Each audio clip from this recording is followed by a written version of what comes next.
I've been wanting to talk about Friendship is Magic for as long as I've had this here channel, but it feels like everything has already been talked about. I do have a lot of theories about My Little Human, though. I mean Equestria Girls. Butt lovers!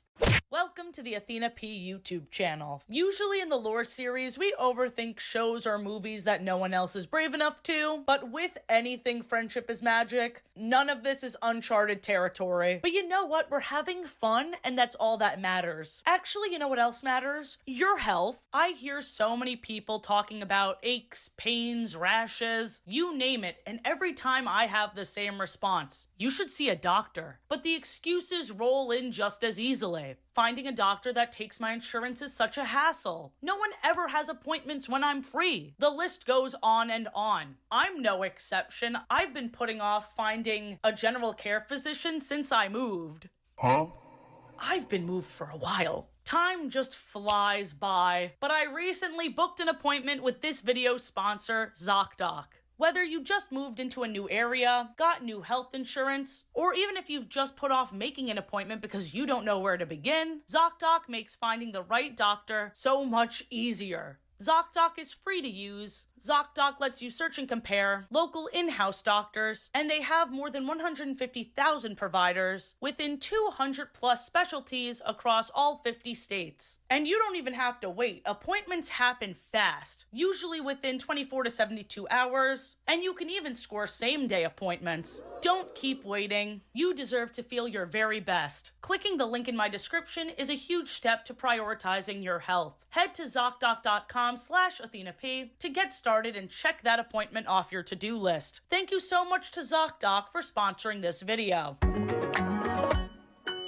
Back to the video. The very first Equestria Girls movie takes place after Season 3, when Twilight only recently became an Alicorn princess. She and her friends arrived at the Crystal Empire Castle for her first Princess Summit. There, Princess Cadance, Princess Luna, and Princess Celestia greet her. Twilight can't control her wings, and she laments to Spike that she's worried she'll be given a kingdom to rule, like how Princess Cadance got to rule over the Crystal Empire. The fact that they're all given the title of princess makes it seem like they're gonna govern equally, but Celestia and Luna are way more like queens. Crystal Empire is within Equestria, which Celestia and Luna rule over. If these two are presidents, Cadance is a governor, and Twilight does not have any land yet. This power imbalance is reflected in the other world as well, but we're not there yet. Hold your horses, I mean ponies.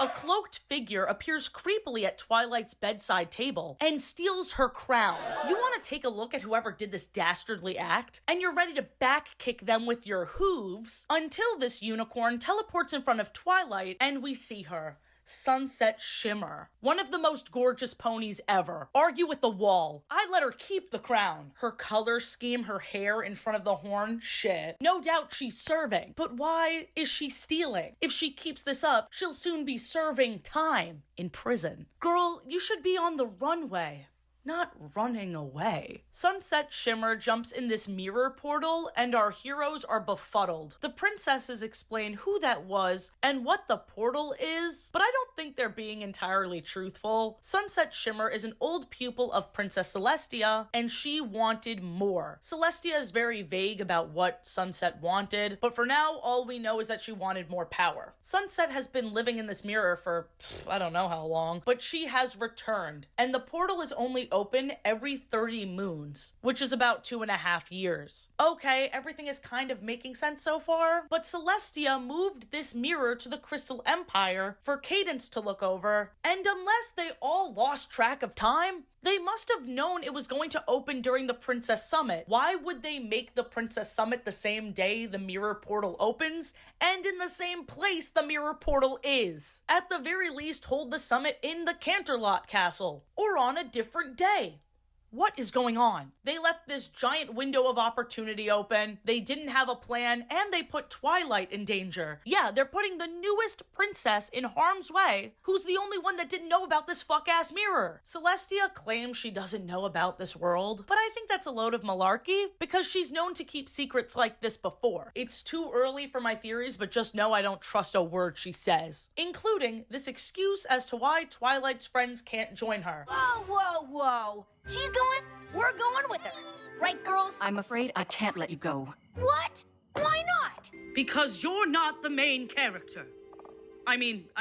Sending all of you could upset the balance of this alternate world. She has to retrieve her element of harmony, but too many people would disrupt the balance. I have an idea, Celestia. Why don't you go? Sunset was your pupil. Seems like you know the most about how to deal with her. So now Twilight enters the unknown alone until Spike runs after her. He's a good friend. He's man's best friend? Why is Spike the dragon a dog in this world? He could have been a little brother, but no, because they're different species, they have him being a pet. So Equestria's backwards ideas about other magical creatures are translated here. Throughout the main series of Friendship is Magic, we even see tension between the unicorns, Pegasuses, and Earth ponies, but they treat non-ponies even worse. Zecora the zebra, yaks, dragons, changelings, and many more are viewed as less than until we get to the Friendship School in Season 8. But anyway, at least they know what dogs are. Spike was able to identify what he was, but Twilight is beyond freaked out. She has no idea what she is. No horn, no wings, small nose. She doesn't know she's a human? But she's still purple. Everyone still has their rainbow color schemes. They're humans. H-U-E. Humans. Love that webtoon, by the way. Of course, we have the shenanigans of her learning to walk on 2 feet because this guy and his dog are judging the shit out of her. Is his dog a dragon in the pony world? We may never know. They enter this castle. They call it a castle. It's funny because it's a school, but Twilight's whole thing is that she went to magic school. She knows what a school is. We get it, this world is different, but this should be one of the few things she recognizes. Twilight doesn't recognize Sunset Shimmer, or even worse, this world's Fluttershy, who acts and looks exactly like her best friend. I tried so hard to suspend my disbelief, but when human Fluttershy told Twilight she found the crown and gave it to Principal Celestia, I felt like this movie could have been over in 2 seconds. Instead of immediately asking the principal for her lost crown back, she is so easily distractible. I understand that Fluttershy found a crown this morning and gave it to you. Yes, I've had Vice Principal Luna put it somewhere for safekeeping. No idea how it ended up on the front lawn. Were you interested in running for Princess of the Fall Formal this year? No, not exactly. The truth is, you see, the crown is actually Princess of the Fall Formal? What are you doing? She is more invested in the Fall Formal. So my sister theorized she was trying to prove herself as a leader, which would already be stupid. But guys, it's so much worse than that. Twilight, why didn't you just tell her the crown was yours and ask for it back? Thank you, Spike. Oh, I was going to. But imagine if one of them showed up in Equestria saying they came from a place filled with tall, fleshy, two-legged creatures with these.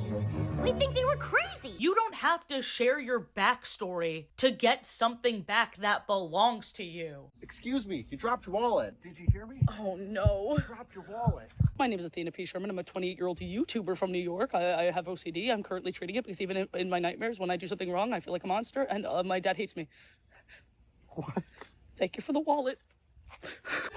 You make a good point. She really doesn't. They just wanted Twilight to go like this. Tall, fleshy, two-legged. What is she doing? She's supposed to be the smart one. Yes, I know she gets anxious and overthinks and is quirky. Same. But the key part of that is overthinking. She came to this world and her teenage brain just isn't thinking at all. That's the other thing. Why are they in high school? Time must move slower here because in the pony world, all of our characters are adults, I'm pretty sure. Were the creators trying to reestablish who they wanted their demographic to be? Fair enough, but it makes some choices strange. Yeah, I'm talking about Twilight's crush on a high school boy. Also, not all of our characters from the pony world are younger. The Cutie Mark Crusaders are in high school here, which is much older than they are as ponies. As ponies, they're like 7. It is very convenient Twilight's human twin is the only one not here. I do like the foreshadowing, though. I thought you didn't look familiar. So, now that I'm really looking at you, do you have a twin sister who lives in the city, has a pet dog named Spike that looks just like that one? Not only is Twilight the only one who can seamlessly be the new girl without there being a clone, but we also have the Princess of Friendship helping the human versions of her friends through a big friendship fight. I want to show you something. You were friends once. Whoa, we were? We already know, Twilight. God. Yeah, why are you looking through the yearbook looking into our business? What convenient timing. I think Princess Celestia knew more than she was letting on. The plan is too perfect. I feel like she knew that human Twilight wasn't there yet. I feel like this was a test. Why are the human versions of her friends fighting? Well, a year ago, Sunset Shimmer broke them up by sending fake texts and emails, and Twilight got them back together by saying, "Hey, have you ever talked about this?" Turns out, no, they have not. It is pathetic, but not as pathetic as Sunset Shimmer. You gave up being a unicorn to bully some magicless humans? Also, you dated Flash Century? What? Why does this poor guy exclusively attract former horses? The only thing Sunset did to properly intimidate was allude to how much Celestia is hiding. Pop quiz. What happens when you bring an element of harmony into an alternate world? You don't know? Seriously? And you're supposed to be Princess Celestia's star student? But then she goes all Regina George on her. You'll never fit in this high school. Who gives a shit? I'm a pony princess. You can LARP with these primates all you want. I'm going home. Dude, half the runtime is dedicated to Flash and Twilight blushing at each other. I'm so sick of this. He does get her out of trouble when Sunset tries to incriminate her. He also stands up during the cafeteria song to shred on guitar in support of Twilight. Friends forever. I love that freaky bitch putting her book in her mouth in the library. Oh, the song's over? This guy's weird as hell. Also, how did they manage to whitewash characters with rainbow skin? Look at Vice Principal Luna. This pisses me off. Also, there's that power imbalance I was talking about. Celestia is the principal, Luna is the vice principal, Cadence is the dean of another school, and Twilight is a teenage student. But they're all princesses as ponies. The alternate universe also has no distinction between Pegasuses, unicorns, and Earth ponies. Fluttershy in the very beginning of the movie had a stick to the status quo moment where she mentions clubs, but we breeze right past that, and now everyone's getting along after 2 songs. There could have been more done here. Also, you're telling me the high school's mascot is a horse? Celestia, I'm fucking on to you, dude. The climax of the film is Sunset Shimmer stealing the crown again that Twilight won from the fall formal. It would have been so much easier if Twilight just asked for it back within the first 10 minutes of the movie. And once the crown is on Sunset's head, she turns into a demon. She was finally a proper villain. She explains that she wanted the powers to take over Equestria all along. That makes way more sense. She almost hit Twilight with an evil ray, but Twilight's friends she's only known for 2 days risk their life to save her. This creates a friendship force field, obviously. Twilight monologues why Sunset is not as strong as them. The crown may be upon your head, Sunset Shimmer, but you cannot wield it. They have these semi-horse power-ups, and Fluttershy, Rainbow Dash, and Twilight Sparkle all have their wings, but we don't see any unicorn horns. Strange. Also, that humiliating defeat really must have humbled Sunset Shimmer, because she just gives up. She doesn't want to rule Equestria, no. She just wants friends. All she ever wanted was friends the whole time. Yikes. Good luck with that. Rainbow.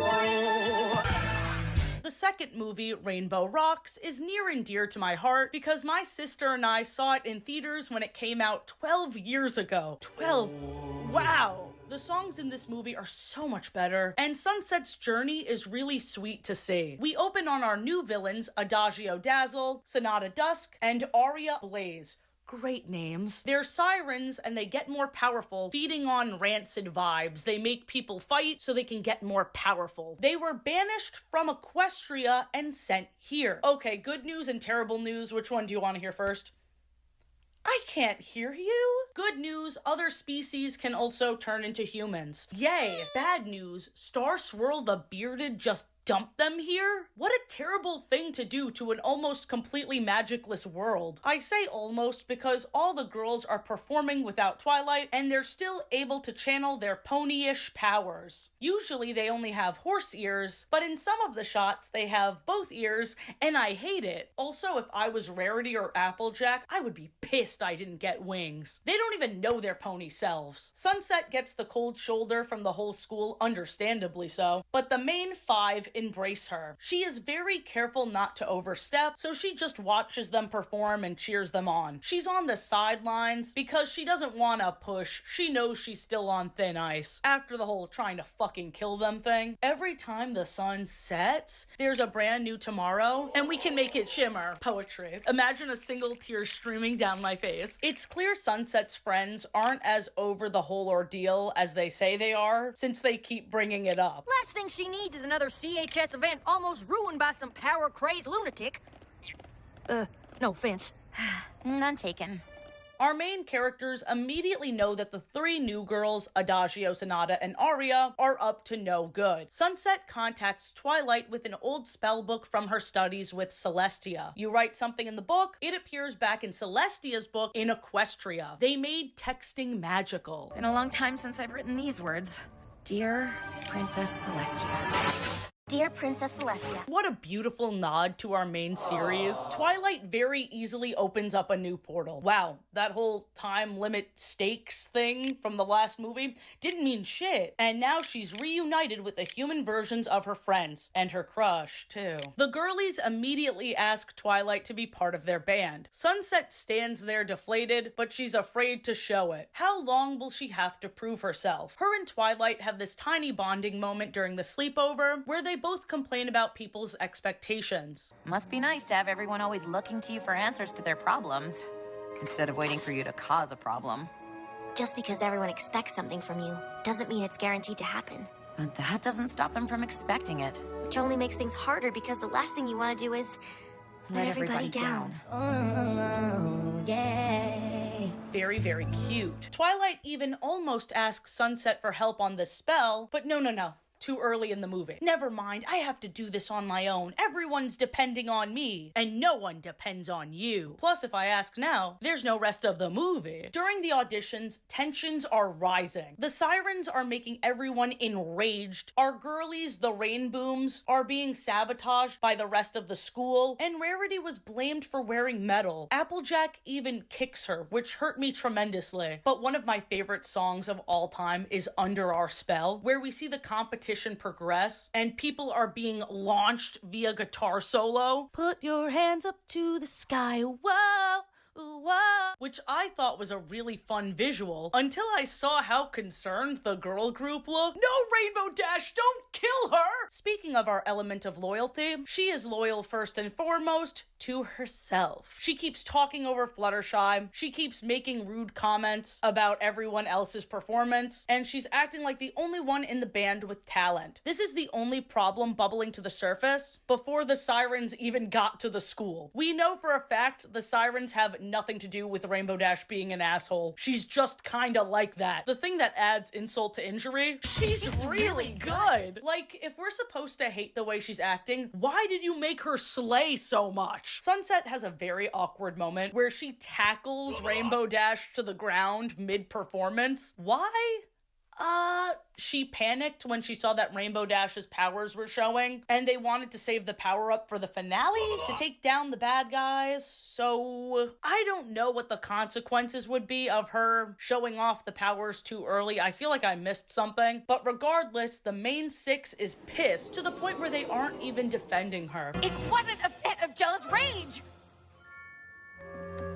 Damn, they made me feel bad for her so quickly. Sunset went from fucking Heather Chandler to Steven Universe. It's wild how much of this movie gets resolved through her contribution. Hey, Sunset here. I don't mean to be a bother, but have you noticed you're giving the creatures that feed on negative energy exactly what they want? Yeah, but we have the power of friendship on our side. I literally cut you off mid-screaming match that lasted over a minute. Does that sound like friendship? Friendship is about talking shit out and forgiveness.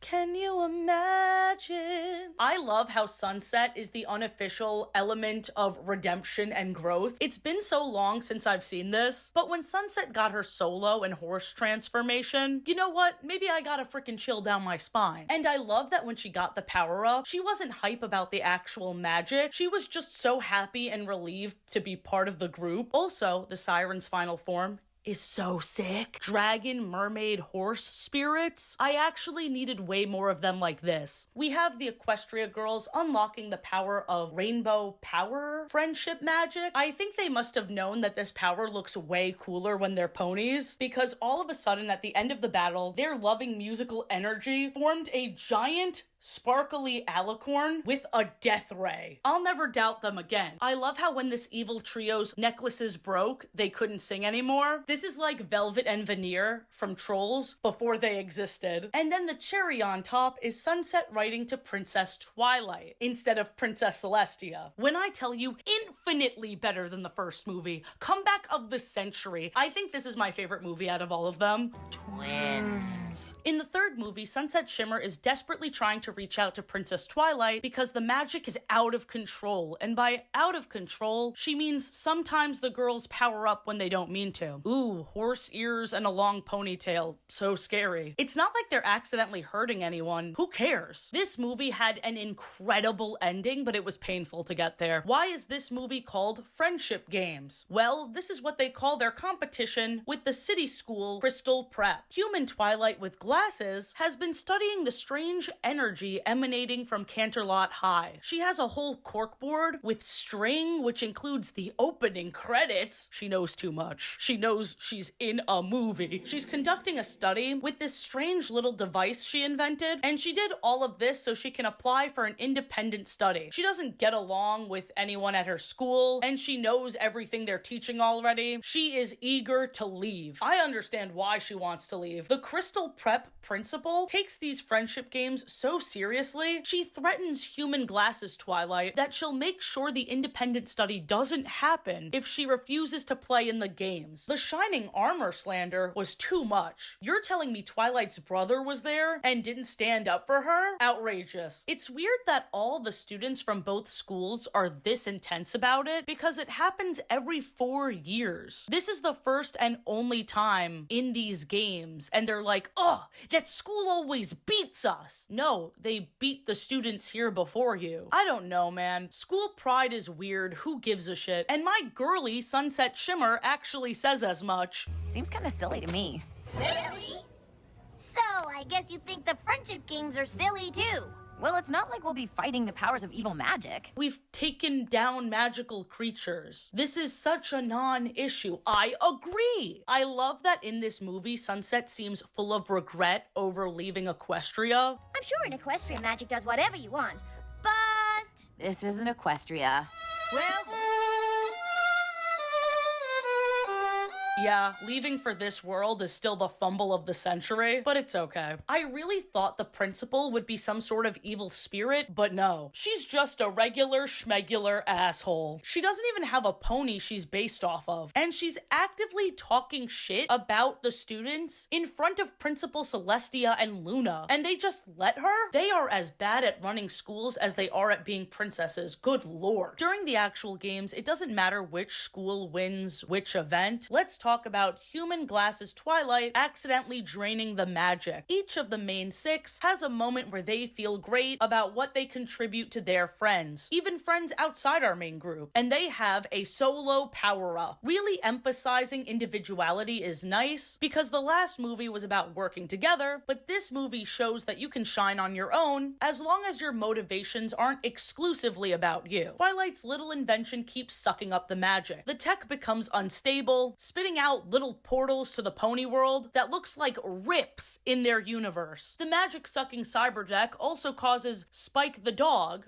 not the dragon, just the dog, to talk, just like our Spike from the other world. Same voice, obviously. Sunset is enraged that this Glasses Twilight doesn't have the answers she's used to Princess Twilight having. Quite the opposite. This Twilight accidentally brought a lot of trouble with her. Glasses Twilight begs, "I want to know what's going on. I want to learn." And at that point, Sunset really rips into her and makes her cry. Damn, old Sunset popped out for a second. She immediately feels bad, but that outburst was necessary for Glasses Twilight's downfall. She's used to her whole school hating her for no reason. She comes to Canterlot High for these stupid games and everyone knows her name, but is confused why she's acting so different when she's never been there before. She's never met these people in her life, and the only people who extend kindness to her is this friend group until now. Back to this fucking principal. She accuses Rainbow Dash of cheating in the games because she powered up, and all she used her power up to do is save people. Sorry, I didn't realize how important this dirt bike race between schools is. Next time I'll let your students die. And truthfully, it's not an exaggeration to say this principal would sacrifice her own students if it meant winning these games. Her villain song pressures Glasses Twilight to unleash the magic. Unleash the magic. Unleash the magic. I love the Crystal Prep students acting as her little hyena chorus. The only lyric that was really stupid and made me roll my eyes is, "We're not friends here after all." Wow, what a twist. You were all so friendly before this song. Coming through! Seriously? Oh, sorry. I didn't mean to. Sorry. Why don't you go ahead? You are such a sweetie! I am watching you. You are kind of being a doormat right now. We're 59 minutes into this movie, and this is where it finally gets good. The magic consumes her, and the way she begs for help, her scream, the terror on her and everyone else's faces, they had no reason going this hard. Then she turns into Midnight Sparkle, bitch. A demonic, evil, fucked up version of Twilight, and we finally see the horns. Let's go. Mess with the bull, get the fucking horn. It is an exact parallel to Sunset's evil moment, but reversed. Sunset saves Twilight. They are embracing the power of redemption and forgiveness. You are going to see this more in this series than in the horse one. Yeah, in the main series, our heroes kill a kid. Feels like maybe that baby should have been redeemed. But moving on from that, Sunset's goddess design, stunning. She zips up the damn tears in the fabric of their reality. They assure human Glasses Twilight it's going to be okay. And the last shot of the movie is Pony Twilight finally arriving, saying, "Sorry I'm late," before standing face to face with this world's Twilight. Perfect way to end Princess Twilight being a main character in this world. She is way too busy, she is a pony princess, and Sunset is the new main character, thank God. Okay, 2 things I learned from the wiki before I speedrun the last feature film. The fandom calls human Twilight Sci-Twi, and instead of the main 6, we have the humane 7. Awesome. Now, who's excited for Camp Everfree? So in the beginning of the Everfree movie, Sci-Twi is having nightmares about Midnight Sparkle, the evil form that overtook her in the last movie. Flash Sentry gets rejected officially by the human version of his crush. That's rough, buddy. And Sci-Twi crushes on the camp counselor. Now, how old is this guy? All of Letterboxd is just confused. They're shoving the straight agenda down our throats. I've been getting an influx of homophobic/biphobic comments recently, and guys, if you're surprised that the girl in full drag is part of the LGBT community, I don't know what to tell you. I fear you might be stupid. Since they're bunking together at camp, Sunset sees that Sci-Twi is able to levitate things. Twilight is immediately mortified, while Sunset Shimmer tries to assure her that this isn't necessarily a bad thing. They just have to address it. Twilight shuts this down. We see Flash Sentry trying to get back with Sunset Shimmer, but that's also also shut down, and Muffins, aka Derpy, a fan favorite, comforts him yet again. I'm begging this kid to move on from former ponies. This is a terrible type. So almost the entirety of their camp life is dedicated to building a new dock. There's some very obviously unaddressed anger between Sidetwi's new crush, Timber Spruce, and his sister, Gloriosa Daisy. I wouldn't want you guys to miss out on doing other fun camp stuff because you're so busy building a dock for future campers.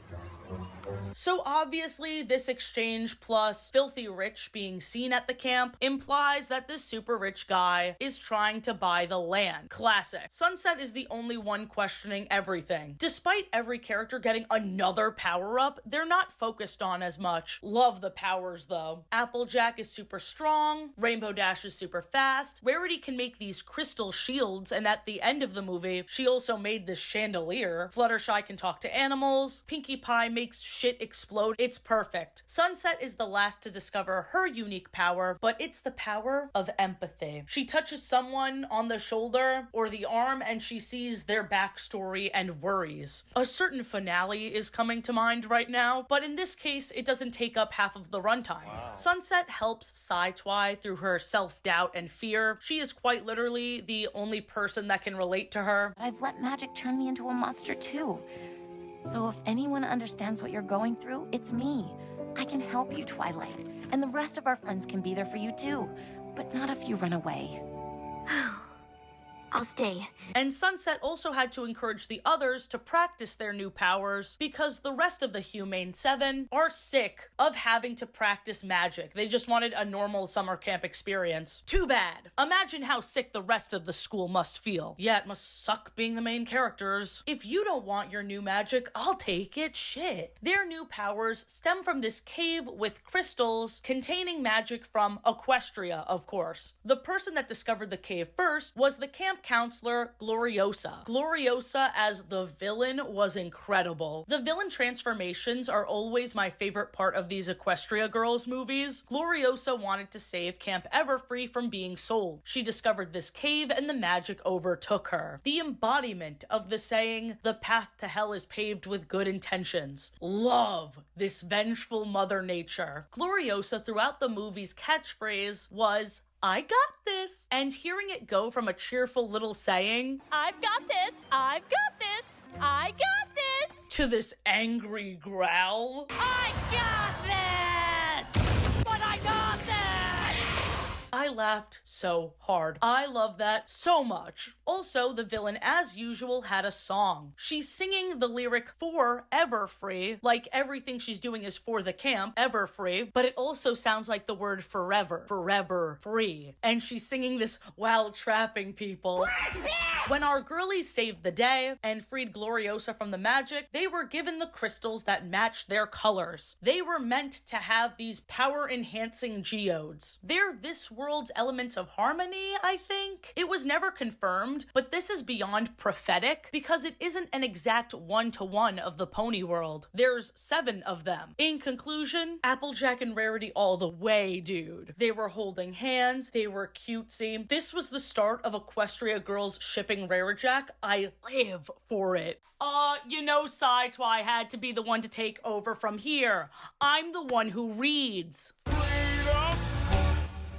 It had too much of a glare because I didn't realize there would be actual lenses in there. So I am Sidetwi, I'm just wearing contacts right now, okay? Let's start with the Sunset Shimmer backstory seen in the comic The Fall of Sunset Shimmer. Sunset does a growth spell for this test, and she outdoes herself. This plant bursts through the ceiling. No regard for the school building, but Celestia is beaming with pride. I see some pony just passed her midterm. I loved seeing Twilight in the back of these shots, confirming that Sunset Shimmer is indeed older than her, which makes sense given that Twilight was Celestia's pupil after Sunset. We see Sunset's terrible people skills. She thinks her shit doesn't stink. They're all praising Sunset, and then they invite her to have lunch with them. Humph! I have better things to do than socialize. I'm going to reread Advanced Elemental Magical Practices, and then practice for my Advanced Summoning Spells exam. What are you studying for? Nothing.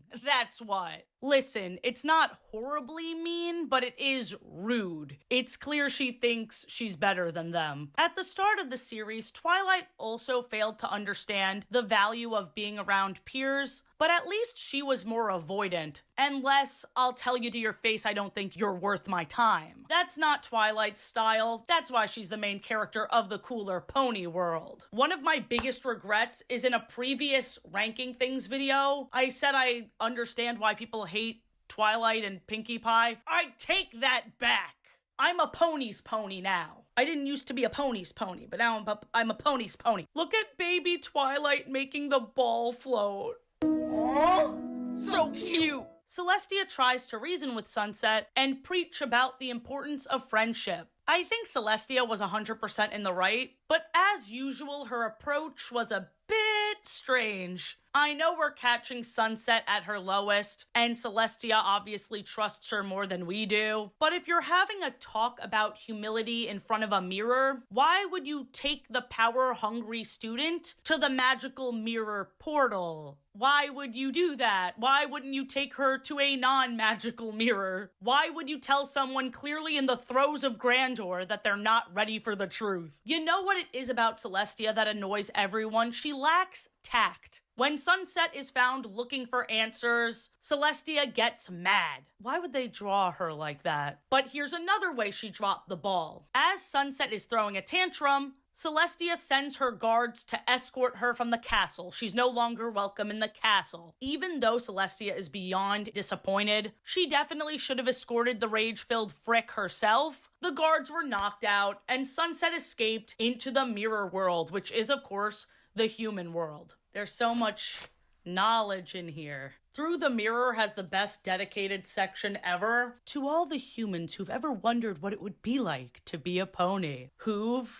Like hooves. Now, show of hooves. Who's a pony that wants to be a human? 1, 2.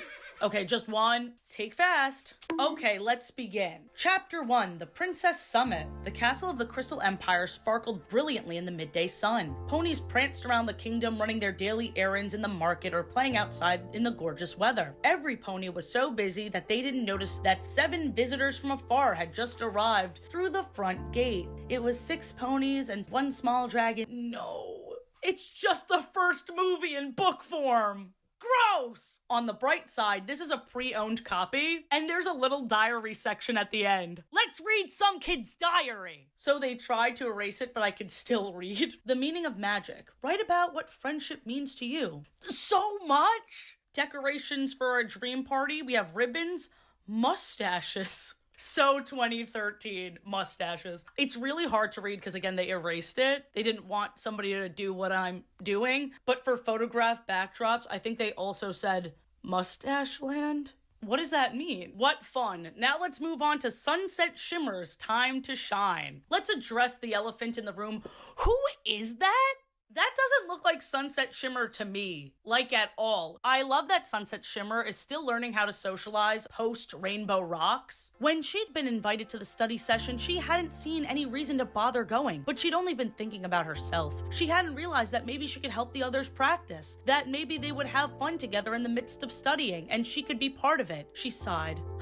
Another day as a human girl at Canterlot High, and she already had made a mistake about friendship. Sunset is on edge. The movies don't show off her thought process, so it's very interesting to see her spiral about every tiny non-issue. What color do you want to paint your toes? Asked Pinkie Pie. I want to paint my toes pink like yours, Sunset Shimmer answered, and then immediately regretted her answer. Was she just copying? Was there anything original about her at all? Relax. Sunset begins investigating the cause of the magic. just like she does in the movie that takes place after this. This is before Sunset meets Sai-Twy, and yet Sunset invents a little magic measuring machine, much like Sai-Twy does, like a month later. I smell trouble! I do love this moment of genuine care and vulnerability. Can I ask you a question? That's Fluttershy. Anything, said Sunset Shimmer. What do you miss most about Equestria? What? Sunset Shimmer was stunned. No one ever really asked about her old life. Do you miss your pony friends there? My friends? Sunset Shimmer hadn't really had friends there. Mostly she had focused on figuring out the secrets to Celestia's magic so she can be the supreme ruler of the pony world. Not really, she said. I was different back then. What a thoughtful question. What a good friend. You know what else a good friend does? They tell you to duck! That's so embarrassing. This poor girl keeps getting in her own way. Sunset, you fool! You can't learn about the magic of friendship alone. Tears fell from Sunset Shimmer's cheeks, blotching the ink on the page as it all poured out of her. All the other girls have something that makes them special. They are athletic and creative and artistic and good with animals, and I'm not really good at anything. Except I used to be good at magic, and I thought maybe I could somehow be Canterlot High's very own magic investigator. I tried to make magic happen, and instead all I did was ruin everything. Applejack's donuts are burnt, and Fluttershy's animals are missing, and it's all my fault. She wouldn't be surprised if she didn't hear back from Twilight Sparkle. How many times could the princess forgive her? But within an instant, the journal was glowing again. Maybe you've been investigating the wrong thing at Canterlot High. You've already learned a lot about magic. Maybe now it's time to learn about something else. Do you think you could really be a student again? Are you ready to learn? What can each of your friends teach you? That's the important question. This lesson seems so straightforward, but people need to hear this. You don't have to crack the code, theorizing and guessing how and why people are good at what they're good at. You can just ask them. Hey, Fluttershy, Sunset Shimmer called out, but Fluttershy didn't move. She held her finger to her lips and motioned for Sunset Shimmer to come close. What are you doing? Whispered Sunset Shimmer when she was right beside her. Listening, Fluttershy said softly. They are lost and lonely. They want to be found. That's what you need to know. If we are very, very quiet and listen, I'm sure we'll find them not too far from here. That's all we have to do? That's it, Fluttershy smiled. Listen, why don't you use your whistle? Outside and far away from me, it would only confuse them. That's just for tricks, not finding their way home. Okay, then I'll go looking and listening. Can we say hell yeah? I also love this prompt and how the kid responded. In times of trouble, what would Sunset Shimmer do without Twilight? It's important to have someone in your life to offer guidance and talk with you when times are tough. Who is your special advisor? Sunset would be the ruler of the school.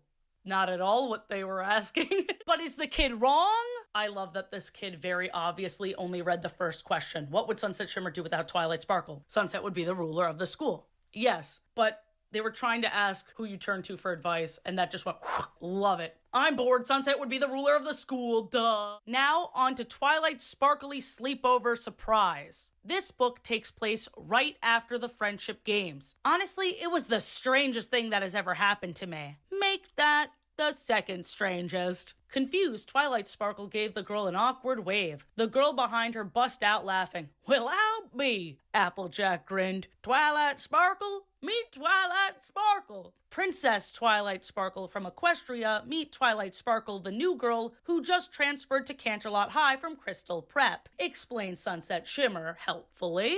Sai-Twy, Twilight with glasses, is obviously not going with this without an explanation first. It's nice to meet you too, she said shyly, but how come we look alike? How could the girls explain it? There's a world with magic, began Rarity. That's the world you tapped into during the Friendship Games, Rainbow Dash interrupted. And everyone there is a pony, and each of us has a pony who shares our name and looks exactly like us, or only really looks like us when they come to our world like Sunset Shimmer and Princess Twilight did. Only we've never met our pony pairs before. This is the first time for any of us, gushed Pinkie Pie. I love that they're so casual about this. I would be freaking out. I would have a what came first, the chicken or the egg conundrum. Is Pony Athena more real than me, Athena? Did our worlds form at the same time? I'm scared. The asshole students from Crystal Prep continue to bully Sai-Twy even post-demon transformation. They're playing with fire and I hope they get burned. I know that sounds harsh, but just listen to this. We're telling you these things because we're your friends, Sugarcoat added. But you're not my friends. Twilight Sparkle looked confused. We could have been, you just didn't know how to act right, Sour Sweet explained. The other girls nodded in agreement. They clustered close to Twilight Sparkle, Sunny Flare still holding the phone. You've got to try to be cool for once, explained Sour Sweet. Yeah, don't be such a goody-goody. Don't believe everything these girls tell you. They're sizing you up. They might drop you tomorrow, Sugarcoat warned. I hate them. I hate them. I want them gone. Now Sci-Twi is at the titular sleepover. Let me know if this part seems a bit out of character. Oh, geez, cried Applejack. Now I'm gonna look like one of the Dazzlings. Are not, said Rainbow Dash. Never. Fluttershy shook her head. Who are the Dazzlings? Asked Twilight. It's a long story. Don't worry about it. You just paint one of Applejack's nails. Okay, agreed Twilight, but she felt a little lost and a little left out. Had Applejack said that on purpose? She didn't think so, but she couldn't get the Crystal Prep girl's advice out of her head. I don't know, I just don't feel like Rarity would be that dismissive. Maybe she just didn't want to scare her with all of the magical stuff? What do you guys think? Sci-Twi is learning to trust her intuition, and she's starting to notice that the Crystal Prep girls are miserable. Why don't you climb first, Twilight Sparkle? I'll hold the belay rope. You can trust me. You know I'm reading as Rainbow Dash when I sound like JoJo Siwa. Hope this helps. I know I can. That's what friends do. They trust each other. Twilight Sparkle was beaming. How did she know that?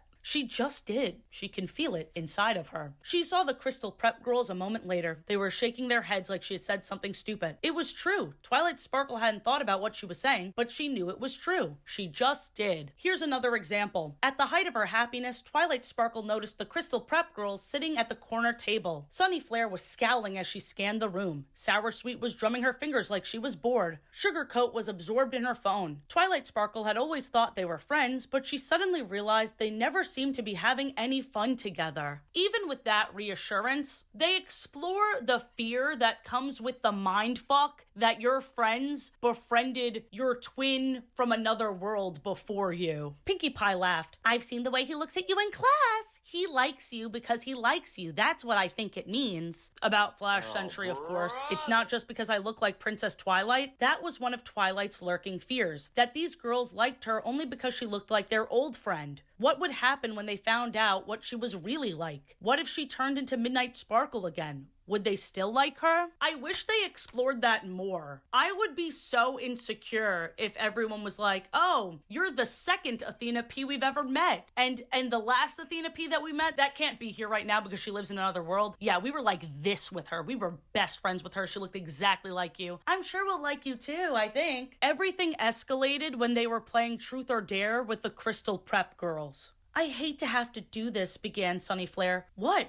Asked the girls. It says, do your best impression of, she paused, Midnight Sparkle. Here it goes. She stood up and held her arms over her head and opened her mouth wide as she could. She rumpled up her hair. She crossed her eyes. She howled and bellowed. Everyone froze. It was awful. It was mean, really mean. Tears were welling up in Twilight Sparkle's eyes. Stop that right now, ordered Sunset Shimmer. You're ruining the party, said Sour Sweet. Why do you always have to do that, Sugarcoat asked. Why can't we have fun for once? Why can't we just be nice to each other like these girls? These are her own friends. Rarity cleared her throat. This is my house and my spa party. We're not playing games like this anymore. Maybe you should just go home. A true friend helps a friend in need. Also, a friend will be there to help them see if you didn't know, okay? Everything works out in the end, and Sci-Twi even encourages the girls to all get along and they learn from their mistakes. They immediately apologized. We get to the journal section, and this is a new copy. I guess I get to do these sleepover activities.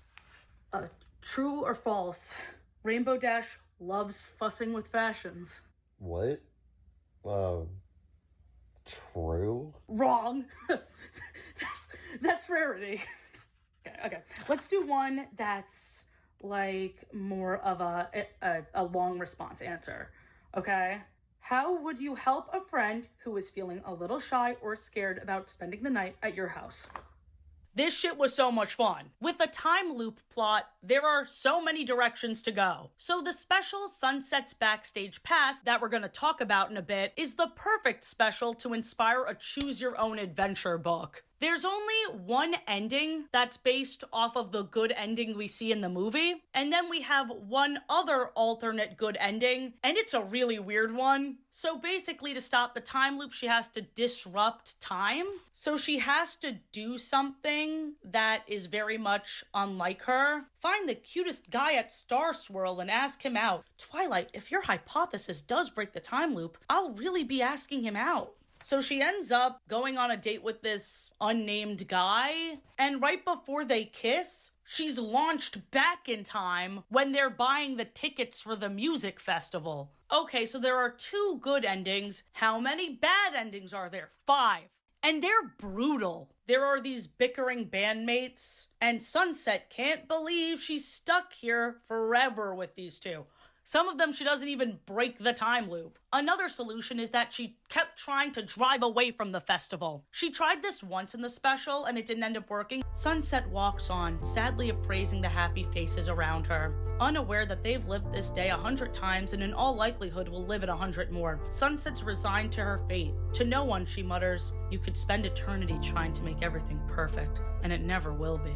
Deep, a voice agrees. Could this be the culprit behind the time loop? But then Sandalwood steps out of the shadows. Kinda makes me think like, this is the first day of the rest of our lives, you know? Sunset sighs. I know better than you could possibly imagine. Who the hell's Sandalwood? Okay, so this person. Random. Here's the worst one. Here's the very, very worst one. Whoosh, a purple light splits the sky and suddenly it's morning again. She did it, but before Sunset can celebrate, the sun rises again and again and again. The day is still repeating, except now it's on fast forward. Sunset walks through the festival, bewildered as it blurs around her. The crowds rush by, moving at super speed. Bands play for an instant and then are done. What has she done? Sunset sighs. Turns out, ripping the fabric of space-time can have some unintended consequences. Hypothesis tested. Mission failed. The end. So she's just stuck like that forever? Absolutely wild for a kid's book. Can I just say? This is also much different from the Choose Your Own Adventure shorts on YouTube. Those are way lower stakes. This is suede. If it gets wet, it's ruined. And something else very funny I have to point out. They put the Choose Your Own Adventure clips in an unrelated compilation with no explanation. So we just get these uncomfortably long clips like Rarity crying that lasts forever. Sorry, Rarity, there's no decision for me to make here.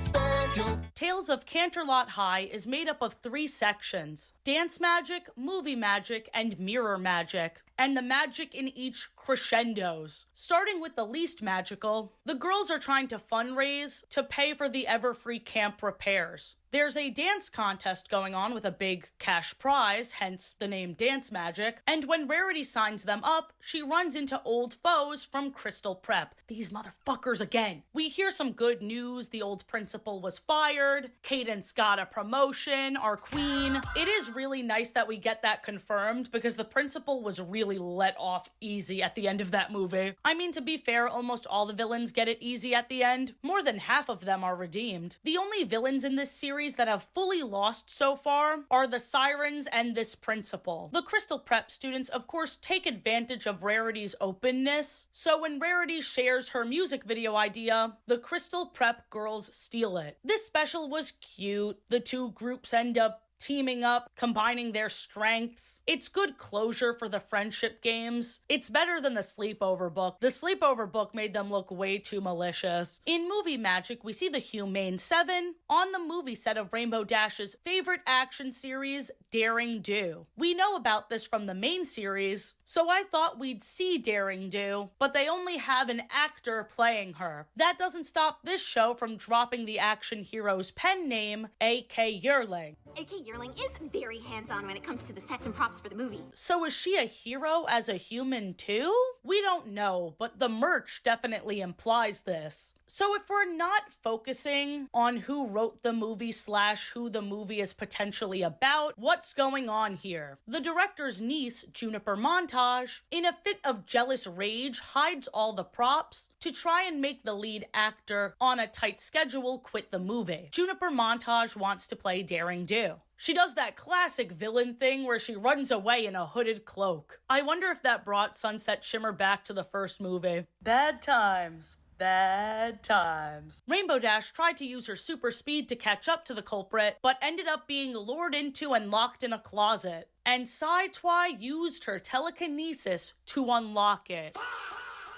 She still got it! What a cool way to use that power! Juniper, of course, is fired from that set, which leads us to mirror magic. More magic leaked from Equestria, surprise, surprise, and it finds its way into the mirror Juniper is holding. It shows her who she wants to be, a star with adoring fans. But this escalates into her trapping most of the girls inside the mirror. At first, Sunset is safe because she traveled back to the pony world. Twilight finally wrote back to her and told her to come to Equestria. Twilight didn't answer for so long. And what does she reach out to Sunset about? Oh, you're running out of pages in your interdimensional texting book. Here's a new one since you can't stop blowing up my line. Also, Twilight isn't even there to give her the book. Damn. When Sunset travels through the portal, she meets Starlight Glimmer. Here we go. If you don't know, I think that Starlight is a better villain while Sunset is a better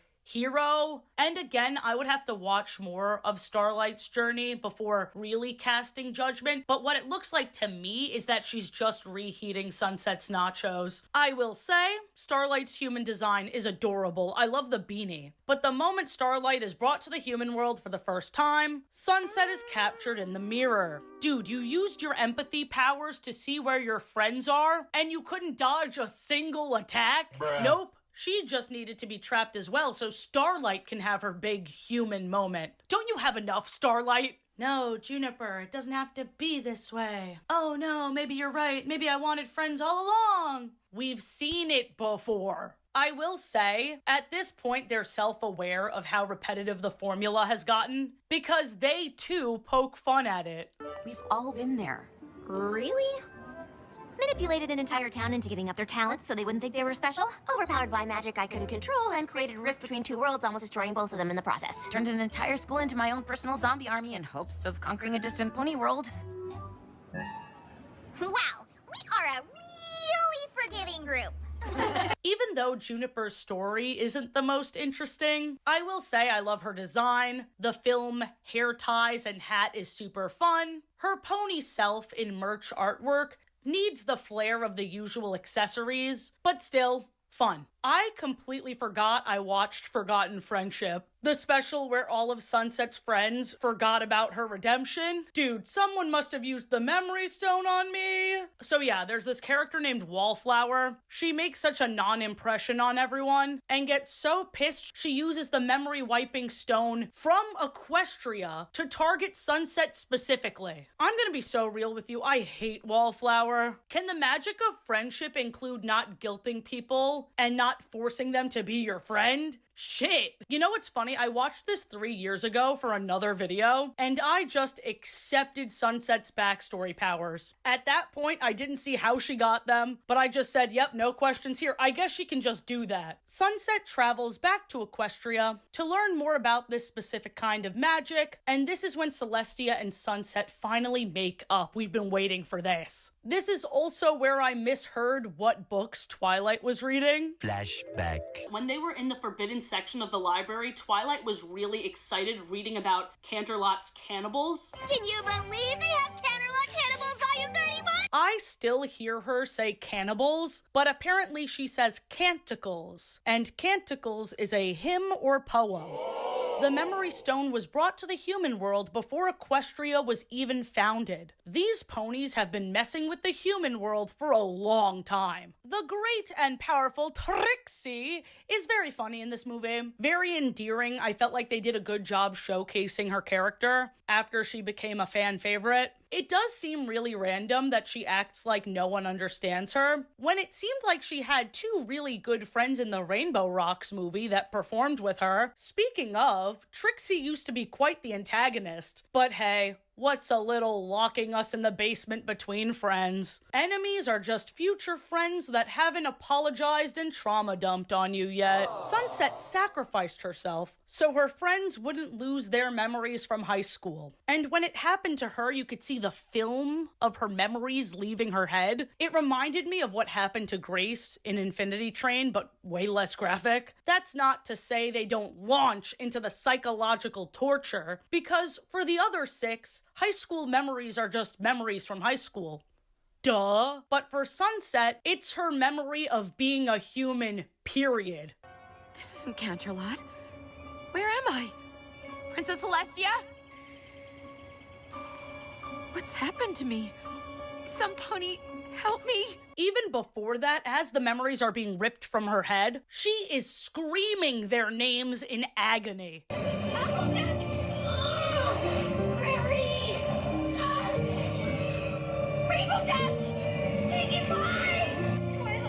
The friends destroy this rock with a friendship beam, and Pinkie Pie, impatient as shit, cuts off the usual friendship monologue. Nothing compared to the magic of... Yeah, we get it! Light her up,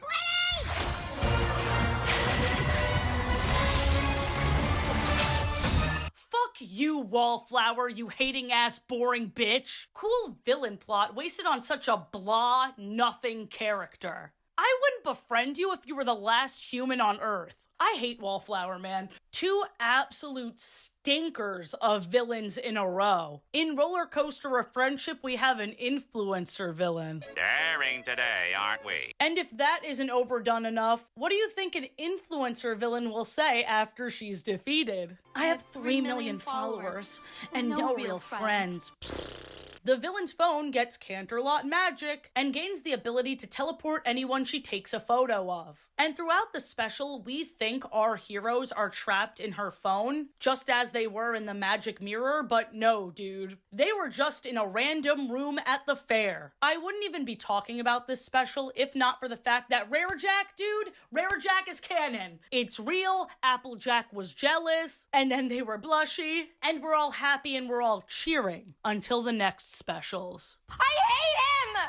I hate him! On this month of all months, at least purple-haired Dirk is just a country singer Applejack is a fan of in these choose-your-own-adventure shorts. Ragamuffin and Rarity almost kissed in the very next special after the gay one. And it's worse because even though they look like the other and it's laughed about and acknowledged, they act more like the ones who are crushing. Freckled Ragamuffin has a British accent and is shopping. Purple-haired Dirk is a country singer. I hate it here. Why are they doing this? Other than pissing me off, Spring Breakdown and Sunset's Backstage Pass feature even more equestrian magic, so let's finally discuss how these worlds are connected. So as for the relics, we've seen the portal itself, Twilight's element of harmony that was briefly in the human world, the sirens and their necklaces, the magic that exists in each of our friends that are amplified by these crystals they find in Camp Everfree, the magic mirror Juniper used, the memory stone, and this stupid phone thing. Already a lot. My brain is pudding. But just as this series always does, it escalates. During Spring Breakdown, they're all on a cruise, and Rainbow Dash keeps provoking fate. She wants to do another magical power-up so badly. She even goes so far as to ruin her friend's time because she's looking for trouble everywhere. You'd think the lesson would be sometimes we can just relax, but no!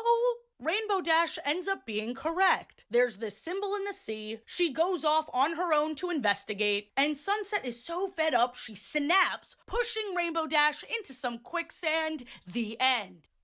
I can't trick you guys. Sunset and Twilight go off to save Rainbow Dash from herself, but then they see these plants are alive, and what we thought was quicksand was actually another portal to Equestria. Who knows how many there are? I love that human Rainbow Dash in the pony world has her wings turned down because she's very confused about how to use them. I love that Twi has her glasses and no wings. It just makes sense. Anyway, at first the 3 of them are just hanging out with their pony friends, blissfully unaware of the storm back at home. That is until Princess Twilight shares her friends' adventures, and she gets to the time they all took down the Storm King. Hey, that symbol looks kind of familiar. Yeah, turns out some of the Storm King's magic escaped into the human world. It's also implied that the magic from Equestria is attracted to the magic that exists in the Equestria girls' world. Not to mention, it's more or less confirmed in the short Overpowered. All their powers are supercharged. Sunset can hear everyone's thoughts without even touching them. Twilight was lifted into the sky. All of the animals are following Fluttershy. Applejack yanked her locker door off. Pinkie accidentally exploded a bunch of shit. And turns out all of their powers were amplified because Rainbow Dash has been using her super speed for everything. More magic for one causes more magic for all. Okay, back to the spring breakdown special. They suck up the storm using this magical relic that Princess Twilight gave them. They save people from this sinking ship. That's it, right? Well,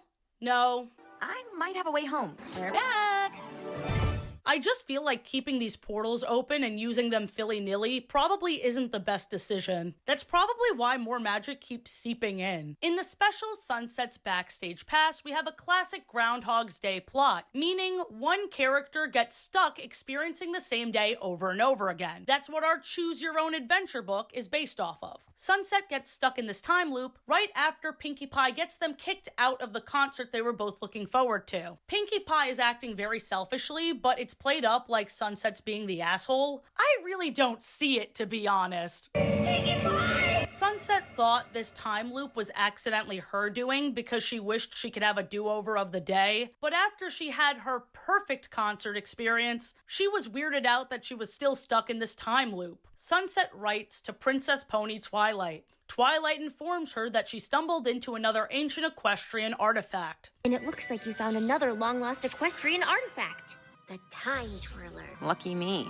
She is so over it. We get a little comeback from the sirens, let's go! And they aren't redeemed per se. They even mutter human scum under their breath, but they're just dealing with the consequences. They've pretty much come to terms with their fate. The Time Turner was actually in the possession of the musical duo Pinkie Pie and Sunset Shimmer are fans of, Post Crush, made up of Kalo and Sue Z, who are trying to make their performance perfect. But nothing is perfect. Good lesson, fun time. So yes, it's implied that Equestria magic that enters this world has a ripple effect, and this has been going on for centuries. The question I pose is, was this world created because of equestrian magic? Every action has an equal opposite reaction, which makes me think, oh, you're sticking magic in another world, you're trying to avoid it by throwing it in a portal, only for a different version of you to have to finish the job? I fully think that this human world was created as a consequence of magical equestrian creatures running away from their problems. I also think some humans know more than they're letting on. I theorize that some humans had magic before Twilight even got there. Who? Hear me out. Pinkie Pie the pony and Pinkie Pie the human are connected via their dreams. Listen to their outbursts. Listen to how much they know. You see, you're from an alternate world and you're a pony princess there, and the crown actually has a magical element embedded in it that helps power up other magical elements, and without it, they don't work anymore, and you need them to help protect your magical world. And if you don't get the crown tonight, you'll be stuck in this world, and you won't be able to get back for like a really, really long time. He just totally reminds me of a guy you met in the other world who played guitar, was in a band, and helped prove he didn't destroy all the decorations for a big dance, so you can still run for princess of the big dance, and then ask you to dance at that dance? Right? How did you know that? Just a hunch. I know, it was just a silly joke. What a stretch. I mean, we never see inside Pinkie's head. Oh wait, we do. Look at this scene from The Legend of Everfree. I also think Sunset was always meant to exist in the pony world and human world. We see Sunset's living space in the beginning of Forgotten Friendship. Where does she live? She doesn't have human parents, right? She traveled from Equestria, and we never see human Sunset. Sunset's cutie mark even reminds people of yin and yang. Many theorize it was meant to imply both the human and pony side of herself. What if Sunset was a human first, but was born from one parent traveling from Equestria who has a thing for humans? This interspecies, interdimensional relationship is not uncommon. I mean, look at Flash and Pony Twilight. What if Celestia took Sunset because her magic was unstable and throwing the human world off? What if Celestia took Sunset to the mirror because she was always meant to return home? And she ended up getting there even before Celestia thought she was ready. Yes, Sunset was arrogant, but deep down inside she knew her purpose. Or if we're making the bloopers canon, where the Equestria girl's magic is all fake, but we do see human Rainbow Dash flying on Pegasus Rainbow Dash's back, maybe Sunset's eternal punishment for going against Celestia's orders is making movies with the clones, pretending to have magic when she doesn't at all? Nah, I hate that. Therefore, I don't believe it. Another popular theory I heard is that Sunburst and Sunset Shimmer are siblings. I'm not opposed to that, I just don't know enough about this man. What do you guys think? Butt lovers, I sure hope you enjoyed this video. If you did, be sure to like, comment, subscribe, hype, all that bullshit. We're so close to 300,000 subscribers. I know I've been saying this for like a year now, but it's true. And we're gonna get there through the power of friendship, dude. Have a great day. I do demand it. Bye.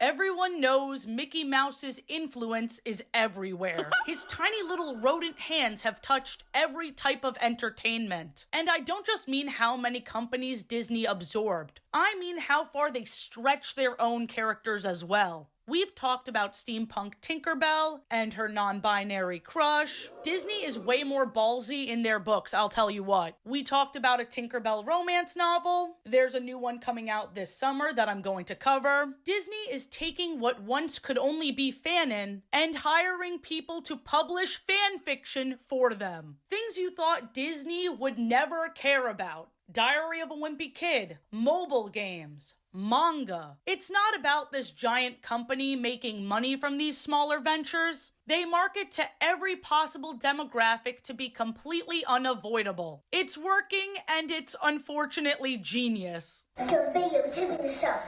On you. Butt lovers, this was originally gonna be a tier list video, but that would be like comparing apples to airplanes. Disney has stupid range. I know a lot of people's first instinct is to be annoyed because this giant company is pretty much monopoly status at this point. And I'm right there with you, but I love that people are being hired to write fan fiction. I want more companies to take note. I want more authors paid to write about their favorite movie they grew up with and expand the world in silly ways. So yes, the alternate universes we're discussing today are the ones that are technically kinda canon. It's a whole can of worms. Thank you so much to Iz on Discord for the makeup inspiration for today's video. I am super obsessed with it. If you want to submit makeup inspiration for a future video, tag me over on my Instagram, Athena P. Lore, or join our Discord. No sponsor for this video, I just wanted to shout out my last 2 videos because I got a concerning amount of comments letting me know this didn't pop up on people's notifications and subscription feeds like it usually does. This video right here is about Haha You Clowns and Eternal Family's The Family.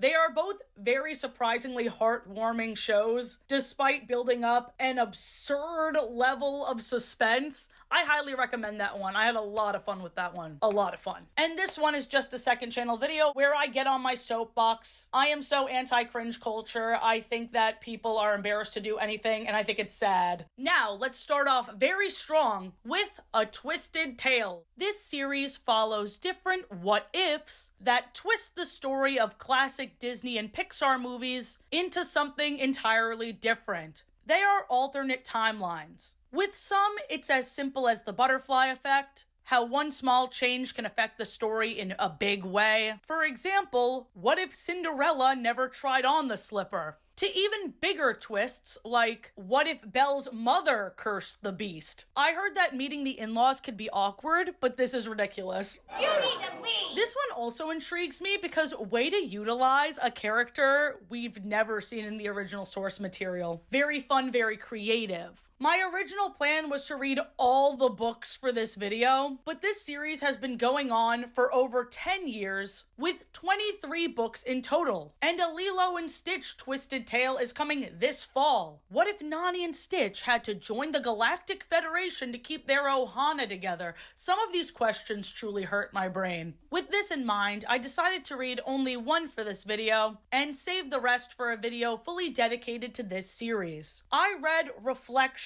What if Mulan had to travel to the underworld? Disney has their adults in a chokehold because look how dense this is. Damn. Thicker than their necks. You should check out that video. And just so you know, the font isn't big. Look at how tiny these words are. I am small. Let's go post-it note by post-it note. Disney's Mulan always centered intense themes like honor and war, but there was enough silly shit like the musical numbers, A Girl Worth Fighting For, that made it feel not too heavy and unmistakably Disney, and there is almost no trace of that here. Let me read you this intro. Her sword weighed heavily in her hand. She stared at the polished blade, wondering if its reflection would be the last sight she ever caught of herself. Would she die as Ping, the Fa son she made up so she could join the army in her father's place? If she died here in the middle of the snow-covered mountain pass, she'd never see her father or her family again. Now don't get me wrong, this exposition does get a little goofy when she more or less says, yeah, and I thought the matchmaker was stressful. Remember that scene in the Disney movie? But back to the present, maybe serving her country as a warrior was truer to her heart than being a bride. Yet when she saw her reflection in her sword, she knew she was still pretending to be someone else. She'd never have a chance to find out who that person was, because she, Mulan, was about to die. Damn. I do like that they remind us who she is, though, in case we forgot, because she... Who? The only character we've mentioned so far. Oh, okay. They paint the same scene as in the movie, the one where Mulan goes against Shang's orders and fires the cannon at the snowy mountain, and the writing still manages to capture way more fear than in the original. Her blood thundered in her ears. I know it's going to end in a happily ever after, but I'm stressed. We're only at chapter 2 and Shang was just stabbed. They painted this picture so clearly, I was gaslit into thinking this actually happened in the movie, so I had to rewatch and...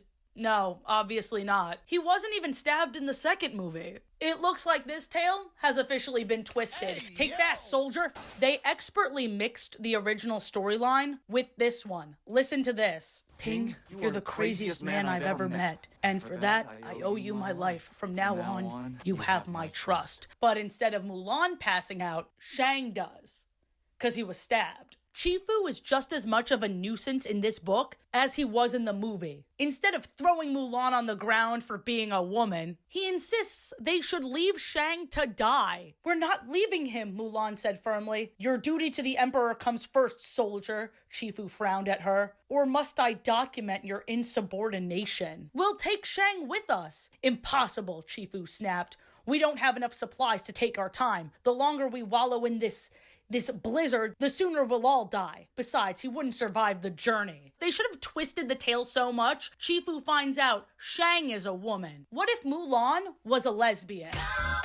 Mulan stayed by Shang's side for days, watching him breathe, checking his pulse. Late in the night, the spirit of Shang's father appears, with some pretty bummer news. General Li, pardon me for asking, but how are you here? Shang will not make it through the night, General Li informed her sadly, without answering her question. He will join me in the underworld. When I saw Underworld in the title, I ignorantly thought this would be a shameless crossover. I thought Hades would show up. Descendants had certainly led my expectations astray, because instead we focus on Chinese mythology with the ruler of Diyu, King Yama. Shang's family guardian, a giant stone lion named Shishi, is helping Mulan travel to Diyu to save Shang. Shishi is a bit snappy, big-headed, and his banter with Mulan is pretty fun. Gone was his carved stone, replaced by a rippling coat of fur and a thick, coarse mane. Yes, Shishi interrupted. This is how I would appear if I was normally your guardian. I know, I'm magnificent. You can thank the magic in this place for letting you see me this way. Otherwise, not being a member of the Li family, you wouldn't have this honor.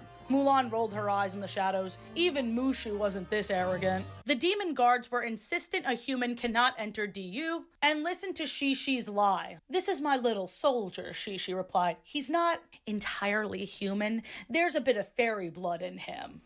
Huh? What did he mean by that? 'Cause Mulan is obviously more feminine as Ping, so I don't like that he said that. I don't know what he means by that. I didn't like that. I wanted to point that out because I don't see why that was the lie, and why his stature was important in trying to convince them that, I don't know, it was weird, right? I wonder if the dad and spirit guardian would even talk to her if they knew. "Madam, can you point me to the nearest soldier? My son is sort of, I don't want to frighten such a fragile, sweet little thing, but he's dying." I was going to ask the first person I see to help, but obviously you can't. You're a woman.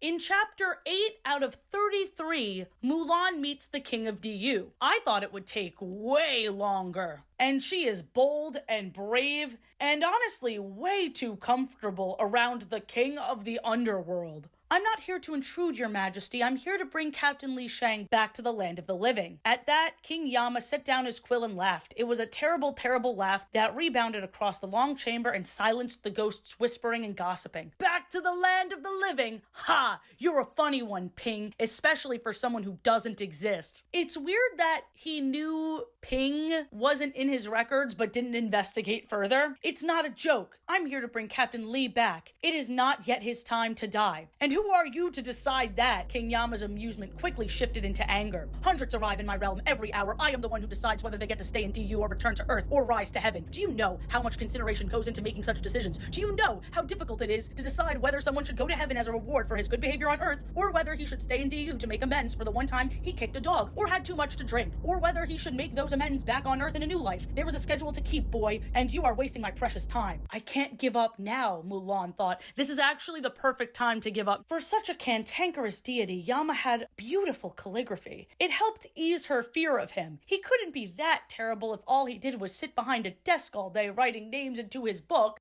Survival instincts of an unlucky cricket, refusing to give up, is such a gamble. Especially after that monologue about how hard his job is. Usually that's the sign of someone about to snap. Do you have any idea? No.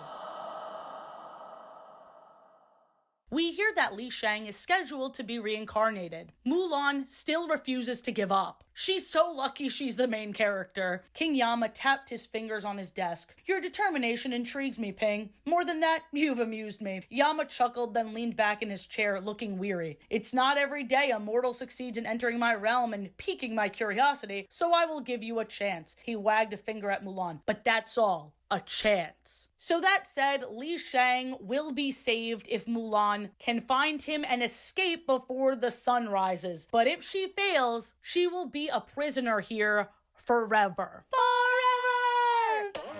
King Yama is not making this easier for her. She is starting at the very bottom. Mulan studied the archway as she approached it. Etched into stone were the words, "All of life is a dream walking. All of death is going home." She recognized the proverb. It was one her school teachers had made her memorize and write over and over to practice her calligraphy. She never understood its meaning, but now, standing at the threshold of the underworld, something in her throat tightened as she read the familiar words again. Okay, stakes. Okay, fear. Mulan, I am not. I would have said goodbye to my potential papa-in-law, and we could have a family reunion in 2,000 years when I die. You can't run from it, but I can. Shang's family spirit guardian is not helping like how I thought he would. He's underestimating Mulan, giving "how could I make a man out of you" vibes, without the songs, insulting Mushu, who he hasn't even met. A house lizard. She looked repulsed. Strange that your ancestors would send such a pitiful guardian to protect you in battle. Mushu isn't pitiful. A guardian is a reflection of whom he protects. If your ancestors sent you a lizard, then they must not think highly of you. She sniffed.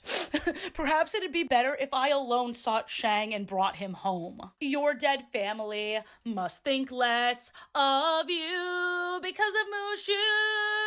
What a bitch. My favorite part of this book was learning a bit about Chinese mythology. In the morning, Meng Po, the Lady of Forgetfulness, will bring Shang a cup of tea. Once he drinks, he will forget everything. His family, his friends, even his name. Then he will float back to Earth into a new life. Shang's time in the tower is the last time he will remember any of us. I did my own internet search of Meng Po, and while I couldn't find the place they mentioned, Tower of the Last Glance to Home, the memory wiping tea is a real piece of mythology. Disney telling pre-existing stories is a foundational part of their company, and like everything else Disney does, people have mixed feelings, but I can't help but appreciate the many rabbit holes Disney has led me to. Mulan reunites with Shang Chapter 10, once again, much earlier than I expected. We're only a quarter of the way through this book. Shang thinks it's unhonorable to change his fate. He died, so he's dead. I guess he feels like he failed. This stubbornness makes sense. He was exactly the same way in the movie. Yeah, have I mentioned there's a movie? I'm glad they reminded us again. Your soldiers need you, she paused. Remember how hopeless we all were in the beginning? Shang let out a laugh. It was brusque, but Mulan went on, encouraged. Do you remember when we first met? How could I forget? You were the worst soldier I'd ever seen. Sometimes she wished she could forget the first time she'd met Shang. Mushu had given her a few questionable lessons on how to behave like a man. I love the idea of someone reading this book having never seen the movie. Even as she's risking everything to save him, she still feels so much shame. He never resorted to bending the truth, unlike her. Was it wrong of her to deceive him, especially when he trusted her so much? If he ever found out the truth about her... Stop it, Mulan sighed. Friend or not, he can't find out the truth. The author did a great job weaving in the movie's themes. As sad as Mulan beating herself up is, I see why it's so persistent. In Chapter 14, Shang's family guardian, the lion who is so rude to Mulan/Ping, sacrificed himself to save the humans. He pulled a Bing Bong, and just like with Bing Bong, I wanted to care, but I couldn't. The one-off character was offed. Yeah, that checks out. Even though they're on a time crunch to escape the underworld, Mulan still finds a moment to ask Shang what his girl worth fighting for would be like. And guys, it's kind of implied this hunk hasn't had his first kiss yet. All they could do was flutter their fans and bat their eyes. The matchmaker mother hired bragged that they were perfect porcelain dolls. Another lyric. Wow. What she didn't say was that they had no mind of their own. Shang grimaced at the memory without looking at her. The sides of his neck pinked with embarrassment. They'd say anything to make me like them. How familiar that sounds. Mulan put her hands on her hips. Not all girls are like that. You have to look at it from their perspective too. Girls are raised to be pretty and graceful and quiet. She made a face. They aren't allowed to speak their minds and they don't have a choice in who they marry. My parents were lucky that they fell in love, but their marriage was arranged too. And my mother, she doesn't even belong to her family anymore after they got married. It wasn't my mother's decision, but her family. They told her that a woman's only role in life was to bear sons. Shang leaned forward. You sound quite passionate about this. Bro is jealous he thought Ping was gay. Did they send me thought daughters when I asked for gay sons? Happy Pride, everyone. Mulan is such a badass. Imagine being your husband's bi awakening. Slay! Oh, by the way, the lion guardian didn't actually die. He just had to have a fake out so Mulan and Shang could have this romantic tension. Can't believe I ever compared him to Bing Bong. He's just a frickin' ding-dong. We are 200 pages in. The confession from Mulan that she's a woman happened after her ancestors interrogated her, and Shang was just as understanding as he was in the movie. Understand that I couldn't save my father when he needed me, so I should understand that you lied and deceived the entire army so you could save yours? That's enough, she said, finally speaking up. Do not let your emotions overwhelm you. Whether she is Ping or Mulan, a true friend is rare. Finally, the lion is being a guardian. She, Shang growled. You are my father's guardian, not mine. I am your guardian, replied the lion. You are being stubborn. Do not let pride blind you into forsaking your friend. Shang turned away. He wouldn't look at her. I thank you for accompanying my guardian to find me in the underworld. His voice was distant, polite, as if they were strangers. I relieve you of your duty here, and I discharge you from your obligation to the army. Shishi and I will complete the journey out of DU. I ask that you find your own way. The penalty for impersonating an Imperial soldier is death, Shang said coldly. I don't want to see you again. If I do, I will have no choice but to follow the law. This is the thanks she gets for trying to save him. She is risking her life, and he's like, find your own way out. I can't believe I fell in love with a woman. The fight, much like the Lion Guardian's fake death, was perfectly timed because now the Lady of Forgetfulness cornered Mulan, who is now all alone. And the Lady of Forgetfulness is tempting her with an illusion of home, an illusion of normalcy. This shit always freaks me out. It's like that scene from Tangled the series where she knows it's all fake, but she's still tempted by this sweet dream. Her fake loved ones keep trying to offer her the advice of, do what makes you happy. Why would you want to be sad with the truth? But blonde Rapunzel, present day Rapunzel, the one that's actively being suppressed, keeps coming in to be like, hey, none of this is real. You know where we are and what we have to do. Wake the hell up or everyone you love will die. 5 more minutes, please. Just 5 more minutes. It's fucking stressful. I get why she doesn't want to deal with it. On top of that, the Lady of Forgetfulness really played into Mulan's insecurities and the way she feels so out of place. Haven't you ever wondered what life would be like if they were proud of you? Meng Po asked. Mulan refused to reply. She watched her reflection in the pond ripple. I can give that to you. If you drink, everything will be much easier. It took me a while, but at this point, I couldn't put the book down. Internal conflict made external yummy. Instead of Mulan breaking herself free, Shang saved her, and it's the least he can fucking do after she put herself in harm's way only to have him abandon her. Shang looked at her bashfully. I was wrong. Man or woman, you're still my friend. I'm gonna sing again. Mr. I'll make a feminist out of you. I had my arms crossed. I was not hearing this dork out. But listen, okay, listen. The only reason she found you in the first place is because of me. It's my fault. We should have stayed together, yet I left you. I abandoned my friend, who would have never done the same to me. He lingered on that note sadly. I'd understand if you never forgave me, but can you? Mulan crossed her arms and pretended to think about it. For not trusting me or for saying women can't make good soldiers? Both? Mulan had never seen the captain look so vulnerable and ashamed. It touched her. Gross. I was wrong to judge you so quickly. I was ungrateful. You risked your life to come here and find me. Facts! His eyes met hers. I promised that I trusted you, and that should not change whether you're a man or woman. You're my friend whether you are Ping or Mulan. Not a bad apology. I don't think I would have taken it, but still, it's nice to see that they're rebuilding the friendship. Before Shang confessed, shit, and you know what else? Man or woman, you're hot as hell. Be my bridegroom. Much like Elena of Avalor's scepter, the sword Mulan found in the underworld that I didn't mention until now channeled the power from within her. The sword of the blazing sun is magical and glows when Mulan channels her courage. The way they described the fire demons emerging from the lava, I would have died on the spot. How are they making her even cooler than she already was? If Mulan 2 was canon after all of this, Shang should have stayed dead. Seriously. They're almost out of the underworld. The next test Mulan has to face is the Chamber of Mirrors. She has to face her inner demons in the reflection. Here we go. You escaped a sweet dream. Now, can you escape a nightmare? Everyone you love hates you and wants you dead because you can't be a girl right. Fuck, dude.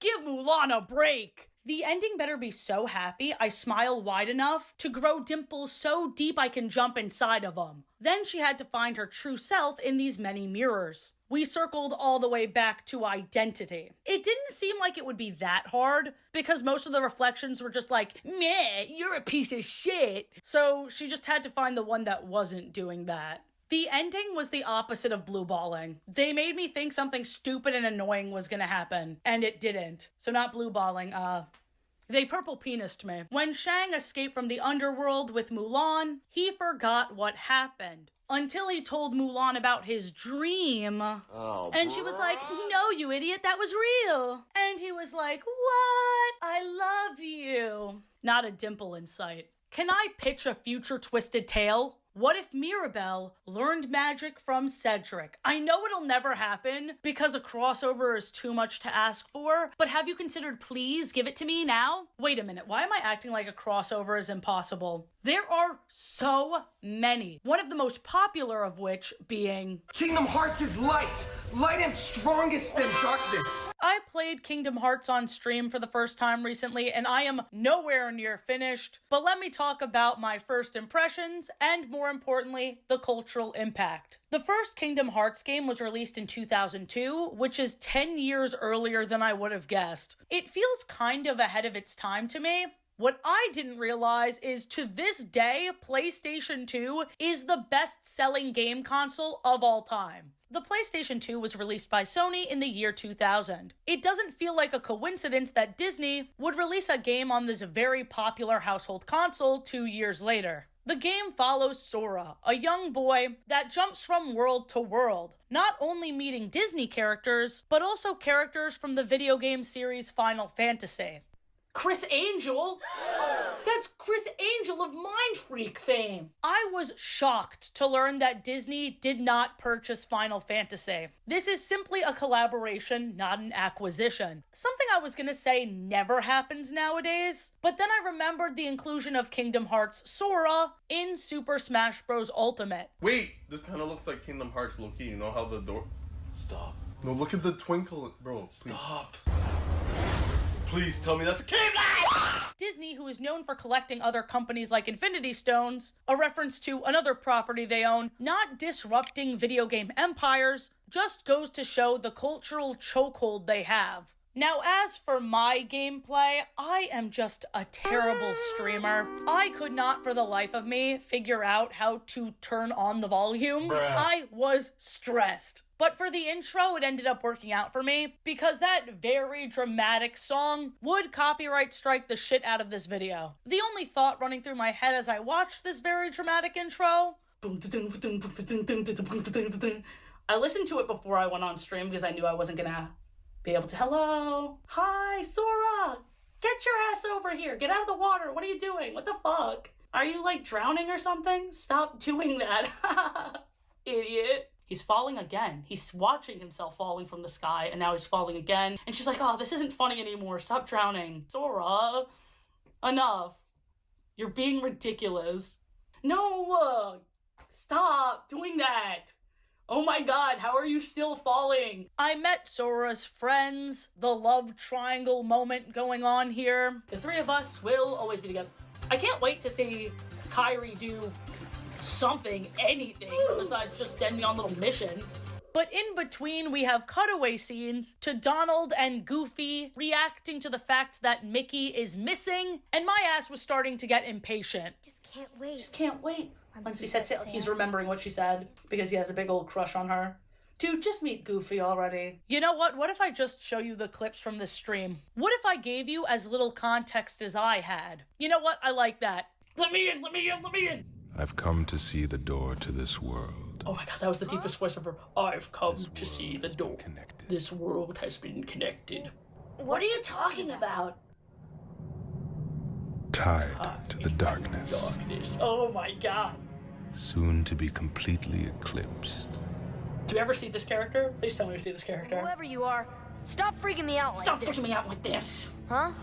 Blockhead. A meaningless effort. Oh, he's kind of mean. He's mean. He's mean. He's bullying a kid. Hot voice, though.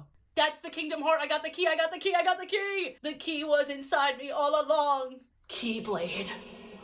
Keyblade. Okay.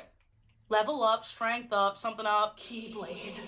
Let's go. You all said, Athena, please save. Athena, please. Because you all thought I'd die. Because you all thought I wouldn't be able to suck up that shadow, bitch. No! Now he's reverse falling. Disney, Twisted Wonderland. I guess I'm too old to be a mobile gamer. You have games on your phone? No, I don't. I sucked at the battles, I was confused, and I ended up deleting it off my phone because it took up so much space. I mean, 8 gigabytes? Good God. But let's look through the little gameplay I have, talk about the highlights, and then move on to the anime and manga. Try and keep up, mate. So, are we complimenting the magic mirror, or is the mirror gassing us up, telling us we look fire while there are green flames in the reflection? Is that supposed to be us? Are we just an evil soul looking for a vessel? Apparently so. We ask for a visage. And even though this whole exchange was voice acted beautifully, as you can see, I was just tapping on the screen. My attention span was dwindling. I think I was trying to skip. What a jerk I was. On my boomer shit, I guess I wanted to play Candy Crush instead. We see a carriage, a castle, and then both at the same time. Who was that? Us? I mean, clearly not. We're still talking to this mirror, who beckons us to take our own hand.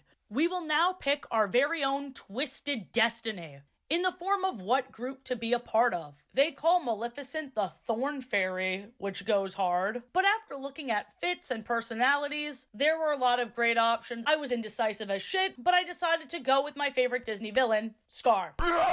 It asks me if I want to take the plunge. I say yes, and we lock the fuck into this coffin. What's going on here? The house is called Savannah Claw. Leona tells us, honestly, most of your life's decided for you from the moment you're born. There's no point in working hard. Okay, defeatism. Okay, predetermined eternal punishment. Okay, over 6 feet of pure nihilism. I like that this skinny, very unintimidating dude is supposed to be based off the hyenas. She-hee-hee-hee-hee. Disney is too focused on the aesthetics of these teens.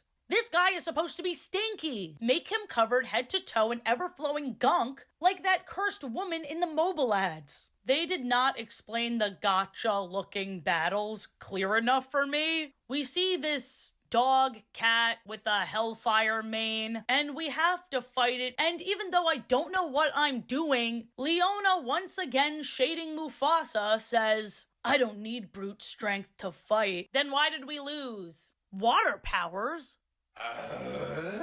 Where the fuck did that come from? Why would he have that power? The giant hell creature noticeably did more damage. Who would have thought? I have no strategy at all. I die very quickly, and they don't fall to their knees or look like they're in physical pain. They just look embarrassed. Sorry, guys. When we finally enter the game, we meet Grim, who looks like a baby version of the creature we were just fighting. A fiery little kitten. Cute character design. He reminds me a lot of King from the Owl House. He doesn't want to be perceived as cute, even though he is. Roasted alive by a weasel? What will I dream of next? I'm not a fucking weasel! So that cat is assigned as our familiar, and we meet the headmaster, or head mage, because magic. We learn that coffins are gateways, that this is Night Raven College, and that we lost our memories, I think?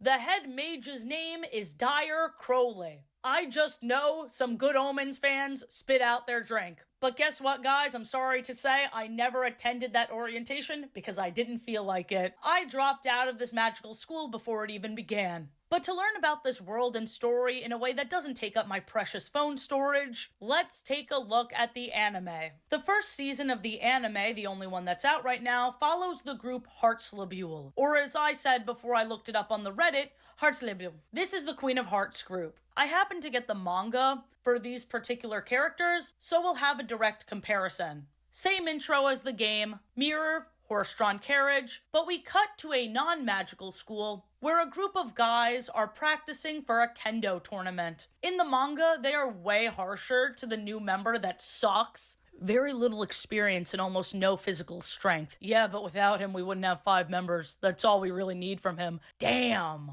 But the harshness in this manga, plus the older student explicitly saying, I'll pick up your slack, makes the weaker kids very emotional. I have to prove myself outburst make a lot more sense than in the anime, where it seems like it came out of nowhere. In the anime, it is so awkward because all the older guy was saying is, hey, don't push yourself too hard, I got your back. And he was like, I want to be strong like you. Okay, whatever you say, man. I'm going home. Is that a horse?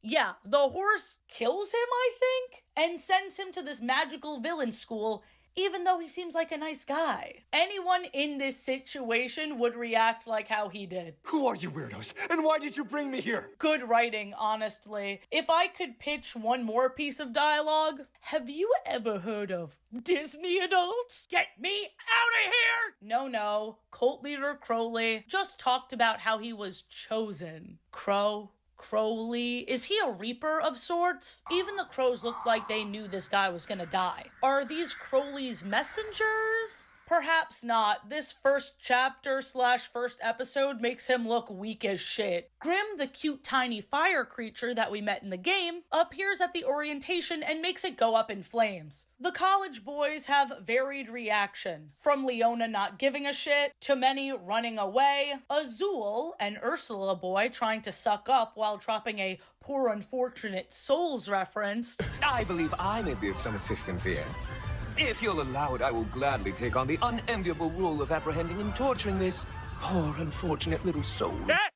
He said it! But the focus is on Riddle. Riddle, this Queen of Hearts boy, is enraged a ceremony was disturbed. He's making a mockery of our traditions. He punishes and magically locks away Grimm's powers, and he also threatens to kill our non-magical main character, Yu. Because apparently you insulted him by trying to save him and asking if he's all right. That is tantamount to insulting the Queen of Hearts herself, you prodigious buffoon! I know it's a bit silly, but making the self-insert character's name Yu is kind of brilliant. The magic mirror says he can't find where Yu is from in a very scary way. Search far have I through fog and mist. The young man's home does not exist. I thought the Earth was wiped out, but turns out they've just never heard of it. So Yu has to find another way to get back home. In the meantime, we learn more about this world. There's Ghost where Yu's living, and that somehow doesn't freak him out. The next day, he's cleaning up Main Street, and he doesn't recognize any of the characters, so the students explain their idols. It is so jarring to see an anime intercut with scenes from Disney movies, but Yu needed this backstory because Disney doesn't exist in his world, which is admittedly a way more interesting approach than if he was a Disney superfan. Can you imagine? Jafar is real? Oh my gosh, I love Aladdin and I played the Magic Carpet in my middle school play. I guess you could say I'm part of a whole new world.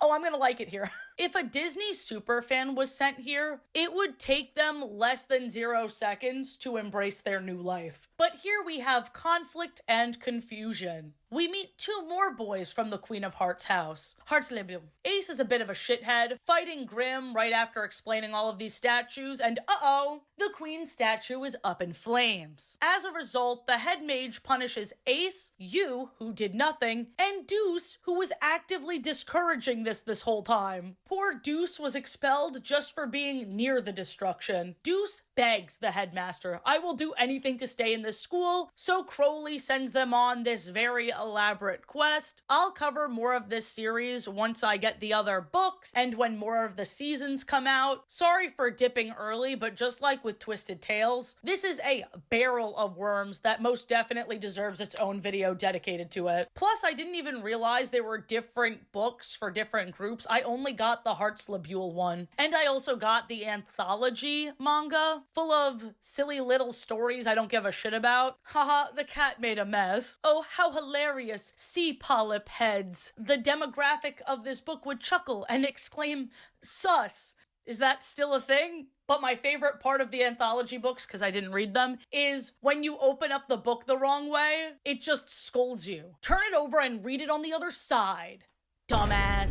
Twisted Wonderland was not Disney's only mobile game. Mirrorverse, despite being very popular with 5 million players at its peak, shut down in 2024, only 2 years after its release. I read through all the discourse on Reddit. Paying players were left in the dust once a lot of the creative team was laid off, leading to very few updates. The game itself was very loved, but Disney didn't think it was worth investing in the world and the gameplay. What world? What was the gameplay even like? Why are we starting at the end? While a lot of other AUs leave things in the air, Mirrorverse spells it out. Let me read you the intro to both the World of Mirrorverse book and the Snow White one. There are two sides to every story. There's the story you know, the familiar, the cherished, the beloved, and the story you haven't heard, the unexpected, the mysterious, the surprising. When the former crosses over into the latter, and the well-known enters the unknown, you have the makings of a brand new universe of high adventure. This is Disney Mirrorverse, an alternate look into the worlds of Disney and Pixar from an exciting game about the stories you love,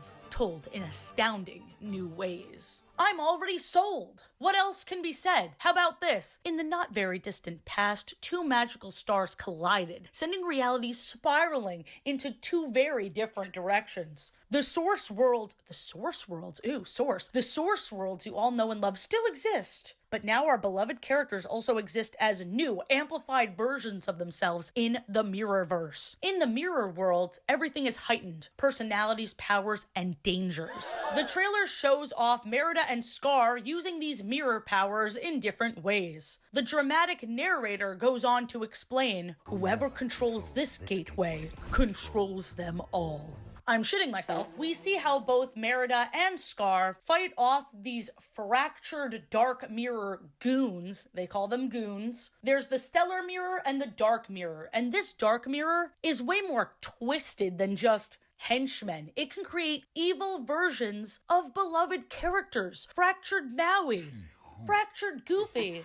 Fractured Judy Hopps, not the bad cop. Fractured Mr. Incredible. Even fractured Olaf. What is he gonna do? Annoy me to death? And there's so many more. What especially confuses me is the fractured villains. Huh? I guess they're just as evil, just unplayable. They are obstacles to both the good and evil characters. Anyway, why are they here? Allow me to read you more. Behold, the guardians, defenders of the Mirrorverse. Like two sides of the same coin, the champions of Disney Mirrorverse are the same one you may be intimately familiar with, while also being intrinsically different in very specific ways. Each guardian has been recruited by Mickey the Mouse to defend the Stellar Mirror and the worlds of the Mirrorverse at large from ever-present threat of the fractured forces. This specifically chosen crew of heroes and even ne'er-do-wells are altered and amplified versions of the one you know from their source worlds. So that explains why you can play as villains as well. I don't know why the villains are helping Mickey, but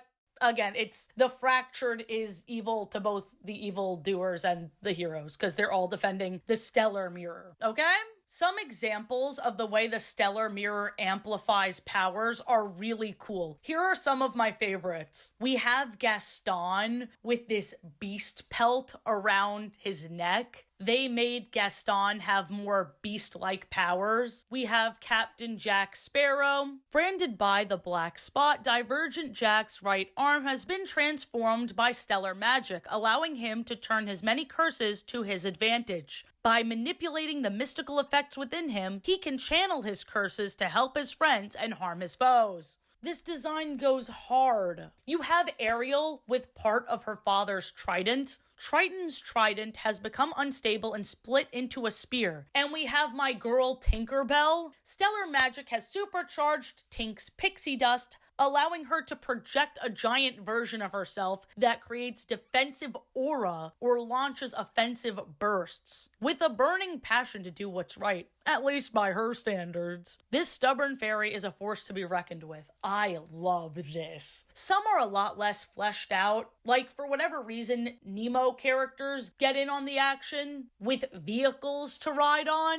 We are suspending our beliefs so much, but we can't have them breathing air. They are rolling around in little fish bowls. A 12-year-old girl's anger is here. And hold on, why does Minnie have punching power? I thought she'd be more likely to possess a charm kind of power, like singing a song that hypnotizes people. Although I don't know how that would work with the gameplay. Oh yeah, the gameplay. I was so caught up in the world, I didn't think about what the actual experience was like. Hopefully it's as awesome as the trailers made it out to be. Oh damn, I was expecting another gacha game in all honesty, but this is really nice. It's giving a bit of Super Smash Bros. Adventure mode. This was a phone game?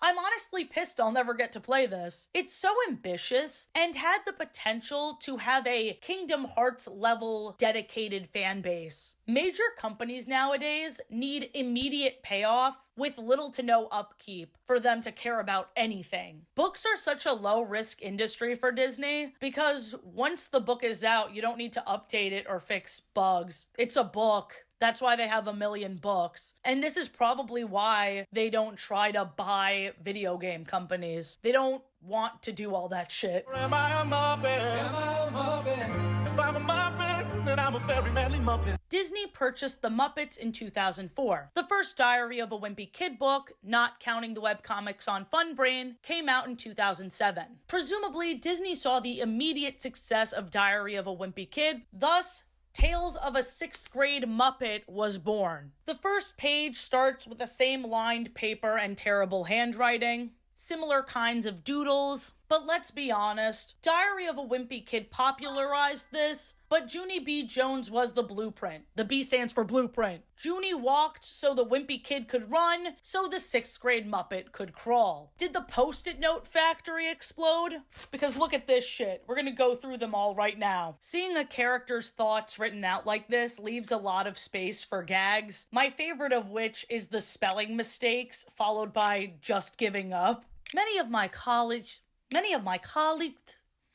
friends, this kid, Danvers Blickensterfer, wrote his school paper about his hero, Gonzo the Great. We see that this fixation is in fact hyper, with Greg Heffley levels of low empathy for comedic effect. He ruined his aunt's wedding and his great-uncle's funeral with these Gonzo-esque stunts. We can only hope the nose sock was washed. He ends his report with, "Please discuss amongst yourselves." And he even copyrights all of his writing and doodles. To my surprise, the whole book isn't written like this. So even though I think Disney really wanted to compete with Diary of a Wimpy Kid, it is still distinct on its own. Plus, Greg Heffley doesn't own the diary format. Before Mr. Piffle could call on another student, I announced, "At this time, I would like to perform my grand finale." Mr. Piffle frowned. Oral reports don't generally have grand finales, but it was too late. The wheels of fate were in motion. And now, in tribute to the great Gonzo, I shall balance a basket of free-range emu eggs on my chin using this yardstick, to the tune of Bingo Was His Name-O. It was at this point I remembered he's not a hyperactive 6-year-old, but an 11-year-old, so I held my breath, bracing for impact, because I knew this kid was about to get bullied.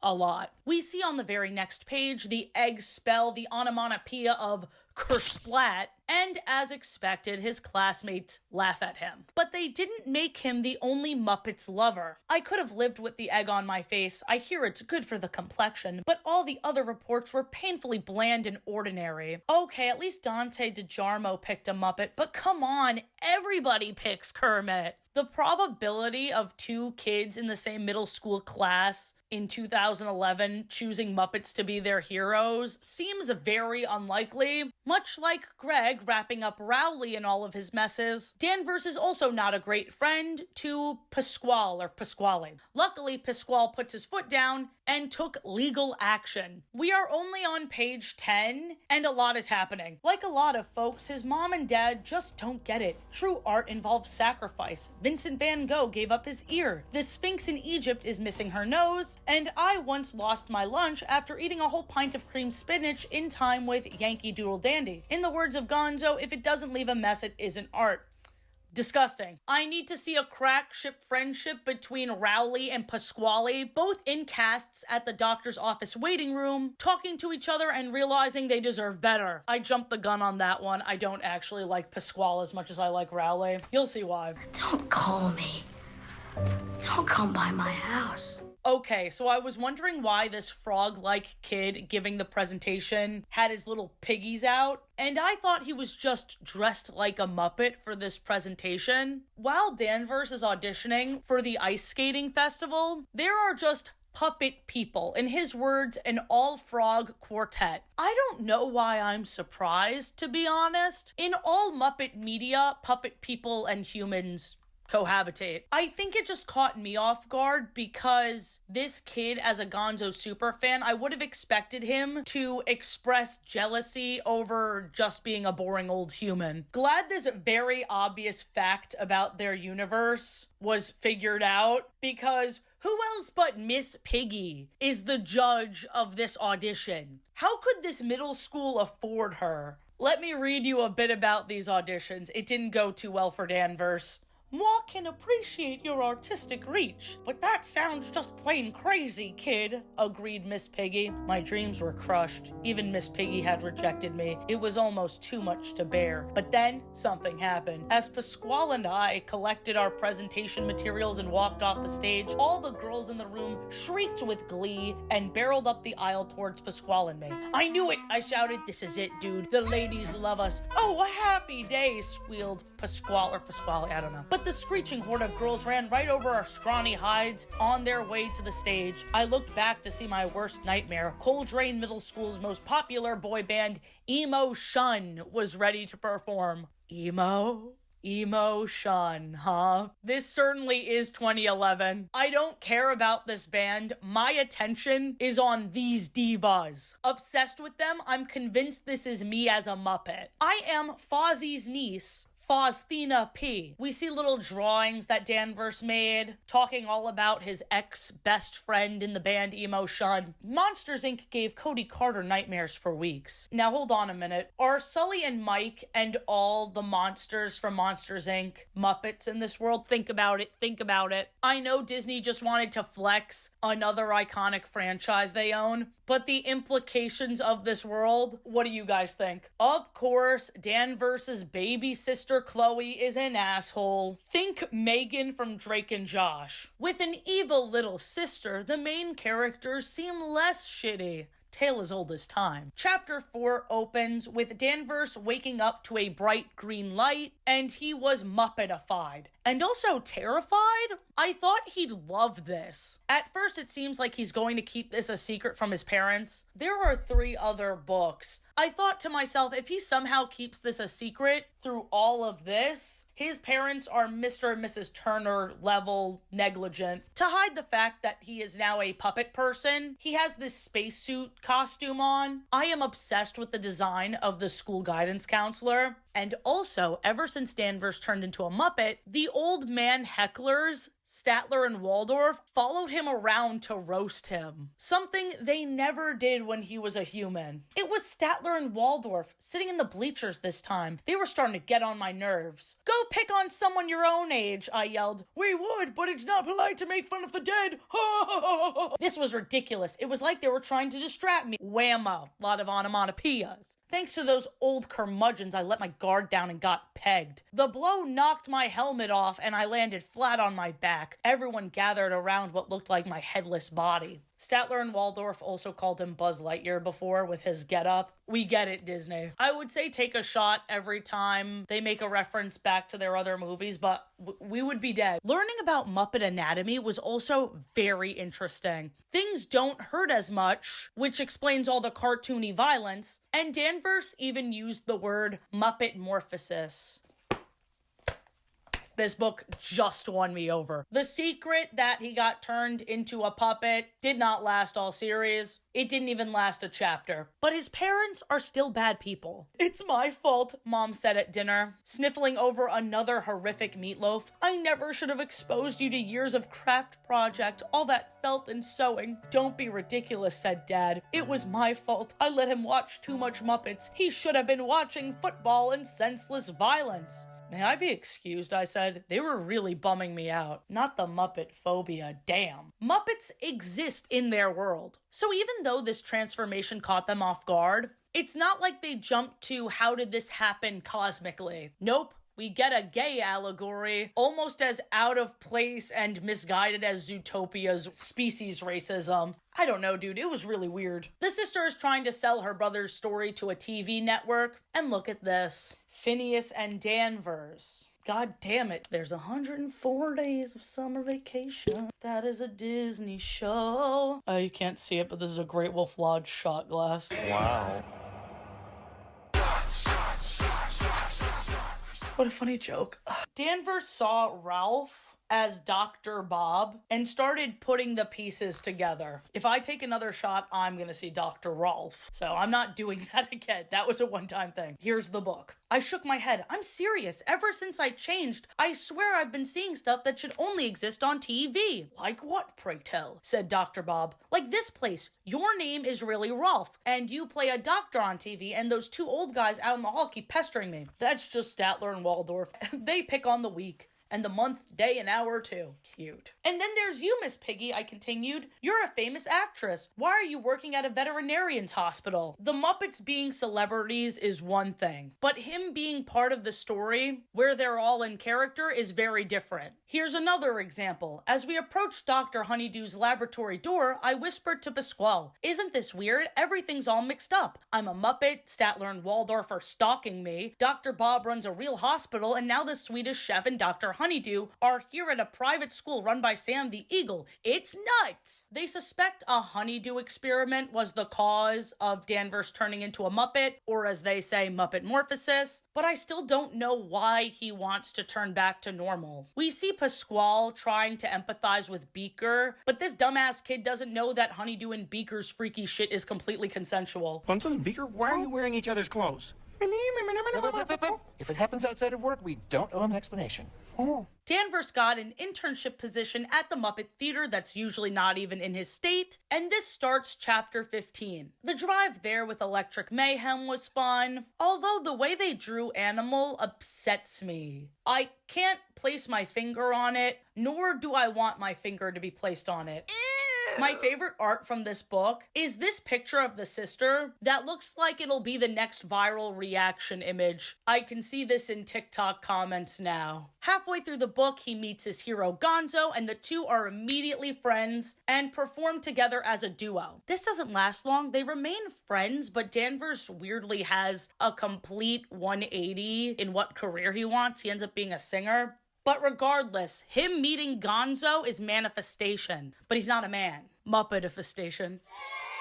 It took Danvers embarrassingly long to realize he's living the dream. I don't know why he ever thought this was a curse to begin with. It seems very out of character. Gonzo has a heart-to-heart with the kid and romanticizes being misunderstood. Danvers, he said while we were taking a snack break, with all these brilliant creative juices flowing through your veins, you must be really popular at your school. Actually, I'm kind of considered the school weirdo. No one takes me seriously at all. Gonzo jumped up. Really? I have the very same problem. Isn't it great? Great. Most kids laugh at my stunts and girls won't give me the time of day. What's so great about it? Because you have something those other kids don't have. The element of surprise. Which would be a really cute scene if Danvers had a personality outside of trying to be like Gonzo. See, I wrote this, and then the next few books, he's not even trying to be like Gonzo at all. And the change comes out of nowhere, much like him becoming a Muppet overnight. I was a boy in middle school doing all right. Then I became a Muppet overnight.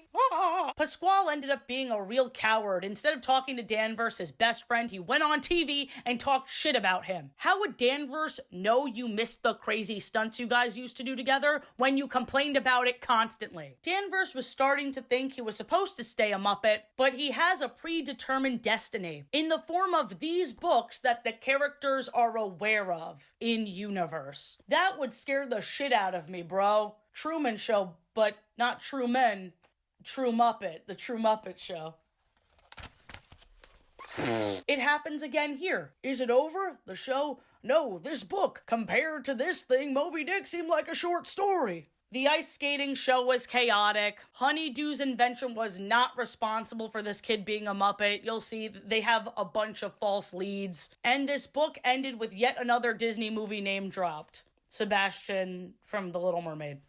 If I take another shot, I'm going to sleep. Second book, Tales of a Sixth Grade Muppet, Clash of the Class Clowns. I'm glad I put Twisted Wonderland on pause to finish this series no one asked me to do. We have a recap of the first book in the form of another diary-like entry handwritten by Danvers, but the old bitches even interrupt him in this book's intro. This is no way to start off a book. We want danger and excitement. Yeah, I've read dictionaries that were livelier than this. Dimension hopping demons. They're heckling from hell, and we're there with them. We have the first mention of something owned by a company that isn't Disney. It was the biggest night of my life. The 5th annual Kids Pick Awards, like the Kids' Choice Awards, but they had to change the name because that's owned by Nickelodeon. Cute. The award show has the same type of slapstick scene in the first book until Miss Piggy breaks her leg and her spotlight is stolen by Danvers' sister, Chloe. We meet the class clown kid on the cover in chapter 4, and I guess now I'm fully on our main character's side because this guy isn't funny at all. Thanks, Mr. Piffable, said Phipps.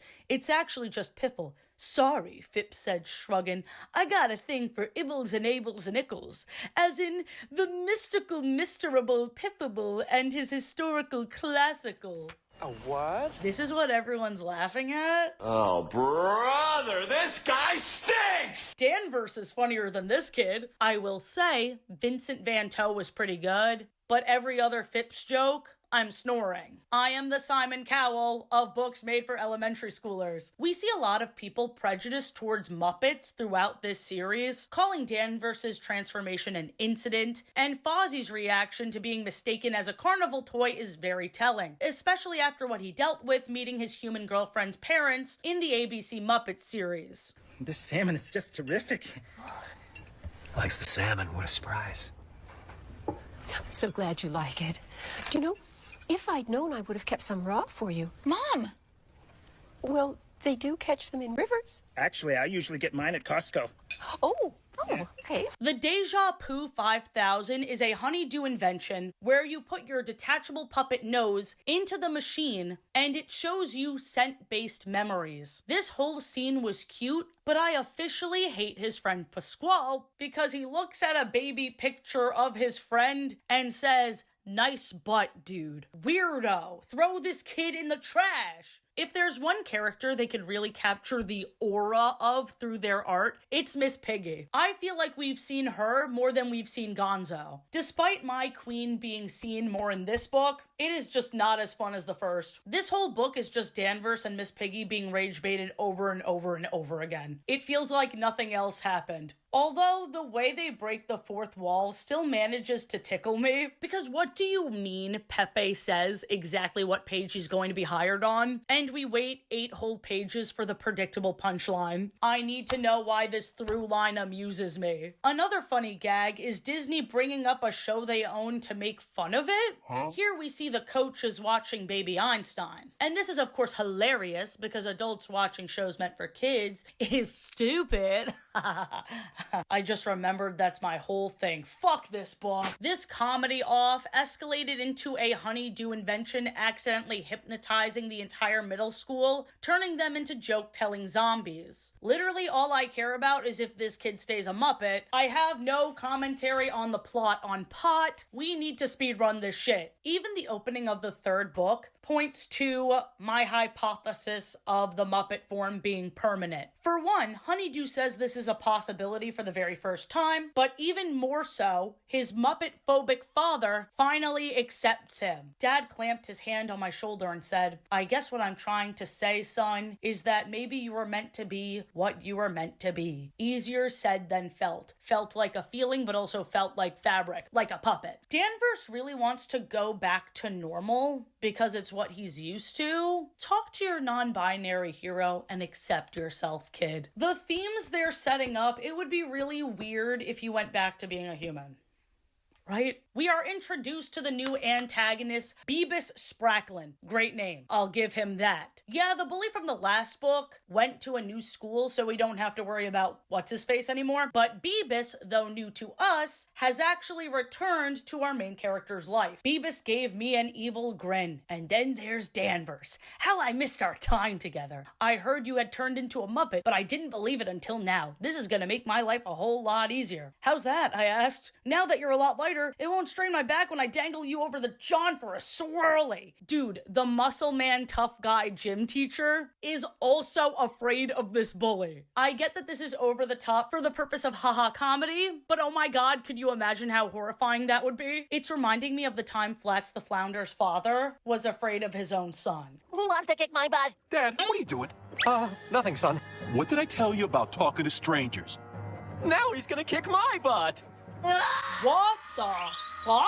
As if the bully and the movie they're filming at an abandoned rundown summer camp wasn't enough, we also have Danvers and his ex-friend Kip having a crush on the same girl, Sophie. The way he talks about her, of course, makes my skin crawl. Sophie looked down at her bare feet, her beautiful, perfect feet. Sorry, I got distracted there. Ew. This Disney AU's video is feeling awfully Nickelodeon right now. Derogatory.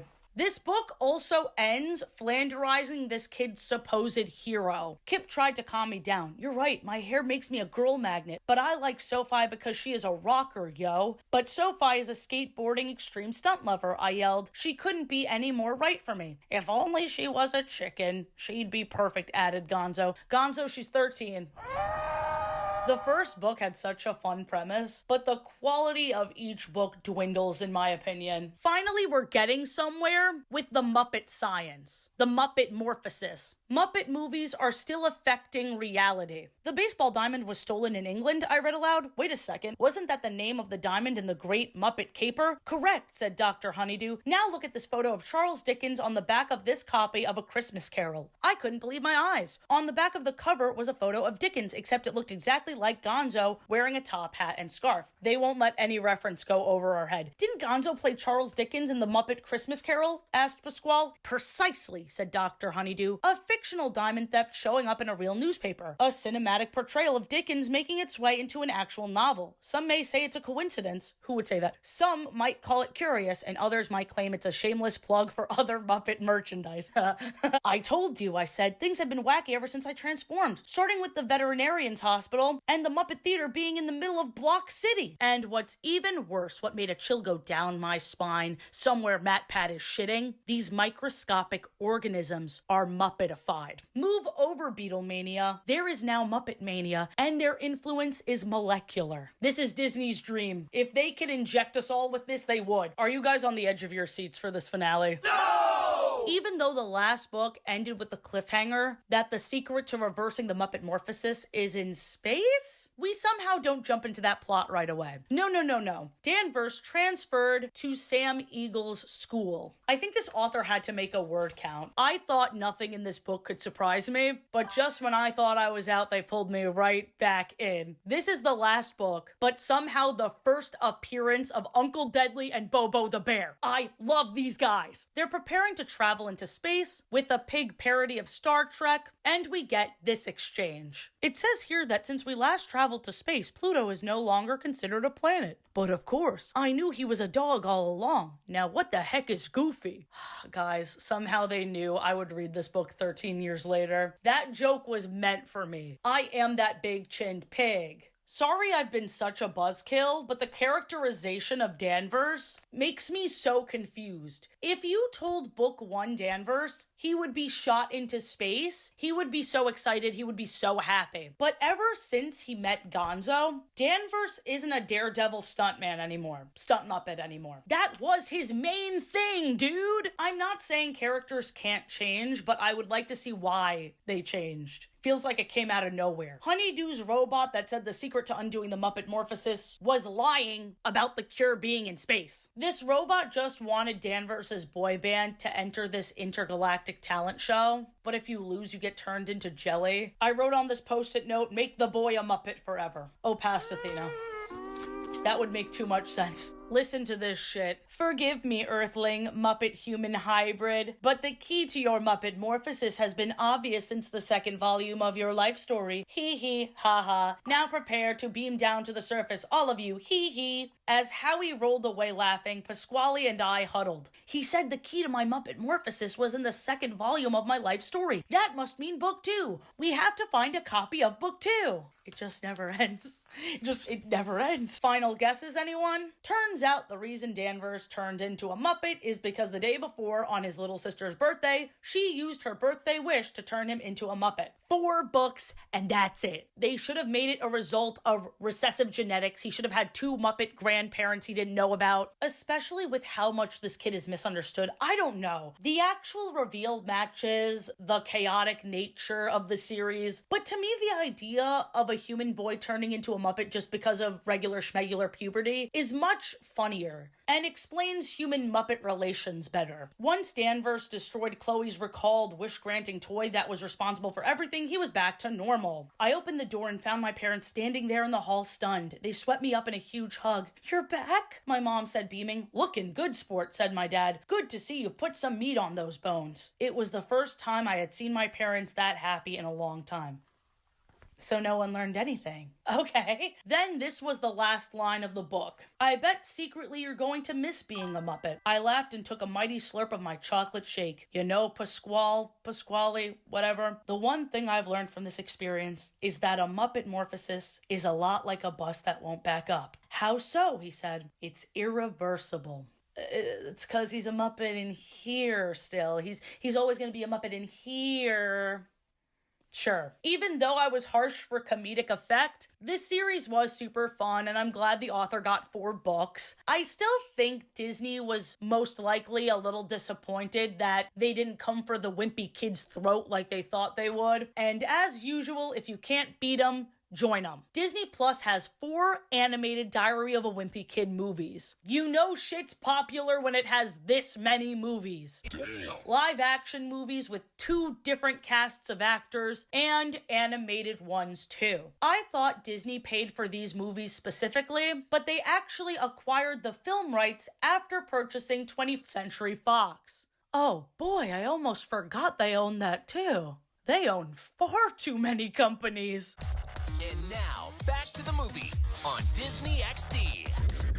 Call me a schemer. Call me a freak. How can you say that? I'm just unique. The songs, the stories. Descendants is the definition of camp. As you know, I already made a lore video all about the Descendants movies and the short spin-off animated series. And because there's a 5th movie coming out soon, I will most definitely be talking about it again in a re-explore. There is a new Gelatin audio making the rounds on TikTok. I'm sure you know what I'm talking about. Perfect Princess Nepo babies.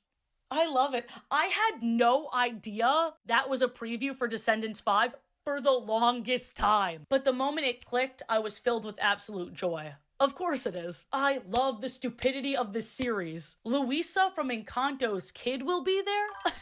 Why the hell not? I think the Descendants movies thrive because of how much it differs from the original format. If each of the parents looked exactly as they did, animated in their original style, it would feel too much like a conventional sequel. Descendants being live action is so genius because it gives so many degrees of separation. Nothing is serious.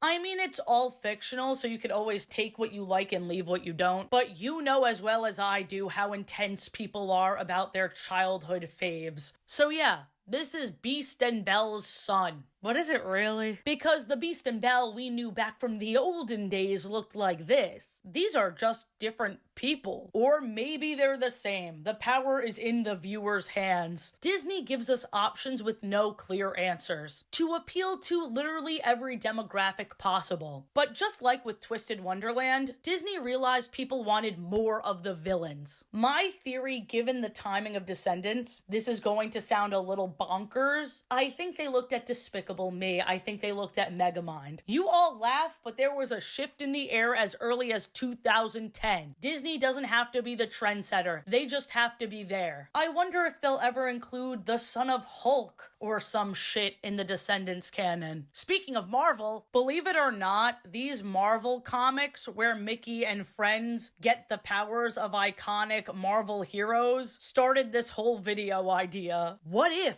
Mickey and friends became the Fantastic Four? What if Minnie became Captain Marvel?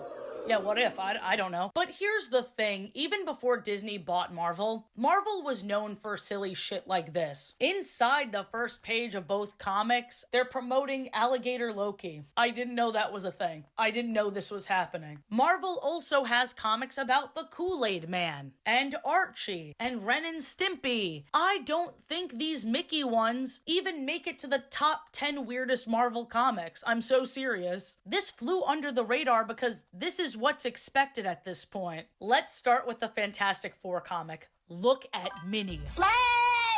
She is serving! We see them all responding to the Fantastic Four symbol in the sky, which is how Mickey calls them. Donald's cranky ass having the Thing's powers is perfect. I am once again so charmed by Goofy. As the Human Torch, he tries to help everyone to the point of wiping himself out. He's the greatest. Goofy makes me emotional. But we have to rewind, because how have our friends acquired such weird powers? I must be a fake fan because I had no idea who Gyro Gearloose is. I know all the DuckTales fans just guffawed at me. He's not even a new guy. This character has existed since the 50s. He's a friend of all the ducks, and he's an inventor just like Lin-Manuel Miranda Duck. This is disastrous. No, calamitous. No, cataclysmic. The invention hit the characters and gave them these powers they all react very casually to. They underreact completely. Then we're brought to their very first mission. This comic is less about the story and more about the vibes, man. You grab a copy of Mickey and Friends as the Fantastic Four just to marvel at the art. Have you ever seen a group with so much aura in your life?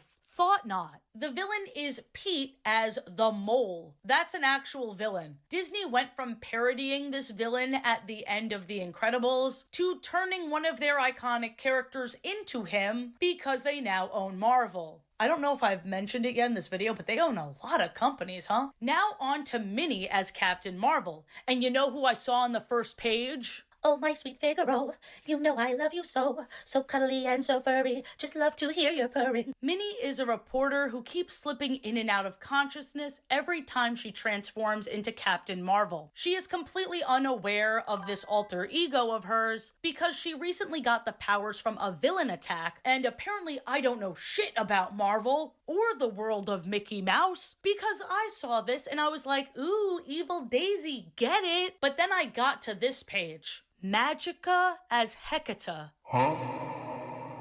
Which one is the duck and which one is the Captain Marvel villain? So this is Magica De Spell. This duck has existed since 1961. She's the sister of the Wicked Witch of the West? Oh, so they've just been throwing shit at the wall since before our parents were even born. What the hell? It's Disney's House of Mouse! House of Mouse was so much more than a clip show. Seeing the way all of these characters interact in the audience was always a treat. We have Hades getting together with Maleficent, a dynamic Disney loved so much Dove Cameron plays their daughter in Descendants, and another core memory is when the villains teamed up to take down Mickey in the Halloween special. Flashback. I love the villain number. It's our house now. When the villains take over the show at midnight, I don't know why they had to wait until that specific time. I think they just wanted to be dramatic. I mean, look at this fucking pose Jafar hits. Slay!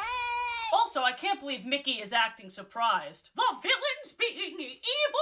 Who could have seen this coming? In this same video, I was spiraling about the logic of this show, and I think I finally figured it out. How can we explain away the Beast still being a beast? Ariel still being a mermaid? Of course, from a marketing standpoint, you want to show your characters at their most iconic, even if that doesn't match up with the conclusion of the movie. If Tangled was out at this point, I'd bet you anything Rapunzel would be in that audience with her long blonde locks. But if we were to force logic, why are they like this? I am going to give you the most confusing answer ever. I think it's exactly like how the world in Super Y works. No need to fear if you didn't study up with this classic lore video. I'll explain. In Super Y, all of the fairy tales exist in two separate worlds. In Storybook Village, they are a regular person, but in their book, they play out their story over and over and over again, and these timelines are going at the same time. As you can see from the House of Mouse theme song, they're really rolling out the red carpet for all of these characters, presumably because these movies exist in universe as well. So I would argue there's two versions of every character, just like in Super Y. The one where happily ever after is the last we see of them, and that story is what's happening with them for all of eternity, and the other that is aware of their legacy and is actively going to these events as a celebrity. It's a lot like the Muppet books we just read. The Muppets are celebrities, and the worlds they created collided, creating confusion because, wait, that's not real, but neither is real to us anyway. What is just plain fiction, and what is the fiction's fiction? And should that make a difference to us at all? My brain hurts. There's way too much to cover. I can't fit it all in one video. Like the card game Lorcana? Fuck it, let's open 2 packs while we're here. Let's start with Tinkerbell. I hope I get some rare hits like a Mewtwo or a Charizard. Come on, baby VMAX. It's Nala from The Lion King. Of course, who could forget about Squeaks? Pocahontas, Li Shang, Force of a Great Typhoon, like from the song? Come on, Hollow. Piglet, classic. That's a nice card. Pudge. I don't know what this is from. Kristoff Salute from Frozen. Ooh, is that a hollow? That's a hollow. Scrooge McDuck, hollow, of course. Of course his coin's gonna be shining. You know my boy. All right, VMAX. Oh, come out and fight, classic Mickey.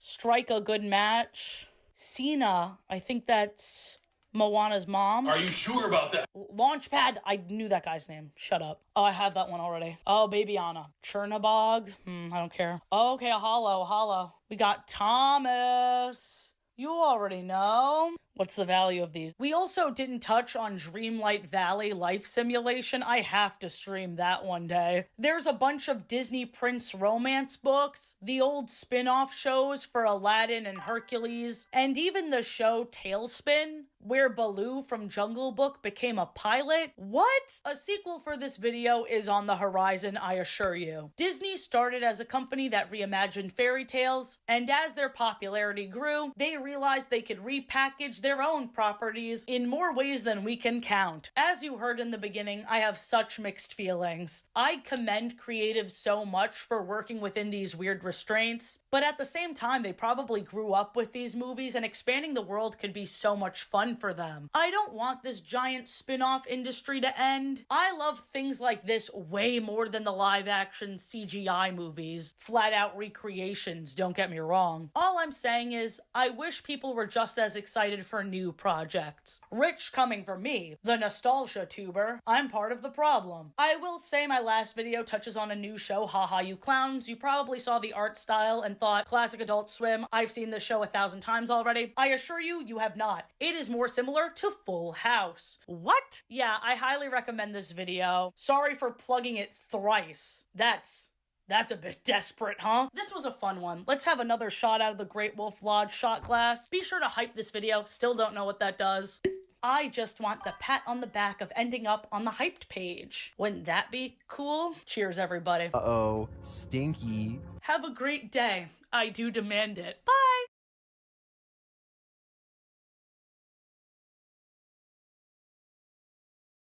Going live.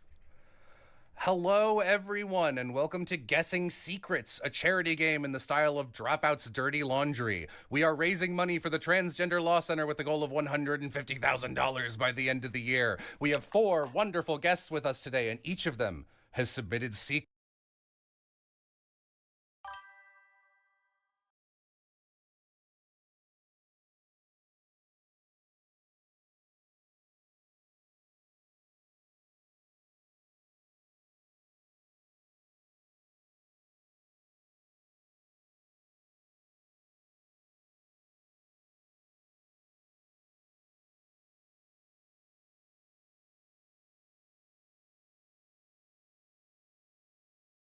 Of episodes of lore. Neither were made to be newcomer friendly. Princess, are we going to be okay? Of course, gummy babies. We've got Finn and Jake.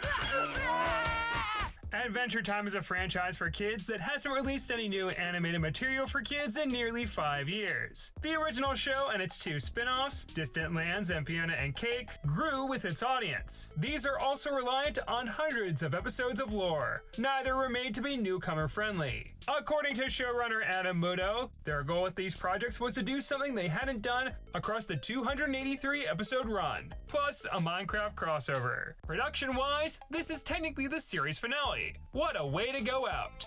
Enderman, fight me! Oh no. This goal Muto mentioned is how we got multi-parters exclusively starring side characters and detailed explorations of alternate universes. However, due to the early success of Fiona and Cake, Warner Bros. Animation announced they were developing a handful of Adventure Time projects under Cartoon Network Studios. Heyo BMO for preschoolers, a Finn and Jake focused movie, and the only one to be greenlit a few years ago, Side Quests. The key creator behind it is Nate Cash, who's been a producer and showrunner at the studio for years, after serving as the storyboard supervisor and then creative director on the original run. It was announced to be streaming on Hulu and Disney Plus internationally, skipping Warner's own streaming service. This makes sense from a business perspective. The company has been licensing its own programming to platforms like Netflix for a few years, getting rid of exclusivity because they gotta make money. They really gotta make money now. If you look at Hulu's best performing kids shows as of September 2025, 3 of the top 10 are from Cartoon Network. It's not surprising that Gumball, Regular Show, and now Adventure Time have revivals streaming there after being Hulu's staples for many years. It's equally unsurprising that Side Quest is aimed at the old 6 to 11 age demographic, a new jumping on point for casual fans, and the generation born after the original premiered in 2010. That makes even me, an unk in the making, feel old. Thanks, old guy. Leading up to the release of this first batch of 20 segments, which I'll be giving my mostly spoiler-free first impressions on today, I've seen a lot of confusion about what exactly this new series is supposed to be. The wording of press releases would have you believe this is a prequel, or even a reboot. It's a return to the early days of both Adventure Time and its characters. You evil or what? Course I'm evil. What a stupid question. Are you a baby? What? Questions aren't stupid, and I'm 12! Finn is back to fighting monsters and embarking upon epic quests with Jake by his side. Nate Cash has an affinity for this younger version of the character, and that's what guided him when asked to pitch a spin-off. Finn was more of a kid, like he was more of like a righteous barbarian boy who just wanted to be a hero and like naive to the point where it was just like fun and exciting, and like the simplicity of it is something that I was excited about going back to. The actual period where the show takes place is kept vague. Marceline was initially introduced as someone who Finn and Jake meet. When she debuts here, there's already some history between them. Jake mega pranked me last year, remember? The characters mention quite a few classic episodes, as if they've already happened in the timeline. I'm Finn the Human, slayer of zombies, deemed righteous by the Enchiridion, pacifier of mountains, witch crusher, drop ball grabber. In Car Wars, the boys visit Banana Man because they know he's a gearhead, a trait introduced in Season 5's We Fixed a Truck, far from the first few seasons that inspired this new run. Thanks for making things confusing, Banana Man. At first, I was surprised by all of these callbacks, since delivering standalone episodes that avoid story arcs was a goal of the show mentioned in its original announcement. But no, Side Quest doubles as an Adventure Time Glup Shadow delivery device. All of your favorite obscure characters with limited appearances are here. The Morrow, Marauders, Manish Man, Clown Nurse, Gnomes, Party God, Giuseppe, and previously unnamed old ladies, plus others I will likely be corrected about in the comments. The Cartoon Network Studios tag even pulls from the holo message of Jake's father from Dad's Dungeon, changing in nearly every episode. To its credit, these appearances mostly feel natural. There's a surprising love for the established canon here, but a one-sided one.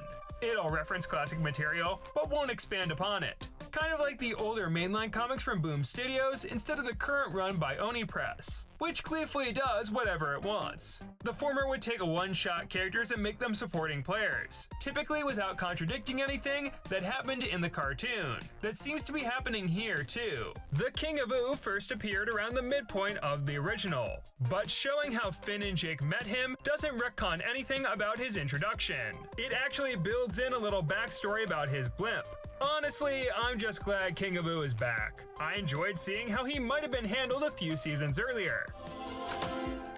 Oh, guests! For another example, Bellamy Bug was a character we only saw in Finn's mind as a manifestation of his imagination, and it's only now we find out where he came from. Turns out Bellamy Bug is a real guy, a high society gentleman, a pimp, and he poops pink orbs. Finally, some important lore. Why don't you just tell Sweet Lady P how you feel? That simply is not how it is done. Why? That simply is not how it is done! Hey, what's up? My name's Jake. This is my brother, Findleton. Yo. The cast has been taken back to their early status quos. Marceline is more of a devious prankster, Princess Bubblegum is a noble ruler who Finn seeks the affection of, and Ice King is obsessed with stealing princesses. Normally, I only date 7s and above, but what the heck? Nobody gets a formal reintroduction, but you do get enough context to figure out everyone's roles and dynamics. Since the franchise was conceived with the title Adventure Time with Finn and Jake, the boys are front and center. Finn has to prove that he can be a great, manly hero, overcoming his embarrassment. How do I look, Jake? You look sick, dude. I've noticed that when new writers get their hands on this duo, their first tendency is to pit them against each other. And though they disagree, that's not what this pair is about. Jake is back to primarily being an older brother type, a laid-back voice of reason. Finn, you sure you don't want to maybe go and do something totally and completely not this? When he does face off against Finn in a gentleman's duel, they're so in sync that the pair is almost evenly matched. The series does a solid job spotlighting their bond, although in particular, Jake's blunt asides reminded me that he was my favorite character back in the day. Can I help you with something, guy? That and this toot of his. Nah. SideQuest picked up on many subtle quirks that either began or belonged to the first few seasons, like how often Jake would get frozen in ice, Finn's auto-tune singing, the boys embarking on missions for Bubblegum, Jake's slightly thinner body, abrupt cuts to the credits, Finn's eye whites, and transitions that riffed on the title. It's idea implementation time! They just need to bring back the floating censorship barrels, and then they'll have all of their bases covered. I don't think Finn getting his words mixed up was a recurring gag, but it's a cute way to play off this classic moment. I'll get your kid back, toy! The hotline. Spin faking. Go Virginia fake. Sasha Knight takes over the role, the only voice actor to be replaced, but his young Finn is spot on. Why does he look so disappointed with me in this headshot? It never distracted me, and it's cool to have another kid playing the character again. It's new idea implementation time! Moving on to the visuals, the title cards are a lot simpler than their predecessor, working off a basic template with a center carving and background swapped out. I do like that they kept the old format for credits instead of the more classic TV approach of text that fades on screen. If you missed their handcrafted, heavily shaded, and painterly style inspired by Frank Frazetta's work, you'll be happy to learn that the regular backgrounds have now adapted this look. They can be very atmospheric or lived in with their colors or details when the scene calls for it. Oh no, he's getting bolder. This painterly and rendered direction for backgrounds was attempted when the original was in development, so it's cool to see it influence this new incarnation many years later. Another throwback is the way Finn's hat droops over his body when he's facing forward, reminding me of how he was constructed back in the pilot days. Over the Garden Wall art director Nick Cross did a stellar job stepping into the same position here, and reworking the style without losing its essence. But I think the influence of supervising director Victor Courtwright really looms over this revival. He was the showrunner of Thundercats Roar, which I think deserves some credit for being a 2020s action cartoon with better animation than Invincible. Maybe it would have been more well-liked if they kept the 9/11 joke. This is for the sword of Poindar! Never forget! A handful of board artists and Nate Cash himself also worked on that reboot. The characters morphing to fit expressions, deformed distance models, extreme angles, and detailed perspective shots all scream Thundercats Roar. Yet, I think this approach fits a far more chaotic and cartoony property like Adventure Time.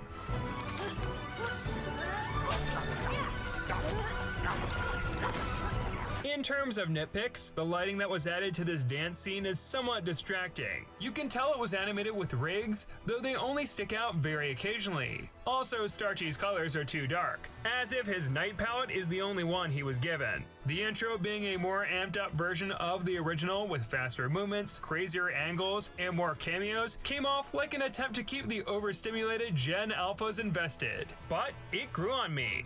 This theme song, as well as the general visual approach, reminds me of guest animated episodes like Food Chain, also Corporate Memphis. However, looking at this makes me laugh instead of making me depressed, which is how I feel whenever I use LinkedIn. The intro, art, and animation bring something new to a familiar side of this franchise. And that sums up the philosophy of side quests, for better or worse. And now, lesson... Oh yeah, it's finally sword time! Yeah! As faithful as this revival is, its humor and storytelling isn't always compatible with Adventure Time. The pacing is faster, leaving time for quieter moments, but generally there's less room to breathe. There's much more of a tendency to lean on the animation for humor. I wasn't surprised to learn that the creators plan to use mixed media, like cells and up-res VHS tapes in the future, after watching a joke that's straight out of Smiling Friends. Matthew Jansen's score isn't bad, but it shares an issue I had with Distant Lands Obsidian Special, where it plays into the jokes too much, like with this melodramatic piano cue. Ah, jeez, man. I think I get it now. The generic medieval music you hear as soon as the first episode starts is what you would think Adventure Time sounds like without having watched it.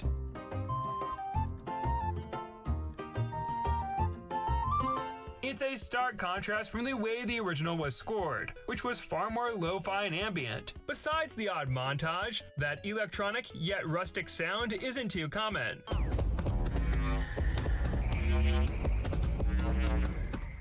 While I'm on the subject, indie group The Moldy Peaches covered the intro and outro song, and it's also fine, though their version of the Island song sounds like it speeds up midway through to fit into the brief 15-second credits roll. We can wander through the forest and do so as we please. It's strange to see side quests pull direct influence from older outings. We got 3 episodes that kick off with Ice King claiming to have a new girlfriend, like in When Wedding Bells Thaw. You could pitch Island of Shame as being Freak City meets Blood Under the Skin, with Finn rallying together a band of weirdos as he faces his embarrassment. You've seen a civilization on top of Jake's body. Now get ready for a civilization inside of Jake's body. This is the exact same workaround the old comics used to avoid ripping the cartoon off. For a series that was always evolving, it doesn't feel right to create formulas out of one-off stories, especially when they're surrounded by aforementioned elements that feel like they belong to a more standard cartoon. If this is what first released back in 2010, it probably wouldn't have stood out as much in the television animation landscape. Because it's so callback heavy, very little feels like it's expanding on the land of Ooh. My favorite addition to the cast is Buttman. They really upped the toilet humor here. However, I'll make an exception for him. Release the bird! So, who's going first? Occasionally, they'll also take an incidental or one-off and bizarrely make a new character out of them. This fish with a hat who never spoke before is now played by Rhys Darby. All You Can Eat is a highlight, but it's rooted in this random decision. When you're building all these new assets and have terrific artists on your team, why reuse an old throwaway design? Hey, Jonas! BRB! All right. Rescue Princess is snuck into the intro and gets her own episode. I call this the worst one out of these first 10 for really taking its time to reach some predictable plot points. Pendleton Ward came back to write and board this one. It's weird how he doesn't have a created by or based on credit anywhere. He was joined by a revolving door of original crew members. I assume Adam Muto was busy on Fiona and Cake Season 2 as this was being made, as his name is nowhere to be found. Even with that in mind, the clash between old and new interpretations of Adventure Time make this feel stuck somewhere between a revival and a reboot. You know, there's another Cartoon Network classic from the same era that also made a comeback recently, and didn't have this issue. You hear they're doing more regular show? It's hard to not make comparisons to The Lost Tapes. Again, it's a midquel, filled with previously unseen tales with the park crew as you remember them. Yet it still manages to continue where the original series left off. To spoil its nearly decade-old ending, Regular Show concluded by framing the whole cartoon as VHS tapes being watched by Pops in the afterlife to relive his old memories. At the beginning of The Lost Tapes, Pops finds a secret stash of his memory tapes. Each of the following episodes is a forgotten memory he's re-experiencing. Unlike side quests that can hop all over the timeline and ignore later developments or character growth. Want CJ in an episode? Then it can take place when she was part of the main group. Want Muscle Man to clash with Mordecai and Rigby? Then it can take place when they were new to working at the park. Hey, new guys, wanna make some quick cash? I'm not sure how serialized it will be going forward, but right now you get to dive deeper into the past of the cast, while occasionally returning to this overarching afterlife story about not David Zaslav and his streaming agenda. You give me your tape and I'll digitize or transfer all your memories and stream them directly to your TV for instant access. I'm not nearly as familiar with Regular Show, but so far this revival comparatively feels a lot more fresh, pushing the dynamics between the characters or swapping the perspectives to do one where Margaret and Eileen are the protagonists. Who does she think she is? Come on, Eileen. Maybe she's nice. Her jib, Margaret.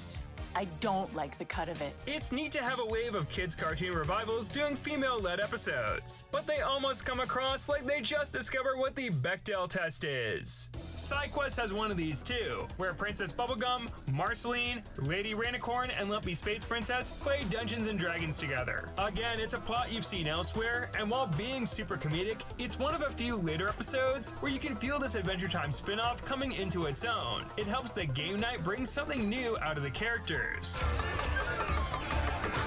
Now this Regular Show is yet another case of a traditionally animated series returning with inconsistent and less hand-drawn visuals. Like the perfectly drawn thick outline around Pops' head, or poses that trace the model sheets. Overhauling the art to be more compatible with digital tools was the right call, although the HBO Max follow-up surprisingly kept the quality up. The result looks so good I almost didn't believe it shared a service studio with the newest season of Phineas and Ferb. The only negative shared between these two revivals is hearing 2020 slang come out of 2010's characters. Wow, I've never kissed a short king before. I just don't have the bandwidth today. Wow, simply iconic, you guys. Oh, Finn, we're gonna be stuck making tapes for the rest of our lives at this rate. I think Regular Show The Lost Tapes proved itself out of the gate. But as it gradually improved, I did open my mind to Adventure Time side quests. I guess Finn and Jake can build another obstacle course, even though that's something they only did once. I guess Ice King is crazy enough to think he has an ice pappy, even though it breaks the lore. And I don't really care, cause the episode where he thinks he's getting cucked and fumbles a baddie is really funny. I guess it's fine to take influence from select episodes when it's not as direct. Like tapping into the sudden high stakes of What Have You Done? Oh, how wonderful, returning to my beloved Candy Kingdom after a well-earned day on... Oh no! Joey Waffles seemed like it was going to be another Donnie at first, but surprised me enough to become my favorite outing so far. It nicely played with the concept of Finn being too trusting, had a wonderful art style change, and contains the line, "Troll men are under attack." When you're following such a varied and vast array of stories, I'm pretty much game for anything, as long as it's different enough to feel original. That toll troll always trauma dumps on me. It's easy to be cynical about a revival that logistically exists just to keep the brand going, especially when this all-star creative team could lend their efforts to something new. Nothing is allowed to change, and everyone has returned to the outfits you see in merchandise. Last week at the Annecy Festival in France, a 10-episode season of a Bubblegum and Marceline spin-off was announced, run by Adam Muto in the style of Fiona and Cake. Fingers crossed that Season 2's cliffhanger will get some resolution here too. I hope Warner Brothers Animation Division exists for long enough for some of these new projects to actually be created and released before their next merger happens. There's no longer a worry that Adventure Time won't return to being more mature and serialized. We've kind of been spoiled by a near decade of continuity-driven content, so I welcome the change of pace, even if its heart still has room to grow if it wants to reach the highs of its predecessor. Remember that time I accidentally shot someone with that harpoon? That was me. You shot me with that harpoon. Most of this revival's problems come from its relationship to the rest of the franchise. So, if you're interested in what it's trying to do and give it a chance to prove itself, then I recommend Adventure Time Roar. I mean Adventure Time Side Quests. If anything, I'm happy to see it continue the grand tradition of jokes about the characters sleeping together. A kiss can't bring somebody back from the brink of death. That's not what you told me last night. My queen's very busy. She's going to dinner and a movie with her friend Mark. And after, they're gonna watch TV and chill and see where the night goes.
Finally! My hands are really tired from squeezing lemons all day. Time to reap my spoils. So many people came by today. This has to be enough for a new art studio. 5, 10, 15, 20, 25.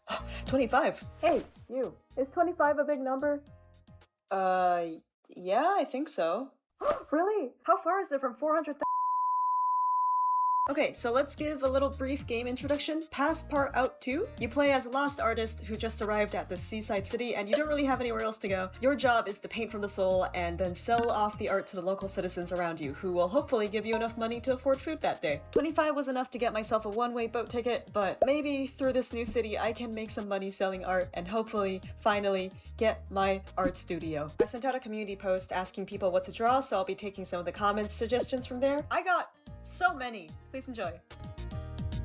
Starting off with our first ever drawing. It's a drawing of me drawing a banana, and I'm super proud of it. It's very modern, very, very awesome. $10? I'll take it. Now, before we head into the main city, this game provides us with one of our very first quests. I totally didn't forget about it completely. Don't look down there. Mr. Harry the Fisherman has been spotting some dangerous fish, and we have to design a stop sign to alert the citizens. Thank you for the radiation stop sign. I hope you didn't steal it from a lab. Everyone knows through mass media how dangerous sharks are. I don't have anything. This is my first quest. I'm completely new to the game. Look away. You know what's even more evil than a shark? A shark that can cast magic. Put everything in red just to show how evil and violent everything is. He happily accepts our work and places it down right by the shore. He even tips us a generous $75. Doesn't the beard make it look like it's foaming by the mouth? Now we have evil sharks with evil rabies. Alright, first drawing. A purple octopus playing saxophone. The octopus is called Jim, by the way. When I was 4 years old, I had a harmonica, and I tried to bring it into a pool with me. Playing it underwater did not work, hence why you will be on land. I call this piece RM Tiptoe. Got paid handsomely. A refreshing glass of water for a hot summer day. Water is really good any time of the day, but especially when there's a lot of heat going on. Oh god, do you think I made the... No, I think I made the sun too big. Something terrible happened. And a little bird for some emotional attachment. People will surely feel connected and buy this. A star with a bandana. I feel like I can add something else. I got it. Since it's got a cowboy-like bandana, we could give it a cowboy-like hat. Adding some more detail to the star. Angry, determined face. Awesome cowboy pants. And a bold, dramatic red background. Ah, there you go. There you go. Rainbow shrimp, no problem. I can do that. They're known for their long artist posture, so I'm gonna make this horizontal. Why the heck does the shrimp look so weird? I hate it. I hate it all. I'm trying again. It's a shrimp getting beamed by massive prismatic light. What mighty power could possibly attribute to this? Immediately sold. I am very happy with myself. And now with our newfound cash, we can also go to this shop. There's a variety of drawing tools that you can use, and each of them providing a different drawing technique. With all of them mixed together, it'll make our drawings appear more professional, and in return, giving us more profit. Oh, the colors look look so soft now. Okay, I'm thinking something cute, so how about I draw a mix of a cat and a moth. First, we have to map out the silhouette, fill everything in, and then add some eyes. I think they should be a calico cat, because they're cute. Now, to make something cool, I'm gonna draw a white frame all around. And now that we have this, we can overlap the wings outside. And there we go, we got our drawing. You go for how much? He loves it! Thank you so much. You should buy art from me more often. Draw pure joy, something that'll make you smile no matter the day you had. What things truly bring happiness? Is it money? Is it the fame? There is one thing that has been at the top of my mind, and that thing is this mocha pot. I love this mocha pot. One of the things that bring me genuine joy is mocha pot. Let me explain, because this really sounds silly. Every single morning I will wake up, and the first thing I do is, with this mocha pot, I will brew myself a very nice cup of espresso. I love the aroma of coffee, I love how it tastes with milk, and most importantly, I do it every single day. Unpredictability in life is fun, but sometimes it just stresses you out, and this mocha pot just doesn't do that. I get to enjoy my coffee, and then I get to start my day. Actually, I liked coffee so much that I was thinking of getting a coffee machine for my birthday. That way, I get to have coffee faster, but honestly, I like the process of manually brewing coffee, right? I don't really need that convenience, so thank you, mocha pot. What about vines that are climbing through the canvas? You might be noticing, we have a different canvas this time. This might be an ordinary slate of flattened out cardboard, but I think it's the perfect layout for a wall. I'm gonna add a little bug onto it because I love nature so much. Now that I do have this wall, I want to make someone sit on there. I'm just taking some time and admiring a beautiful moment. They're overlooking a giant city with a Ferris wheel. Another one. Could you draw hard-boiled eggs cuddling? Make sure both their yolks are visible so it's like the eggs were cut in half and gained sentience. Whoa, this one's complicated, but we can do it. You might be saying, oh, that's a heart. That doesn't look like 2 eggs at all. Watch me. Let's spend a good amount of time coloring this egg yolk in the center and make a very surgical, very careful line down the middle. And then, draw a little hand, draw another little hand. Oh, it's so cute. We have 2 little egg yolks. That's not all. Who goes there? It's the egg white. Yay, new area. Guys, this new area isn't working out. I drew this bread earlier that's like having an existential crisis and everyone's coming up. And they all hate it. It feels kind of boring and basic. Where's your passion? I want to see your darker side. Bro, it's a piece of bread that had a perfectly good life, being unconscious, that just came into existence. I don't think I can get darker with a bread that never asked to be born, unless I burn it. I'll show you where my passion is. A character you despise beside a character you love. You know, I might have just the 2 characters for this job. There's gonna be a lot of passion poured into this one. As much as I can hate a character passionately, I can also love a character passionately. I don't think it's easy for me to really hate a character. There's not many characters I can actually think of from the top of my head. But if I had to pick one, it's this freaking child from Terraria. He's an angler from the game Terraria, and you have to go to him for fishing quests, and most of the time he just kind of gives you garbage. Oh, thanks for the fish I asked for, now scram! He's so mean. However, there is a flip side. There's a character that I passionately love from the game. The Demolitionist is so great. He saves me countless hours of just struggling with a pickaxe in the mines. He's just chill and he's just trying to live his life. What a nice, honorable guy. Perfect. I also added a shark in there. You know, just some friendly improvisation. Alright, how's this for non-boring? How's this for no passion? Yeah, you two must be jealous now, because I'm never drawing for this crowd again. I'm going to another area. I bought a new watercolor brush. You can have it with layers. A distinguished raven having a tea party. So it's a raven having a little tea party with the little things that it's collected. So we have a couple buttons, we have a nickel, and then some string that fell off a person's pocket. Very satisfied, very satisfied. 3 versions of yourself in different D&D classes. So this is gonna be a 3 collection piece. So at number 1 for a standard D&D class, you got the classic. I'm gonna try and draw the barbarian. Honestly, I don't know much about the barbarian class, so I'm just gonna add everything that makes me look tough. As you can see, I took off some of the fabric from my sleeves and I turned it into a headband. For collection piece number 2, I'm gonna go with something maybe a little bit more passive, something a little bit more supportive, you could say. Something with very pretty fabric. It is me as a cleric. And as for my last one, it's going to be the only vertical drawing of the 2, mixing a little bit of magic and brute force together. Apart from the cleric, this is also one of my favorite classes in D&D, at least for now. Have a little bit of smoke coming from this end. And finally, an artificer. These are sold in a collection of 3 if you are interested. Oh my, you're that rich? Okay. Hey, don't go, don't go, don't go, don't go. Come back, come back, come back. Yeah. May I offer you this last? That's 600 bucks. Oh my goodness. I don't even know what to do with this much money. Draw 2 orb heads in the why is this bro so angry setup. What am I doing with my life? You should draw an amazing digital circus character. This one actually goes out to my dad, whose favorite character is Pomni. Thank you for being my #1 fan. There we go. Thanks, Dad. A distinguished toad having a tea party with a raven. Wait, we have one of these. What if we just add him right there? Oh my god. Hitting the nene, then spontaneously combusting. I can only draw the aftermath of this. I don't know how do I do this? There's not really much to put here, so I'm just gonna talk over it. I went around the city selling the rest of my artwork. Some people hated it, others loved it. I got some pretty good money. I was told that there was actually a studio here at the very start. I kind of skipped it by accident. Don't worry about that. Oh my god. Wait, I have enough. Is it that easy? I just pay 1,500 and I get... I have a studio. Whoa, people are giving me so much money for these. The new room also gave me a book so I could look back on all the past pieces I drew.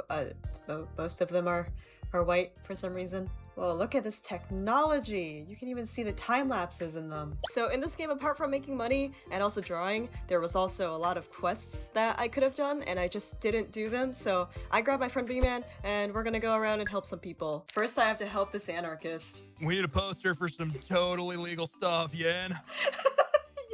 Yeah. Wicked. Make it scream rebellion. Rebellion. Here's the poster. You can use it or whatever.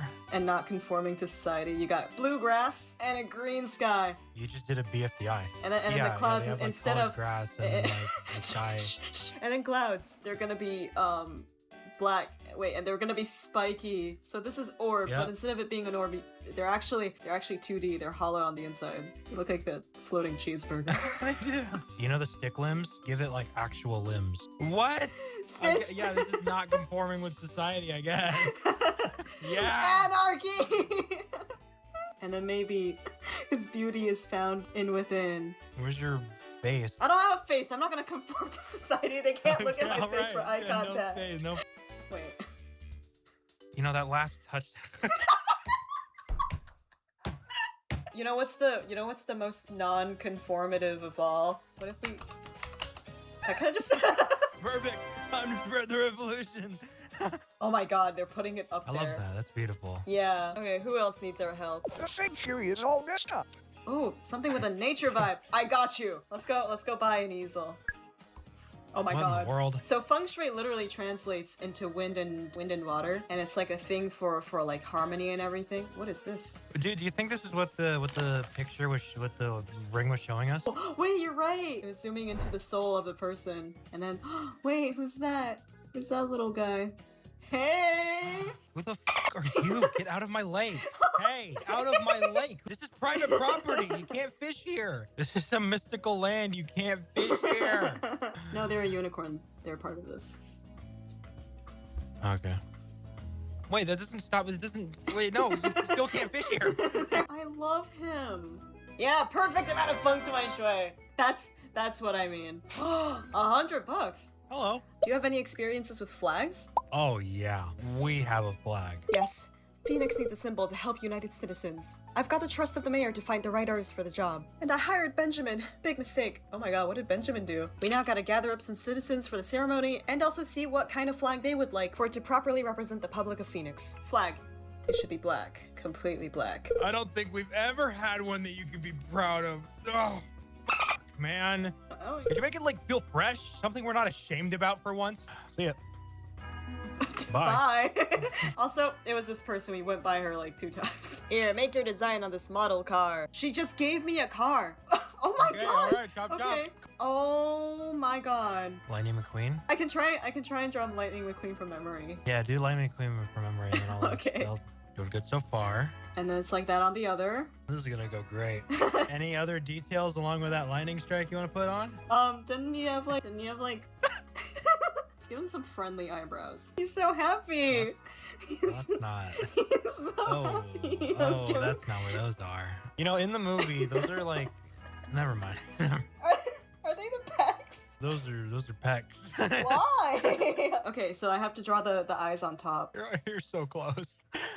You're so fucking close. No. Angry eyebrows. Chiseled angry jawline. Chiseled. That's not a jaw. Shit. And then we gotta like squeeze in the mouth right here. Really? Wow. What do you think? The design is a marvelous symbol of power. Boom! Nailed it! Let's go. Compensation Oh my of god. 1,000. Oh my god. Are you just gonna see this car on the road now? Any moment now. Any moment now, your masterpiece Any moment now. will come shining through. Oh no! What have you done? Oh my god. What about that flag? Of course I'll be there. What kind of husband won't show up for his wife's moment of glory? You include something ocean related, right? Okay. You're promising these people a lot of varying different Okay, things. well, like I can put them all in there. Well, we're not gonna. We can make it completely black on like a little bit of it. That is going completely against what they said, but okay. Oh, I like it. It's like the briny dark sea. Why the f would they want it on fire? That one lady asked for it. Something fierce. Oh no, this is the old island that got set ablaze, but because it was a phoenix island, it rose back with heat-resistant plants. They said they wanted marine life. We need something like powerful as well. They wanted something to be proud of. A big kraken. Yeah. You know what this looks like? This looks like a background card, and then that looks like a little loading screen icon. Wait. We're gonna call it Journey Ablaze, the new MMORPG. Let's go. Hey. Yep. Time to get to work. Here's the flag. Please cover up Benjamin's poor attempt.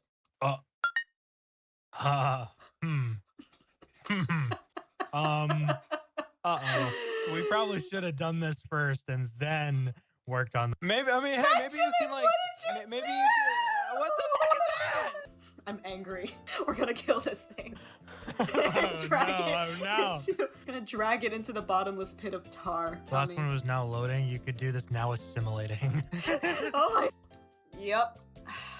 Hey, buddy. That's the flag. I do have the perfect flag done. Friends of Phoenix, today is a great day. We finally have a symbol that unites our fine community. A symbol to gather around. A symbol to love, to respect. As a representative of the city, the mayor's office, and as a proud park administrator, I give you the flag of Phoenix. What? And then you can pick.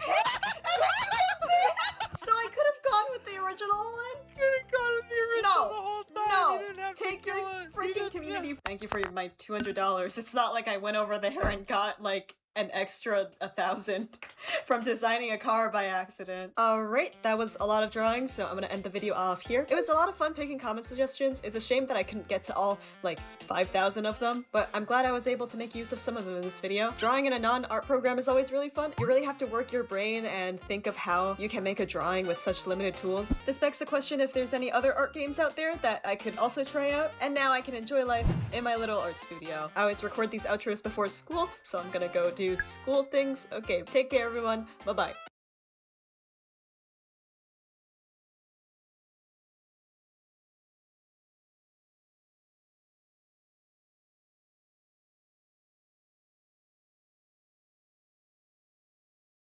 Oh my god, and then he cut his arm off? What? Is this not rated G? Did I wildly misjudge the audience for this?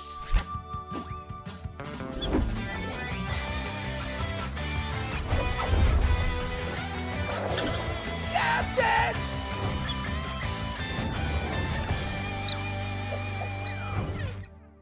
Did you know there's a 50-minute long version of this reaction that you can watch right now up on my Patreon? For some reason, copyright is way more strict when it comes to movies than it is with TV shows. So whenever I react to a movie, I have to chop it down to get it up on YouTube. But you can watch the full extended edition of this reaction right now on my Patreon. But don't worry, anytime I do a movie reaction, I make sure to tell my editor not to cut out the best jokes. So YouTube-only watchers aren't getting a worse experience than Patreon viewers.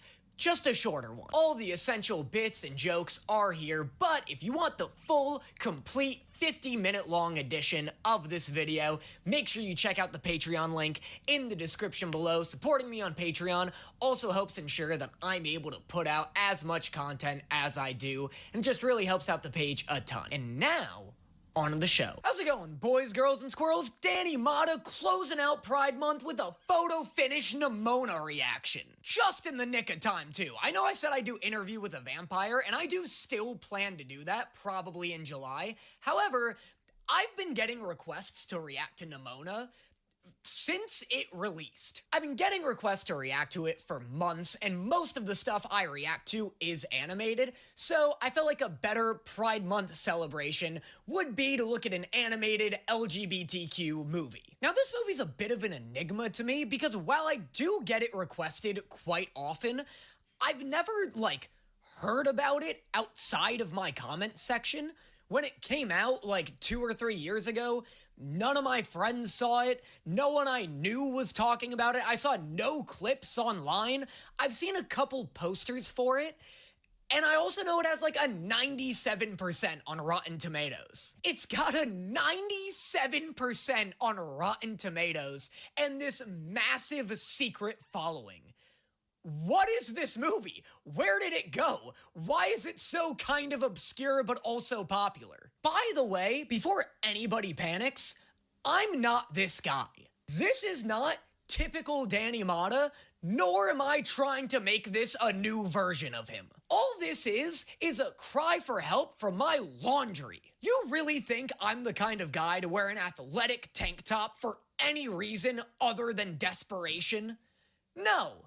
I'm the kind of guy who knows exactly what kind of Pokeball necklace would perfectly pair with it. So don't worry, Tank Top Danny is not here to stay, but it was either this or a baggy sweater, and I already get too many "why do you look so goddamn wet" comments as it is. Anyway, let's celebrate Pride Month by taking a look at the much requested Nimona. Lurking in the shadows was a great and terrible evil. The monster attacked without warning. Yeah, you gotta watch out for those thousand-eyed serpents of despair. They'll really sneak up on you like that. But also, did it really attack without warning, or have you just been ignoring all of its DMs? Alright, Demon King attacks without warning, decimates an entire village. Let me guess. Mythical hero shows up and sends it back to hell? Yeah, that's right. I've seen Lego Monkey Kid. I know how this shakes out. But in that darkest hour, a hero rose up. Her name was Glorith. Classic. Absolutely classic. Look, as long as the protagonist doesn't turn out to be some kind of reincarnation of this mythical hero, we'll be square. We'll be cool. I'll stop accusing it of just being Lego Monkey Kid. But right now, you're on thin ice, Nimona. Kingdom. Impossible that is, until the queen herself made a shocking decision. What? No, he doesn't come from a noble bloodline. You guys couldn't have given this kid a bath before putting him on live TV? That's a queen for you. Making this knighting all about how good it can make her look. Yeah, get me the dirtiest orphan you can find and then rub him against some pigs for a couple of hours. I want the people to know just how generous I'm being. I do love that this is set in a futuristic setting that has retained its medieval roots. That's awesome. I always eat that kind of shit up. I'm watching this at such a great moment, too, considering the Destiny franchise basically just died. And will Ballister be broody on the biggest day of his life? I'm not brooding. I'm thinking. Why is this movie shooting all of my predictions in the kneecaps the moment I start to form them? I thought this guy was gonna be an asshole and they were rivals. Is that not the impression I was supposed to get? I like that they're friends. I think that's way less cliche than if they were rivals. But, the second I start to form a thought about this movie, the movie's just like, yeah, you fucking wish, buddy. I also thought this was about a little girl who turns into a dragon. Is that also incorrect? They're gonna love you. Like I do. All right, I get it. They're not rivals. I already apologized. That's so hype that this stars an openly gay couple. At first, I thought this was like one of those, like any other modern animated movies where the studio's like, don't worry, we're very LGBTQ plus friendly. And all that means is that two unnamed female characters might hug in the background of the last scene. Also, this guy looks like Puss in Boots if he turned into a man, doesn't he? Obviously, the beard and mustache are helping, but I'm mostly talking about his eyes. His eyes are so fucking ginormous. He looks like Puss in Boots whenever he takes his hat off and does the cute kitten stare. Let a new era of heroes begin with you.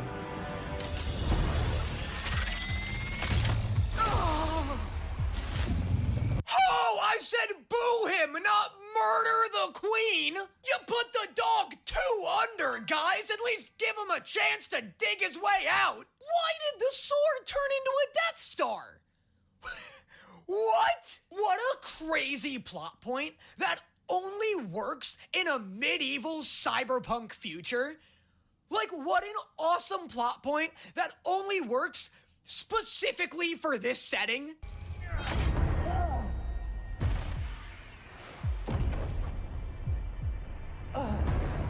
Oh my god, and then he cut his arm off? What? Is this not rated G? Did I wildly misjudge the audience for this? I also love how Ambrosius didn't even hesitate to disarm this guy.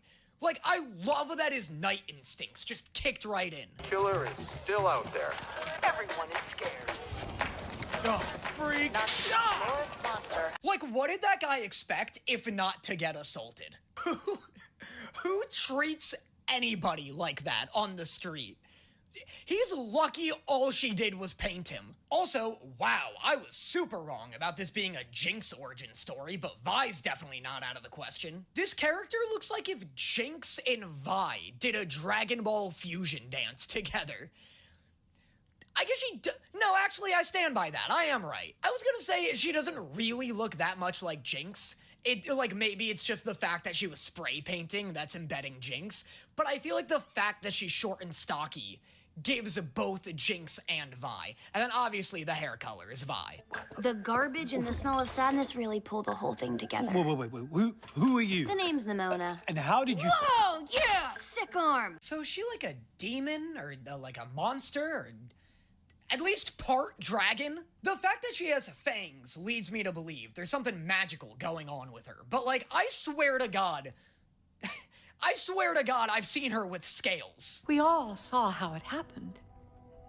I feel so foolish, and I trusted you. She killed the queen, didn't she? She's radiating I killed the queen energy right now. And now she's about to use his imprisonment to manipulate him, right? I told you. No, Cloris. Hey, boss. What? How? Did I know this was gonna happen? No, how the fuck did you get in this cage? Are you a demon? If I were Ballister right now, I think she was some kind of genie I accidentally released. The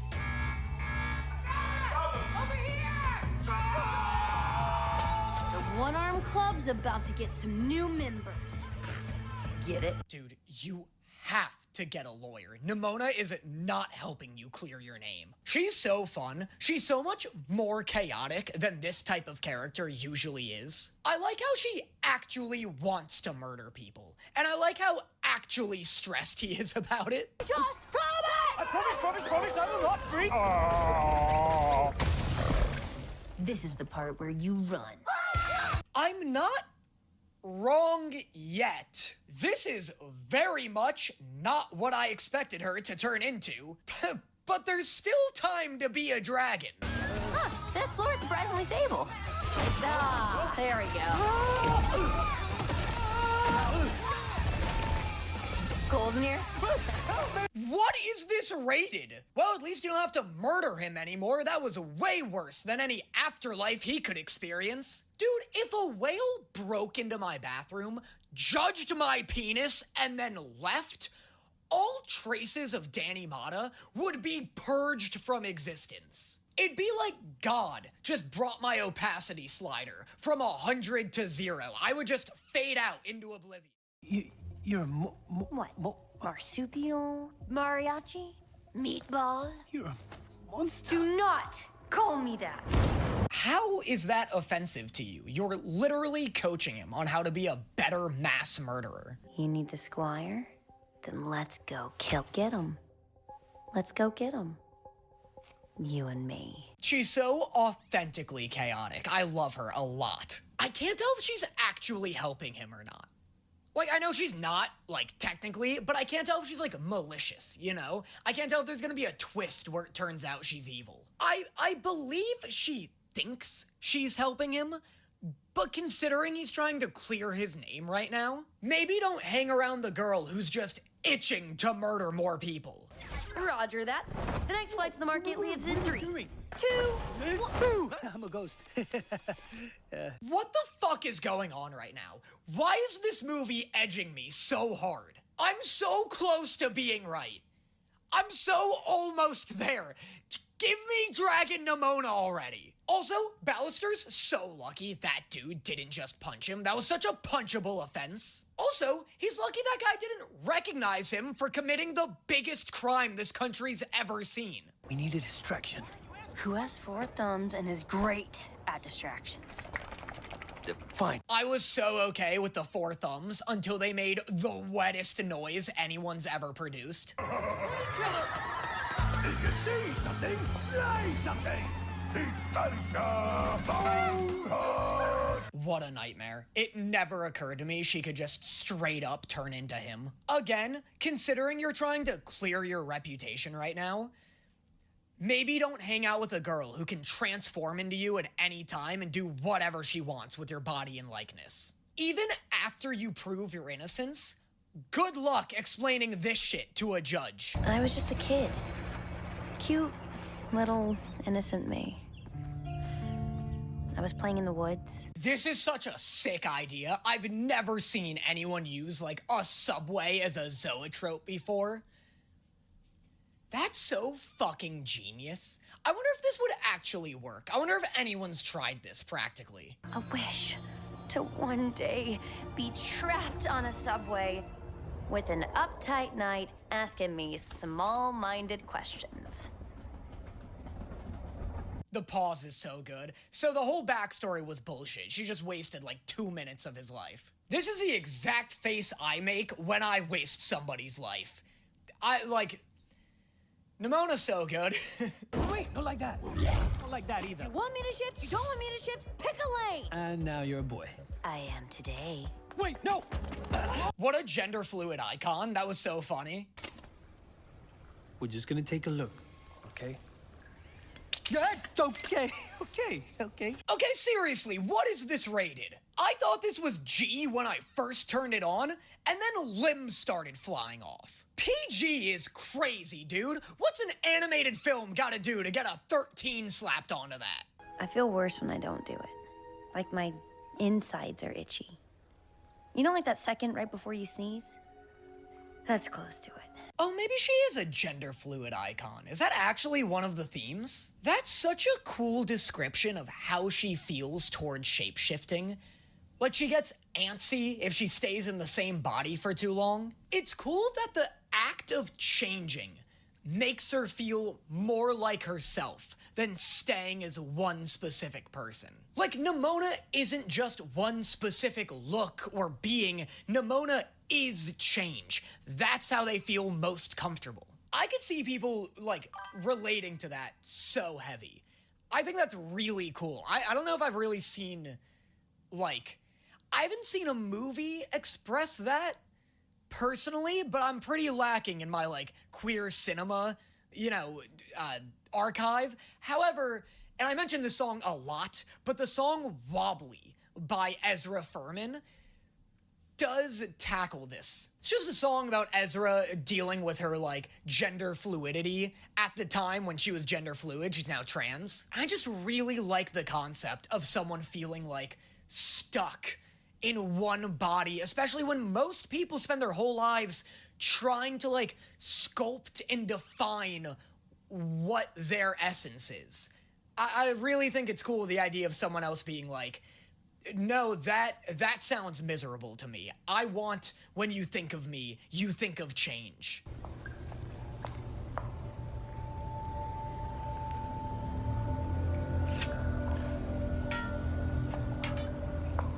Oh man, what a surprise. Who would have seen this coming the second they met this character? The Will of Glory, the Institute, the Wall? What's it all really for? For protecting the realm. Oh, you mean from villains like you? That's a pretty good point. From criminals like you is a pretty solid Uno reverse. I mean, like, again, it's not like he's going through trial, though. Like, it makes sense for all of the knights to be hunting him. He killed the queen, and all they have to believe that he didn't do it on purpose is his word.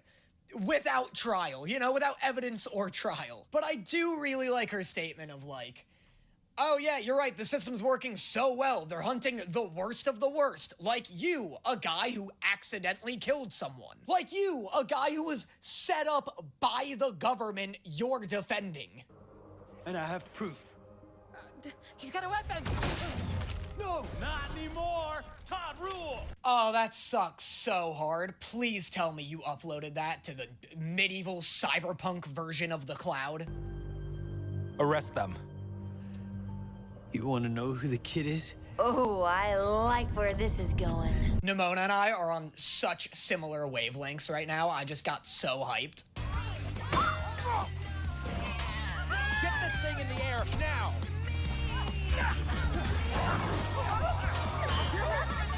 I get that it's way more interesting to watch Nimona creatively use her powers to take down all of these guards. But could I get, like, 2 uninterrupted minutes of Ballister fighting? He's just so sick. He's doing all the shit that I love. He's holding the sword backwards. He's boxing with it. It also just occurred to me that this is the first, like, actual fight scene of the movie, and it's rad. I wish there were more of these in here. Like, I want more night-on-night action. Again, I love Nimona, love her character. Her fighting is cool, but, like, again, this is just checking all of my boxes in terms of, like, what I like out of a night fight. Little kids. They grow up believing that they can be a hero if they drive a sword into the heart of anything different. Okay, yeah, so this is, like, among other things, an allegory for the US military. More specifically, I would say, an allegory for, like, post-9/11 US military. Because this is especially relatable if you were, like, a child or teenager between the years of, like, 2005 and 2013, where everything was, like, an ad for how badass the military was. I mean, the movie's a metaphor for a lot of things. The night propaganda feels like it's an allegory for, like, xenophobia, whereas the Nimona stuff is obviously an allegory for, like, racism and transphobia. I like how they're honing in on how the government affects child learning, though. Like, I like the idea that this movie is like, no, it starts young and you won't even notice it. Like, the cereal ad was so good because it's so subtle with it. It's one of those things where, like, you'd grow up being like, oh no, that's not propaganda, you're being sensitive, you're being whatever. And then when you're older, you're like, oh no, yeah, the Transformers movies were just an ad for the US Army. I'm sorry, Ambrosius.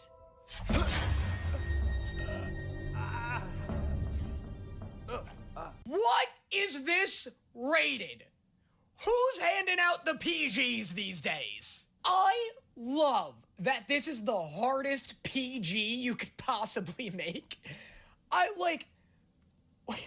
If there was one more slap in this movie, this would get shot straight to a PG-13. Like, they must have numerically crunched the numbers to find out just how much violence they could include without getting that 13. So, yes, I framed Ballister. I killed the queen. I can't wait for the kingdom to see this. How are we already ripping off Coco? We've got like 40 minutes left in this movie. Look, I'm not shocked they're ripping off Coco because Coco wasn't all that original of an ending to begin with. I hate the I was secretly recording bit. Coco was ripping off the Santa Claus. And honestly, the Santa Claus does it the best. But what is the rest of this movie? That's a We are under attack by something that can take any form. It could be anyone. Your spouse, your child, your best friend, the person sitting next to you. That's really good. That's so sick. What a counter move. What a fuck. They had her in check. And she fucking moved the king out of the way. That's so crazy. I love that not only has she, like, slipped out of, you know, their trap for her, but she's, like, made them regret it. Like, she's now sown doubt into the public and, like, can blame them for it. Look at it. It's her, Belle.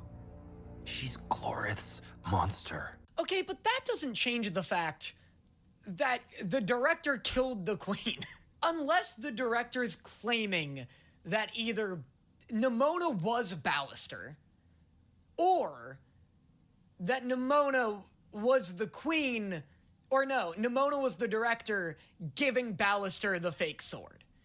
I guess it's like it all roads lead to Nimona is what she's claiming. Also, I can't believe Ballister is not like, hey, dude, I was there when Nimona was pretending to be you, and then the director stabbed you.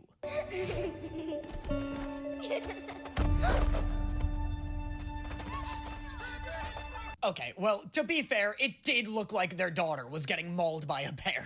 Glorith, go back to the shadows from whence you came. There's no way Glorith thinks Nimona caused this fire. I get it, Glorith's a kid, and she is way more like to, one, give in to peer pressure of her entire village, and two, give in to the pressure of just her own parents. But still, I'd love to see, like, a prequel that just expands what happened after that. Like, did Glorith, because Glorith then, did Glorith become like a Katniss Everdeen type where just the world used her as a figurehead for whatever political ideology they wanted to push? Or did Glorith actually start hating monsters and believe that Nimona was a problem?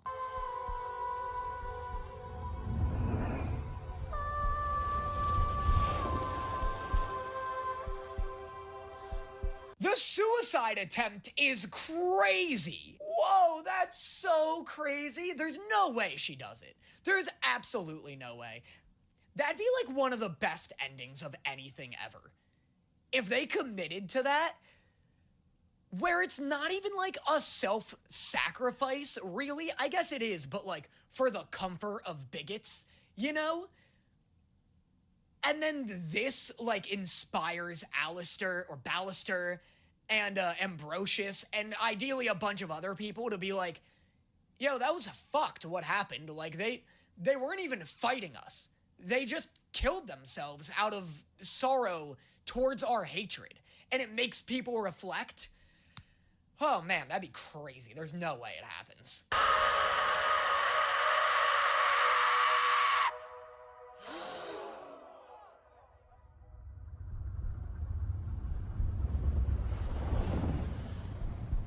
What a fucking hype movie. Oh my lord. What a good time. The scream was crazy. That gave me chills.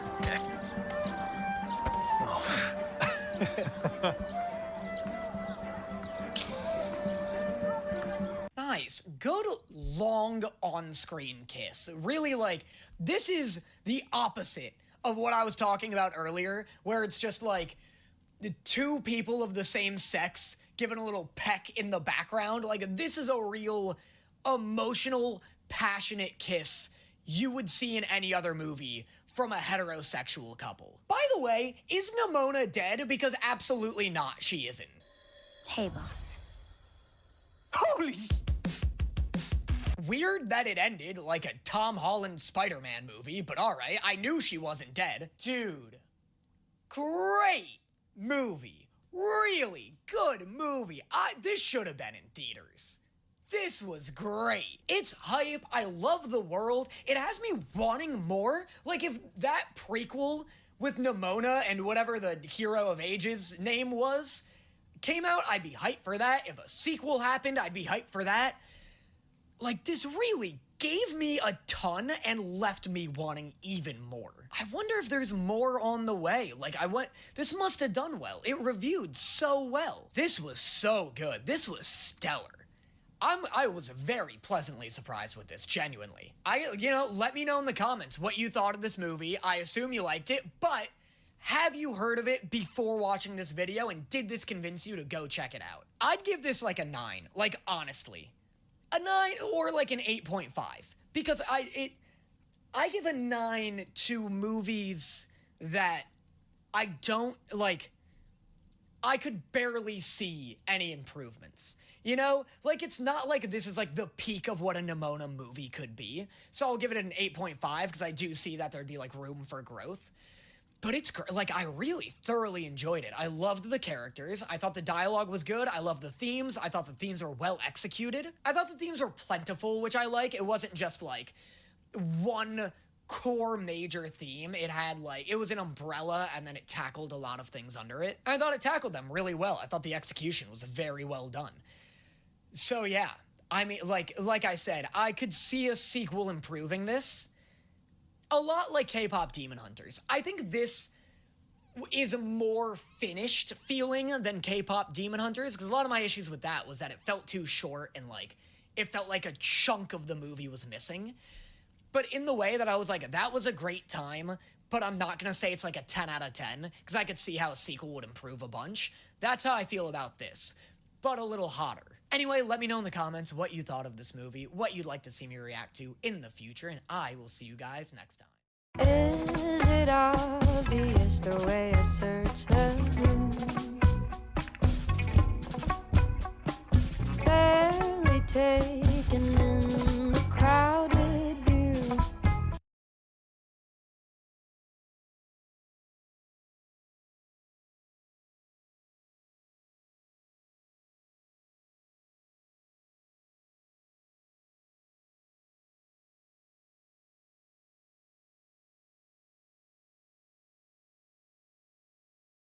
This video contains major spoilers for Madoka Magica, The Apothecary Diaries, and Willow's arc in Season 6 of Buffy the Vampire Slayer, as well as some much more minor spoilers for the other shows on screen that I don't personally think are that big of a deal, but if you're concerned, there are some further details on what I spoil in the description. In one of the final moments of the original 12-episode run of Madoka Magica, Madoka says to Homura, "Thank you for all that's happened. You truly were my very best friend." The two of them are floating together inside of this colorful void space, embracing without clothes, as best friends are often known to do. Afterwards, Madoka will dissolve into a bunch of pink sparkles as she takes on a new, greater-than-human role in the universe, and Homura will have no other choice but to watch this happen, distraught, powerless, and screaming Madoka's name until she herself is returned back to the life that she used to have in a world where Madoka no longer exists. In a twist of fate, she'll end up running into the woman who was once Madoka's mother, who will mention that the iconic red ribbon that Homura now has woven into her hair is the exact kind of thing that she would have made her daughter wear if she'd ever had one. But of course, she doesn't anymore. The only person who even vaguely remembers who Madoka was to her friends, to her family, and to the entire world is Homura, her very best friend.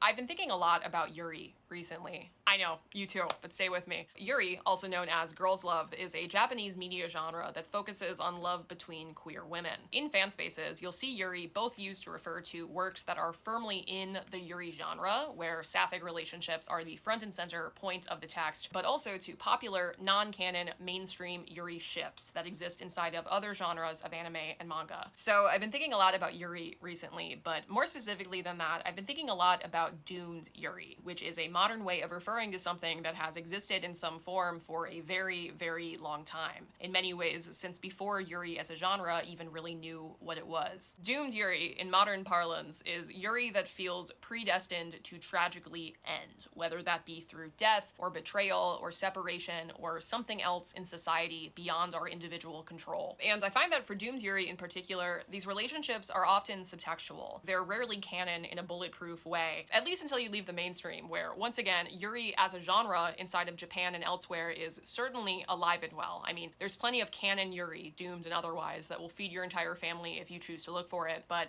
I'm most interested in this video in looking at a few of the big Doomed Yuri ships that exist in mainstream anime on social media. I want to look at the ships that are gathering tens and hundreds of thousands of likes in TikTok edits, where it can sometimes feel like in fandom that they're somehow more meaningful, more true to fans as a direct result of the ways that they exist outside of and in a sense above explicit canon. I want to explore how the immense popularity of these ships feels connected to the very foundation of Yuri history, how they compare to similar non-canon mainstream yaoi ships, why they so often exist only subtextually in the margins of a story but still manage to gain such wide audiences anyways, and whether this widespread love that I've been seeing for Doomed Yuri on social media is representative of a modern method of burying our own gaze, or if it's something else entirely. Importantly, for the rest of this, even though people do absolutely use Doomed Yuri to refer online to sapphic relationships in Western media as well, excluding the very last part of this video, I am going to be focusing on Doomed Yuri in mainstream Japanese media as it is consumed by Western audiences. Plenty of sad lesbians do exist cross-culturally, I promise you, but I had to come up with some way of narrowing all of this down, and I do still think that a lot of what I'm saying in this video also does apply to sapphic forms of representation across the spectrum in a bunch of different forms of media, with the asterisk, of course, that I think that the trends I'm presenting are most pronounced in this particular subsection.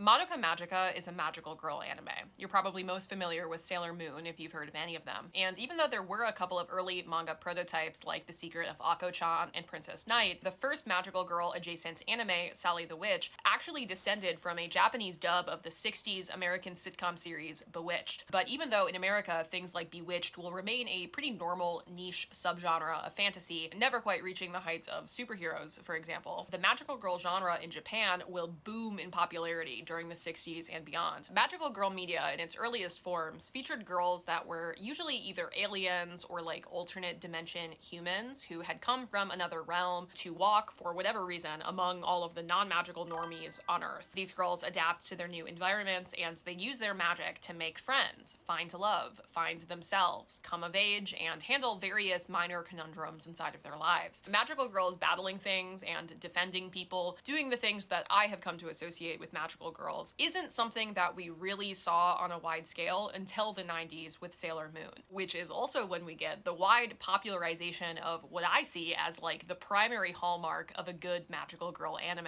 the costume transformations. These are those scenes where a magical girl just stands there and poses and looks really badass while her hyper femme outfit just sort of materializes out of nothing around her just because she said that she wanted it to and had like a purity of heart, mind, and spirit or whatever. Is it armor? No. Is it going to protect her from anything at all? Also probably no, but will she look super cool fighting evil? Absolutely. And that is a real priority for young girls everywhere, including myself. It is a truth universally acknowledged that you have to serve a little bit in order to be an effective magical girl. It's just the way it is. And I mean, this is such an iconic type of scene that we've even repackaged it in the West. Miraculous Ladybug, magical girl show.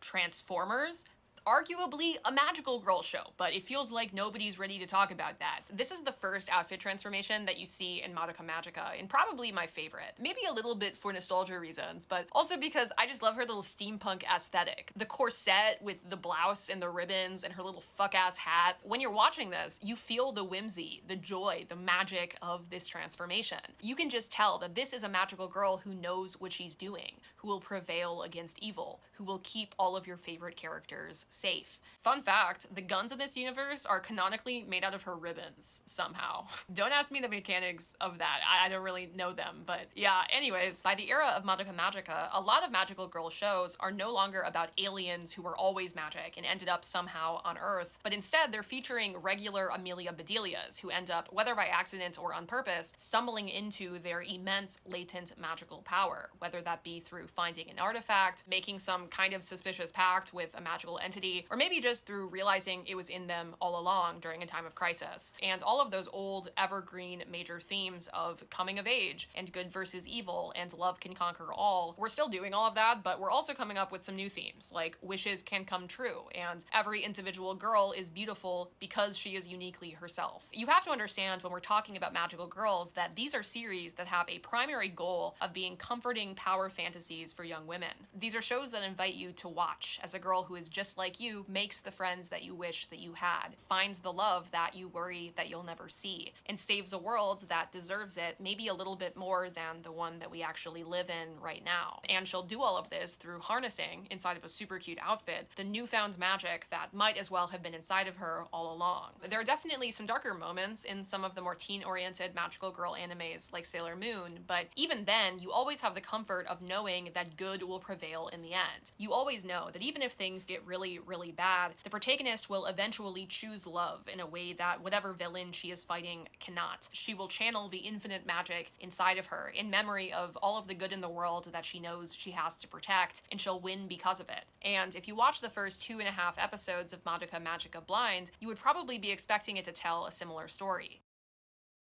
Our main character, Madoka, is a middle school student in Japan who is, like most 13-year-olds, not really sure what she wants out of life. Other than having pink hair and therefore being at risk of becoming an anime protagonist at any moment, Madoka really is, for all intents and purposes, a totally normal girl with a totally normal life. Right up until the moment that she meets this little white mammal thing named Kyubi. Turns out that Kyubi is being hunted, not by a monster, strangely, but by a magical girl named Homura, who is also the mysterious, quiet new kid inside of Madoka's class. The chase ends up getting interrupted by a witch, one of the super evil, but also really timelessly cool-looking mixed media spirit things that magical girls are honor-bound to fight inside of this universe. And sweeping in to save them is Mami, a local magical girl who is in the year above Madoka in school. Mami jumps in, serves her look, shoots her fleet of ribbon guns a bunch at the witch, and it runs away, as I think most of us would in that situation. Soon after this, we discover that Kyubi, turns out, is the creature that's in charge of magical girls. He's like CEO of magic in this world, and as you know will come to pass, inevitably based on the premise of this show, Kyubi ends up making Sayaka and Madoka a tantalizing offer. If they decide to make a pact with him and agree to become magical girls, Kyubi will grant each of them a wish. Any wish. It can be anything, provided that the magical girl has enough latent magical power to make it happen. Kyubi makes it crystal clear here that, for reasons unknown to us, Madoka specifically has more magical potential by far than anybody else that he's ever seen. If she were to become a magical girl, she would be like hundreds of times more powerful than Mami, for example, who feels at this point, by the way, to be like plenty strong, plenty capable of defeating witches whenever she needs to. But because of that latent strength inside of her, Madoka could get any wish that she could possibly imagine. Like, the options are limitless for her specifically, but in exchange for getting their wishes granted, magical girls also agree to defend normal humans from those evil witches that we met earlier, presumably forever, like in perpetuity, so you kind of have to make your wish good in order for that to be worth it. And Sayaka and Madoka are hesitant to just jump feet first into this deal. Homura at one point makes them feel really weird about it by cryptically saying that it's a bad idea. She's like, Madoka, stay as you are if you don't want to lose everything that matters to you. And also, neither of them really know right away exactly what they would want to wish for, so while they're still deciding, they spend the first few episodes of the series shadowing Mami as she dispatches a witch and saves someone, and also answers a bunch of the questions that they have about what it's really like to be a magical girl. Going into the end of the third episode, Madoka is so impressed by Mami's power and courage that she's thinking about just asking to be a magical girl, even if she doesn't have a specific wish in mind. Remember, Madoka at this point is really aimless and purposeless in a way that's super normal for a young person.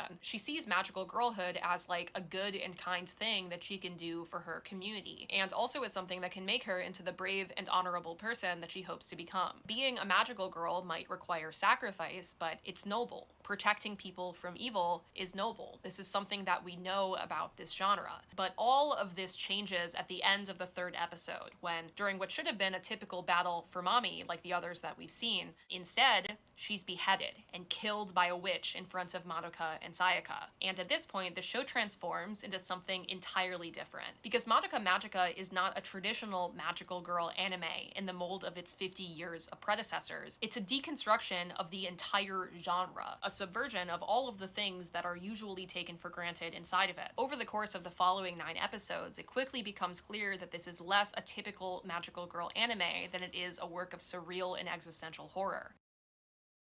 In the wake of Mami's death, Sayaka will still end up eventually deciding to make a contract with Kyuubi, which is where we learn that, yeah, wishes do come true inside of this world, but never the way that you might expect, and only if you're willing to pay a horrible price. Magical girls, when they make contracts, are given these little soul gems that they can wear as rings and that serve as the source of their power. And it's also a visual indicator of what you can think of as their mana, because the cloudier that a soul gem gets after a fight, the less magic that they have access to, the less that they have in the tank. They re-up on their soul gem mana by killing witches and absorbing the grief seeds that those witches drop. So it's kind of a circular system, right? You use your magic to kill the evil thing gives you magic back that you can then use in the future to kill more evil things. Sayaka ends up wishing for the restored health of her childhood best friend, a violin prodigy who has, for reasons, lost the use of his hands. Obviously, Sayaka has been in love with him for her entire life as well, but that's not why she does it. She's not super interested in confessing so much as she just wants to see him happy again. Or at least that's what she thinks. But after her transformation, for reasons, she ends up getting into this fight with this other magical girl named Kyoko, who is really, really cool, but also kind of beyond the scope of this video. And in a misguided effort to try and prevent them from killing each other, Madoka takes Sayaka's soul gem and throws it over the railing of a bridge that's floating above a highway, thinking that if she doesn't have access to her soul gem, that'll stop her from transforming and fighting. But instead,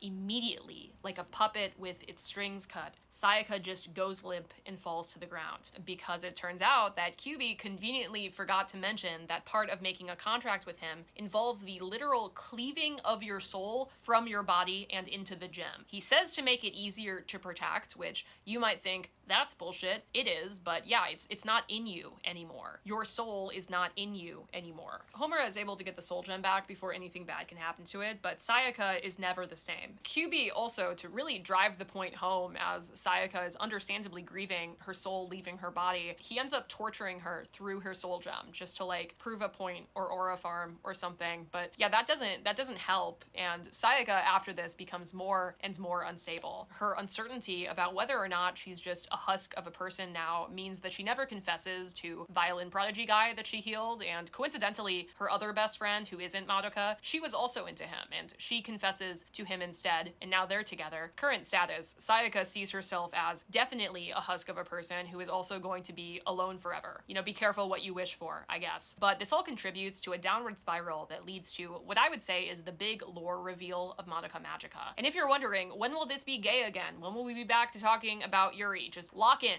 okay? Bear with me. This is actually important, I promise. Sayaka ends up falling into such a deep and reckless despair. She enters such a dark place, becomes so hopeless, so upset, that she ends up transforming into a witch. Yeah.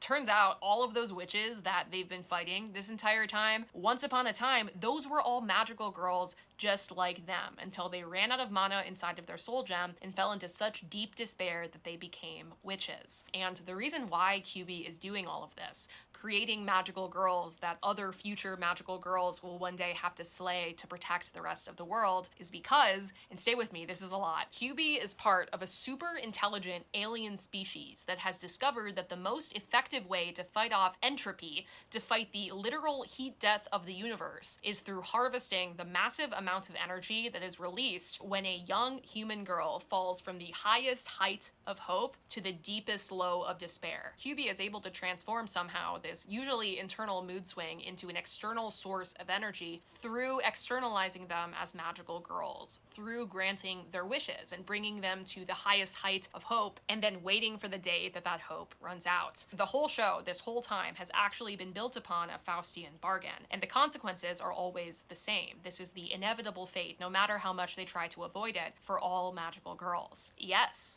wishes can come true, but never the way you expect them to, and only if you're willing to pay a horrible price. Every girl does have a beautiful, immense power that is uniquely her own.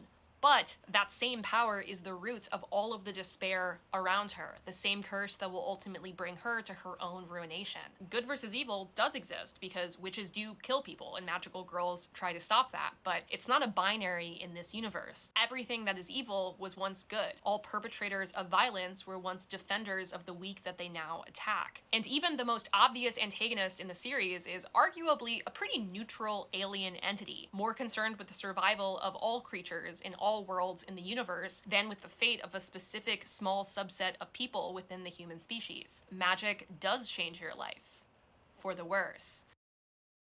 Now let's talk about Homura. Homura's main motivation for the first 9 episodes of this series is to, at any cost, prevent Madoka from becoming a magical girl. She tries to hunt Kyubi before he's able to meet her. She warns Madoka that she will lose everything that she loves if she makes that bargain. She sweeps in and protects Madoka multiple times from threats that would have otherwise forced her into a spur-of-the-moment contract to defend herself. And she also does everything inside of her power to try and find a way to defeat Walpurgisnacht, this super spooky, mega powerful witch I haven't mentioned yet, but we know from the beginning of the series that Walpurgisnacht is coming to the city and will bring the end of everything that we know as we know it if it's not defeated. But despite the risks, and despite the insane asset it would be to have the egregiously powerful magical girl version of Madoka on her side during this battle, Homura still does everything she possibly can to plan a defeat for Walpurgisnacht that doesn't require Madoka to make a contract. That's really her only priority, and that's all we know about her for the majority of the series. Her motivations for all of this are as arcane to us as they are to Madoka up until the 10th episode of the show, which is when we flash back in time to a different version of Homura, a different first day of school for her than the one that we witnessed at the beginning of the series. And the reason we can do that is because Homura has access to time magic, and in fact has been trying to save Madoka from the fate of either death or witch transformation for over 10 years worth of time loops. Homura, as we meet her again before any of this, is a mousy and awkward girl, almost unrecognizable compared to the aloof and self-assured version of her that we've seen so far. She makes friends with Madoka on her very first day returning to school, and when Madoka, newly reborn in this timeline as a magical girl, saves her from a witch, they become even closer. Madoka and Mami, this time, are the ones who take on Walpurgisnacht, and after they both sacrifice themselves in order to defeat the witch, Homura cries over Madoka's dead body, wishing that she could have protected her. Kyubi, ever the opportunistic piece of shit, immediately slides in and asks Homura what she would be willing to give up in order to see that wish granted.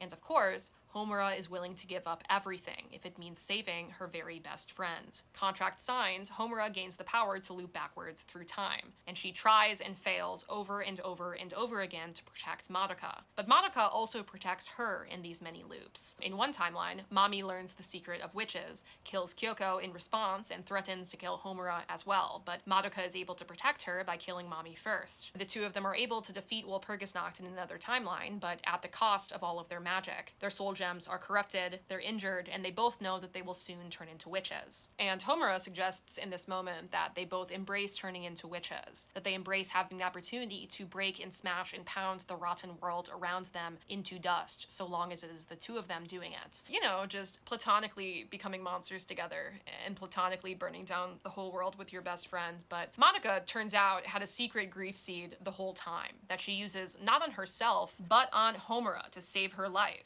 an act that that is swiftly followed by Madoka saying that she doesn't want to become a witch, and asking Homura if she will, platonically of course, mercy kill her before she loops back into the new timeline, with the promise that now Homura will do everything that she possibly can to make sure Madoka never becomes a magical girl at all. Remember what I said earlier about how Kyuubi wanted Madoka to become a magical girl because she had the most potential of anyone that he'd ever seen? It would be normal, maybe, to be a little bit confused about how Madoka is a magical girl inside of these early timelines, but they're still all too shitty to kill the big bad witch without also dying themselves. Turns out, Madoka is not inherently special at all. And in fact, all of these time loops later, the only reason Madoka has such impressive latent magical potential is a direct result of all of the times that Homura has been splitting off these timelines in order to try and save her. Every single time Homura looped and started over, Madoka's karmic potential energy grew because over and over again she was this pivotal fulcrum for the creation of whole timelines worth of events, until by the 100th loop, the approximate time when the show is taking place, Madoka's karmic destiny is so powerful that she is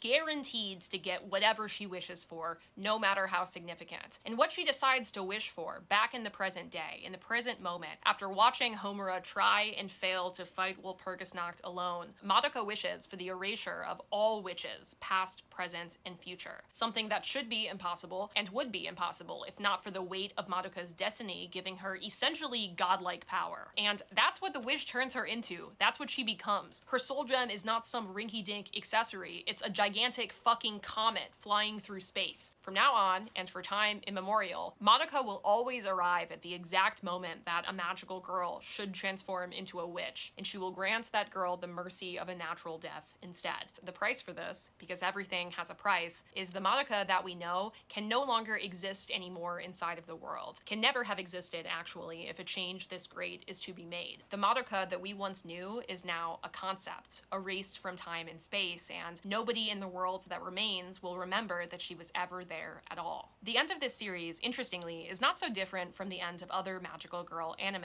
Our protagonist, Madoka, does choose love in a way that whatever villain she is fighting, I guess in this case Entropy, cannot. She does channel the infinite magic inside of her, in memory of all of the good in the world that she knows she has to protect, and she does win because of it. And she lives, in a sense, and she doesn't become a witch. Homura does get her wish, just not in the way that we expect her to, and only because she pays a horrible price. Homura doesn't want to accept this as an ending, and the sheer force of her will in not wanting to accept this teleports her into the colorful void space from earlier where Madoka now temporarily resides. That's where we get the space scene from earlier where they're hugging platonically and also artistically not wearing clothes platonically as well. Madoka in this moment comforts a Homura who is terrified that she will forget her. She gives Homura her iconic red ribbons and tells her not to give up hope, that she can do the impossible and remember her, that they're magical girls, and hope in a miracle like that is kind of the whole point, or at least it should be. And Homura is able to carry on. She does impossibly remember Madoka, and she fights new, free-range, ethical, not people versions of witches that still exist inside of this new universe. Not because she wants to, not because she sees the world as worth saving, but because it's the place that Madoka fought so desperately to protect.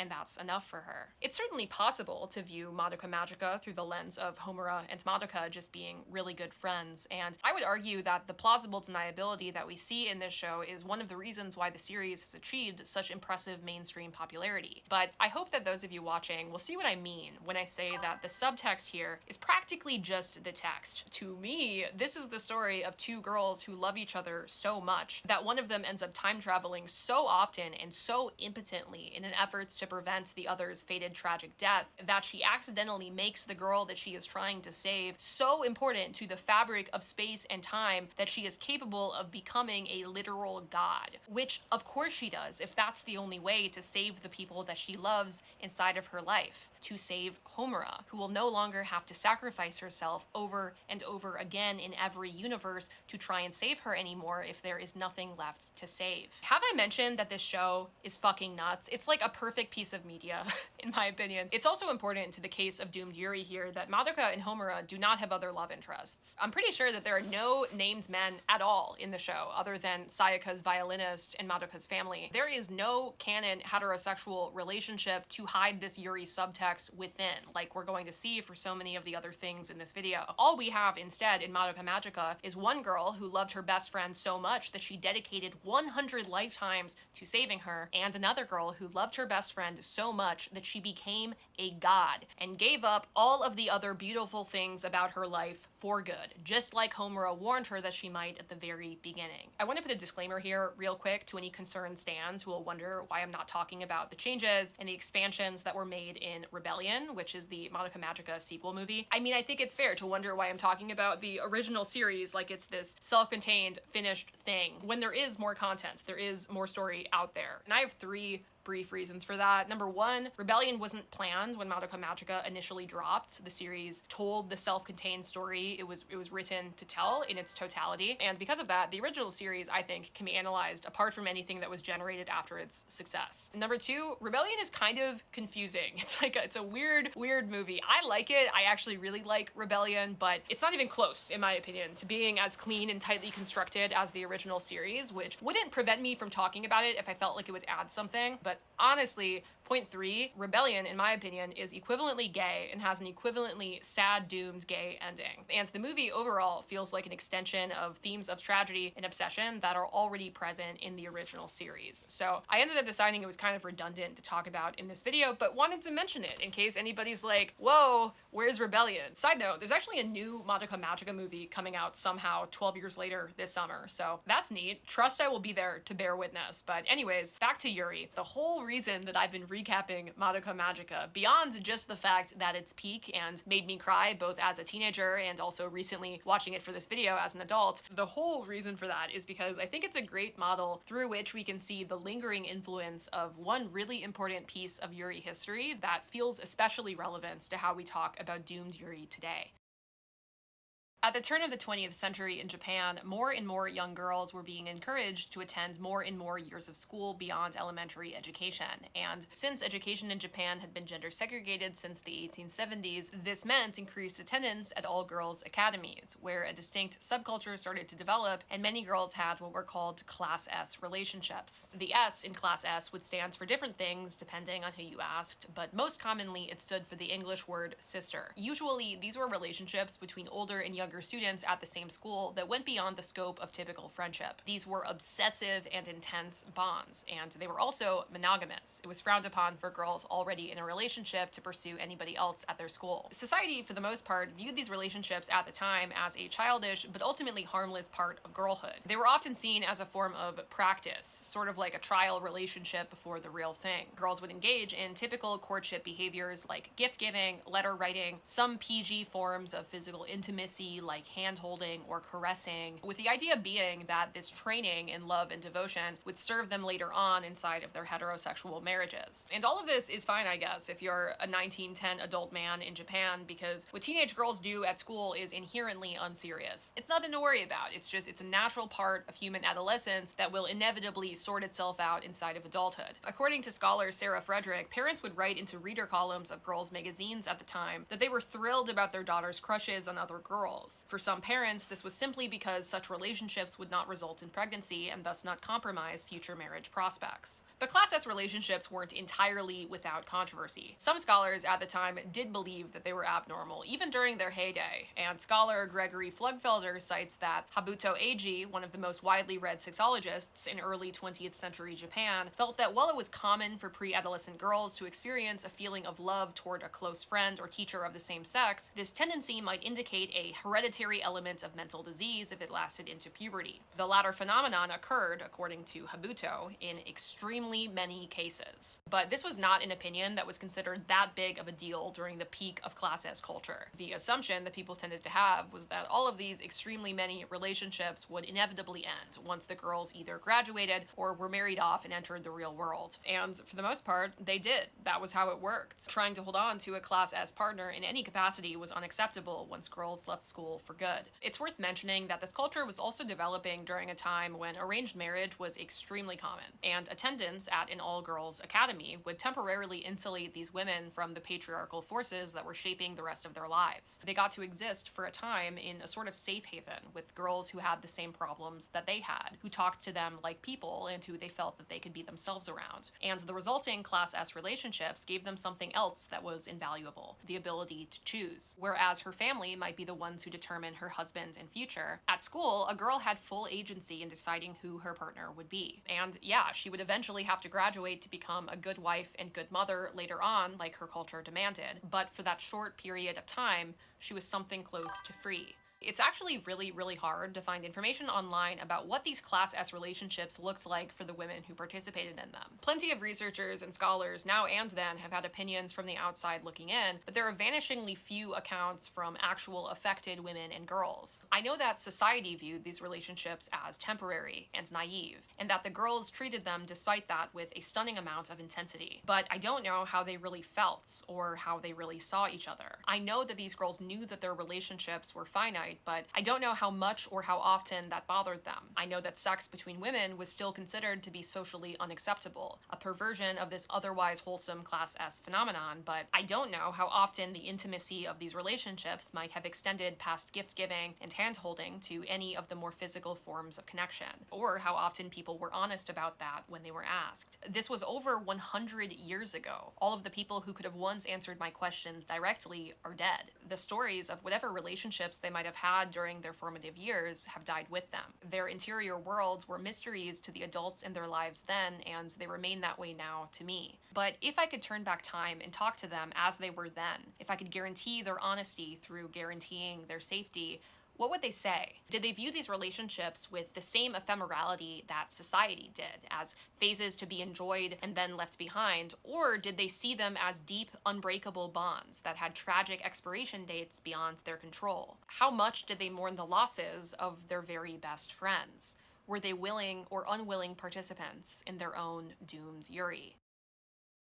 Trigger warning for this section, we're going to be talking about suicide. Class S relationships would gradually become less and less socially acceptable, in part due to the translation and popularization of Western texts that pathologized same-sex desire. Double suicides of students and recent graduates would also become increasingly common. Dozens of cases, many of which covered and discussed repeatedly by the press, involving pairs of schoolgirls. Now, could this have possibly been related to the inevitable endings of their Class S relationships? Sociologists at the time were reluctant to say that that was part of the cause. In the 1920s, utilizing a sample of 17 recent joint female student suicides, sociologists Takebe Tongo and Washio Hiroshi identified 8 in which they suspected that same-sex love had played some part, but noted that published reports gave no precise facts, clearly indicating that same-sex love was the cause, nor that the suicides had despaired that their relationship was about to be severed. Which, in my non-academic opinion, is a really easy thing to say about people who probably wouldn't have answered your questions honestly when they were alive, who still killed themselves together as a unit conspicuously close to their grand adult entrances into the world, to the loss and social support for their most cherished relationships. But of course, it is true that they didn't say out loud that they loved each other and that was why they were doing it. At least not in a way that we took seriously. The most notable of these joint suicides in the press was the 1911 drowning of Sone Sadako and Okamuro Tamaye, two 20-year-old recent graduates from Tokyo's second prefectural girls' school. An analysis of newspaper articles at the time states that in subsequent days, newspaper readers would learn many more details of the two girls' relationship,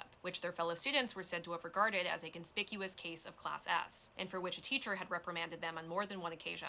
It was reported that the pair continued to visit each other almost daily in the year following their graduation, leading the father of one of them to insist that they limit the frequency of their meetings. Arrangements were proceeding at the same time for Sone's marriage. Evidently unhappy with either of these prospects, Sone and Okamura slipped out of their homes and journeyed to the Oyashirazu coast. Curiously, the place name literally means parents not knowing, where they spent part of their last days together sightseeing. On the night of the 25th, leaving behind a small sum of money at the inn where they had stopped for a rest and a meal, they leapt into the Japan Sea, weighting their sleeves with stones. Before their deaths, the two girls would buy ferry tickets under the fake names Mitsu and Kiku Tanaka, symbolizing a desire for a bond that, sure, could be platonic, could be just sisterhood. The night that they jump into the sea to their deaths, tethered together by a sash, they leave behind in their hotel the money for the staff at the inn, politely wrapped in white paper and signed 2 pine needles in elegant calligraphy. Pine needles, it should be noted, typically grow in pairs joined at the base.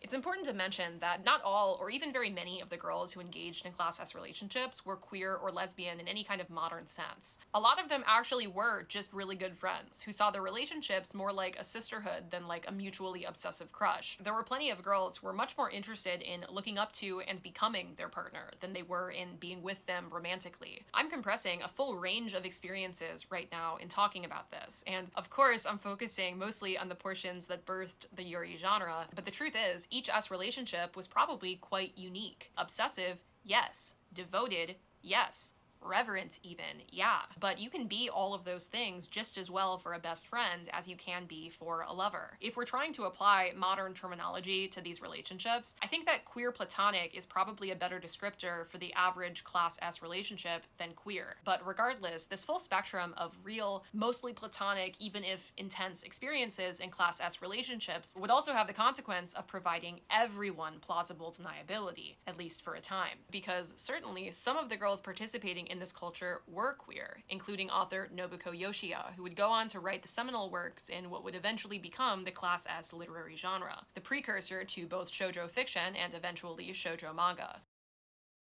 Nobuko Yoshia was born right at the turn of the 20th century. She attended high school at the peak of the Class S subculture before moving to live independently in Tokyo, in part to escape the scrutiny that she faced from her family, who held traditional beliefs about sexuality and gender roles. Yoshia wanted to become a writer, not a housewife, and so she left home to become one. Yoshia would end up one of the most successful writers, period, man or woman, in the early to mid 1900s in Japan, and she built practically all of her early success writing short stories and full-length novels about tragic homoerotic female friendships. These were stories about girls who loved each other even though it was doomed, whether that be because one girl's love was unrequited or because both of them would ultimately have to take husbands after this brief summer in their lives. These were girls that were perpetually sad, perpetually mourning for each other and for themselves, for the childhoods that they would one day be forced to leave behind. And sometimes in Yoshia's stories, these girls would die, whether that be through an accident or through taking their own lives in tragedies reminiscent of Sone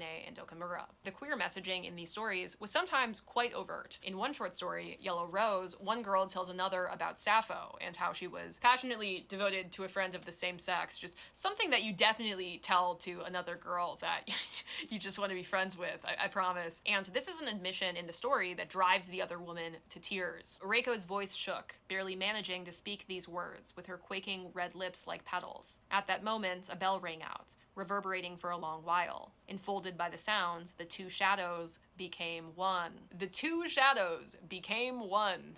That's what the kids were calling it. Me and my shadow becomes your shadow, except we were both girls. Anyways, in Yoshia's most controversial and well-known full-length novel, Two Versions in the Attic, the two titular versions, Tamaki and Akiko, do actually hook up, even if it's in like the most abstract way that you could possibly imagine. They basically embrace each other on a bed and then shiver and turn into water, and then they mix together as water in the form of two lonely teardrops that join together to become one. Very, very gay stuff. I mean, that would do numbers on Tumblr even now, to be honest with you. But following this, the couple in this story actually achieves the happily ever after that is absent from so much of the rest of Yoshia's work. Tamaki said, "Is there life without self? No, there is not.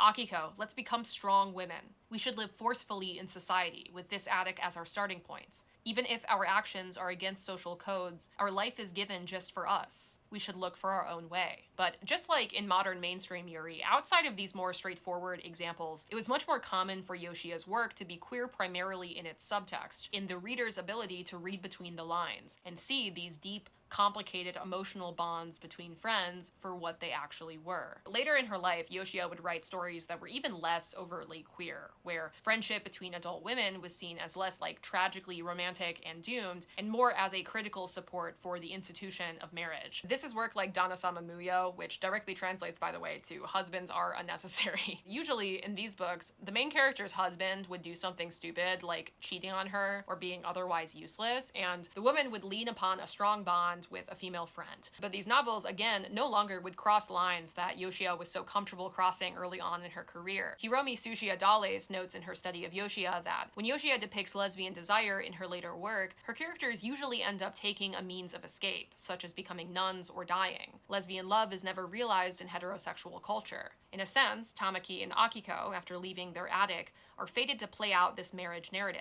The story of the attic has been sealed by Yoshia's superego and hidden behind the master narrative. I can't ask Yoshia why this development in her career happened, why she started pushing sapphic desire further and further into the margins of her stories. But if you'll allow me to theorize, I can't help but wonder a little bit if this happened in part to protect herself from too much oversight around some changes that were happening inside of her actual life. Right around the time that Yoshia stopped writing overtly queer stories, she started to live with a woman who would ultimately become her life partner. Because Yoshia was almost certainly a lesbian, even though she never labeled herself that way in a modern sense. The book I mentioned earlier, Two Virgins in the Attic, is said to have been quasi-autobiographical, mirroring a real romantic relationship that existed between Yoshia and a roommate that she had as a young adult that ended soon after it began. After its publication, the roommate actually wrote Yoshia a string of letters about the novel. I hate novelists. I hate you, too. I wonder if art really has power to heal human solitude and pain deep inside the mind.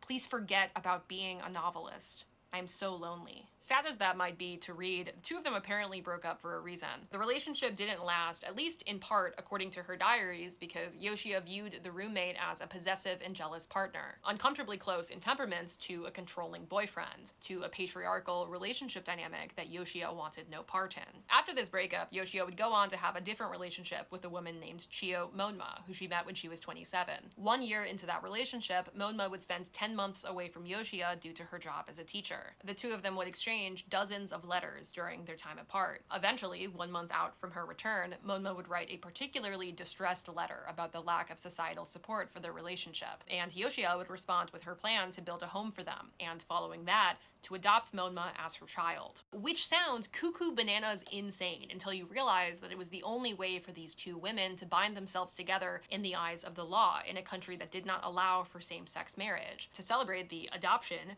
Yoshia wrote that the two of them should plan an unofficial wedding ceremony and reception, inviting their closest friends. At the end of the letter, Yoshia added, "I cannot wait for another month or more for your return. Please come back as soon as possible and don't ever leave me again. I promise I will stay with you until the day that death parts us. Oh, my dear Monma, how do you feel about this?" Monma, it seems, was on board. The two of them would not be separated again. They would travel the world together and buy several houses, reaping the full benefits of Yoshia's immense commercial success. And after a full 50 years together, Yoshia would fall ill in her 70s, requiring Monma's full-time care. In a diary entry written during this time, she writes, "Chiyo, on your birthday, I give thanks to fate which gave this person to me. Life happiness because of Chiyo."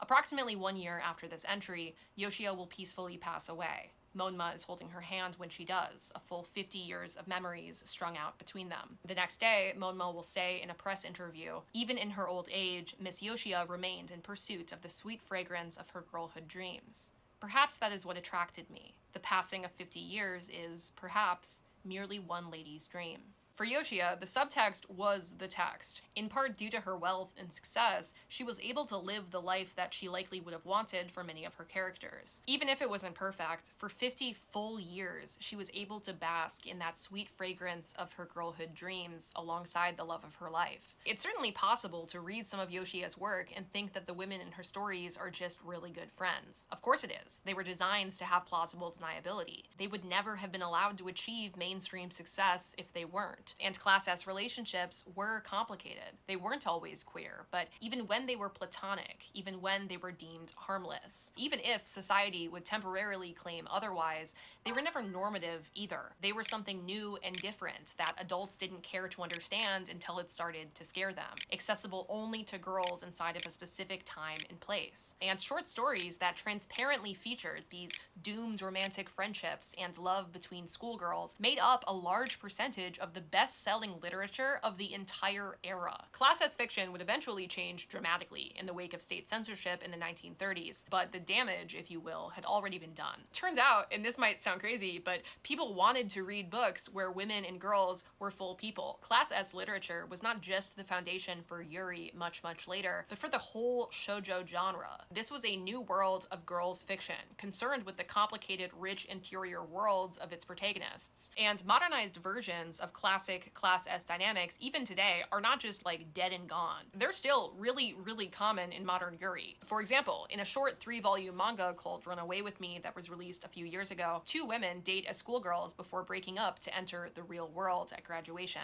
The 2 of them meet back up a decade later, unhappy in life and love, and they have to decide if they can or should build a life together. In another manga called The Summer You Were There, 2 classmates start fake dating during a summer vacation. Tragedy is what ends up separating them, not society, but still, here we also see the ephemerality of childhood love, the inevitability of loss prior to graduation, and the transcendental impacts that these relationships have anyways. This is the legacy of Class S. If you look for it, you'll see pieces of it in practically every modern piece of Yuri that has anything to do with school, with growing up, or with loss. I'm hopeful that with the 2 pieces of the puzzle that you now have, you can understand why I would say that the relationship between Madoka and Homura, we're back to anime, believe it or not, it feels modeled after, or at least significantly influenced by, the foundational Class S genre. As we learn very late in the show, Madoka was actually the one who originally fulfilled the role of senior, the more experienced student and magical girl who is set to mentor new student Homura. And through forging such a strong connection inside of that very first timeline, Homura ends up willing to give up everything if it means protecting Madoka. But despite a love between them that feels at once platonic and deeply romantic, like it's complicated and also the simplest thing in the entire world, still their time together is temporary.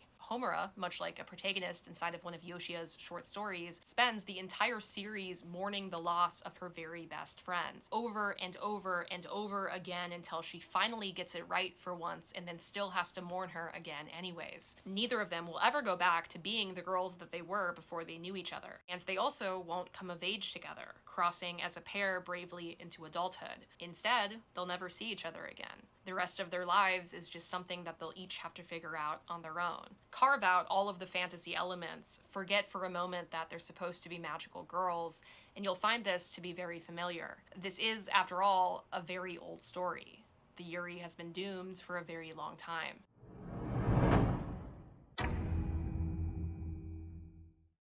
Maybe I'm forgetting something. I'm sure I'll be corrected if I am, but I can't think of a single canon piece of Yuri that had the net impact on fandom that Yuri on Ice had, at least in the West. Yuri on Ice is ironically yaoi. It's a sports boys love anime featuring a quiet and anxious figure skater at the lowest point in his career, who ends up catching the handsome gay eye of a former world champion who offers to coach him. This was, to say the least, an extremely compelling premise to the Super Hulak adjacent on Tumblr at the time, and honestly, a part of me is pretty surprised that it didn't get a massive resurgence in the wake of Heated Rivalry. Yuri on Ice is obviously significantly less explicit, but still, I mean, you have 2 men in an ice rink who want to smash with their hearts and minds as well as their bodies. I mean, fuck, one of them's even Russian. But unfortunately, despite its incredible success at the time, Yuri on Ice would only receive a single season due to various alleged reasons, probably some homophobia. I mean, there's a lot of speculation online that we don't need to get into. But even though the story would end fairly abruptly, I still remember the cultural impacts that it made on Twitter and Tumblr in the 2010s. It's worth emphasizing here again that I am viewing this entire project through the lens of how I and people like me who are, and this might shock you, not Japanese,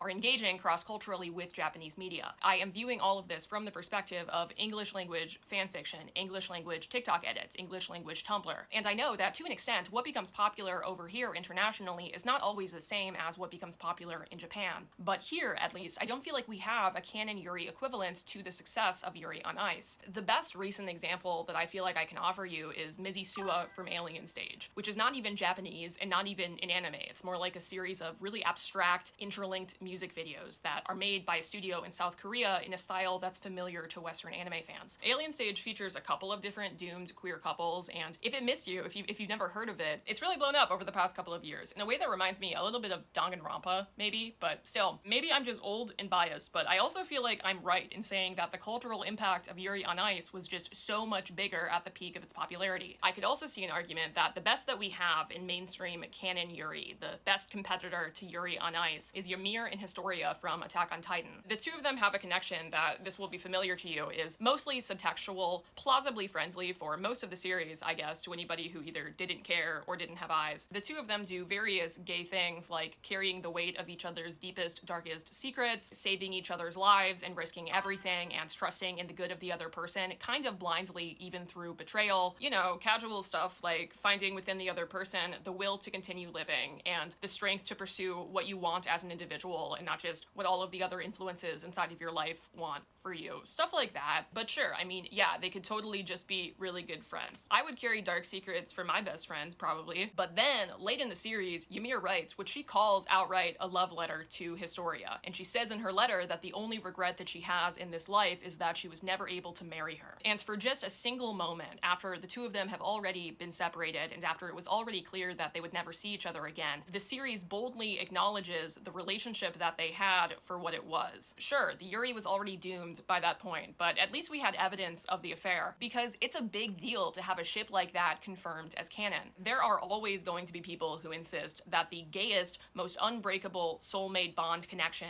that transcends space, time, history, betrayal, the gayest thing that you've ever seen, somebody on Reddit is saying that you're insane for thinking that those two characters could possibly have feelings for each other. And to be clear, people are still saying that sometimes about Ymir and Historia, but it's really cool to be able to point towards what is essentially direct confirmation like you can with that scene. That's something that you almost never get inside of mainstream anime. But still, even in this second case, the two of them are not central figures inside of the story. Attack on Titan has a really large ensemble cast, and they do matter, but I would argue that they're not even in the top 10 most relevant characters if we're going by something like lines of dialogue. And so even though their relationship is essentially canon, it's not the focal point of the narrative like with Yuri and Victor on Yuri on Ice. If you remember my definitions from the beginning of this video, it's still not remotely close to being something that could be categorized as genre Yuri. Also with this, in general, there are plenty of really popular non-canon Yuri ships, but even the most popular among them have much smaller fan base when compared with similar non-canon yaoi. There is no Yuri Sasuke and Naruto, no Yuri Geto and Gojo. There is no Yuri Bakudeku. Togachako, a Yuri ship that we'll talk about later that exists inside of the same series as Bakudeku, has only 3,400 fics on AO3 compared to Bakudeku's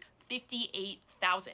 In 2025, there were only 9 FF ships inside of the top 100 fastest growing ships by volume on AO3, and the only ship out of those 9 not from Western media was Mizisua, our Korean doomed Yuri from earlier. For comparison, 62 out of the top 100 were MM. And there are lots of reasons for this. I mean, coming up with reasons for this for Fujoshi culture as a whole is an entire genre of video essay that already exists. If I were interested in dipping my toe into that discourse, I could argue that mainstream media is a lot more likely to portray male protagonists in general, which means that the deep and complex male-male friendships and rivalries that inspire rabid fan bases are inevitably going to be more common than similarly nuanced relationships between women. But I could also argue that we as fans play a vital role in what gets popular, and therefore in giving shows with compelling MM ships an audience that FF media doesn't often have. That it is directly because of fan desires that writers and producers make the decisions that they do to produce the content that they feel is primed to best commercially succeed. It also feels likely to me that even though absolutely there are tons of queer people inside of fandom, straight cisgendered women, historically the demographic that has produced the lion's share of fan content,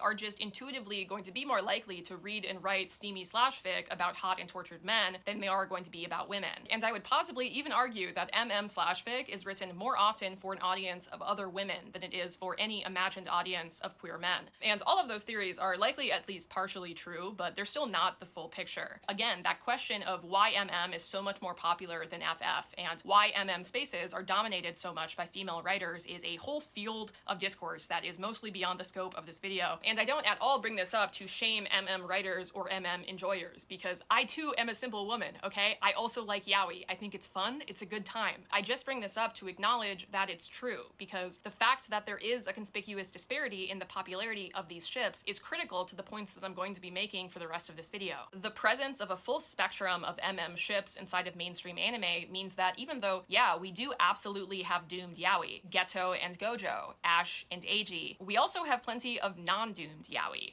Hinata and Kageyama, Bakugo and Midoriya, where there's no actual reason that it wouldn't work out other than just that the canon didn't go that way. Where fanfics for these ships aren't forced to reckon with tragedy and separation and death in order to tell a canon-compliant story. And critically, this latter group of ships, the Bakudekus of the world, are just as popular as their doomed counterparts. And so it feels especially significant to me that the few Yuri ships that breach containment and exist inside of mainstream anime are almost always doomed. But it's not just that the Yuri is doomed in concept, it's also that so many of us like it that way. Scroll through a comment section for any of the 30 million edits of the same 10 Togachako scenes on TikTok, and you'll find legions of people saying shit like, "You are sick.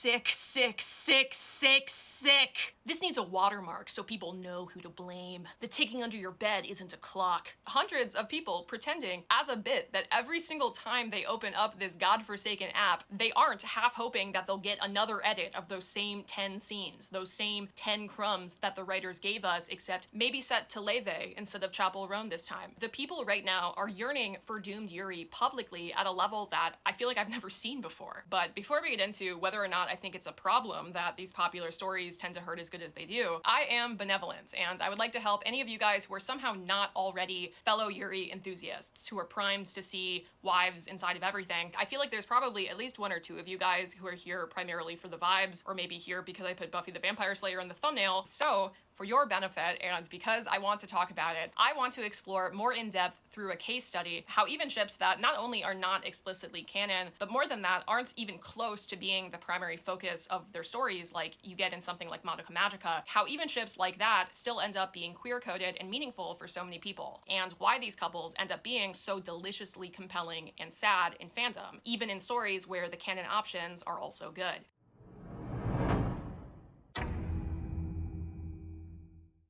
The neat thing about Mao Mao as a protagonist in the Apothecary Diaries is 90% of the time she has absolutely zero fucks to give. I think that's half the reason why the central relationship between her and Jinshi, the male love interest, is so widely beloved. Jinshi is obsessed with her. Mao Mao is an extremely sharp, passionate, and meticulous person, and Jinshi sees these strengths and wants to elevate her to achieve everything that he knows that she is capable of achieving, is more than willing to lean on her for help when he thinks that she'll be better than him at solving a problem, which is often.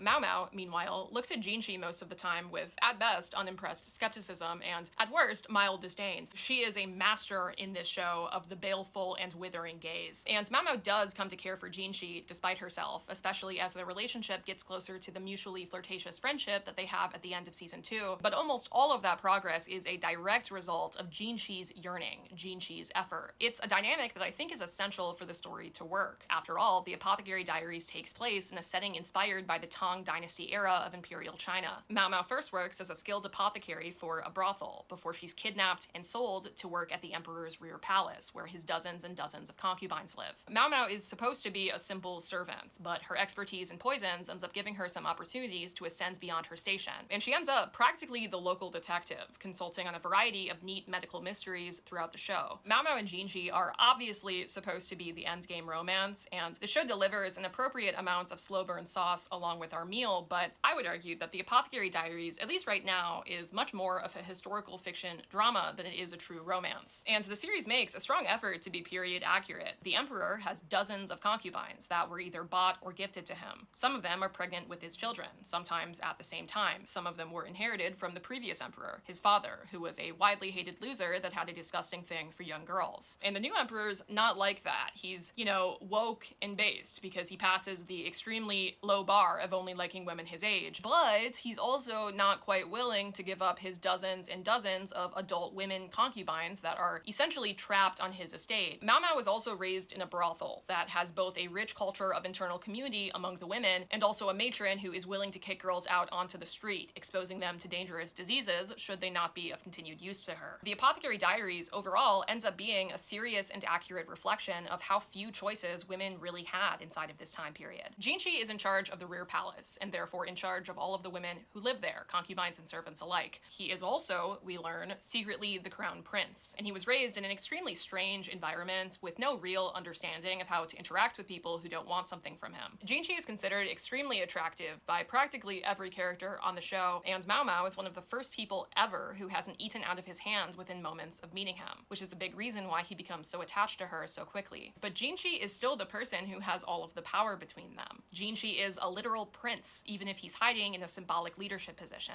And Mao Mao is a woman, a kidnapped slave, a commodity to be bought and sold, even if she's also the genius main character solving all of the mysteries in the Rear Palace. If Mao Mao was the one who is pathetically obsessed with Jinchi, the romance wouldn't work. The Apothecary Diaries, in a lot of ways, is a story about consent, and I think that this is how the author attempts to give Mao Mao in this relationship dynamic the power that she doesn't have elsewhere as a woman at this point in history. Mao Mao consistently has the right to choose, to ignore him, to make fun of him, to be thoroughly unimpressed by him. The two of them come from different stations, absolutely, but Jinchi sincerely doesn't see it that way, for better and for worse, which means that Mao Mao really can treat him however she wants. Not that she often feels comfortable doing that, of course, considering that she's a smart and wary girl, but the point is, they humanize each other. To Mao Mao, Jinchi is not some untouchable Adonis to be obeyed without thought. He's instead just a guy who is pretty annoying sometimes, but is also trying his best to be good. And to Jinchi, Mao Mao is not just some impoverished girl to be used and discarded as befits her station, but instead a gifted and intelligent apothecary, as good as and better than any man in the whole of the Rear Palace, maybe in the whole of the country. Jinchi can occasionally be a little bit weird and forceful with boundaries in a few of the more infamous scenes in the show, as I would argue Mao Mao is as well, but both characters exist in a time and place so detached from modernity that it feels simplistic to look at what he does through a modern lens of affirmative consent. This is a story where the prolonged silences between Jinchi and Mao Mao, her ability to pull away during these slow, sometimes painfully awkward moments of the show, all of that exists in direct contrast to what we also see as the forceful, immediate, and unavoidable abuse of other women inside of this world. Their growing relationship is directly tied thematically into what the story is saying about the negotiation of consent in a way that I find really interesting. Mao Mao treats Jinchi with the same amount of bemused nonchalance at the end of the second season as she does from practically the moment that she meets him. Their relationship at this point is playful and romantic, and the two of them are on the verge of kissing like 3 times by the end of this season, but they keep getting interrupted, of course, to artificially extend the slow burn, but you can tell why they'd be good together. It's maybe a little bit weird to put it this way, but they're traumatized in complementary ways. Watching the romance subplot evolve in the Apothecary Diaries is kind of like you're watching a game of chess if you're actually really good at it, which is not an experience that I've had, but just let the metaphor cook. You can see where the pieces are at the end of the season, how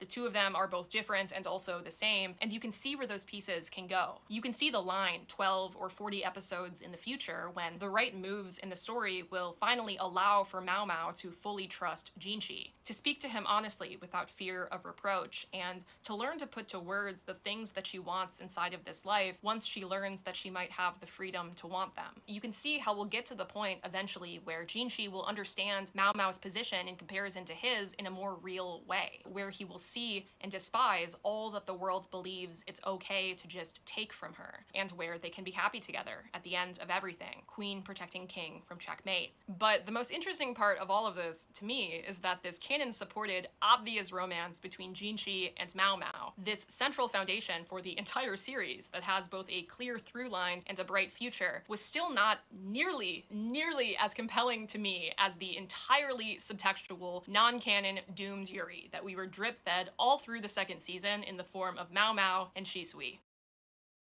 We first meet Shisui in a field. Mao Mao is trying to catch a cat, fails spectacularly, and then Shisui appears out of a bush to save the day. But the two of them actually become friends a little while later when they meet at a market, brought together by a third girl, Mao Mao's friend Xiaolan. Shisui, it turns out, is as into bugs and insects as Mao Mao is into poisons. And I haven't spent that much time talking about it so far, but Mao Mao is very into poisons. She doses herself with them all of the time, ostensibly to learn more about medicine, but really just because she finds it kind of fun fun. It's like her one hobby, to the point where it's a recurring bit that whenever Jinshi wants her to do something that's especially difficult, he bribes her with the promise of gifting her some rare and difficult to find poison. But anyways, the cool thing about bugs is that some of them are poisonous. This is instantaneous common ground. Shisui and Mao Mao make plans to go and look for spiders or whatever together, and this is the first time that we see Mao Mao interacting with someone who is as interested in something as she is, who actually shares her love for something that most of society sees at worst as kind of suspicious and scary, and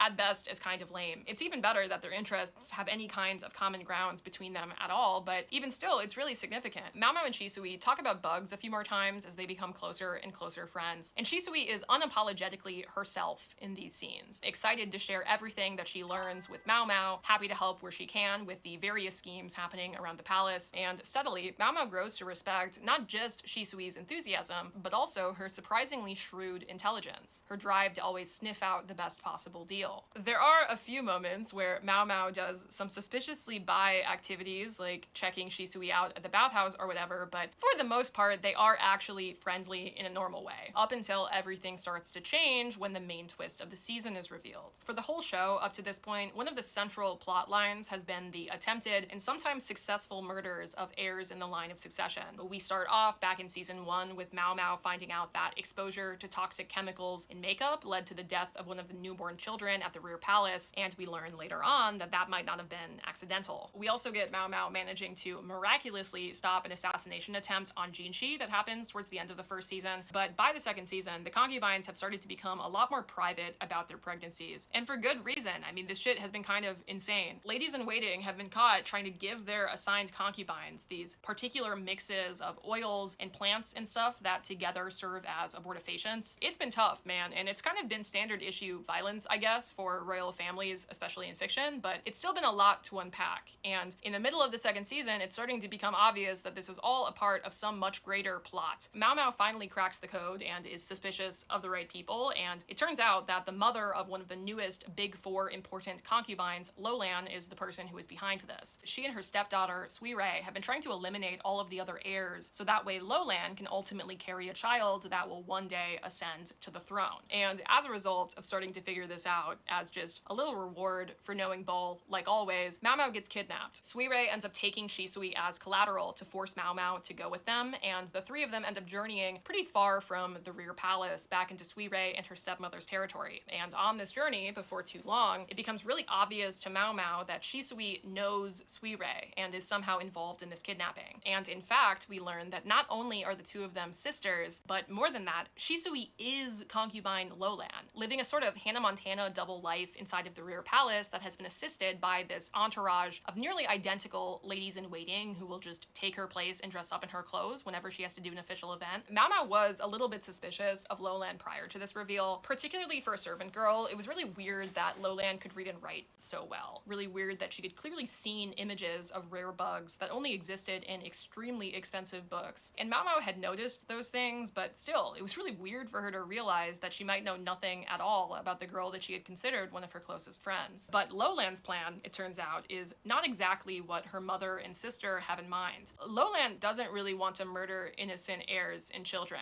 or rebel and take control of the country, particularly given that her mother's reasons for wanting to do so aren't rooted in any sense of justice or morality, but rather in a deep-seated insecurity and thirst for power. Instead, Lolan has been secretly planning to expose her mother's rebellion, to end the assassination attempts and corruption and scheming, while also protecting the most innocent people inside of her clan from the Emperor's retribution. And she plays along, sure, but she has no intention through all of this of carrying the Emperor's child as her mother so desperately wants. In fact, she's been secretly taking abortifacients of her own in an effort to terminate a pregnancy that's already taken root. It's likely that Lolan participates in Mao Mao's kidnapping, half because Mao Mao was starting to know too much about the plans at the palace, but also half because she knew that Mao Mao's connection, not just to Jinshi, but also to others at the palace, would lead to rapid military action in response, and that would provide her the backdrop that she needed to expose her mother, to end this chaos once and for all. And she is willing to use Mao Mao to do that. She's willing to make Mao Mao into her pawn. But even despite that, Lolan continues to protect her. When Shenmei discovers Mao Mao in a place that she shouldn't be and threatens to kill her, Lolan lies and convinces her that Mao Mao is just the new apothecary, working on the potion of eternal youth that her mother has lusted after for many years. When Mao Mao is caught participating participating, even if inadvertently, in an escape plan, Lolan convinces Shunmei to punish her with something called a Taibon. Basically a medieval punishment where a bunch of venomous creatures are released to go and run around a prison cell with a prisoner. Lolan knows full well that Mao Mao will be able to handle it, that she'll leave the Taibon both safe and whole. Mao Mao might be a pawn out of necessity, but she's not disposable. And soon after this, when Mao Mao sees Lolan set a room full of weapons and gunpowder on fire in order to ruin the defenses of her mother's stronghold, she realizes, despite everything, that the two of them might be on the same team after all. Lolan is honest now, with all of her layers peeled back for Mao Mao to see. She tells her about the ways that her mother abused her as a child, would beat her and throw hot water at her whenever she made minor mistakes. She talks about the way that she was made to feel her whole life like a pawn in somebody else's game,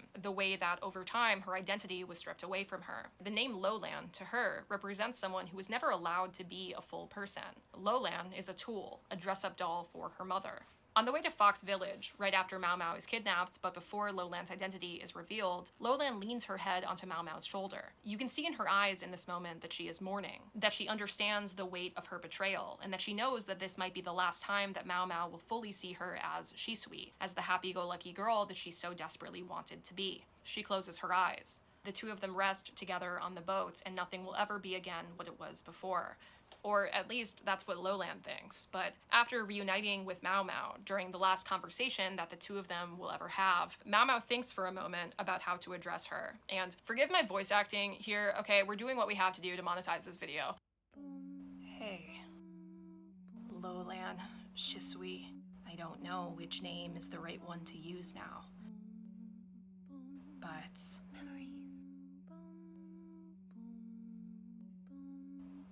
still. Hey, Shisui.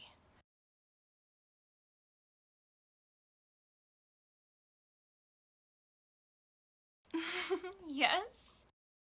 Lolan, or Shisui once more for the rest of this, doesn't react to this with much more than a smile and a couple of tears. With everything going on, there's no time for anything else, but this moment is critical. Here is Mao Mao, choosing to see past all of the things that Shisui never told her, choosing to accept a betrayal that she might never fully understand. Here is Mao Mao choosing to see her not as who she was forced to be, not as who she kept hidden, but as who she chose to be instead, who she always might have been without the weight of her birthright and her mother's expectations. Here is someone who knows her well enough to know that Shisui is who she wanted to be all along. Someone like Shisui is probably who she would like to continue to be, in a world where she saw a future for herself past this plan of hers. Because Shisui knows that someone is going to have to take the fall in order for the majority of her people to be safe. Shisui is prepared to sacrifice her life in order to ensure that her clan is not punished for a coup that they had no part in planning. And Mao Mao also knows her well enough to know that this is her goal, that Shisui doesn't plan on coming back, on living past today. Mao Mao is a character who doesn't often feel strong emotions for the people in her life, even people that she loves, and she's especially uncomfortable verbalizing any emotions that she does have. There's a scene earlier in the series where she is so incapable of telling Jinchi that she adores her position as Lady Gyokyo's taster and low-key personal doctor investigator, that Jinchi fairly assumes from her silence that she must actually yearn for the freedom that she used to have outside of the rear palace. And Mao Mao doesn't actually want that, but she also doesn't say anything, so he ends up firing her even though neither of them actually want her to go. Mostly because of this tendency that Mao Mao has to think all of her thoughts really intensely inside of her head without saying any of them out loud. And as Shisui stands up to leave, for what Mao Mao can tell is the last time, there's a moment where it feels like Mao Mao might do that again, might think about all of the reasons why Shisui should run away and live the rest of her life for herself and never actually verbalize any of them. But instead, she is uncharacteristically gripped with emotion.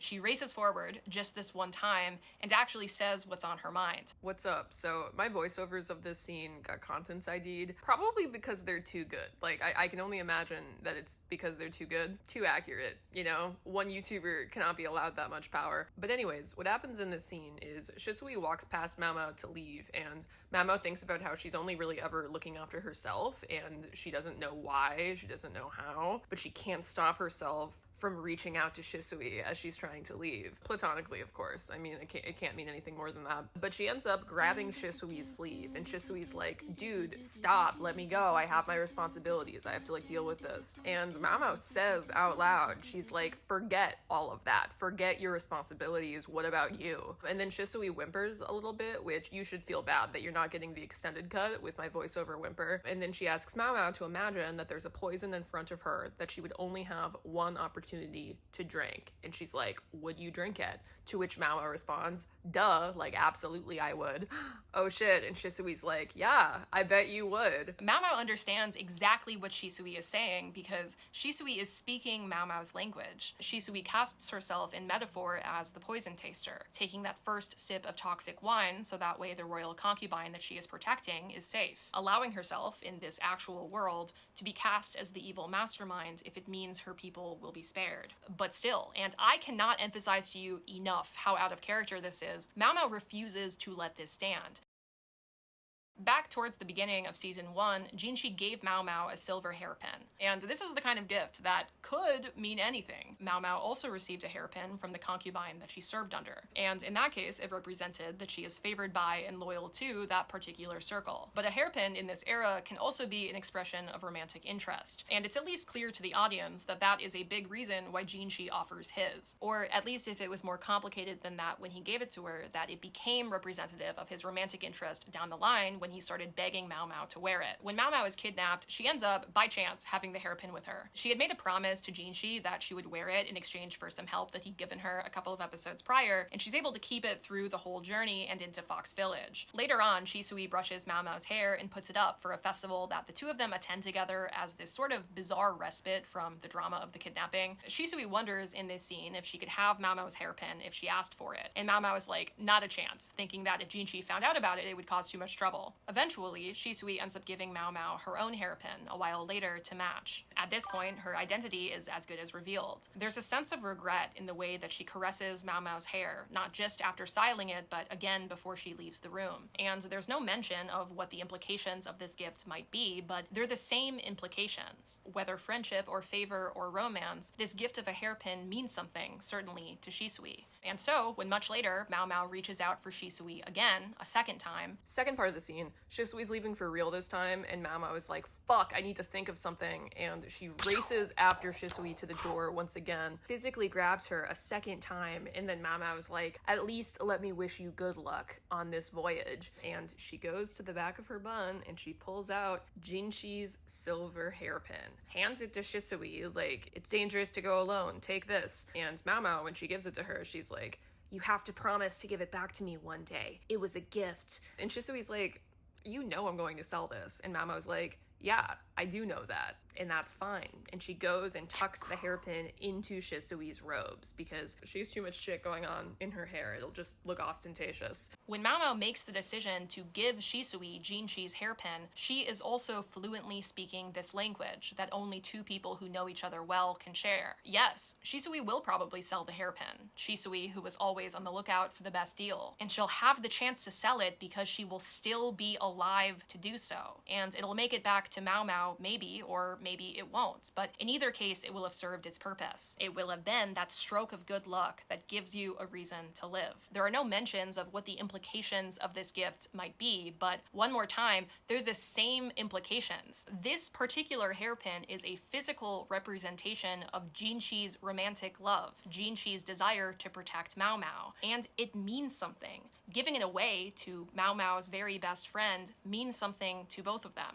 Shisui's plan will go exactly as she hopes it will. Her mother, in greed, will bring about her own undoing. Suire, a sister that Shisui loves and who has been put through even worse abuse than what Shisui faced, will be pardoned and allowed to live a life of her own. And Shisui and her father will take the fall for all of it, as planned, so that way nobody else has to. Shisui dances as they shoot at her, one last act as the maniacal supervillain at the center of the rebellion, even though Jinshi knows just as well as she does what part she has actually played. She's shot once in the arm and then again in the chest, falling backwards off of the tower and into the snow. never to be seen again. At least until the very last scene of the season. We see a market stall in a bustling oceanside town, a jade ornament, and a girl hoping to trade for it, hoping to exchange a silver hairpin that looks almost the same as the one that we know, except for an indentation that looks about the right shape and size to have blocked a bullet to the chest. But only if the person who was shot had tucked the hairpin perfectly inside of her robe, right in front of her heart. I'm hopeful that with my description here, I don't have to go too much deeper into convincing you that this is a good example of doomed Yuri. What I said earlier is true. Unlike with Madoka Magica, where the subtext might as well be the text, this actually is subtext. I mean, look at the rest of the series for all of 3 seconds, and it's obvious that Jinshi is endgame, is more than likely the only game. But man, this particular subtext, at least for me, was really loud. The Apothecary Diaries is a story about consent. It's about generational trauma and abuse, but it's also a story about identity, about who we're allowed to be, what we're allowed to want for ourselves. Shisui and Mao Mao challenge each other as foils, one born at the pinnacle in golden handcuffs, never allowed to enjoy an authentic life, and one born destitute, forced to live as cautiously as possible if it means protecting herself from the consequences of her disposability. Shisui inspires Mao Mao to fight for her anyways, out loud and inconveniently, even though fighting for anything is one of the last things in the world that Mao Mao is interested in doing. With Shisui, Mao Mao is able to say her quiet, complicated thoughts out loud. She's able to make herself vulnerable, to ask Shisui to do her the favor of staying alive,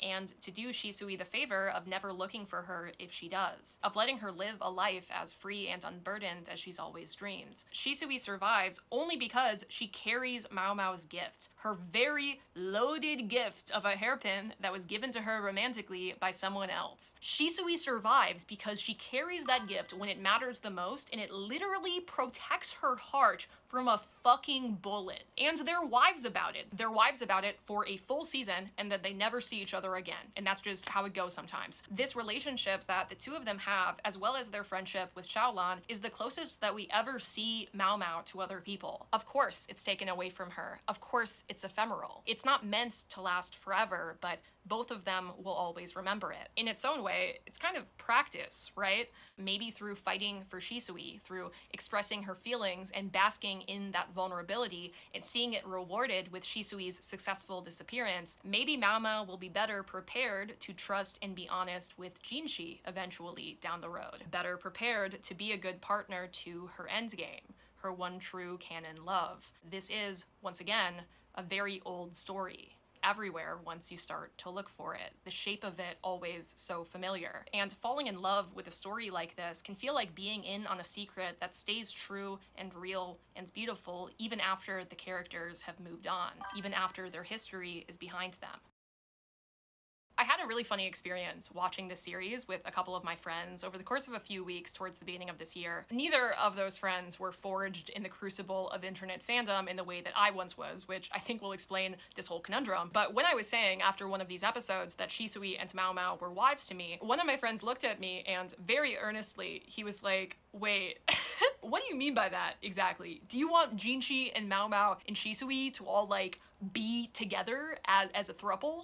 Because again, I do like Jinshi. I like his relationship with Mao Mao, and this was known in that group just as well as it's known in this video. I mean, I'm a bisexual. I don't really have much of a choice. But my friend's question tickled me. It really did, because I've never had to explain the concept of multi-shipping before. Trying to explain to someone, no, I kind of want these characters to all have alternate pocket dimensions inside of my brain where they can have these relationships separately but also at the same time, and I could just sit there in my mind's palace watching it all happen. It turns out that you kind of sound psychotic when you try to explain that to another person. But I kept thinking about that question because when I went home, like any hardworking woman who had just discovered a new Doomed Yuri flavor of the month, I ended my day by looking up Shimao edits on TikTok, and I noticed pretty much instantly a strange undercurrent of vitriol towards the ship. And this wasn't a majority of people by any any means, but I found countless examples in comment sections from people who felt it important to remind everyone that Shimao is not canon, that Jin Mao is better, that in the real show, Jin Shi and Mao Mao are in love.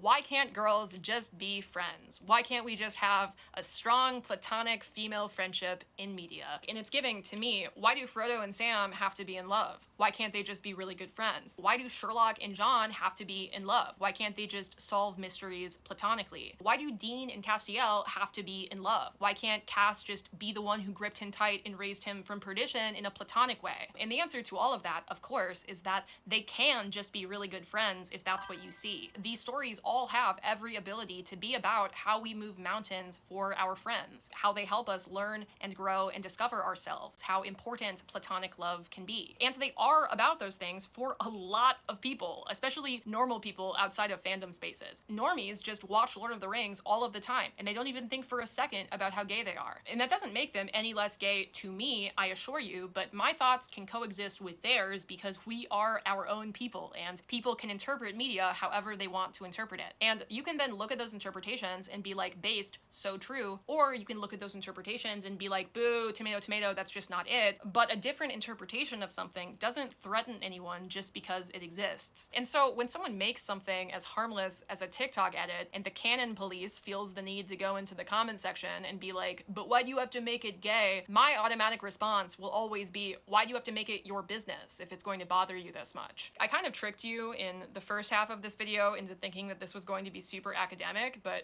I don't know, man, just disclaimer, really for the rest of this, but especially this section, I am who I am. These are my thoughts and opinions and analysis. Some of it will be fair, some of it might not be, and this section specifically is a bit of an aside from the overall thesis of this video, but I think that the way that fans react to different mainstream Doomed Yuri ships matters, and I've been thinking a lot about it, and I have some theories, so I wanted to include this. But this all got me thinking about Toga and Ochako from My Hero Academia, which is another popular Doomed Yuri ship in a mainstream anime that isn't canon, where one of the girls inside of the ship is also the primary endgame love interest for the main character of the whole show. Toga Chako has even fewer scenes supporting it than Shimao does in the Apothecary Diaries, but the side story at the center of it was delivered to viewers in crumbs through practically the entire 8-season-long runtime, so it gave people a lot of time to become attached, and the inevitable doom at the end of it, the big scene that you see repeated over and over again inside of the edits, for a lot of people, it screams wives. It screams tortured gays who maybe in another universe could have loved one another if things were different, if the world was not what it was. But also, once again,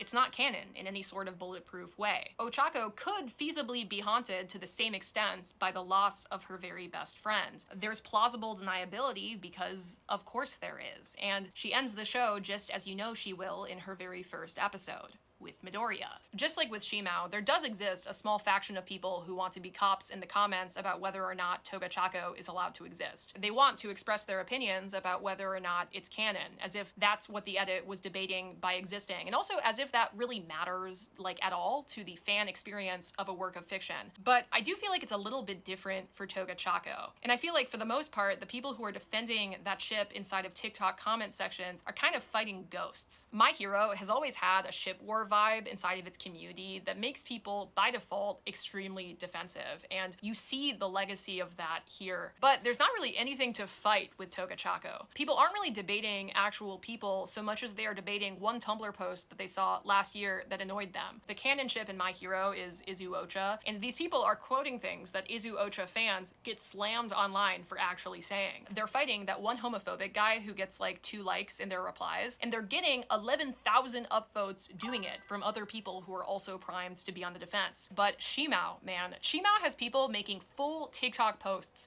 with 50,000 likes about how much it sucks. It really brings out the anger and defensiveness in people in a way I find fascinating, directed towards such a niche ship. And I'm going to provide you, in this video that started with actual cited sources, a crackpot anecdotal theory to explain at least some of what I think I see going on here, so just bear with me. But I wonder if one of the big reasons that I'm seeing this difference in reception reception could be because of the popularity of Baku Deku, the ship between Midoriya, the main character, and Bakugo, his rival and former enemy turned ally. The people love Baku Deku for all of the reasons that people have always loved queer ships between leading men. It fits perfectly in the mold of its years and years of predecessors, a lineage that traces back all the way to fucking Spurk. The formula is really simple. You make two characters on the same team have a somewhat antagonistic relationship, infuse some trauma, enforced proximity, some banter, some method of pushing themselves past their breaking point to prove something to the other person, to become better and stronger as a team than they could have ever become individually if they were apart. Put all of this into a blender for a future fandom, build it, and they will come. They will write your fan fiction. They will make your fan art. It happens every time, to the point where it's actually pretty annoying how much producers were, and to an extent still are, willing to queerbait extensively on purpose for the explicit goal of titillating online communities and inspiring fan engagement with no plans in the future for any kind of actual payoff. It has been a long and twisted road to heated rivalry, I'll tell you that much. But my point, my theory with all of this is the existence of Baku Deku as the primary, most popular ship in the fandom leaves space for Toga Chaco to exist symbiotically alongside it. Toga isn't stealing Ochako from anyone if you ship Baku Deku, or if not Baku Deku, then Todo Deku, another really popular ship with over twice as many fics on AO3 as Izuocha. In My Hero fandom, as weird as this is to say, given that their ship is canon, Izuocha mono shippers, people who only ship that one thing, are kind of an oppressed class. Like, I would hazard a guess that Izuocha is really popular, but also that most people who like Izuocha are like regular people who just watch the show and like it, and they don't go out of their way to participate in fan communities, which means that the comparatively few Izuocha shippers that exist in fandom spaces have very little influence compared to the much more popular MM ship enthusiasts that are dominating AO3 and Tumblr. These people are going to get roasted and ratioed in the TikTok comments if they try and hit a Baku Deku edit with a "why do you have to make this gay?" And yes, some of them might be annoying and say, but they're not canon to Toga Chaco shippers, but they're not going to be taken seriously because practically none of the popular ships in My Hero are canon. And in fact, Baku Deku and Todo Deku shippers have been ignoring and clowning on the but they're not canon Izuocha crowd for the whole duration of the series. They're completely used to it by now. But the most popular ship in the Apothecary Diaries by far is Jinmao, and Shisui is stealing Mao Mao from Jinshi in the eyes of the most territorial Jinmao fans. As much as we would all like to pretend that fandom has any kind of universally followed etiquette, that it's outsiders to fandom that are creating all of these problems for the rest of us, the truth is a lot of people don't like the concept of multi-shipping. There is a long history of vicious, nasty debates and doxing and death threats should someone dare to ship Katara with Zuko instead of Aang, Keith from Voltron with Shiro instead of Lance. Like, this has always been happening, and it's going to happen again. This is the root problem behind a good third of the insane shit that happens in fandom spaces. And My Hero Academia is actually a perfect example of that. There are people inside of that fandom who are bonkers. Baku Deku versus Kiribaku versus Todo Deku versus Izuocha. Dark times. They were like divergent factions at war. You get sorted into one at 13, you filter your AO3, you take up arms to fight, and you do not interact with the enemy. And still, even then, even through it all, it always kind of felt to me like Izuocha was the boring vanilla bean punching bag. And I think that as a result of this legacy, even the Toga Chaco haters that I was able to find aren't really saying, reminder this isn't canon, as a reason for why they think Toga Chaco sucks. They just say it's toxic. They're like, oh, Toga's a serial killer. She's evil. She's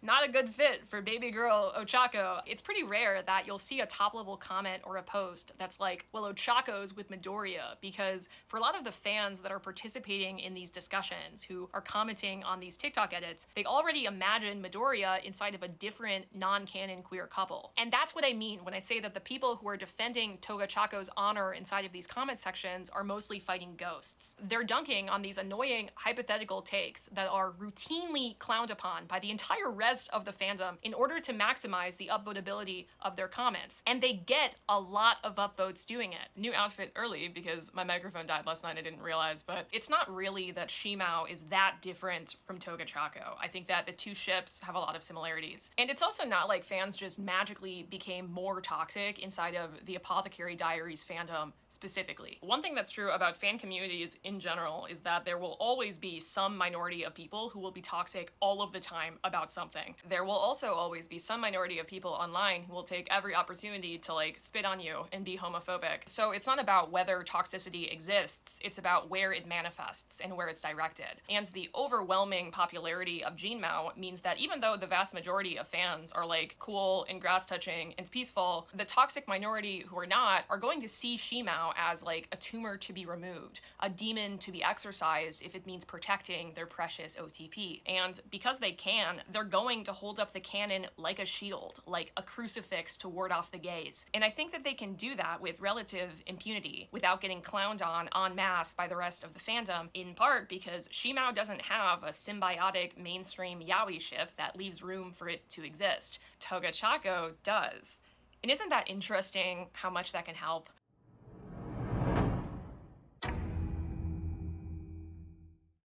This is the part of the video where we are going to briefly leave Japan, but don't worry, we're going to come back. Season 6 of Buffy the Vampire Slayer is pretty controversial among fans. Tonally, it represents a pretty significant departure from the rest of the show. Seasons 1 through 5 are at times intense and serious, absolutely, but season 6 is outright bleak. It's dark, it's gritty. It still has sexy vampires and a healthy dose of CW drama, but also Buffy is reckoning with the philosophical burden of what it means to be alive. The existential horror of having to like wake up every day and work a job, which is hard enough for the rest of us, even if we don't also have the complex web of trauma that Buffy has developed through her lifetime. Buffy is different, and her outlook on life is different, and she doesn't like it. She's self-destructive and miserable, but she doesn't know how to stop being those things or how to go back to the way that things were. But Buffy's not actually the point here. Instead, I want to talk about Willow and Tara, who in the year 2000s became the first long-lasting sapphic couple on US network television. There were a couple of other queer women on TV prior to that, even queer women who kissed, but they simply did not exist on TV in principal roles. They didn't get to be main characters with relationships that lasted for longer than a couple of episodes. But Willow was different.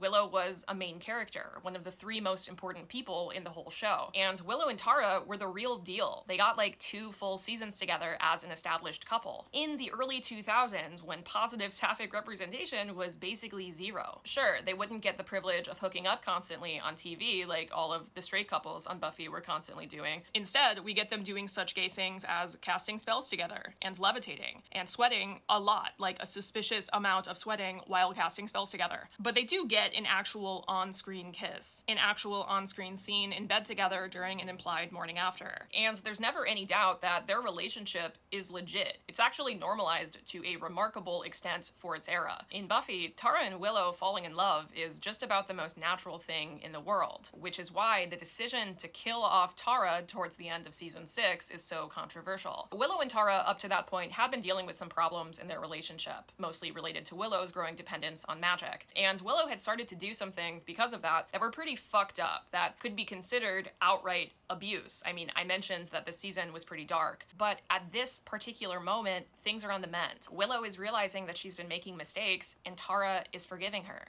For a second, for them, it really feels like everything is going to be okay. And then Tara gets shot through the chest. Not even on purpose, the bullet's not meant for her. It's the worst freak accident of all time, and Willow, in its wake, absolutely loses her mind in grief, going on to become the true villain of season 6. Kind of crazy to think about how we'd see close to this same exact scene about 15 years later in a little show called The 100. Another queer couple, another accidental bullet meant for somebody else, another girl cradling the love of her life as she dies, literal moments after the 2 of them consummate their relationship. And you might think it's not a pattern if it just has 2 points, but zoom out to the big picture and you'll see countless examples of queer suffering in media that have blighted the majority of queer representation for years, for decades, for centuries. Bury your gaze is the film crit term for this particular trope, this tendency that writers have to treat their queer characters as disposable. After that 100 episode came out 10 years ago, Bury Your Gaze really blew up into mainstream discourse. I remember feeling at the time like it represented this sort of monkey's paw of increased representation.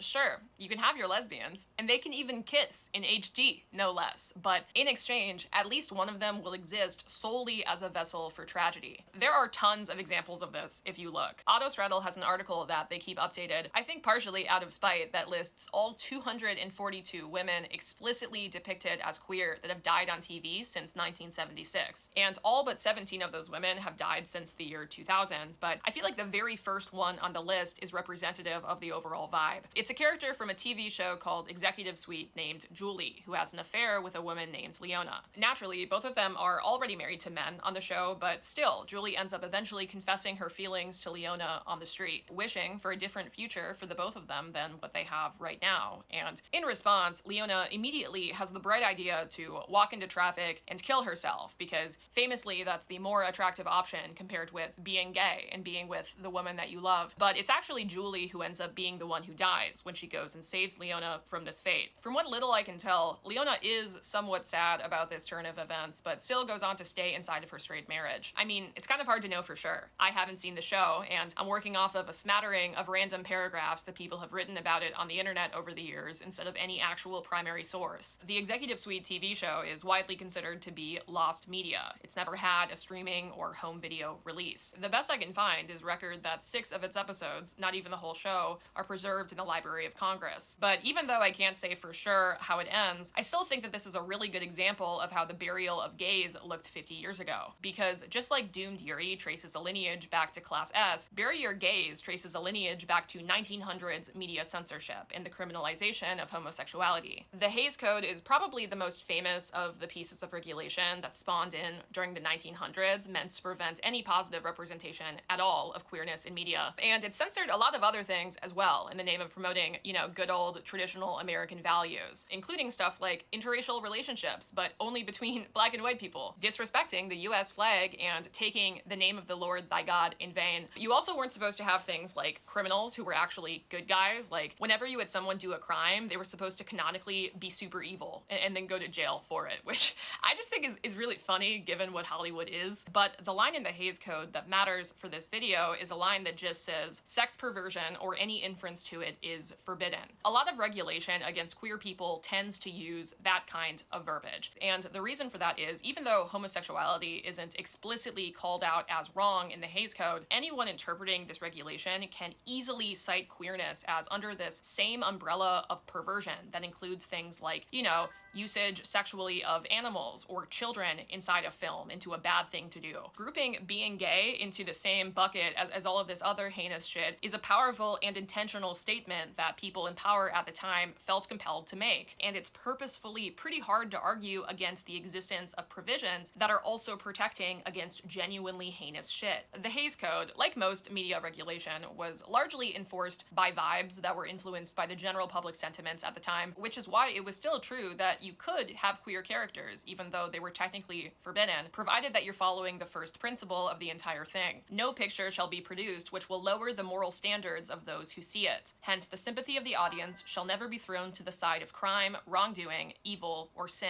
Otherwise known as, just like criminals had to all be punished in order to preserve the impeccable moral character of Hollywood, the gays, likewise, were kind of allowed to be in movies, but only if they had a really awful time. Only if you weren't meant to sympathize with them at all by the end of the film. So you would occasionally see queer characters that would pop up, but usually they'd just be evil or die or kill themselves. And even though enforcement of the Hays Code through Hollywood censors was patchy at best, practically all of society and government had come together at the time to agree that gay bad. So that part was pretty consistent. Filmmakers and writers were occasionally still able to skirt these regulations by crafting stories where queer relationships existed only in subtext that would be obvious to queer viewers but would escape the notice of mainstream audiences. These are films like 1959 Best Picture Ben-Hur, where the titular Judah Ben-Hur was played by Charlton Heston, allegedly one of the most conservative people in all of Hollywood at the time. The movie was written with the idea in mind that Ben-Hur and his childhood friend turned enemy Messala had previously been lovers. And according to a screenwriter on the movie, the team was afraid that if Charlton Heston caught wind of the intentionally queer subtext of the film, he'd refuse to work on it. So, as a result, they end up doing what I think is basically the funniest thing possible, and they told Masala's actor Stephen Boyd and a bunch of other production members,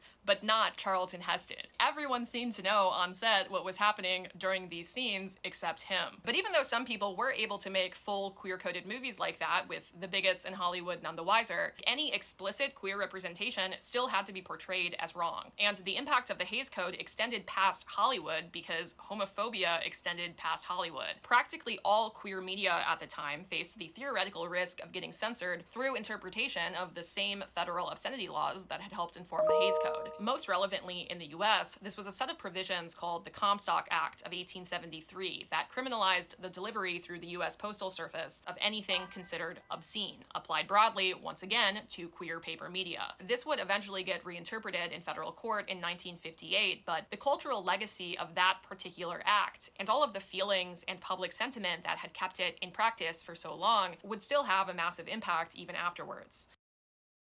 Homosexuality is officially pathologized as mental illness in 1952, in the first edition of the DSM. Also dropping in 1952, what a year, am I right, is a novel called Spring Fire, written under the alias of Vin Packer by a woman named Mary Jane Meeker. Spring Fire is one of the first ever lesbian pulp fiction novels. These are dramatized works of fiction that were published either in magazines or direct to paperback that the masses at the time ate the fuck up. Pulp fiction, in general, was the written equivalent of 80s Young and the Restless, 2025 Love Island. They were called pulp fiction because they were trite and melodramatic to the point where the stories were seen as worth even less artistically than the cheap, mass-produced pulp of the paper that they were printed on. And suddenly, in the early 1950s, the US starts to see the appeal of pulp fiction that also has lesbians. Publishers saw this happening right away. Spring Fire was actually written in direct response to the success of Women's Barracks, a smash hit that sold over 4.5 million copies and the first lesbian pulp fiction novel, even though the author would go on to maintain somehow that it wasn't supposed to be interpreted that way. The people wanted to read about lesbians, these publishers thought, as long as they were also reminded at the end of these stories that lesbians are crazy and evil and hellbent on doing such things as wearing pants and corrupting children and probably murder, just gay activities at the time. Spring Fire is based in part on Meeker's actual life experience as a young teenage lesbian in boarding school where she fell in love with a woman for the first time. And she was required by her publisher not just to age up her characters, but also to write a very specific kind of unhappy ending for them. In the foreword to an edition of Spring Fire released in 2004, she remembers an early conversation with her editor. "You might have a good story there," Dick said, "but you'd have to do two things. Their girls would have to be in college, not boarding school, and you cannot make homosexuality attractive. No happy ending." Well, my story didn't have a happy ending anyway. "But your main character can't decide she's not strong enough to live that life," Dick said. "She has to reject it, knowing that it's wrong. You see, our books go through the mails. They have to pass inspection. If one book is considered censorable, the whole shipment is sent back to the publisher. If your book appears to proselytize for homosexuality, all the books sent with it to distributors are returned. You have to understand that. I don't care about anybody's sexual preference, but I do care about making this new line successful. In other words, my heroine has to decide she's really not queer.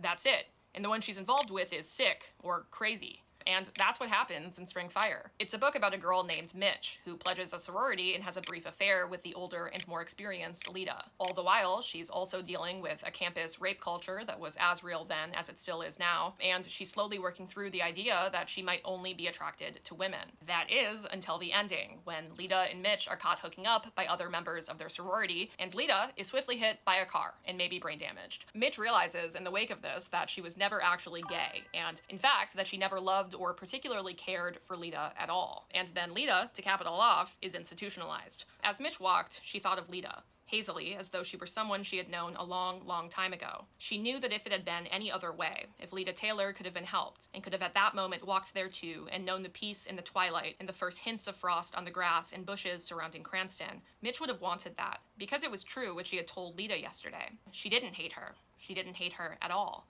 And she knew then that she had never really loved her.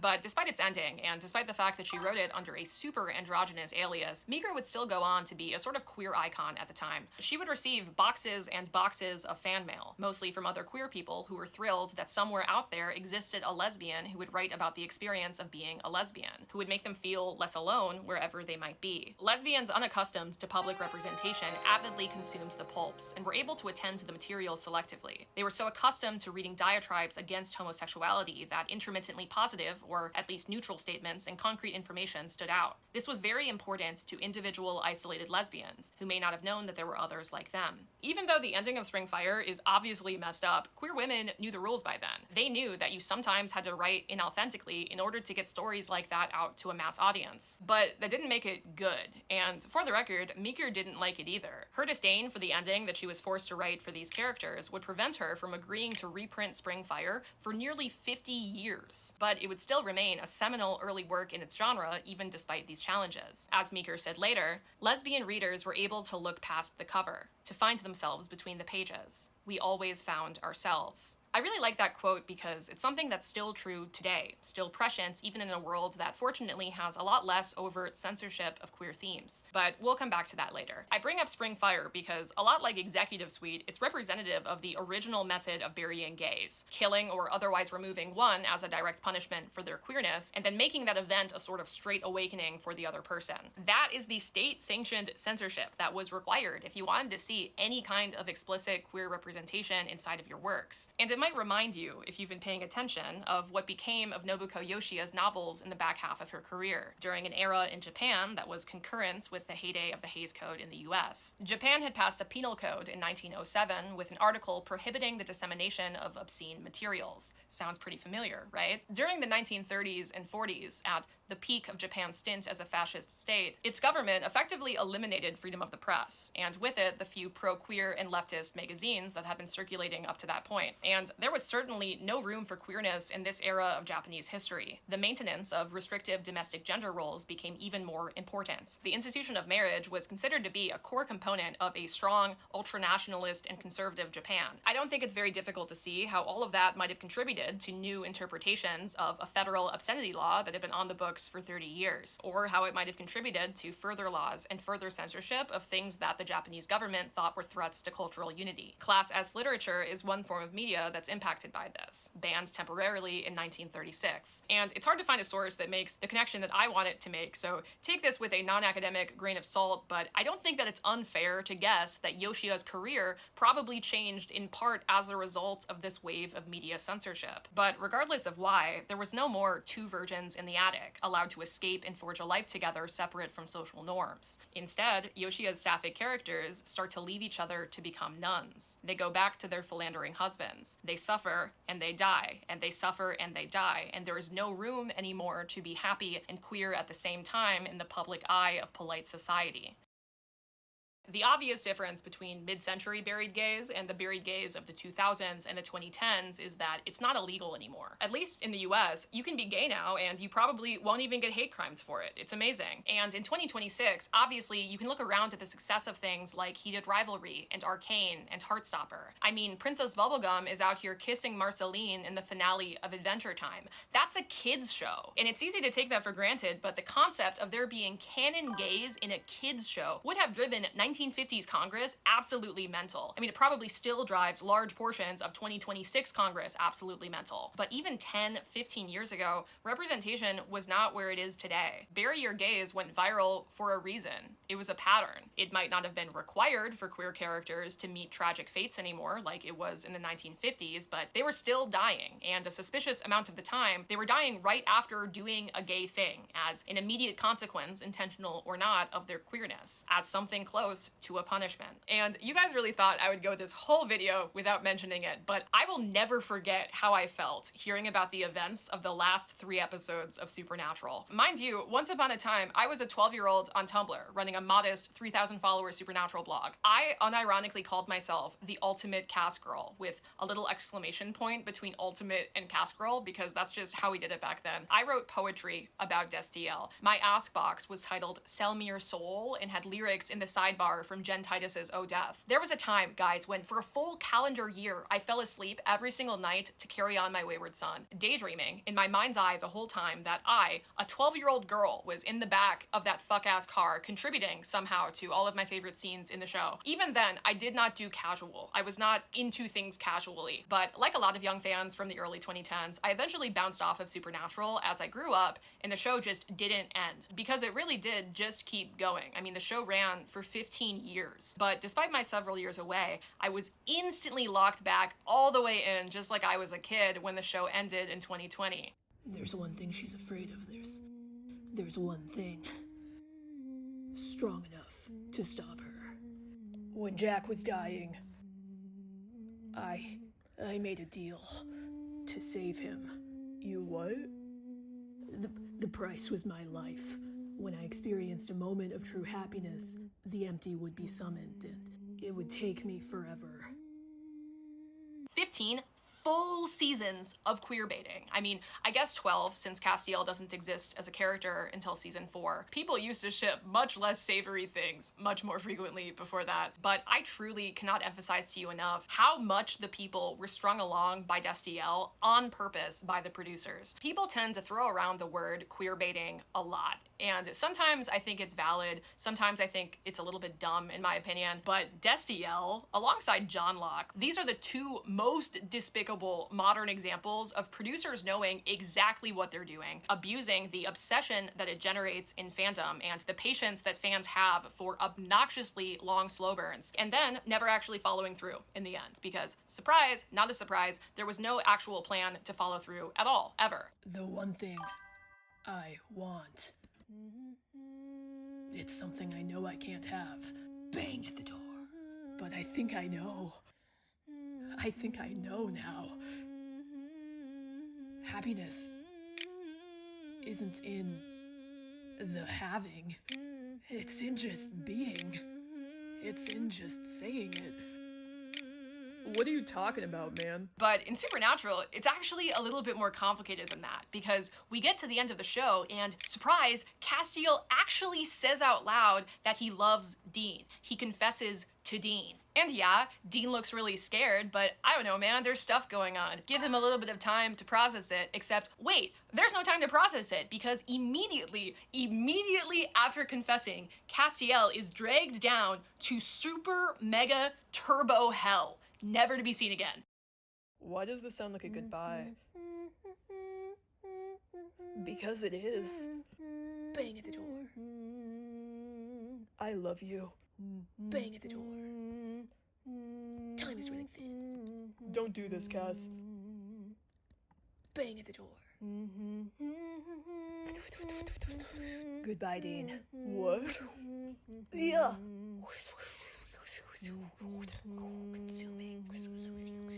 He's gone. Do you know how many times they tried to kill Dean and Castiel and it didn't work out before this scene? So many times. An amount of times that honestly makes Supernatural seem a little bit like a joke. It's the only way that they could run this shit for 15 seasons, despite the fact that they also want you to believe that every decision that these characters make is life or death. So it's nuts. It's actually fucking nuts that this goes this way. It's almost comical how bad this is, especially given the fact that this is only 5 years after every writer on the planet, it felt like, was paying the price of Lexa's death in the 100 on social media. But that's the problem, right? Queer characters, if they're even allowed to exist as text and not subtext, still weren't getting the happy endings that straight characters in the same pieces of media were getting. Dean, who never says he loves Cass back, because why would he? This is Supernatural, in case you've forgotten. Of course he wouldn't say that. Ambiguously queer Dean Winchester still dies at the end of Supernatural. He gets stabbed by a rusty nail and dies, and then goes to heaven with his fuck-ass car, and then his straight brother Sam gets married and has a kid that he also names Dean, and then he goes on to live a full life, which could mean nothing. But I don't know, man, sure fits into a pattern, right? It's a continuation of that same mid-century story, except it doesn't have to be that way anymore. Turns out that, yeah, seeing yourself in media at all matters. Just like seeing themselves in Spring Fire was meaningful to lesbians in the 1950s, who saw any amount of representation at all as life-affirming proof that they weren't alone. But the quality of that representation also matters. It matters that in the modern day, the characters that we see ourselves in are not just dying or watching their partners die or hating themselves for being gay or trans. Turns out that if those are the only stories that you have that ring true to the life that you're living, it's kind of hard to imagine that your life is going to be okay, that there isn't something fundamentally broken about you that dooms you to an unhappy ending. Because, in my opinion, the issue of burying our gays has never been just about dead lesbians. The problem, at its core, was that it was the only story that we had. That's the danger. It's not that tragedy can't happen, it's that all queer experiences in media were tragic, that life will punish you simply for being queer. And also, with that so few queer characters also got to be full people, with full lives beyond their sexualities, that had full and meaningful arcs inside of our favorite shows, that occasionally would receive the privilege of a happy ending with the person that they love. But we are starting to get that. Some nerdy gay 13-year-old somewhere gets to watch Princess Bubblegum and Marceline get a happy ending. Some trans kid in Oklahoma gets to see themselves reflected in a show like Steven Universe. And it's not perfect, obviously, probably will never be perfect, but it's so much more than nothing. Tragedy is no longer the only story that we have. And that has fundamentally changed the landscape of how I see people react to queer media in a way that I find really interesting. I'm going to get back to Doomed Yuri more properly in a second, but for now, just the concept of a bunch of queer people begging for more sad stories is pretty wild to me when I think about how people were talking about this stuff just 10 years ago. And I feel like it's only possible because now, if you're sad at the end of Brokeback Mountain, if you're mad that they killed off Lexa in the 100, you can go and turn on Heartstopper. You can rewatch episode 5 of Heated Rivalry. Queer tragedy is no longer a perfect synonym for queer fiction, and that allows for people to enjoy queer tragedies as the moving pieces of media that they often have the potential to be, without thinking that that might be the only representation that they have. Kind of hot take inbound here, but I think that through a 2026 lens, Tara's death in Buffy serves a critical narrative purpose. Buffy season 6, for context, has this whole magic is actually drugs, and maybe has been drugs for the entire time thing going on inside of it that a lot of people think justifiably is pretty stupid, but I like to interpret that entire plot line as more representative of Willow's desire for power, or more specifically for the control over her own discomfort that that power gives her. Magic allows Willow to make her life easier, to smooth over uncomfortable conversations and feelings and events. It also allows for her to be perfect, to use magic to ensure that she never has to endure the discomfort of making a mistake, or of mourning a tragedy. And she leans on magic a lot. She's kind of always pushed the envelope with magic, but in season 6 especially, she really goes into the deep end. And because of that, she hurts people. She hurts Tara to the point that Tara leaves her. But again, when they reconcile, things are getting better. Willow can maybe even leave magic behind, give up a little bit of that control, create an identity for herself around something else if she also has the unconditional love of somebody that she really cares about. Except then, Tara dies, and Willow can't bring her back. It's the ultimate loss of control. And after that, we see Willow become the villain, yes, but we also see Willow allowed to be really, really angry. Tara's death, in all the ways that count, is a representation of Willow's greatest fear. That something like this will happen randomly to somebody that she cares about and she won't be able to stop it. That some mistakes, or some tragedies, can't be simply erased. And of course, Willow relapses back into magic after Tara dies. She's desperate for control, and magic gives it to her. Because of magic, she's able to take her revenge on ugly local incel Warren. And after that, when killing him still doesn't bring Tara back, Willow tries to end the world. I think because without Tara, she doesn't see much of a point in Earth continuing to spin, and everybody else just getting to carry on like nothing happens. Most people who feel this way aren't also omnipotent beings, hence why we still have a world, but I think that this impulse in grief is familiar. Tara also isn't just Willow's dead girlfriend, appeared and disappeared solely for shock value. Tara's a full person. She's down to earth and nicer than everyone around her deserves, especially Willow. She recovers from the abuse of her family and the abuse of a demon goddess, and through all of it, she becomes stronger, sets boundaries for herself, builds a life where she's not going to allow herself to be tread over again and again. She's a great friend to Buffy when she needs it, a critical member of the gang, and she's openly queer on screen for 2 full seasons before her death. She doesn't die because she's queer, she dies because she's Willow's partner, and Willow's in the Big Three, a main character whose whole arc has always been about control. Losing Tara is maybe not the only thing that could have pushed Willow all the way over the edge, but it's certainly the most heartbreaking, both for Willow and for the audience. At the end of her warpath in the season finale, Willow finally internalizes the lessons that Tara's character had been trying to teach her all along. She has inherent value just the way that she is. She can't control everything, and she doesn't need to control everything to never make a mistake in order for the people in her life to still decide to love her. Tara's spirit and everything that she stood for is here with Willow and Xander in this scene.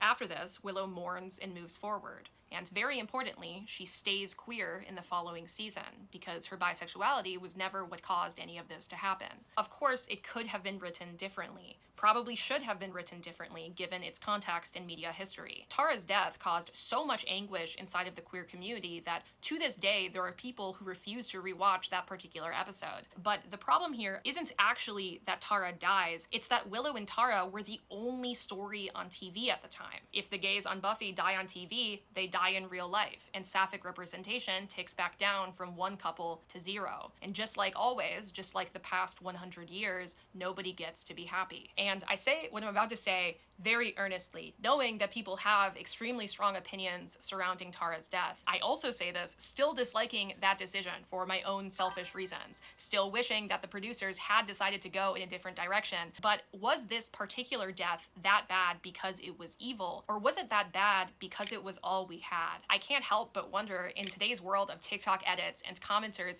clamoring for scraps of doomed Yuri, how a story like this, if it were new, would be received. I actually would take it one step further. I would actually be willing to argue that if Buffy were released tomorrow, there would be people who not only loved Willow and Tara, because people have always loved Willow and Tara, but specifically there would be people who loved how their arc ended, who celebrated Willow's revenge as the female rage of a grieving partner. And I think that most people would still hate season 7 and would still feel pretty bad about the pacing and how fast we moved through that grief and beyond Tara. Also just the existence of Kennedy and her general vibes being so much worse than Tara's vibes. People would still for sure grieve her and feel that loss and miss her, but I think that that would be a separate issue. There would absolutely still be criticisms about Tara's death. Plenty of people would still be mad that she's gone, especially because deaths in Buffy, a lot like deaths in Supernatural, rarely seem to stick for most of the characters. But still, even if just as a thought experiment, I think that there's a good chance that a lot of us would see it very differently. The reason why I feel so confident making that claim about a hypothetical modern Buffy is because of Doomed Yuri, or rather because of the community that's sprung up around Doomed Yuri. It's just so interesting living in a world where there is a real push online for more sad lesbians, as many sad lesbians as possible, actually, as much tragedy and toxicity as we can possibly impart upon the fictional world. And I've been thinking a lot these past couple of months about whether or not that's a bad thing, if this is representative of us as a society regressing in some important way, self-censoring stories that were previously state-censored, telling each other that we don't get to have a happy ending instead of just letting the world around us do the same thing. This is actually the thought that spawned this entire video into existence, this consideration that maybe now we're responsible for burying our own gays. And not to commit too soon to that really annoying video essay nothing burger conclusion that always seems to come to pass in videos like this, but I think that multiple things can be true at once. Doomed Yuri, specifically in the category that we started this video in, that being mainstream Yuri ships in Japanese anime that are exported to a Western audience, is a little bit concerning to me. But it's not concerning to me because it's tragic or because it doesn't hit. It absolutely hits, let me tell you that much. It's concerning because it's still the single story that we get. We don't have a Yuri on Ice, a Yuri Bakudeku. The genre Yuri that would refute this trend tends not to break into the mainstream in the US. And the truth is, not everybody is going to go beyond what's popular. In fact, most people probably won't. So when every story in a genre that reaches us is doomed, that means something. Yuri in fandom, in a weird way, is trapped in substance in 1950s era Hays Code censorship, in 2015 era bury your gays when it comes to what is actually happening to these women in anime.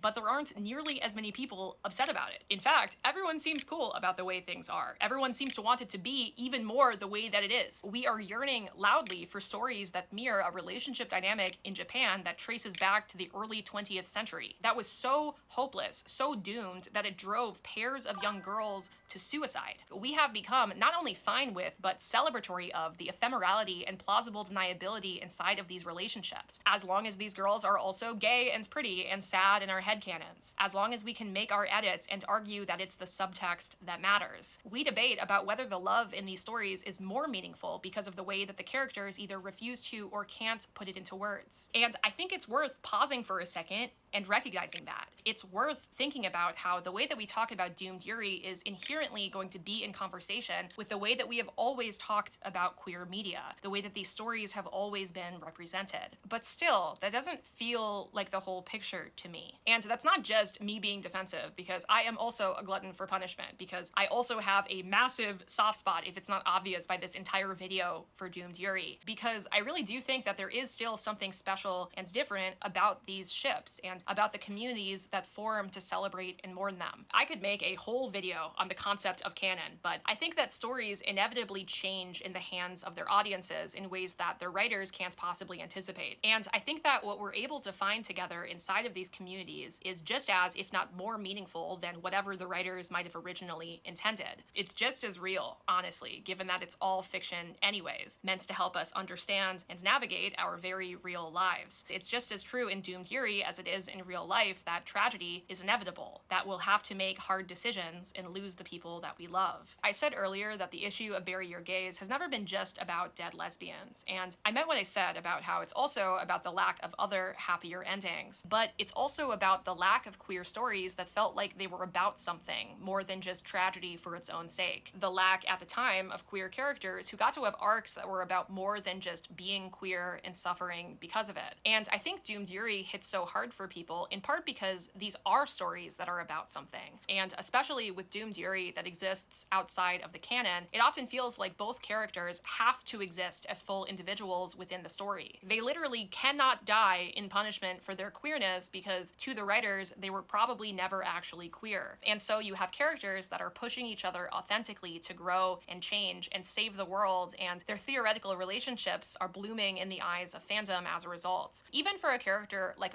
Over Again, it's about how we're willing to fight forever against inevitability if it means we're able to protect the people that we care about the most. At the end of Spring Fire, Mitch has already started to forget Lita just weeks after they were together. She wishes the best for her, but she also wonders intensely how real any of it was, becomes sure in the forgetting that it must have never really mattered. It's not just Lita who is buried by the ending of this book, it's also Mitch's love for Lita. It's any impact that this critical, formative relationship might have had on her. Lita is gone, and she's never going to come back, and she's as good as returned to dust inside of Mitch's memory the moment that it happens, because that's the way that it was back then. But Ochako is never going to forget Toga. She's going to carry her sacrifice with her forever, always wondering if things could have been different. Shisui will go on to live the free life that she refused to imagine for herself until Mao Mao convinced her that she could. Homura will spend the rest of her life fighting for all of the good in the world, not because she gives a fuck about it, but because Madoka did, because it was what Madoka loved. None of these girls are the same at the end of their stories. To be loved in Doomed Yuri is to be changed. Doomed Yuri, to me,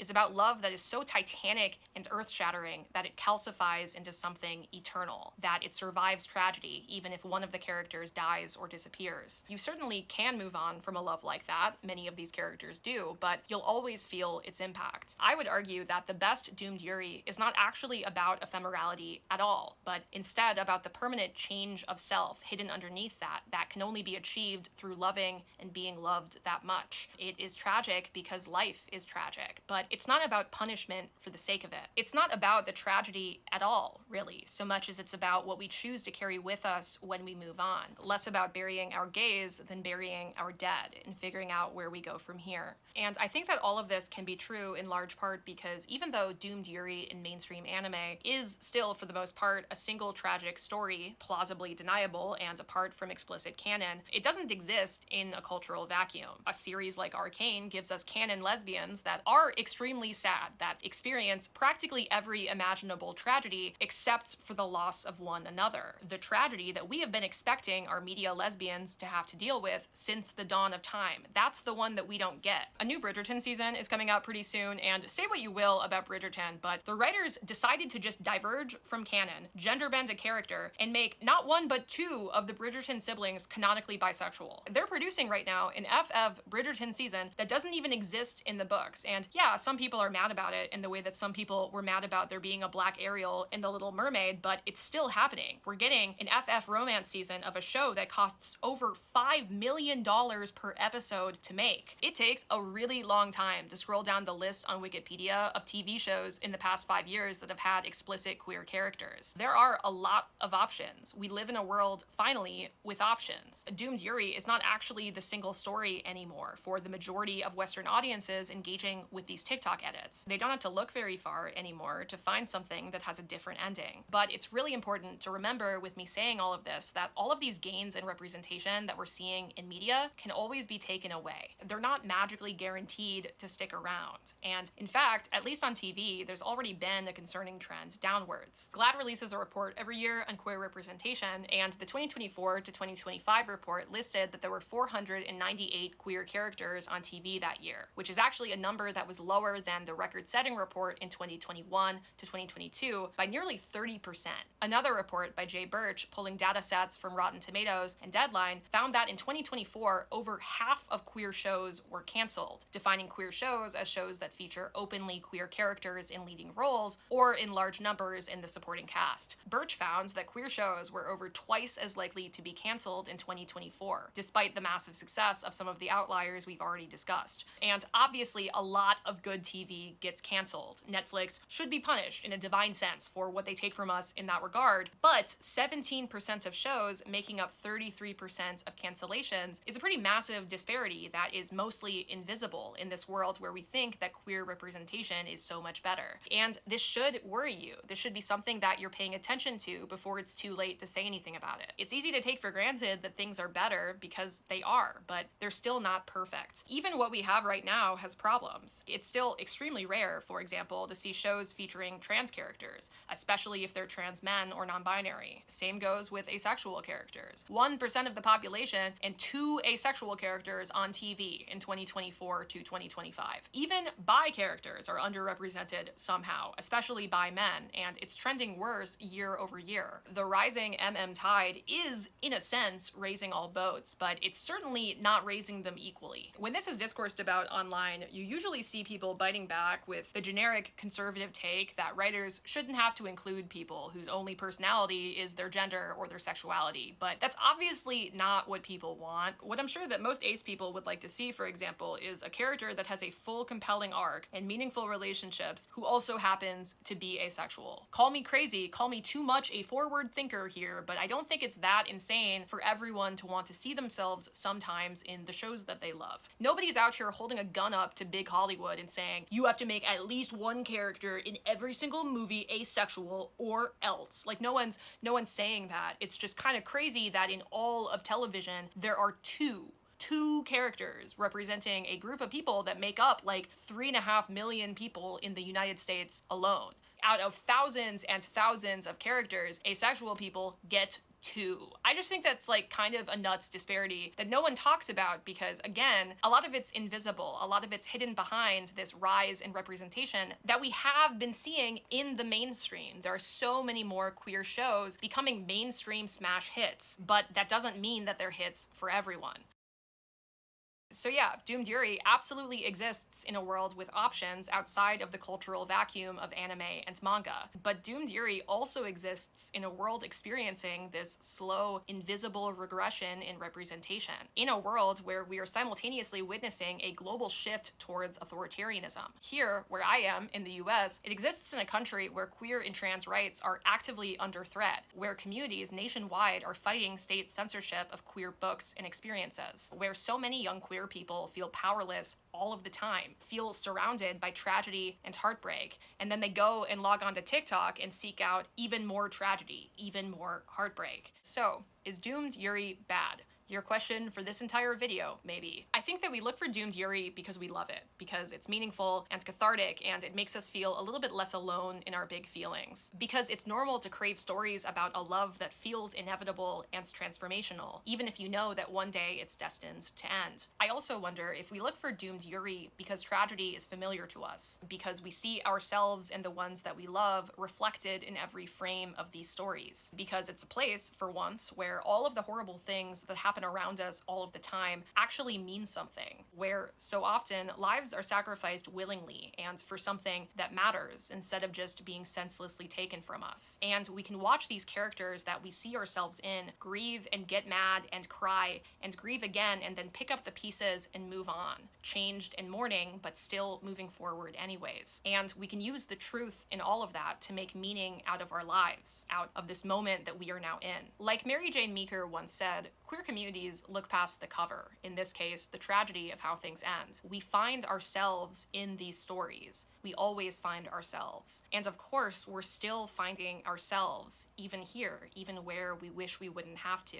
I don't know if I can confidently say that that's a good thing, but I also can't say that it's bad. Queer people deserve to live boldly and to have hope, but we also deserve space to mourn our dead. Doomed Yuri is kind of a place for both of those things. It's also kind of regressive, representative of dangerous trends in queer representation and a history in the margins that we have yet to fully leave behind, might never fully leave behind. I'm torn between wanting more of it, as much of it as possible, and feeling embarrassed about how attached to it I've become, about the solace that I still find inside of these very sad, very old stories, told and retold again and again every generation. Of course, I dream of a world without tragedy, but maybe Doomed Yuri can exist in part as a balm for the world that we have, a reminder that we're not alone in our grief, that horrible things happen and they're permanent, but that the way that we pick ourselves up and keep moving and changing the world anyways is permanent too. It's complicated. It's always been complicated, but it's ours. Hi guys, thanks for watching my video. I hope that you liked it. I've never done anything like this before. I usually talk about books on this channel. I guess this was like tangentially related to books. I did read exactly one quote from one, but I'm really proud of this. I learned a lot and felt a lot of feelings thinking about Yuri obsessively for the past like 2 months. I say as if I wasn't thinking about Yuri obsessively before that, but you know what I mean. And I just hope that for anybody watching this who might be also feeling a lot of big feelings right now with everything that's going on and has been going on for years and for decades and for a century, and especially to anybody who is feeling that way and who doesn't feel safe to be who they are out in the world, I just hope you know that, first of all, this video is for you, and second of all, that you're not alone. There are, for better and for worse, so many people out there who are just like you, who are at different stages of the journey that you're now on, and all of us are with you. All of us are rooting for you, and I just want you to remember that, because you're never as alone as it's so easy to feel like you are. Anyways, that's it. I hope you liked this video. Oh, I put a lot of work into it. I don't really know how much of my audience is going to overlap into wanting to watch like a full spoiler video essay, but we're gonna find out together, guys. We're gonna find out if I can keep this video monetized or not as well. That's gonna be an interesting adventure, but I'll see you very soon for probably some more typical standard programming. Okay, that's everything I have to say. Bye!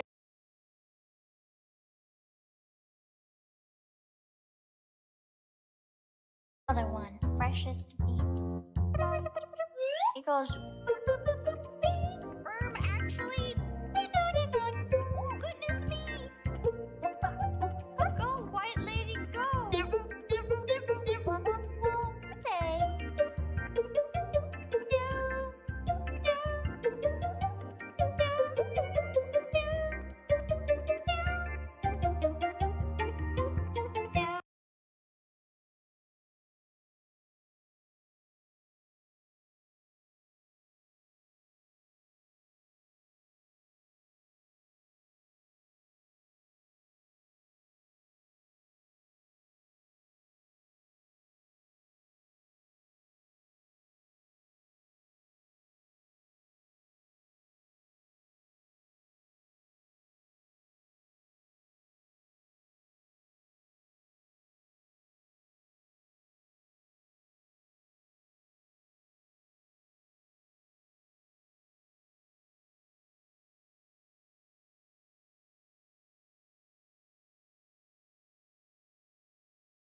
Happy pregnant! It's pregnant! Mary Prices! Mary Chrysler! That's why, again, we're making lesbians for you. Garnet! Garnet. Let's start with the face, but first, I want to show you how our heads are made before they materialize in our world.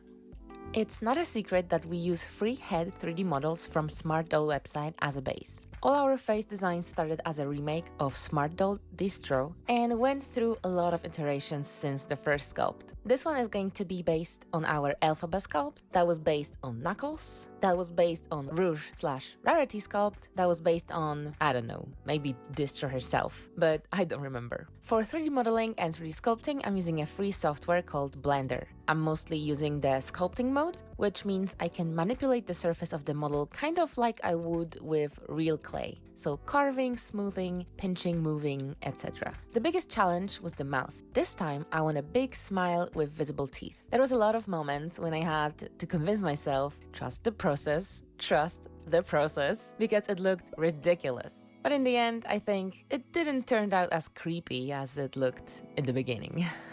When I have the face shape ready, I can add the third eye. First, I have to make a new cylinder and shape it into an eye, and then use a Boolean modifier, Boolean, I think that's how you read it, to cut that shape from the forehead. I'm building a bit of structure around the eye to make it look like an actual eye hole and not only a hole. After a few fixes here and there, the face is ready to be printed. As always, we are printing the head in resin, and this time we have a perfect color match with a coffee SmartDoll skin tone, which you can see makes Barb very excited. And because we only have small bust in a coffee color, we're also going to print a bigger bust size for our Garnet.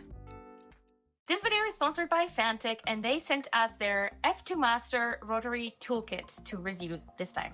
I think the design is quite gorgeous and pretty genius, and no wonder because it's award-winning. So I decided to display it very nicely in our studio, and I made a charging dock for it. It's perfectly colored with the red version of the cordless drill, but it's available, I think, in 4 colors. But now, let's see how it performs. Alex, take it away. If you saw our last video of making Vaporeon Mermaid, you may have noticed that we already used the Fantic rotary tool in that project to make the big fin ears. It was very useful because of its size and lightweight, but also because of a variety of different sanding bits. I was surprised how easy it is to install the bits, and they feel perfectly secured inside. Because the tool is cordless, there's a 2-step turn-on procedure to prevent accidents and surprises, which, you know, I'm clumsy, so it's good that it's there. There's 5 different speeds, and I really appreciate this because most of the rotary tools I used before were too strong for sanding resin prints and soft plastic because it started melting. But Fantic has that perfect balance of power and gentleness. For this project, I'm going to use it to carve the back of the ears to give her real earrings, and also sand the printing lines. I usually do it by hand with a piece of sandpaper, but recently my dominant hand is hurting me from working too much, so I really appreciate help from a sanding tool so I can use my hand for something more artistic later in the video. It's definitely going to be a big help and a more healthy way of sanding for my right hand. If you're after a cordless, quiet, and very well-built rotary tool, I recommend you check out the Fantic F2 Master. I'll leave a link to the Fantic store in the description below, and make sure to use our code to get an extra discount and a good deal. And thank you, Fantic, for sponsoring the video. And you can get the dock as well, because I'm gonna publish the files for it. So yours can be as cute as mine. I finished polishing the head with sandpaper and 2 coats of MSC, and the head is ready for painting. Today I feel adventurous, and I'm starting with black pencil. I guess Garnet's confidence rubbed off on me. I sketched the eye shape, and guys, I made a different shape than usual. I recently had a realization that all my eye shapes look the same, and it's just a spiky eyeliner. I know that's very millennial of me. And when I tried to paint something different, the spike always appeared in the end, in the same place. So I'm happy that this time I didn't give in and left the round shape, because Garnet's eyes are very round. She doesn't have any eyebrows, but I like eyebrows, so she will have eyebrows. When I feel that the sketch is good enough, I can spray the head with Mr. Super Clear, wait 30 minutes to dry, and start working again. This time adding acrylic and vinyl paints to the supplies. These days I'm using black and white vinyl paints, and the rest of the colors are either normal acrylics or liquid acrylics. I want the lips to be warm, neutral color with a natural look, so I'm adding some darker and lighter creases. To soften the look, you can add some chalk pastels. And don't forget to brush the teeth. Those ones are brushed with a paintbrush and an off-white vinyl paint and with warm gray shadows in the corners. Steven Universe characters have very little detail to their looks, and everything is very cartoony and simple, and I want her eyelashes to be kind of chunky and heavy to give her that non-realistic vibe. And there has to be that obligatory white lash that will become brownish red in a few seconds. But I didn't like how it turned out, so I decided to add some more heavy makeup with pastels and then with an airbrush. Unfortunately, my favorite airbrush did a prank on me and released some paint when I stopped pressing, and it made a big black dot on her forehead. Ah! I thought you're my favorite airbrush. You. Oh shit. And it doesn't want to go away. But some scalpel work, and the result is not that bad. But I was very careful when painting the other eye. Now I can remake the outer lashes with pink. Our Sapphire has a few beauty marks, and I thought our Garnet could have some too, because why not? I should have done it at the beginning, but I was scared to ruin something. But now it's finally the time to pierce her ears. I want big hoops, so she has to have big holes. But at this scale, big is small, so I'm picking the smallest Fantic drill and start slowly piercing the resin on the low speed settings. It turned out pretty good, so let's repeat that on the other side. Garnet has that funk in her design, and I think big golden hoops are going to be perfect for her. I also added a few smaller earrings with resin, and I also want to add a nose piercing. And I couldn't resist adding resin on the lips.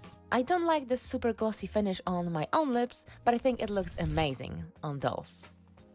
I'm going to use the same eyes that we designed for Rose Quartz with stars as pupils. It's such an iconic element of Steven Universe character design, especially for expressing joy or excitement, and this is what I want for our Garnet. Most of the time we see her calm and with a poker face, but when she has a good reason for joy, the emotions on her face are super honest. That's why we chose to make her with a big smile, to celebrate her union of Sapphire and Ruby. To seal the eyes, I'm using UV resin again, and when it's cured, I'm rubbing some Perlix powder in for a shiny effect. For some reason, the nose piercing escaped, I don't know when, and she was left with only a silver metallic dot. But silver is not a theme today, so I decided to fix it by adding a gold leaf on top of the dot. And to be honest, I like it even more than the gold caviar bead she had before. You know, happy accident. Sewing this one is not unlike the mermaid video where I had to construct the tail first, but here I want to construct some thunder thighs. She's gonna be dummy thick. The real MVP of this video is Barb from 3.5 years ago because she was smart enough to save the sewing pattern for a bodysuit that I made for Rosamond. She did leave some misleading instructions, so I cut the pattern with a bit more seam allowance in case it was too tight and fitted it on the doll to make sure it hugs the doll very tightly. For the most part, I'm happy. Happy. After painstakingly squeezing the silicone doll back into the bodysuit, I made a simple lace-up closure. As you can see, Garnet has been very blessed, and while the Attica body is considered curvy, we need more. She's a drag queen, okay? She needs hip pads. A drag queen! Does she need butt implants too, do you think? I felt like I could reuse my fleece stacking technique I used in the last video for Vaporeon's tail to achieve my desired look. I made up the shapes of the hip pads as I went, starting with a pretty big oval shape that went almost up to the waist. Then I took some thread and very gently started tacking everything down onto the base bodysuit that I made.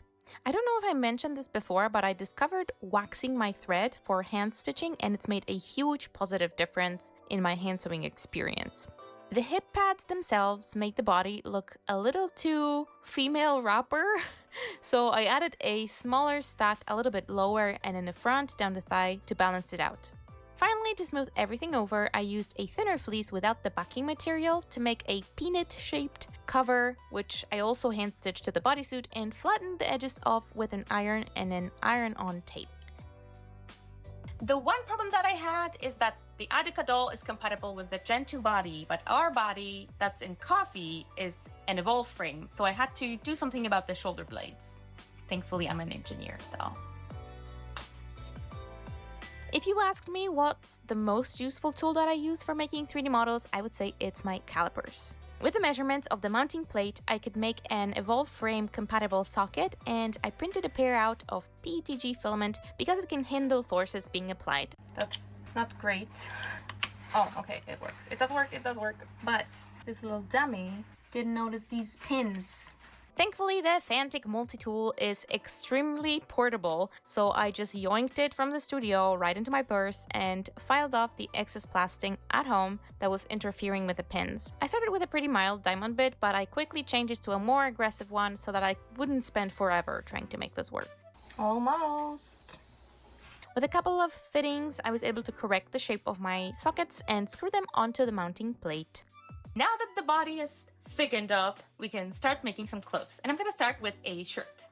These days, I'm making sure that I keep all of the patterns that I use digitally, because reusing a pattern is faster for me than drafting from scratch. The pattern I'm referencing here is actually Kim Possible's turtleneck, which I elongated a bit and changed the sleeve into a more puffy one. I was sewing all of this very last minute because we ordered specially printed fabric to have some gradients and the exact colors that we wanted, so I had to wait for it to arrive. The fabric is lycra, which is quite stretchy, and I have not sewn with stretch in a while, so the result was not great, admittedly. I did a bad job sewing this together, so we're gonna use it as a template to make the star thing. I freehanded the star on the first prototype, cleaned it up on the computer, and cut it out on my Cricut from the holographic and pink foil. I recut my pieces from my very limited amount of the right color fabric that I ordered, and realized that the curse of 3 has not yet been fulfilled in this project.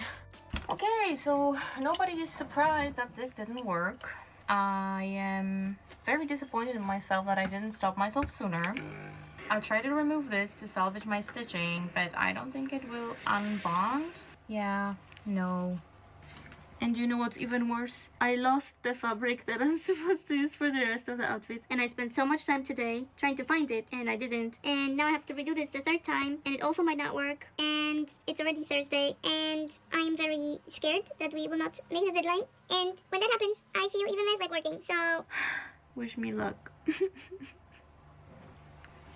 After that little rant, or big rant rather, I consulted Alex and got over myself and made sure that the star had a bit of negative space, which would allow for some stretch, and we landed on this concentric star pattern, which also looks cool. I then constructed everything for the third time, making sure that I press my hems with a hemming tape and I trim bulk anywhere I could. I would like to not redo this more times than I need to, so I am basting everything. Basting saves time, especially with jersey fabric. I was convinced that doing all the proper correct steps and techniques was going to assure my success, but alas.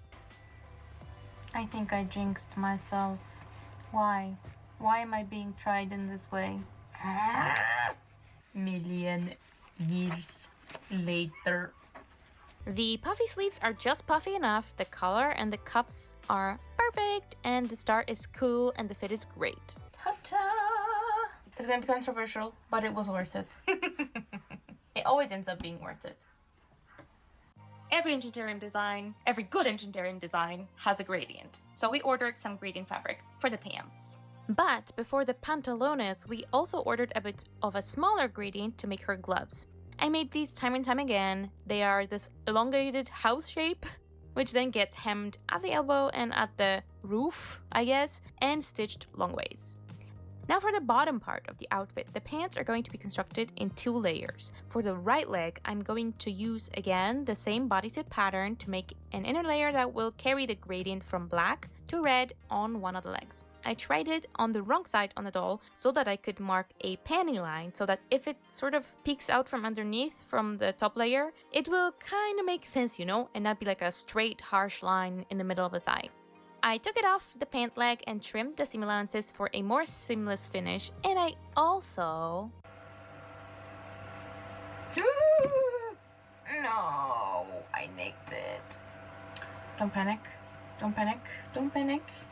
I will affix it with a little bit of fusible interfacing, and hopefully it will kind of disappear into the, I don't know, but I have a funny, do you see him? Like this, do you see?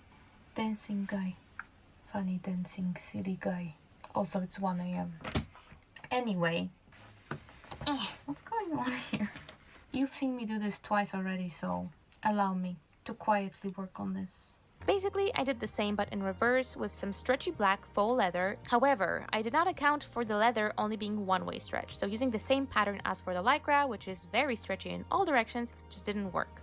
I had to take the pattern and add a little bit of room in both of the directions, so I slashed it and re-glued it to a piece of paper. And it seemed a little large. This might be overkill, but I think it's better to take it in than it not fitting, so... I only had just enough of this fabric to do one more try. Thankfully, it somewhat did work, except that I was cutting off the seam allowance and I was just thinking, wow, this time I'll be so careful. And yet... Who cursed me? Which one of you cursed me? This time it's in the front. I have no words. I did it. Don't ask me how. And don't look at the back, which kind of sucks. At this moment in time, this is the best I can provide, okay? We don't look at the back anyway, so I'm happy with it in the front. It looks sick with the boots, but you're gonna have to wait for the final reveal. Last time, for our Vaporeon, I made a very complex wig, so I think I deserve some vacation from making wigs, okay? So we're going to use a black afro wig from Zazu Dolls that we once used on Dawn, the pastel vampire, million years ago. But first I have to know if I can make the glasses from this holographic foil. I tested a few shapes made out of paper, then tested a few shapes made with this foil, and then I found a thicker foil and I cut the shape out of it off camera. They are attached on blue tack because I don't want them to touch the hair too much so the hairstyle doesn't get ruined. So they are just attached with blue tack to the skin. I really like the shape of this wig, but I think we can try making it more square. I'm tying the bangs so it doesn't cover the visor and trying to split it in half so it lays a bit flatter on the top of the head. Then I'm patting the curls to form a cube and also cutting some of the longer strands. It's one of those hairstyles that I will probably have to style a little bit more right before the photo shoot when the head is placed on the body. So for now it looks like this, but later I'll try to make it even more square. I've reused this shoe form a million times already, and I never get tired of it. So let's make some high heel pointy toe shoes. You've already seen a peek of these in the previous section, but let me show you how I did. Of course, I tape up my last and draw my design lines on, and then I free them from the last with a knife. No! And stick them on some paper to symmetrize the inner and outer parts, because they can be the same. Then, if the last is not symmetric, it will work out anyway. The inner part is split into two pieces to allow for a zipper closure. I then cut out all of my pieces out of this faux leather that gives it a little bit of stability, and I will also make a lining later. To attach the zipper to the leather, I'm using a special tape which is made for zipper insertion because it allows you to stitch everything without using pins, which are in the way when you're trying to add a zipper. Guys, I messed up. It's ugly and I want to redo it. Let's do this a tiny bit more methodically. Construct the lining first. So attach this here and this here. And the same for all of the pieces. And then do the zipper last. And not mess it up this time.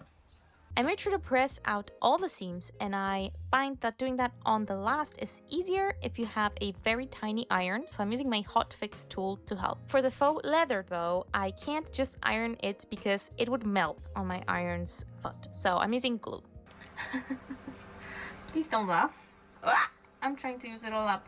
The thing is, we have more Uhu glue, but it's in the studio and it's like 30 degrees outside, and I would rather not go outside in this weather, so. The heat wave that we've had for the past 2 weeks has really taken a toll on this project because working on doing anything really in this weather is just so unappealing, especially if you're sitting in front of a hot iron and under a hot lamp. And, oh no, oh no. Ta-da! Ta-da! Ta-da! Oh, come on! Ta-da! Oh, why? Ta-da! Now we last it. We cannot work like this. Okay. Before I can last the shoe, I need to trim off the zipper, and I make sure to secure it with a little bit of thread. On my last, I have attached an insole with a temporary glue and apply a permanent glue to the bottom of the sole and the edges of the upper. No. Oh no. Did I forget how to do this? Please stick. I got myself surgical fucking scalpel, so we're gonna use that today instead. Nice and fresh and very sharp. I don't know how to demonstrate the sharpness other than just let's start cutting stuff. Oh, this is beautiful. I think the razor might be still my favorite, but if you're concerned about your fingers more than I am about mine, maybe this is an option for you. Yes. Okay. Okay. It's gonna be fabulous when I glue this in. So, yippee! Fabulous indeed.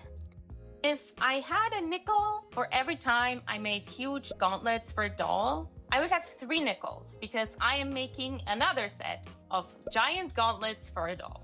3 nickels is not that much, but it's weird that it happened thrice. I don't know if you realize, but whenever you make something multiple times, every next iteration is better. So this time, modeling this was not really the hardest part. The aforementioned heat wave was the hardest part because our studio is not the best ventilated and I was literally sweating buckets while wearing hazmat appropriate personal protective equipment, but it was well worth it because the new gauntlets turned out superb. I think this is savable in a very strange way where this nut will hold both of the screws from the side somehow. Maybe a different nut. These nuts. Do you want me to put all of them together? Yes. Or do you trust me? I trust you, but I want to see it. Okay. Magnet, please. Fingers make fist. Oh yeah. I made this. I think this is the wrong character, but it's not a problem. Yes! Very happy. I prepared everything with 2 layers of Mr. Super Clear and this reddish brownish spray paint and covered the gauntlets in it. But I think it was a mistake because they turned out almost brown. So I sprayed it with MSC again and will try to rescue the color with acrylic paints and airbrush. It took ages to paint it all evenly and the joints will probably stay forever bright red, but I think it looks much better now. The gems need a few layers of pinkish red paint and the tips of the fingers are black. I also added a few layers of yellow to the star, so it looks a bit better with the translucent star on top. One more layer of Mr. Super Clear and the gauntlets are ready. And this is how Garnet turned out. I'm really happy that we revisited this character this Pride season because we actually made Cotton Candy Garnet in our very early days of making dolls. I really enjoyed the challenge of making a different body type with just thread and fabric. It was kind of like making a plushie, but a very sexy one. Even though I actually haven't seen Steven Universe, making the characters from the show is always such a joy because you get to interpret a very cartoony and simple animation into a somewhat real world little person, you know? So if you have a favorite Steven Universe character that we haven't made yet, make sure to leave them in the comments and we'll see what we can do. Make sure to follow us on Instagram for some sneak peeks and subscribe for future videos. Visit Patreon for behind the scenes content and the upcoming annual Patreon collaboration. Have an enchanted day, have an enchanted Pride, and we will see you next time. Bye bye! Let's thank our top Lost Sister tier supporters, Stephanie Deer, Adia Bear, Barb from the Future, and Red X. Shout out to our cousins, Remy, Hilary Solomon, Asha Hasuna, Zari, Reese's Cup, Willa Vanilla, Hope Zed, North Soul, Sofa Cushion, Angel Silver Rose, Vibrant Sprite, Malachite, Alienite, Whimsy, Whitetails, Kito Kato, Krista Hopper, Doll Dragon, Leandros Things, DM Bakayaro, Onna Smith, Melissa Novoa, Rinth, Fan of TA, Ashley, Andrea Selector Gain, Brielty, Stephanie, Carajo, Jane Beck, Caribou, Ninja Sardozino, and last but not least, Catherine Nudden. And our Enchanter Supreme Lever channel member, Balin. Thanks, guys!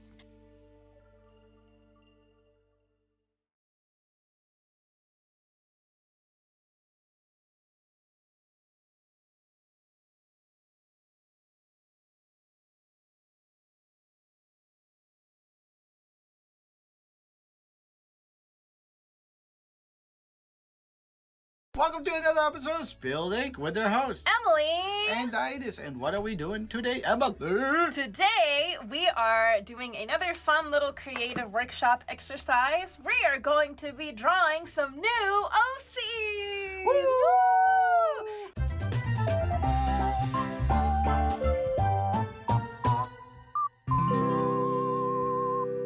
You guys seem to really like the last episode we did, making our OCs, which is how Ditis came up with Ray, the Stingray boy. Speaking of Ray, I've confirmed he is canon. He's canon! He's I almost canon. said lore accurate.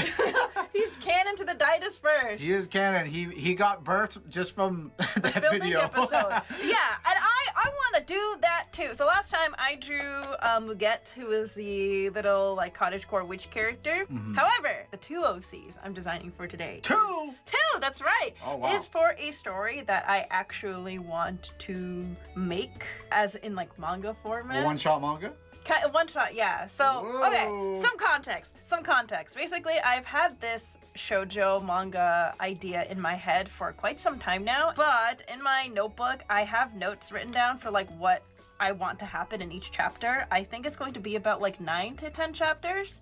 She already got it like unlocked. I have the story. I know how it starts. I know how it ends. I know how the middle goes. You just gotta do it. Yeah, I just have to do it. And I think for the longest time, the hurdle I had to jump through was like, how can I even begin? Like, I don't know anything about drawing a manga. Mm-hmm. And then we got some extra experience through the Kadokawa manga contest. Twice? Well, you.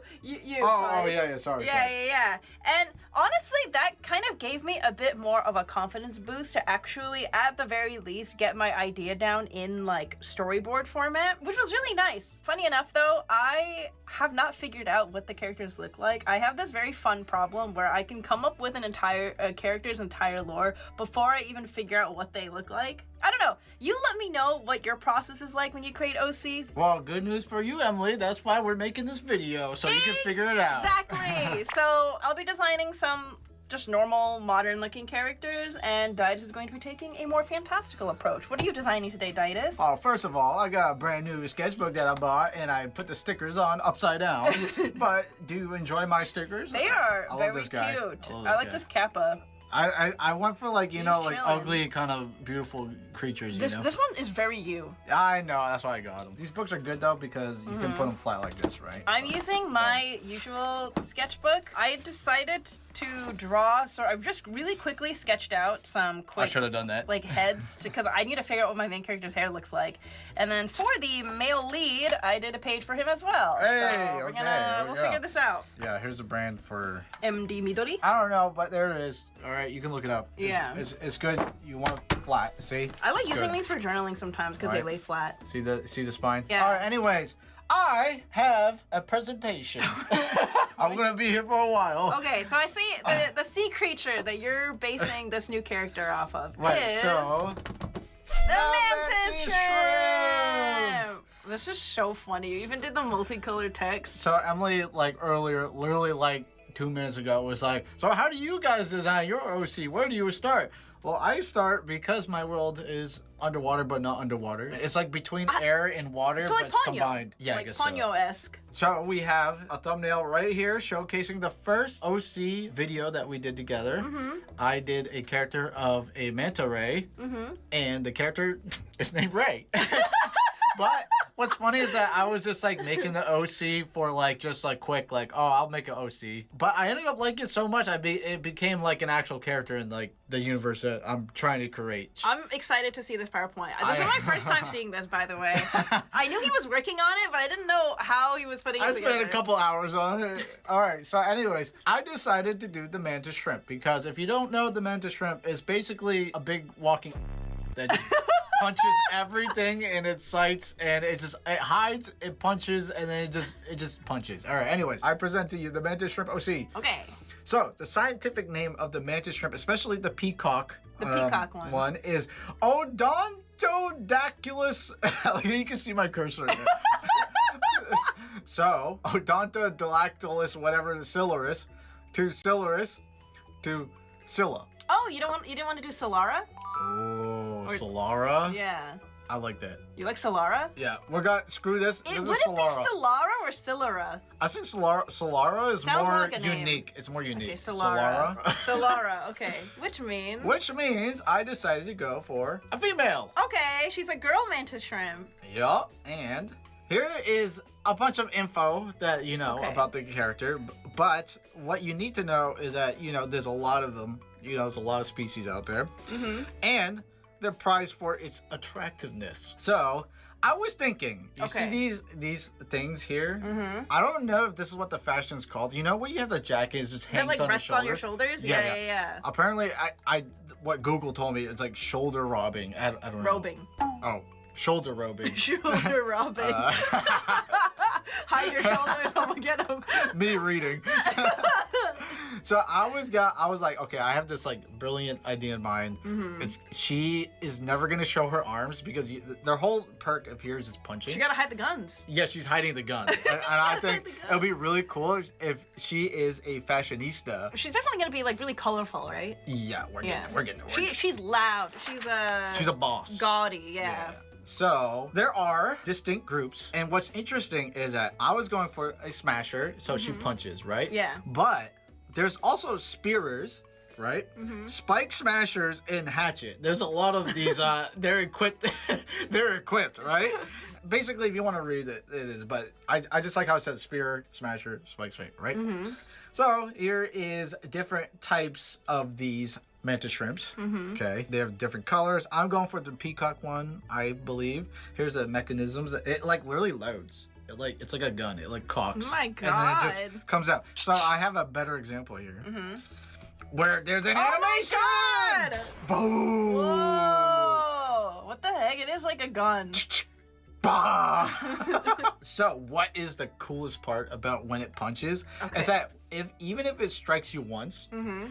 it's hitting you twice because it creates these bubbles that like it's so fast that it makes these bubbles that literally flash a light. That's how fast it's going. It makes a big burst of light that explodes, and it creates like a vacuum. It's kind of like a black hole. So this girl is gonna have crazy aura, is what you're saying. She's getting. I'm getting there, right? But yeah, the smashers So can do, excited. as you can see, you know, acceleration of 10,000 Gs. I don't know, whatever, all this science stuff, right? It's Yeah. really fast. Translation, fast. So yeah, so I was thinking like if she does punch it, it creates like a kind of not like a super black hole, but like a black hole enough to like pull you into her punch. How powerful is this character? Oh my god, she's like a final boss. Okay, you know like shows where like okay, good example because you're obsessed with Witch Hat Atelier. You know there's like stronger mages out there. Yeah, yeah, yeah. And they show up with aura, but they don't show you like how powerful they are. You know, it's stuff like that. yeah. It's like it gets you excited because you're like, oh, can the main character get that strong? Yeah, what are they capable of? And what do they get exactly, right? Okay, anyways, yeah, this is just science. Even if it misses a prey, the shock wave is enough to stun or kill. Isn't that crazy? Like, being underwater helps the punch even more because of these bubbles. I did not know mantis shrimp had this much going on. I just thought they were like crazy powerful. They got a lot of aura, huh? They do, what the heck? And so, I don't know how much this is, but 1,500 newtons. I don't know whoever created the Newton, but he's scared right now. I snuck it in there. Even octopus are afraid of them. Is this true? Are they afraid Yeah, of they're like run away because they're such mantis shrimps are such. They'll like chase them down and like punch them, and they're like, "Ow, stop! Ow!" And they just leave. All right, you see these holes? 1, 2, 3. So 3, right? Mm-hmm. Us humans, if we close one eye, we can only see one image. If we open 2 eyes, we can see 2 images. These creatures can see technically 6 different images. And guess what? These eyes, they can move independently from each other. So this one could be looking way over there, and this one could be looking they can forward. do the, like the lizard thing, the Yeah, chameleon thing. yeah, they barely have to move there. They can see the whole like landscape basically, Okay. and then they could be like, "Oh, I wonder what I feel like punching today." So her eyes are gonna be like purple. We're getting there. Oh, okay, sorry. Miss Spoiler over here. Sorry, I'm making guesses. All right, I wrote blah blah blah. They have crazy, amazing eyes because all of this is not really important, to be honest. Mhm. Basically, they see good. Yeah, yeah, and they could see different colors of wavelength. Like, imagine colors you just can't think of. Well, they can see it. So. How has there not been a mantis shrimp character in SpongeBob? I feel like this is like peak comedy. It's too crazy, right? Too crazy.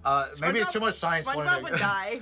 So they call it spectral tuning. Okay. Their eyesight is so good that they can communicate with each other just from like seeing colors and like their eyes. It's really weird. And I crossed out sexual signaling because in my universe, like I don't, I'm not trying to make it rated R here. Yeah. But like they would use this as a mating call. No one's boning in the Didus universe. But in my universe, Just they're gonna fighting. use it as a secret communication. They can see literally like the tides changing, the phase of the moon, just from like looking at the colors. How do scientists know this? I don't know. How do they know? Scientists that are a different breed. Well, to be fair, on the Wikipedia, eventually they just go, scientists don't know. They know, but they don't know. Okay. Okay? So, I made it her alt. So, she has regular eyes, but then sure, her eyes will turn prism. Oh. And I was going for, you know, this anime, Land of the Luxors. Land of the Luxors? I like how the hair is like prismy. So I was thinking, like, imagine this hair, but like in her eyes, Okay. reflecting. They become like multicolored. Yeah, so that's her. She's alting, right? Oh. Wait, okay, question. Yes. What, you know how they have like 3 holes in their eyes, the pupils? Oh yeah. What if when she ults, one of her eyes, like the pupil splits into Split into 3? That's a great idea. I didn't even. like Sharingan. I didn't even actually think about it. Yeah, literally Sharingan, huh? I didn't even think about that. That's so sick. So I was going for Next scene being boots. I was going for tall heel boots. Okay.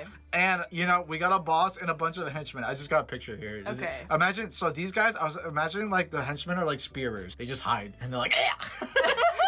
They literally hide, wait for you, yeah, to stab you. Meanwhile, like her, she's just out in the She public. walks up, Jojo. You hear the do sound effect. Right. So I feel like the henchmen only come out when she uses her eyes to be like, come out, spearmen, and then they come out like hiding from like. Fellas, sick 'em, Fellas, boys. I don't want to use my energy right now. Come out, you know. And yeah, she has an important role / job. I don't know what it is. Okay. Here we go. We have a beautiful shell here, and I was thinking, okay, green jacket, red boots, teal something, maybe teal hair, maybe teal face. I don't know. Red eyes, pink eyes, because you can see there's some pink and red in their eyes. Yeah, I like the idea of having her skirt be like long in the back, short in the front, Like- to like kind of mimic the lobstery That's tail. a great idea. Evelyn, you were like cooking with me. Hell right yeah, here. she's a fashionista. Yeah, she is that is very fashionista, right? The high-low skirt has been outdated since 2016, but she keeps it eternal. And then, thank you and good night. Wow. That was my presentation. I'm sorry I kept you guys here for a very long time, but it's very interesting, right? Right? Like, Mantis Shrimp are cool. My characters are so boring. No. It's more like I'm basing it, like, characters off of, like, real biology stuff because it just gives free ideas. That's true. But thinking ideas from scratch is very hard. Yeah. All right, anyways, let's get to drawing, shall we? I'm going to be using this fashion illustration book to help me give me some outfit ideas because I struggle with coming up with outfits, but also we're not even at that point yet. I just need to figure out the hair for this character. So to give some context to this story, it is a cute shoujo story about a very nervous theater major who ends up crushing on a portrait artist at her school. Oh, right. Bam! That's the one-line synopsis. You know what's funny? I haven't even come up with the names for these characters. Well, time to find out. I right? have like 4 different characters in this story. 2 of them are very minor, and then the 2 main characters is the girl and the guy. Well, that's why we're here, to figure it out, right? Yeah. In our last OC video, I knew the witch girl I drew was named Muget. I'm like, that's always been a thing. So then I feel like it made it easier for me to kind of draw her in a way that I feel like would suit her name. But now I have the opposite problem where I need to come up with a name, I think, after I draw this character. But first, to give an idea of like this character's personality, this girl is a shy theater major who is suddenly responsible for taking over a minor but intimidating role in her college play production when the original actress drops out unexpectedly. She is unconfident and fears disappointing the people around her. The guy is an art major who participates in the spring art market as a portrait artist. He is very observant and draws people as they are. Seems a bit mysterious and professional at first, but is actually pretty easygoing and friendly. So that's the general idea of these characters. I got the inspo for this plot actually based off of like kind of my own experiences. I feel like the best stories come from personal experiences. However, I am very different from this character. I feel like if you asked a handful of my friends to describe me, shy would not be part of the vocabulary. No. No. So I was trying to figure out how to write out her inner thoughts because I want her to be, she's supposed to be shy, but she's not incompetent. Luckily, I have people to refer to in my mind when I write this character because I do have quite a handful of shy friends who like talk to me about like how they feel occasionally. So I'm like, okay, I have like a good idea of how to write this character. So the idea actually came to me from, and like some of you OG Emerici viewers might know this, but I liked to do theater when I was in high school. In the production, shortly before we even started doing like script reading, one of the girls dropped out of the production because I think she had an agent or something and she got like an actual legit role outside of school. So I ended up taking over that role.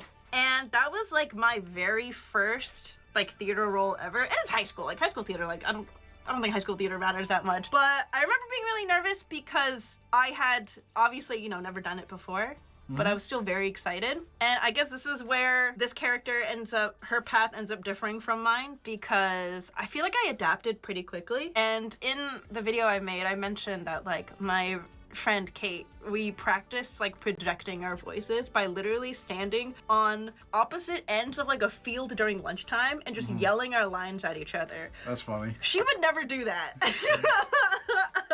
Anyways, so I ended up adapting pretty quickly and I really enjoyed myself. I think it's one of my most fondest high school memories ever. Did it work? Yeah, it helped a lot. Like, I ended up so much louder. I know nothing about theater. My experience with theater is through the TV of High School Musical.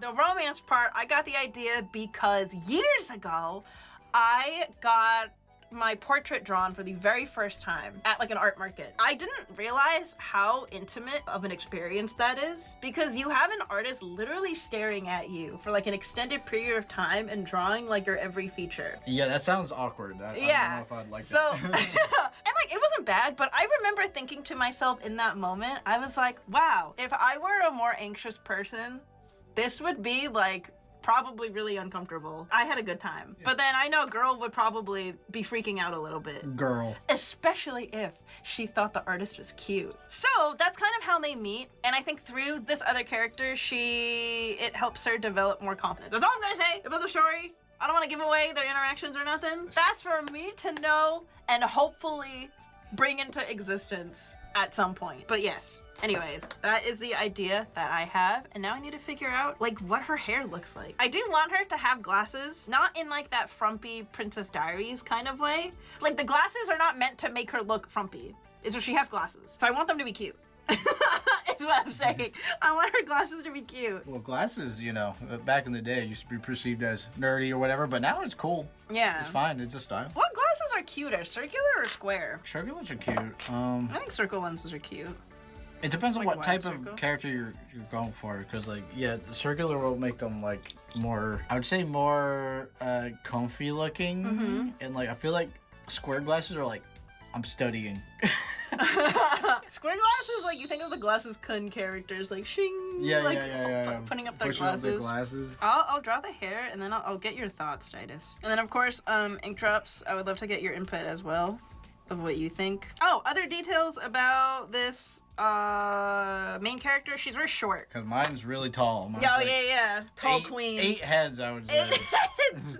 This character I'm drawing is short because I want her to kind of like really be quite different from the student that dropped out of the production. So the student that dropped out, she's like very tall, like very clearly like already booking stuff outside of school, and is very nice, very sociable. So does she have any friends? Oh yeah, she does have friends. Okay, like I said, she's not shy because she has no friends. She's shy because she just lacks confidence in herself. I got a lot of inspo from like some of the shy friends that I have IRL, because they have friends, they socialize, and like they don't stay cooped up inside or anything, but they struggle to receive praise, and they just don't have as much confidence in themselves that I feel like they deserve. Secret, hidden, OP, talented girl. I know, dude, if any of my sleeper talent. Dude, some of my friends, if they read this, are gonna be like, is this me? I wonder who it is. Is this me? It's like me for real. So actually, her friend, I base off of a little bit more off myself, where the friend is a lot more jokey, and she only shows up for like a chapter, but she kind of like tries to help push her to, you know, don't worry too much about like what people think, and like tries to like help her practice her lines and everything. I probably sounds like very vague, and maybe the plot sounds really basic the way that I describe it, but like I promise I got ideas and I'm really excited. Well, you don't want to give it all away, you know, you don't want to get someone too inspired, you know. I feel like once you have an idea of what a character looks like, you get more excited to draw them. Like that's what happened with you and Ray, right? When you first created Ray, it was kind of more like, oh, I have to create an OC for this video. That is so true. And then I remember after the fact, because you had his design down, you started drawing him more, and you were like, I'm kind of having fun with this. Like I want to draw Ray more. And now he's a character in your universe. Yeah, I did not expect that to happen. That was a happy accident, I would say. Yeah, that's why you guys, speaking for myself too, just keep up with sketching for fun. Don't show anybody. Just sketch for fun, and then random ideas might just appear. And I say speaking for myself because I just started yesterday again, and I'm like, okay, I need to... I'm getting rusty. Yeah, sketching on your sketchbook, but not showing anybody. And drawing like crap. And being like, wow, I draw like crap. But like yeah, be okay with it. Don't be afraid of coming out with some duds. For example, guys, I'm aware not every like Spilled Ink episode has good art. Yeah. And again, this is not me being a hater against myself. It's just like... Well, we're live drawing, you know? We Yeah. can't just be like, oh, let's... and we're talking at the same time, Yeah. except when we time-lapse. Like, let's not show that. And sometimes we do that, but for the most part, we're like, well, then we'd have to get rid of all the stuff that we just talked about. Yeah, you know? yeah. I need your help. Oh, yes. What kind of freaking hair does she have? What about a ponytail? I know you don't like ponytails, but... I know, I was thinking, maybe a ponytail. Like a fashionable ponytail? Short She's hair a or fashionista. ponytail? I feel like when I think fashionista, I think like ponytail. Yeah, ponytail, maybe with bangs. I don't know yet. Ponytail, and then maybe like one of these. Those like hair pieces. Is that too cartoony? Because of Mantis? Yeah. I mean, have you seen my characters in Darius Universe? They're quite cartoony. I'm just gonna wing it and just go in. Okay, can I get your thoughts on the hair? Yes, of I feel course. like I have one I'm already drawn to. I don't know. Thoughts, Saya? What you think? This looks like she is studying hard. This looks like she's going out casually. I don't like this one. Oh! Yeah, nope, that's out of the question. This looks like elementary school. I don't like Oh, okay. especially this The hair's too juvenile? Okay. Yeah. She looks like she's in middle school here. What? She's supposed to be in college? Yeah. Well, then this might be like a little bit more effort. I think between these two, I like these two. This is a very college look, I'd say. Yeah. I do like this. Okay, I was gonna say. But that's me personally. This is the one I was drawn to the most. Oh, well, all right. Well, there we go. We'll go with C. You know the high heel boots? How high should they be? Like up to here? Jesus! Or up to here? I don't know, really. I've never put on high heel boots before, so I don't know how high they're supposed to go. I feel like the highest I usually see them is a little over the knee. But also, she's like a cartoon character. You can make them as ridiculous as you want. I kind of want to like half military looking. Oh, what if they like jut out? Yeah, I was thinking that. Yeah. But I didn't know where to place them. But this is what I was going for. The long coat, and she's hiding her arms. Maybe like skirt, and then a long flowing part of the skirt. In the back. I don't know how it looks. Because I want it, you know how like when the mantis shrimp walks, it's like the back of its lobster tail is like jutting out? I think it'd be cool if as she's walking, the back of her skirt is like, you see her coming. We'll get back to that. Let me just go to the next. Also, any theater majors in the comments, or anyone who majored in theater, like, what do you do if the understudy feels like they're unfit for the role? Do you just power through? I'm so curious. Have you ever been to any high school musical plays? Yeah. My cousin was a skateboarder in High School Musical, the musical. High School Musical, the musical? A little skateboarder. That's so funny. And what's funny is that they didn't allow skating. So then how did he do it? So they had like a piece of like plank, and they just pretended to surf. It looked like they're surfing instead of like actually skateboarding.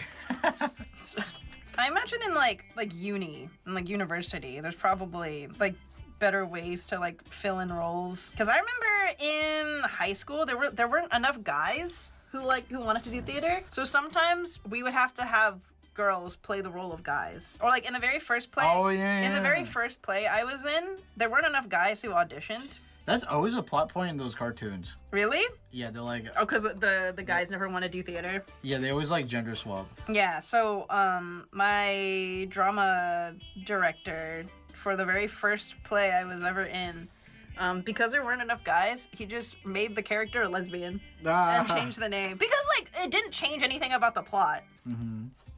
R. Solara. Wait, oh my god. Wait, you should name her Scylla. You know why? In Greek mythology, Scylla is a legendary man-eating monster that lives on one side of a narrow channel of water. Wow, that's perfect. All right, Scylla it is. Scylla. Scylla. Yeah, and she's a sea monster. Oh, that's literally perfect. Wow. Okay, it's Scylla now, not Solara. These things write for themselves sometimes. I mean, you could also go with Solara. I feel people will still make the Scylla connection. They both sound good. Mm-hmm. Scylla. What do you think, Ink Drops? Solara. Solara sounds more like a boss. Mm-hmm. Scylla Solara. sounds kind of casual. Yeah. But they both sound great. Maybe her friends call her Scylla. Yeah, maybe it's two names. You know what sucks? So. I'm gonna have to draw her in like a new outfit every week. Oh, you're doing one of those like Sailor Moon? Yeah, I feel like it's more realistic, especially if she's a uni student. Like she's not gonna wear a uniform. My favorite part about Sailor Moon is that it's not like they have a new outfit every time. It's like they just rotate their wardrobe. Like, Yeah, I like love realistic. that. It's I like- love it so much. Like there's Right? certain outfits where you're like, oh, that one fit Usagi has. I love it. I'm also trying to think of like, what do college students wear?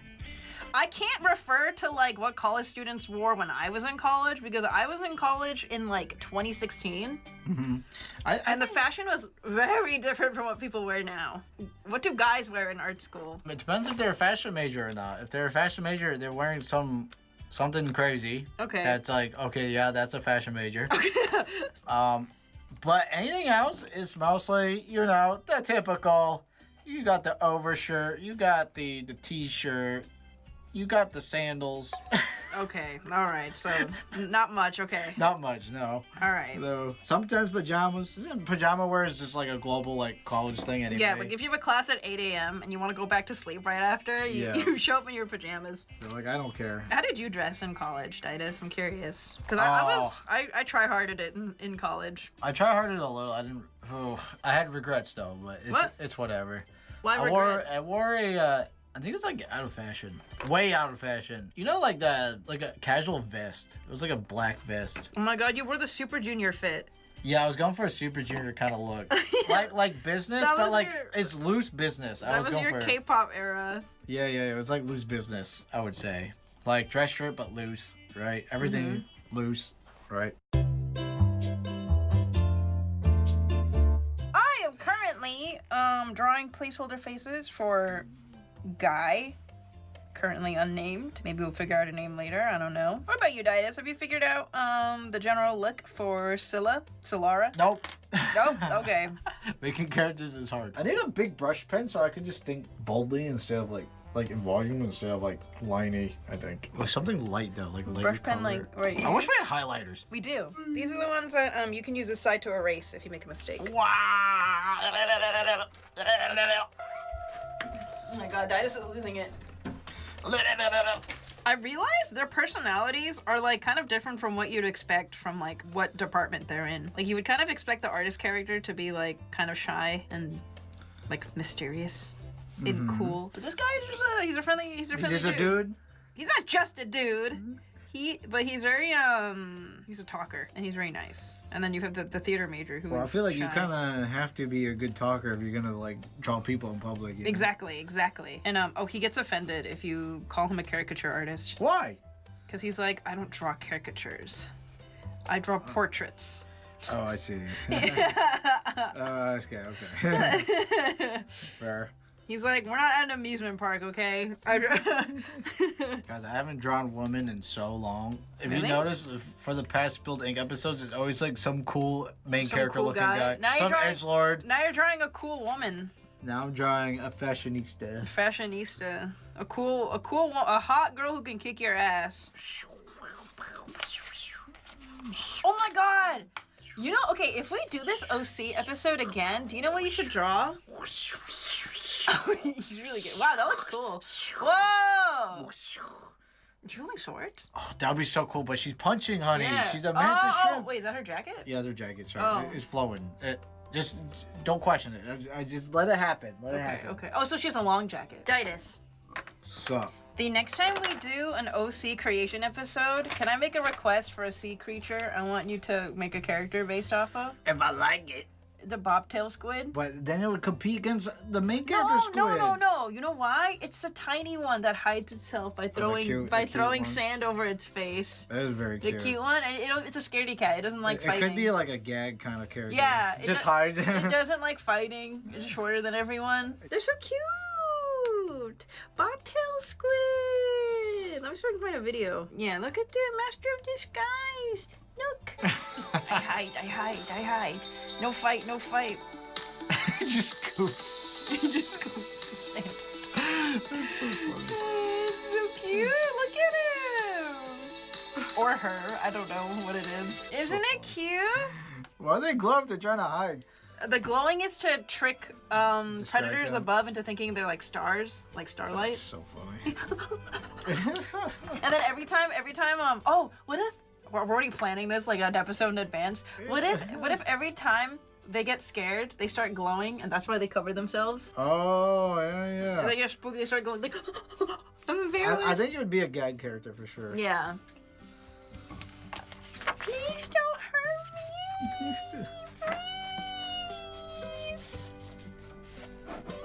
He's generally gonna have bangs and dark hair, because I think that is peak hair type. Long hair or short hair? You going for? I think closer to long. I feel like, yeah, a lot of art people go for long hair. Mhm. I mean, I personally like long hair too, so. I'm thinking long and like maybe not as like clean. I might be projecting my own personal preferences on this male lead, but like, doesn't everybody? Yeah. I imagine every romance writer or every romance mangaka makes the male lead their ideal type, even if the main character is not like them at all. It might be like subconscious thing too. Welcome to Which Hair is Hottest, featuring Didus. I want to bring home money to my parents. We have contestant number 1. We have a bit of a split hair at the top, and the side part. With some shaggy length in the back and tied up in a cute little ponytail in the back. It does look very art school. Very artsy, I would say. It is very artsy, isn't it? And we have hairstyle contestant number 2. Another classic art style. Looks like he doesn't brush his hair very much. More focused on... He looks too cool. Huh? He looks too cool. He looked like he styled his hair too much. It looks too wavy. Oh, it does look styled, huh? We have hairstyle number 3. It is also a side part at the top, just flipped from contestant number 1, and... He looks so Ikemen, though. I mean... These two are Ikemen. Okay. And then we have contestant hairstyle number 4. Oh, okay. It's also long and shaggy, just in like a different style. I go for one of these two. I think these two look way too cool. They look too cool? They're too cool. Okay, I see. Okay. What do you think, there? What was your favorite? I have no idea. I actually Oh, you were just banking on my opinion? I actually don't have a favorite this time around.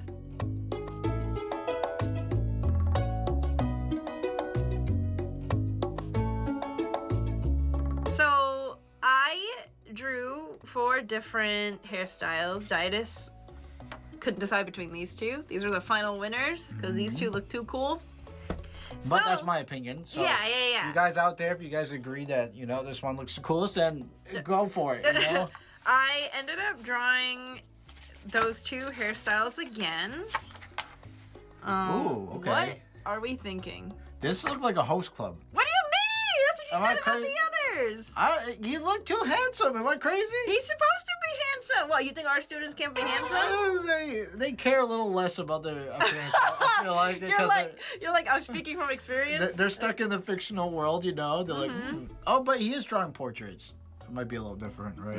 I mean, yeah, this looks pretty good. I like this one, actually. You do? The most. Okay. And I would like to imagine that, like, some days he shows up with, like, a tiny little ponytail because his hair's long enough. Wait, So, hold on. I like to imagine, occasionally he shows up and he's got, like, a tiny little ponytail like this. Yeah, okay. Okay. Good question is, So, would you say that this character, he's quite handsome. So, do you think, like, a lot of girls would ask for a portrait from him because he's a handsome man? Yeah. Let me just bring you back to when I was in high school. Okay, okay. I had a handsome math teacher. Okay. He was always surrounded by girls.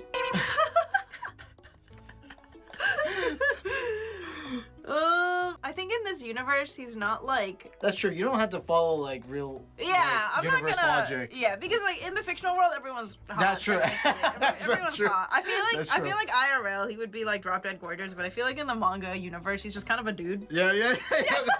That's the funniest part about anime. It's just like. I know, dude. Oh my god. Or you know when you read a webtoon and the main character's like, I was always bullied for looking so. plain and It drives me ugly." insane. I'm like, And I'm like, you literally look like every other character in the webtoon. What are you talking about? And she's like, oh, I'm so ugly and plain. So true. Or like the girl from Kimi ni Todoke, she's like, everyone call me Sawako because of my hair. I'm like, you look good. all the plain characters are just like normal. Yeah, so I'm so ugly. Looks normal. I'm trying to avoid that with this character, the girl. I want her to be cute. This is cute. I want people like when people look at her, they're like, oh my god, she's so cute. But like that's kind of part of her insecurity for the specific role that she has to take over. Because the role, okay, I forgot to mention, the role she's taking over is this like kind of intimidating, like royalty type of person. Right. And she feels like she doesn't fit at all, especially because she does not give off the same vibes as the girl she's replacing. I'm really growing attached to his hair. You are? Yeah. This is just an example of like one of the outfits I'd put her in. Mm-hmm. She's a cute girl. She needs a backpack. She's a college student. She's a cutie patootie. She needs a bag. She needs a bag at least. Yeah, no, I'll give her a bag. Maybe like a messenger bag or something. Yeah. So right now I'm just trying to figure out what this guy looks like. I do want him to have long-ish hair around like this kind of medium length because I want him to be able to like put it up in a ponytail. I just can't decide whether I want him to look like this or like this. Right. But then I just doodled a few extra sketches. I love when you draw the ball hands. Yeah. And then this is like, his smile is so like warm. It's like, Right. This is like the reverse of like the loser male character falling for like the hot girl, the popular girl. oh yeah. It's like the reverse kind. No, she's not a loser. She's shy.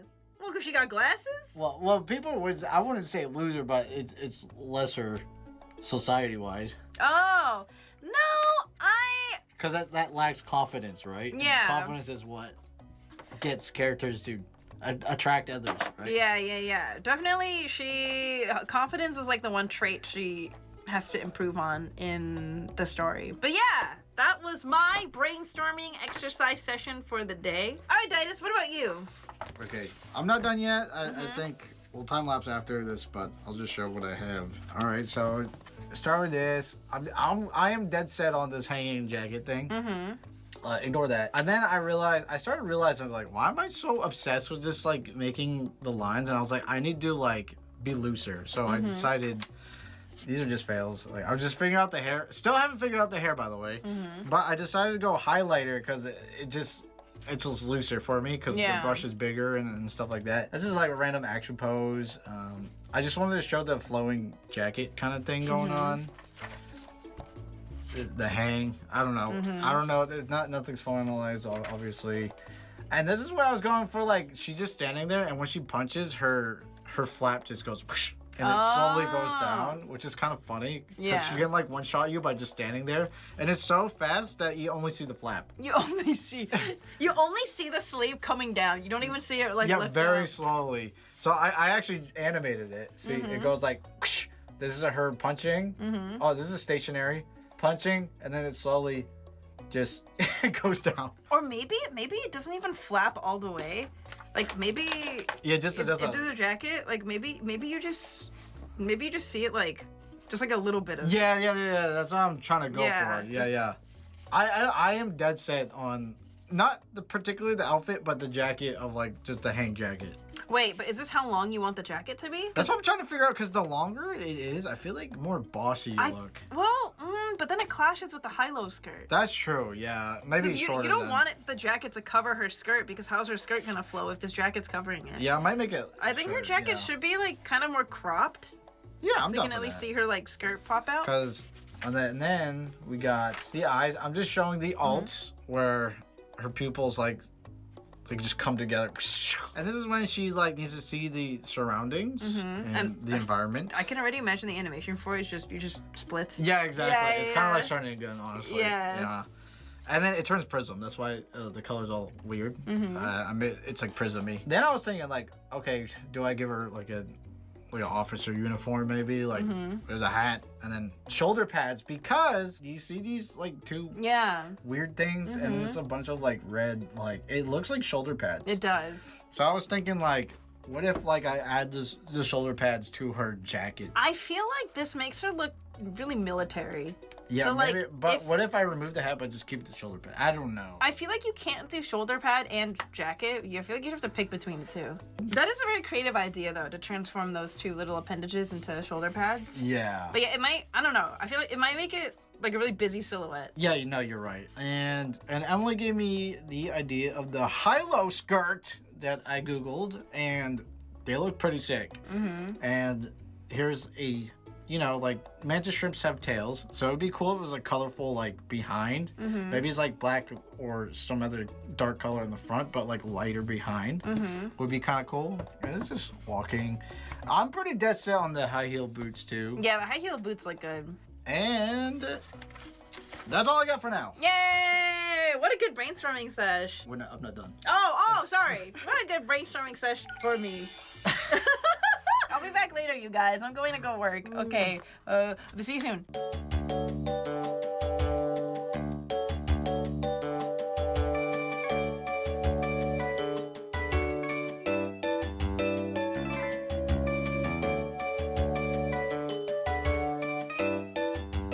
We're back from the time lapse. Titus's character design required a bit more work and thought. I think because it's such a like fantastical setting. It's so extra too. I just had to design like 2 college students. Sure, yeah, and like a fashionista versus college students, right? Fashionista is like, oh my god, they have to look good. Shy college student versus mafia boss, baddie babe with henchmen. So, disclaimer, you also probably feel this way, but whatever we drew is not final. We were spitballing the whole time. Yeah, just seeing ideas. if something sticks on the wall, and sometimes it does. Oh, did I just do this? Sometimes it doesn't. Sometimes it does.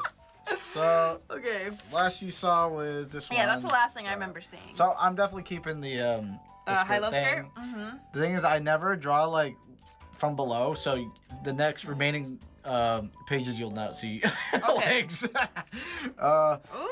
So I was I like her eyes. I was figuring out like the eye makeup. I don't know. I don't know. And then you did the antenna thing. I really like the antenna thing. I thought it makes the character more unique, I think. The pink hair, I don't know. I was just playing around with the pink hair, and I was just playing with the hair. Yeah. And then the thing is, I was playing around with the hair, and I ran out of space. So I was like, drats. So then I kept going, and Ooh.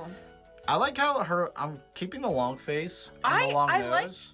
I like how her hair's kind of partially covering an eye. That's cool. You Yeah. know, if you notice, like in anime fashion, their neck's always long. Yeah. So I'm going for the long neck, long face, long nose kind of look. Mhm.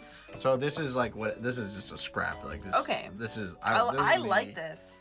I was just figuring out the That's hair. the look she gives you before she gives you that You like this? That bubble punch. But you said it looks too similar to Sen because I'm obsessed with the middle bang thing. It does look a bit like Sen, but not. If I change the face enough, maybe. No, yeah, the face doesn't look like Sen. And Sen But, like- also has a Hoge right here. Yeah. No, but I know. I like the face being like half covered in shadow. I think that looks cool. And Who that? I'm literally just playing with hair again. Oh, I'm like, I okay. don't know what I'm doing, but I think this necklace is kind of cool because it kind of represents like how many legs they got. I don't know. I was just going for fashion. I don't know. I think Long earring, I think the necklace is a little too dangly, little too kishy, a little tacky. too long and tacky. It's a little tacky. right? My queen would never. Her hair is kind of giving like Danganronpa here. Like crazier. Like honestly, Komeda. I was just Or playing Komeda. around, but like honestly, probably would not want to animate this hair, so I probably would just not do that hair at all. I need to start I feel simplifying. like she would have sleeker hair. Oh yeah, you going for the sleeker? I feel like she'd have. I think this hair looks a little messy for. A fashionista. Yeah. I was like, okay, I don't really like that hair, so I kept going. Oh, I just messed up, and I just gave her sunglasses. No, this one I was playing around with how long the coat should be.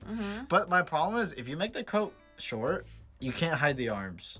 And I think the fun part is hiding the arms. Yeah, hiding the arms. So I decided, I was like, I don't like that look. Okay, yeah. It's also, she looks like she's doing the Michael Jackson stance. Yeah. with the shades. Yeah. I don't want her to. I want her to hide her hands. Okay, yeah. Because I don't want people. Yeah, I don't want the enemy to see. Okay, anyways. So then this is probably the best page that I have. I just like the. That's not the final picture. I just like how it looks. I think it looks cool. Yeah.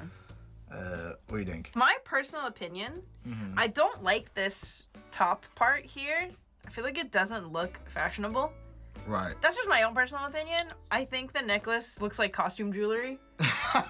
And To be fair, I didn't want to look at crazy necklaces. Yeah. They're really complicated to draw. And I feel like the combination of the super short skirt with the super revealing top part makes it look like a swimsuit. Right. Which I guess is fitting for like underwater, but I feel like it doesn't make her look intimidating, if that makes sense. Yeah. No, I get it. But I do agree, it looks like a swimsuit. Yeah. I was just like going in. Yeah. All right, next. And then I was just seeing if I would give her blue skin. That's the entirety of this picture, is just to give her blue skin. Okay. And I was like, And then it looks like Daft Punky. But I was like, well, are there blue skin people in my universe? I don't know. And then, so this I drew cross-eyed because, remember when I said earlier that they can control each eyeball individually? I was thinking that during her alt, she'll look like both her eyes will move like crazy, but in different directions. Is it like something she can't control? Yeah, because she's scanning the area. Oh, okay. So she doesn't know what she knows what she looks like, right? But she hates it. She gets embarrassed. Right after because she's like a stern, cold lady boss that is really angry and stuff like that. But then whenever she has to, she hates doing this. She hates alting. Yes, she hates alting. And then when she does, she's like, "Don't look at me. I'm embarrassed. I'm so embarrassed." That's a moe gap. Yeah. The gap. Yeah. The gap moe. Yeah. That's gap so moe. funny. I guess she's a gap moe. Yeah. That is so funny. I didn't know that was a thing. That's so cute. But that's all I have. I like that. Scylla. So if I'm locking in anything, I'm definitely locking the eyeball alting thing. I like the your hair, eyes, yeah. The hair I'm not locking in. Yeah. Eye makeup I'm locking in. Okay. Lipstick definitely. The long coat I'm locking in. And the boots I'm locking in. I like the skirt too, the high-low skirt. And I was getting there once I found the page. Oh yeah. Yeah. Okay, so I'm locking in the skirt too. Okay, so the hair is not locked in. The jewelry is definitely not locked in. The top is not locked in. And everything else, I think is... I'm not sure to give, sharp ears either. I really like this facial expression. But I just need it with different hair and a different Do you like the outfit. sharp ears?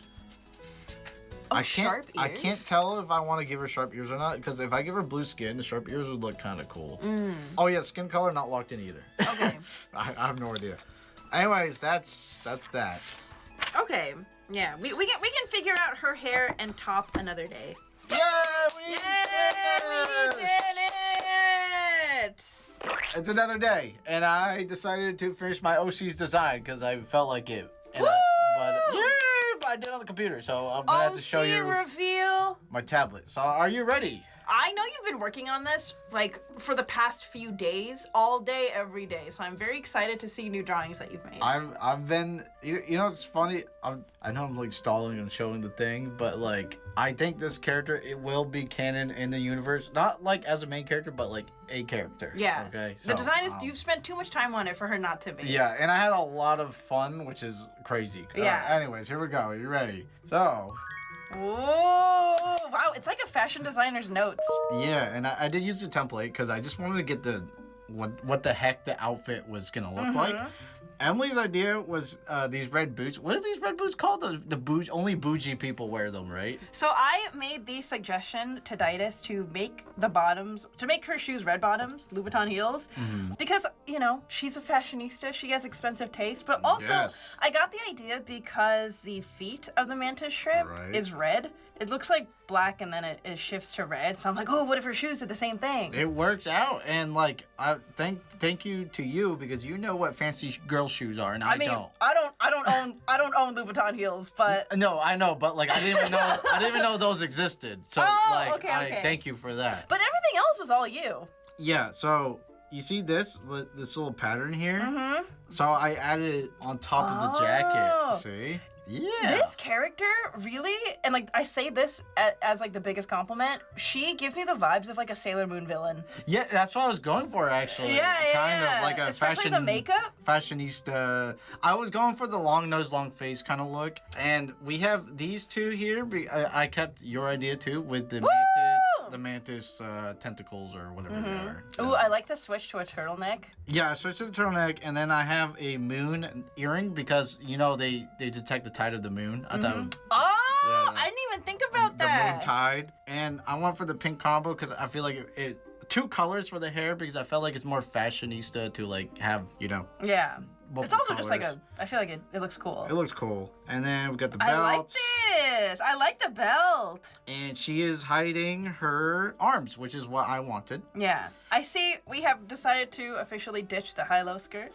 I know. I just really wanted the arm hidden thing to work, and the only way to do that was to get rid of the... I think the longer jacket looks better anyway, because you still get that like silhouette of like it kind of flowing behind her as she walks. And it looks aura, so... Yeah, it looks aura. And then like in the back, maybe there would be like a logo or something, but I don't want to design a logo right now, so I just left it. Who knows? She looks so cool. Yay! Yay! What a good design! And I have more! Oh, okay, let's see. So, let me try not to spoil. Oh, okay, there's more to this sheet. Okay. So then my next drawing was... Oh my god. I just wanted to... Damn! I just wanted to color her. Look at that glow up. Like, compare this to, like, the doodles that we made earlier. I know. I was having a lot of fun. I ain't gonna lie. I haven't felt like this in a long time. This is what happens every time we make an OC video. I just go crazy, like, all of a sudden. I'm never in the mood, but once I get going, I'm like, okay, you know what? I'm feeling like drawing. I'm so unprepared. If I knew we were doing this, I would have. No, you got your main channel to work on, Emily. I'm too busy not posting. The Didas channel has like tumbleweeds.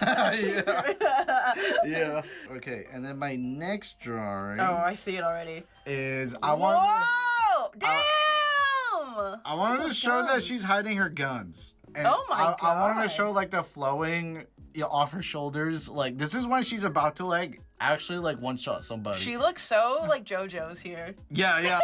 I'm going for that. I'm going for that, honestly. Damn, she looks sick. And I got this like little the arm shading. Scylla. I love that she's jacked. Yeah. Like, I love that she's actually like jacked as hell. That's amazing. I just felt like it's just fitting because she's hiding her arms. Yeah. I love that part. Okay, so there's that, right? Uh-huh. Okay, next. So all those drawings that you saw, she's always frowning or she had that supermodel serious look. Yeah. Right? And it was bothering me. I was like, well, I wonder what she looks like if she were to smile. Okay. So she will rarely smile, but when she does, this is what she would look like. Oh, cute. If she smiled. What a good face. I love the eye glitter that I gave her. I love the eyebrows. Yeah, I made the eyebrows like kind of like fat, chunky, sharp triangle looking. So yeah. Wow, that is so cute. There's that. She is a smile that the henchmen live for. Yeah, and this is some spoilers, but you can see some of the henchmen there. Oh, did you draw that? Yeah. Oh, damn. Next, we got the Alting. I decided not to go for like the prism eyes, but I'm sure she sees it. But we have the the triple. I love the blur effect of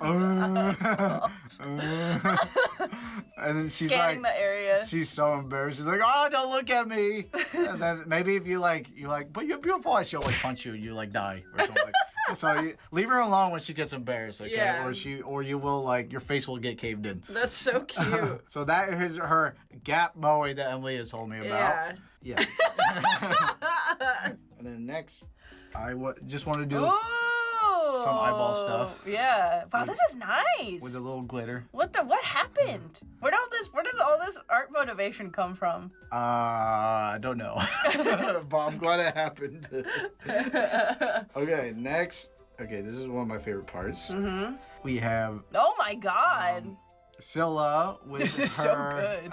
henchman. Wait, what the hell? I like that they all have different antennae. Yeah, I was going for that. I'm not, like, if I were to actually draw, like, all the henchmen, I'm not sure if they would look exactly the same. Yeah. Maybe some would have long hair and stuff like that, but I was too lazy. I just copy and pasted. I didn't want to do I all love that. the pose. This is great. Yeah.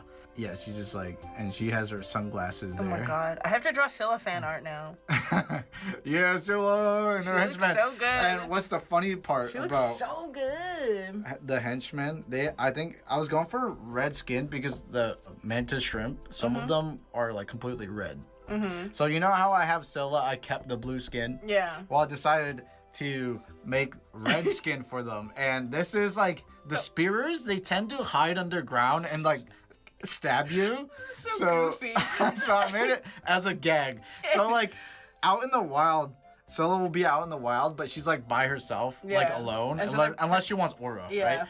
And then like if someone comes near her, like there's always bodymen, henchmen hiding behind bushes, hiding underground. Ready to strike at any moment. Yeah.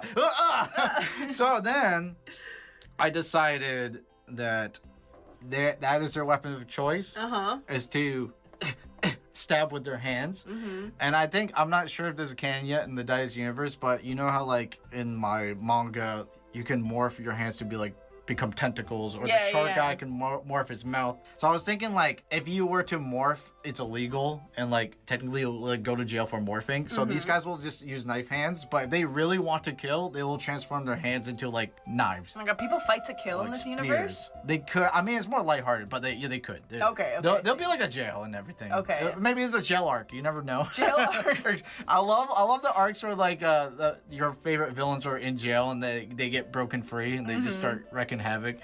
Okay, and then I have a comic. You made a whole comic? Just a short one. Just a short comic. So Oh my I god. just want to demonstrate her powers. Mhm. So there's this guy. He's really annoying. And he's like paparazzi. Yeah, he's paparazzi. Rumor has it you've started dating one of the most richest. And then boom, boom. And then he's like unconscious. And he goes, "Did he just pass out?" And then she's like, Strange. Must have been exhausted from following me all day. And is that her sleeve? Yeah, she's signing an autograph. Oh! Because he has an autograph right here, and she's just like casually signing. She's like, I just wanted to show that she didn't have to lift a finger. It was just so fast that like no one could see. Did he die? He's just unconscious. She didn't like murder him. She showed mercy. Yeah. Well, you know, she knows that cameras are around, so she's like, maybe next time I'll murder you or something. You know, I don't know. Who knows? Wow, this is And amazing. I have one more. I just wanted to show what she looked like if she got angry. Wow! Oh my, these character expressions are so good. This is amazing. Yay! What the heck? You cooked. And this is what the whole thing looks like. Wow, this looks amazing. Yay! Yay! Good job, Ditus. This looks fantastic. Scylla lives. Scylla is breathing. I wasn't prepared. I didn't make mine. It's okay. You still got you got plenty of time. Yeah. You're gonna make a whole one shot though. Yeah. So you gotta put extra work. I know. Don't remind me. You gotta go in on it. Dude, I would read a multi-comic series about this one character. Forget Ditus and the gang. I know. I want to know more about Scylla. I was too afraid of making her too cool that like it's like when is she coming back?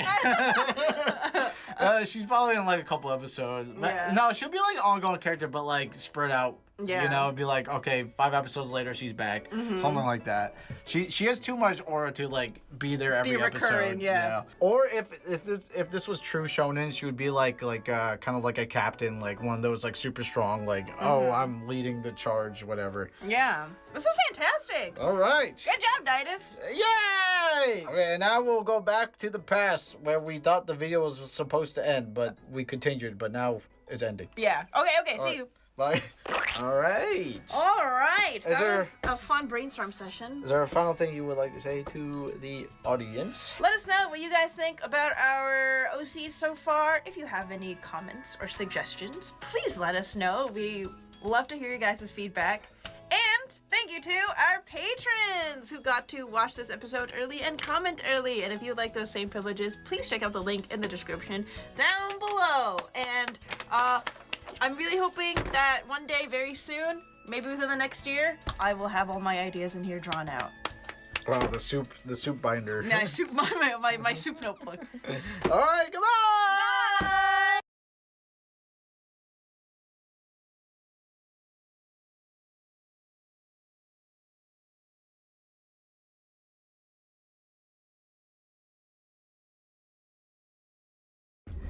Hi everyone and welcome to my channel. Today we're doing a little sketchbook tour of sketchbook number 5. As you can see, I started it on May 6, 2024 and it took almost 2 years to fill it, which I made a little challenge. Yeah, for that you can watch my latest video where I filled about 3/4 of this to avoid it getting 2 years old. I remember being very proud of this opening page. Here's a little Frieren fan art I did. I'm really happy with how the spread turned out still, even after 2 years. And what I don't like about this sketchbook is I used less and less color the further I got into it because I wanted to finish it quickly in the end. So yeah, that's something I want to do better with my new sketchbook. Some cats. I think I used reference pictures from Pinterest for the spread. Some of these look very derpy, but I really like this little guy and also this one. They are really cute. A Zalata spread. I remember doing this one on our trip to Croatia and I don't like how this one turned out because I think I didn't capture her likeness at all. Some frogs. I also used reference photos from Pinterest for them. Yes, I drew some faces here and I am not happy with how they turned out. I don't really get the proportions right. Even today I struggle with this. I oftentimes place the eyes on different heights, so I really have to work on that a little bit more.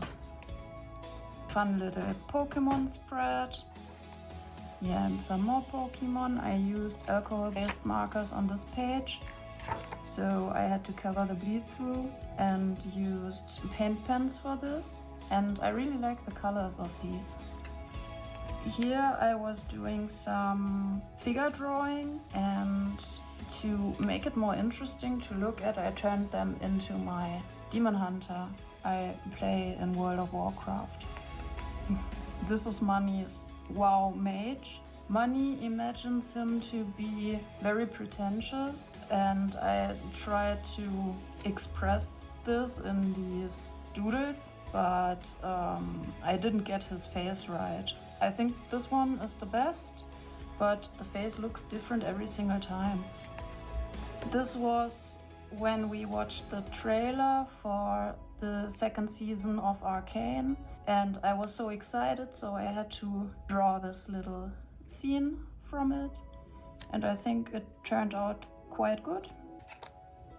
Some more quick Arcane sketches. I don't like the spread at all. It turned out way too messy, and also I have the same problem with the placement of the facial features, as I mentioned before. I like the spread much better, but it's still quite messy. At this point, I think that's just my style of sketching. Sometimes I can't help it. Another Arcane spread I don't really like. I struggled a lot with these profile views of their faces. The facial features are again totally off. Yeah, I don't like these either. And here was a gap I filled 6 months later, it seems. This was after I got the Arcane art book and I tried to copy some of the concept art. And yeah, not really happy with the spread, but it was fun. Oh, this was when we played Expedition 33. This was such an amazing video game. I enjoyed it so much. And I had to do some fan art for it, but I didn't really capture their likeness again. So I really have to practice portraits some more. This was some live doodling. I used random items on my desk for reference. This was when I started practicing the head a lot more and the different features, and I'm feeling like I can practice this all the time and I still mess it up. Some more facial features and the Asaro head. Don't really like these kinds of spreads, but I think sometimes they're necessary. This was my first try at drawing some concept art from the Sea of Stars art book, and I can't recreate the style. It's so hard for me. I can't really tell why, but this kind of stylization, I just can't do it. I really like this spread. I remember Manny was playing some Digimon game on the Xbox, and I really got into the mood of drawing some Digimon, and this was so much fun, and I like the colors. Yeah, just a nice, colorful, cute spread. Again, I used alcohol-based markers for these, so this page was ruined right away. So I just doodled over the shapes, and I don't know what it is actually. Some practice of clothes and folds, because that's another big weakness of mine. There's so much I still have to practice. Some funny cats with hats. I think I found someone on Etsy who sold these kinds of hats, and the photos were so cute I had to draw them. This one's kind of scary though. Yeah, and some hand practice. As I mentioned in my other video, I have a full sketchbook of anatomy practice, and I finished that one, so I wanted to keep going with the practice, and I had to use this sketchbook because I ordered a new one for anatomy practice and I had to wait on this. But yeah, I didn't want to break the streak of practice. And this is where my challenge started.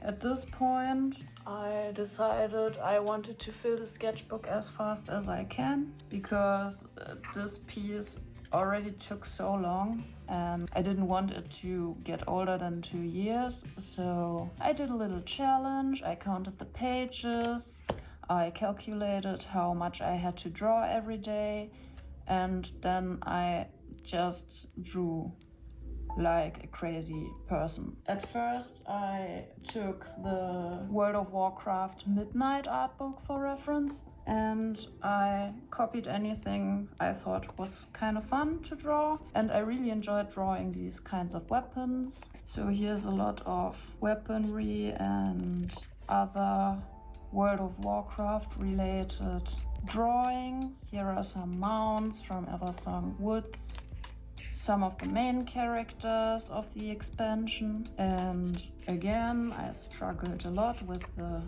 placement of the facial features, but I still think they turned out pretty well. I also decided to use a ballpoint pen so that I couldn't overdo it and erase, and yeah, not much room for overthinking. Here's some architecture from Silvermoon, and these were also quite fun to draw, which I wouldn't have expected actually.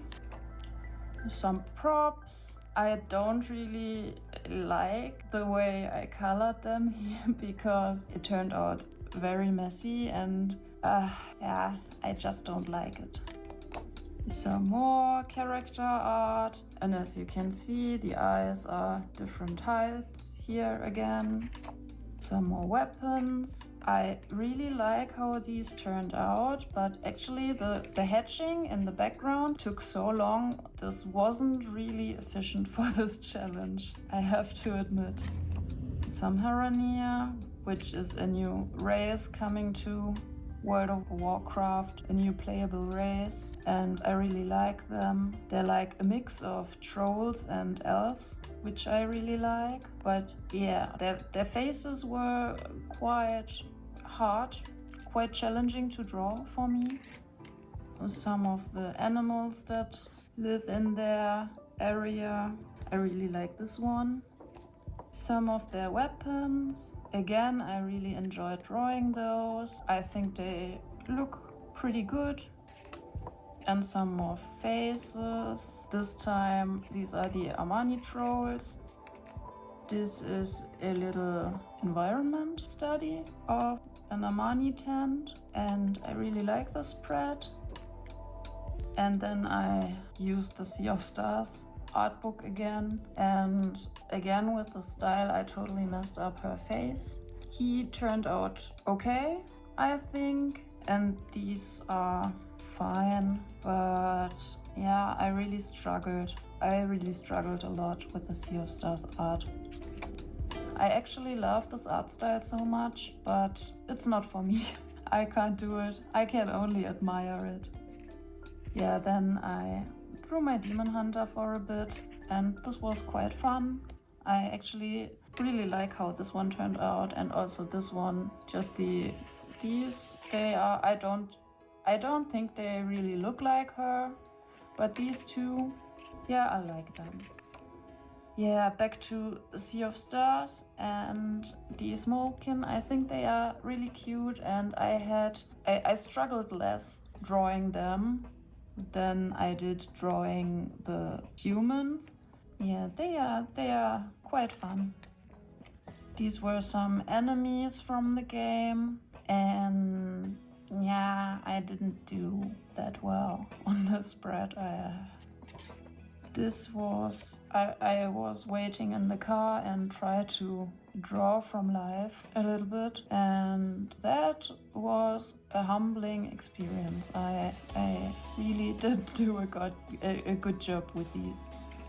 Some more Expedition 33, and again I messed up the faces so much.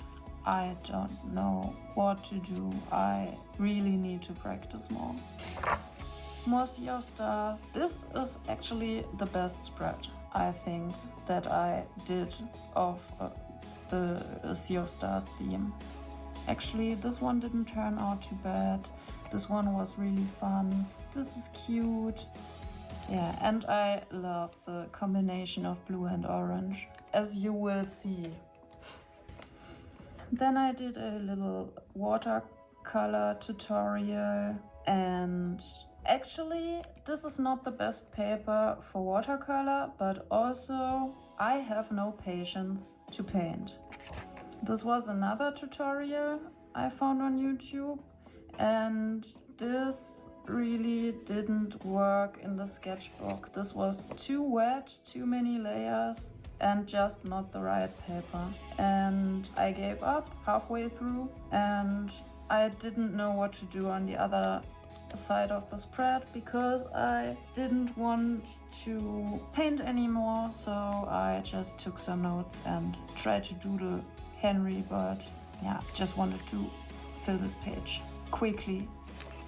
Then I like this one much better than the previous ones. I just picked some references from Pinterest again and just doodled. And the weather was quite nice. I was really happy that spring was finally here. So yeah, I really enjoyed this. Then here's another spread I did with animal references and also this color combination again, and really enjoyed that. I think it turned out really cute. Yeah, then I drew some cat-like Pokemon because I wanted to turn my cats into Pokemon. And actually I wanted to color this spread, but I didn't do that because I still had to finish the sketchbook, and I knew if I would color them it would take a long time. So here are the two versions of my cats as Pokemon, and I really like how they turned out. I think I might draw them digitally at some point because yeah, I think they really look like Pokemon. And then I started another 100 heads challenge. I did one 5 years ago, and this was very efficient to fill the sketchbook. I think I filled 20 spreads with this challenge. It got really boring really quickly, but yeah, as I didn't want to deal with decision paralysis that much, I just impulsively decided to start this, and yeah, I did it. And as you can see, the placement of the facial features is still a hard thing to do for me, but some of them turned out pretty well, I think. A lot of them didn't though. Yeah, if you're interested in a separate video where I compare these to the ones I did 5 years ago, let me know. Otherwise I will just flip through them for now because I don't know what to say about them at the moment.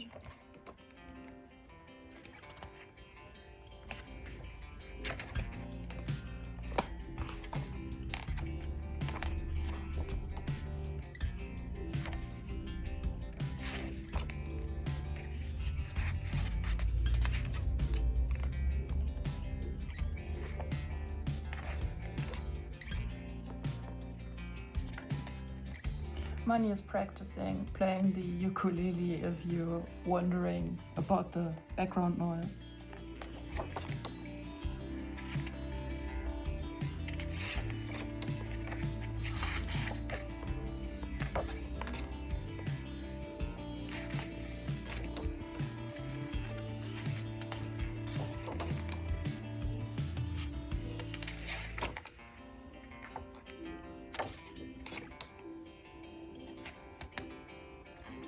Yeah, here I did some positive self-talk because I got pretty bored and tired with this challenge. But yeah, I really finished it. And not gonna lie, that felt pretty good.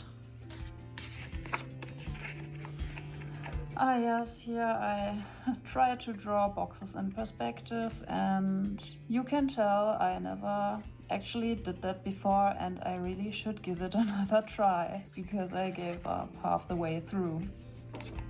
This was when I got this thick Chinese anatomy book and started practicing with it.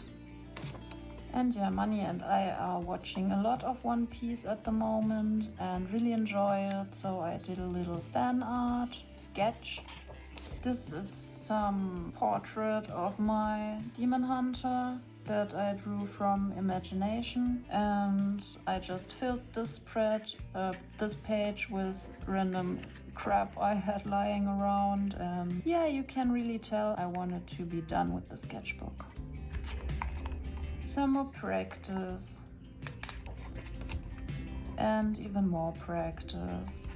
I didn't even care anymore about the aesthetics of the sketchbook. I just wanted to finish it. Some skulls. And this is the final spread.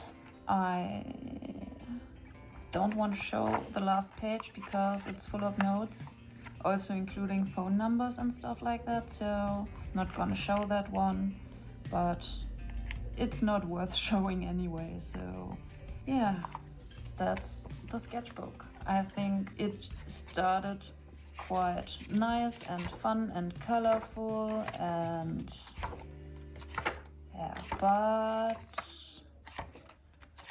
I wanted it to be done, so quantity over quality was the theme of this. And I'm happy it's done. I'm excited to start a new one. Well, actually, I already did start a new one, which is this one. And for this one, I want to go for a more colorful approach again, because as I compared my 100 Heads challenges, I flipped through my older sketchbooks and they look so much more fun than this one did, and I want to go back to that, even if that means that it will take longer to fill. But actually I have some spreads in here that took me very long to do, but I actually already love them so much more, and yeah, I'm excited to keep going with the sketchbook. I love it so far, so yeah. It's the same, by the way. Both are art creation sketchbooks by Talons, if you've been wondering. So yeah, I am glad I finished this one and to start a new one. Not gonna lie, it was quite hard to start filming this video because I didn't talk to camera for quite a while, and it always makes me very nervous. So please be kind, and thank you for watching, and I'll see you in my next one. Bye!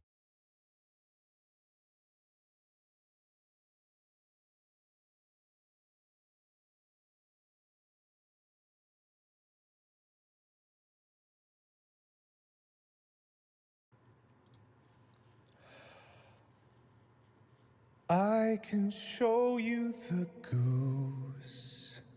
Goosey, goosey, the goosey. Goosing, goosing, and goosing on a magic goose ride. Goose, goosey, the goose.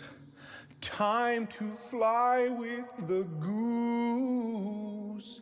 Goose, goose, and the goosey on a goosey, goosey ride. A whole new goose, a new fantastic point of goose. No one to tell us goose, or where to goose. A goosey, goosey, goosey goose with you. Hi, welcome. It is time for the Untitled Goose Game. I'm playing this in honor of Ethan from Crank Gameplays. I miss you. I miss you, Big Goose. He's not dead, but his channel is. So rest in peace, big guy. Big Goose, I'll miss you up there. So I haven't been able to play this because number one, I've been in Korea. Number two, I just got back from Korea, and so I haven't had much time. So I'm gonna play it right now so that we can get our goose on, because it's time to goose. And literally, this is the only thing that I've wanted to play. My controller! Oh, there we go. Okay, we're good. So let's get the goose going. I've never played it. I haven't seen any of it, but I know that it's going to goose real good. If we're gonna give him the goose, you gotta blame it on the goose. That's my favorite thing. Amy showed me the remix of Lizzo's Gotta Blame It on the Goose. Anyway, press X to honk. Goose. I love it already. Hi. How you doing? Hold the A to run. Oh, yeah. Oh, hi. Hello. Goose. I mean, you know, it's funny because I heard that the developer was like, why is this game so popular? And it's like, can you imagine why this game wouldn't be popular? Who wouldn't want to play as Goose? Everybody wants a goose. Hello? LT to bend forwards. Oh, the perfect goose controls. B to use your beak. Oh, yeah. Oh, yeah, now that's what I'm talking about. Okay, so if I find 6 more boots, I can get the Goose Mobile back up and running. Let me put this down here. Can I get that wheel out of the The brush there? Okay, no, apparently not. Okay. Bend down to pick things up off the ground. Boink. Oh. Okay. All right, that's pretty good. I'm sorry, I'm a little giggly goose today. I just like this game a lot. This is a real nice game. This is a real good game. That's a good game. That's a real good game there. This is one of those good games. This is what you call a good game. All right, there we go. All right, I gotta master the abilities of goosdom. I'm not entirely familiar with the process of being a goose, so give me a few minutes to adjust it, and then I'll be goosing my way to victory in short goose order. Oh, I'm a smart goose. Oh, I'm a real smart goose. Oh, I'm the best goose that ever was. Come here, you. Wait. Oh! I'm a lot stronger than I thought I was. I am a mighty goose. Just look at my caboose. I'm a goose on the loose, so everybody better watch out. Here comes... Hold the right trigger to spread your wings. What does this, just make me more intimidating? Man, I sure am a girthy goose. Excuse me as I waddle my girthy caboose. Flap. Flap. Does that do anything? Does that do anything? I don't think it does anything. I'm a goose! I'm a goose! I'm a goose! Sorry, I'm tickled to death by this. I don't know why. If the developer can't understand the pure joy of just playing as a goose and being authentic to goosiness, I think they're just being a little bit silly. Should I put this back in the pick-a-nick basket? Okay, never mind. I guess I'm taking this with me. I got some goose business over in the goose bushes. I gotta go across the goose bridge here. Excuse me. Just gotta... I don't know why I'm taking this with me, but I feel like this is what I should do. I don't know. My goose instincts are very strong. I also don't know what the main objective of this game is other than being just a regular old goose. Hey! That's locked! All right, whatever. Fine, then. Just be on my own goosey business over here. Just gonna goose my way this way. Yeah. The goose is strong in me. Thank you. I've always suspected this to be true. I'm glad that it was confirmed in front of a panel of my own peers. So I appreciate the goosey judgment. What is this? Excuse me? Can I attract a goose girlfriend? Or am I a lady goose? I'm guessing I'm a big, thick man goose. I got a lot of goose juice inside of me, if you know what I mean. Can I mow the lawn? Is this a thing that I can do? I really hope it's a thing that I can do. Can I mow the lawn? Ah! Game's literally unplayable. I can't mow the lawn. This is a garbage game. All right, anyway, never mind. Hey, see your to-do list. Get into the... I have a to-do list? Get into the garden, get the groundskeeper wet.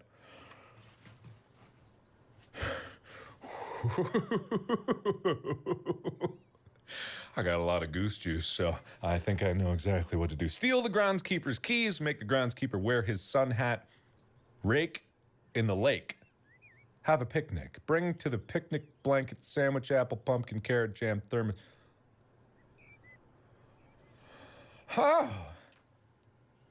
Oh, okay.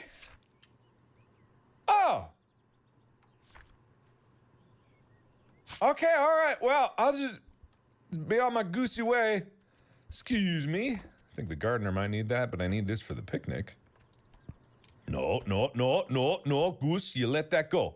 No, goose. All right, I'll pull this over here, you goose. All right, come on. Come on, goosey. There we go.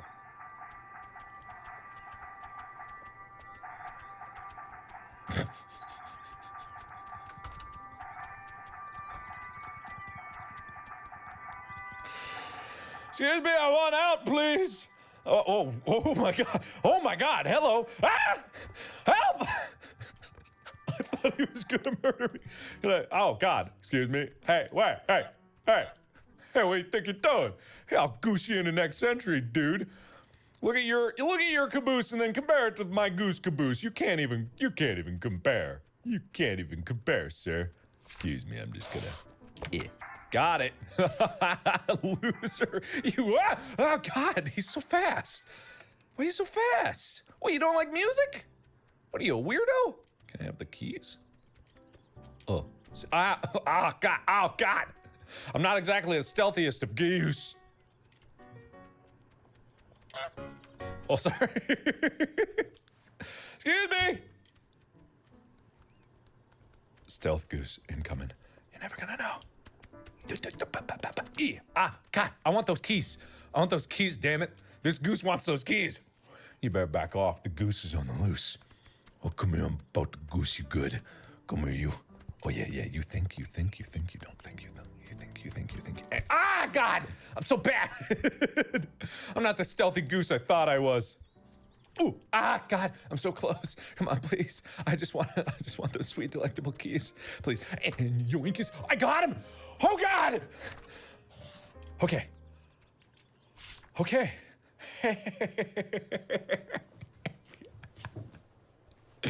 Yeah. You can't beat the mighty goose. Was that an objective? Oh, ooh. Okay, I'm gonna get the groundskeeper wet next. Ooh. Let me put this over. Maybe if I take this over to my secret stash, if I drop this over here, I'll have those keys forever then. I think that's how this game works, and if it's not how this game works, literally unplayable, I can't even believe it, and I have no idea what to do.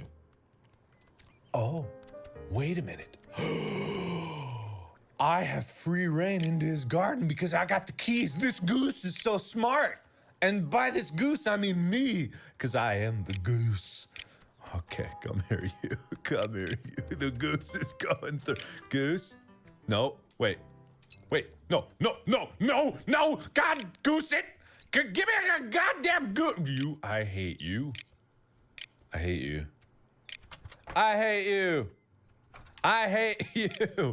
I don't. That's right. You didn't even think about it. I got. Oh, frick. Fine. I don't know why I need those keys yet, so I'm just gonna let you be. But I'm coming for you. When I do some goose push-ups, you, my friend. Oh, what, you wanted this? Oh, you stupid idiot. You stupid fool. You thought that you wanted this. Okay, all right, hang on. Wait. I got it. I'm on my way. Excuse me. Pardon me. No, he's so fast. How can he be faster than a goose? I thought a goose was the fastest creature in existence. Most powerful, most strong. But apparently that is not the case. Hey. What's up, cabbage? How you doing, lettuce? Hey, pumpkin. How you doing? Oh, wow. I've got a pumpkin. Hey, can't I have some fun here? You suck. Oh, what? Oh, no. Come on. God, you suck so much.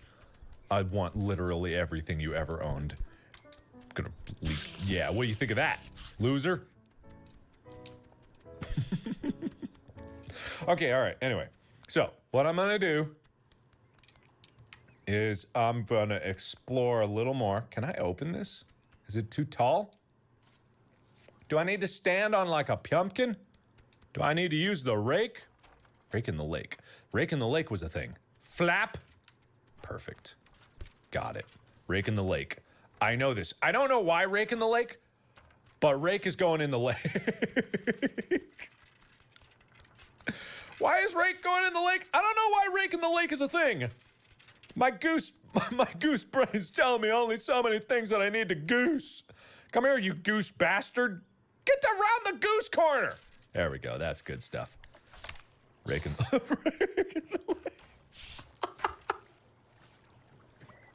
I did it! Guys, I did it! Gooses! Geese! I did it, my fellow geese! Where all my real geese at? Huh? Where's Goose Gang? Huh? Where's my real gooses? All right, I'm gonna go this way. I don't know why I needed a rake in the lake, but I feel really, really accomplished for this. And more than any other like objective-based game I've ever played, I feel like I've really done it this time. I feel like I've really nailed this. Looks like I'm an elephant now. A gooseiphant. A long-nosed goosifer. Can I go in here? No, I cannot. I don't know, what am I doing? What am I doing? I love that you can play a game and just be like, I don't know what the hell I'm doing, but I'm having a good time. All right, hang on. I gotta go up here. Wait for it. Wait. Okay. All right. The rake in the lake has already been done, so I guess I'm okay not doing it further. Just gonna leave this right here. That's good. Why is there a baby pacifier here?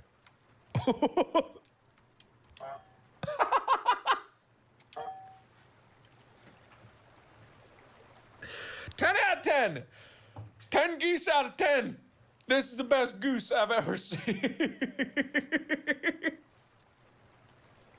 We really goosed it this time. Goose. Goose. Goose. Goose. All right, hang on. I gotta drop that for a second. Can I open this? Nah, it's one way only. Okay, I see. Okay. All right, well, let me put that down. What about the pacifier?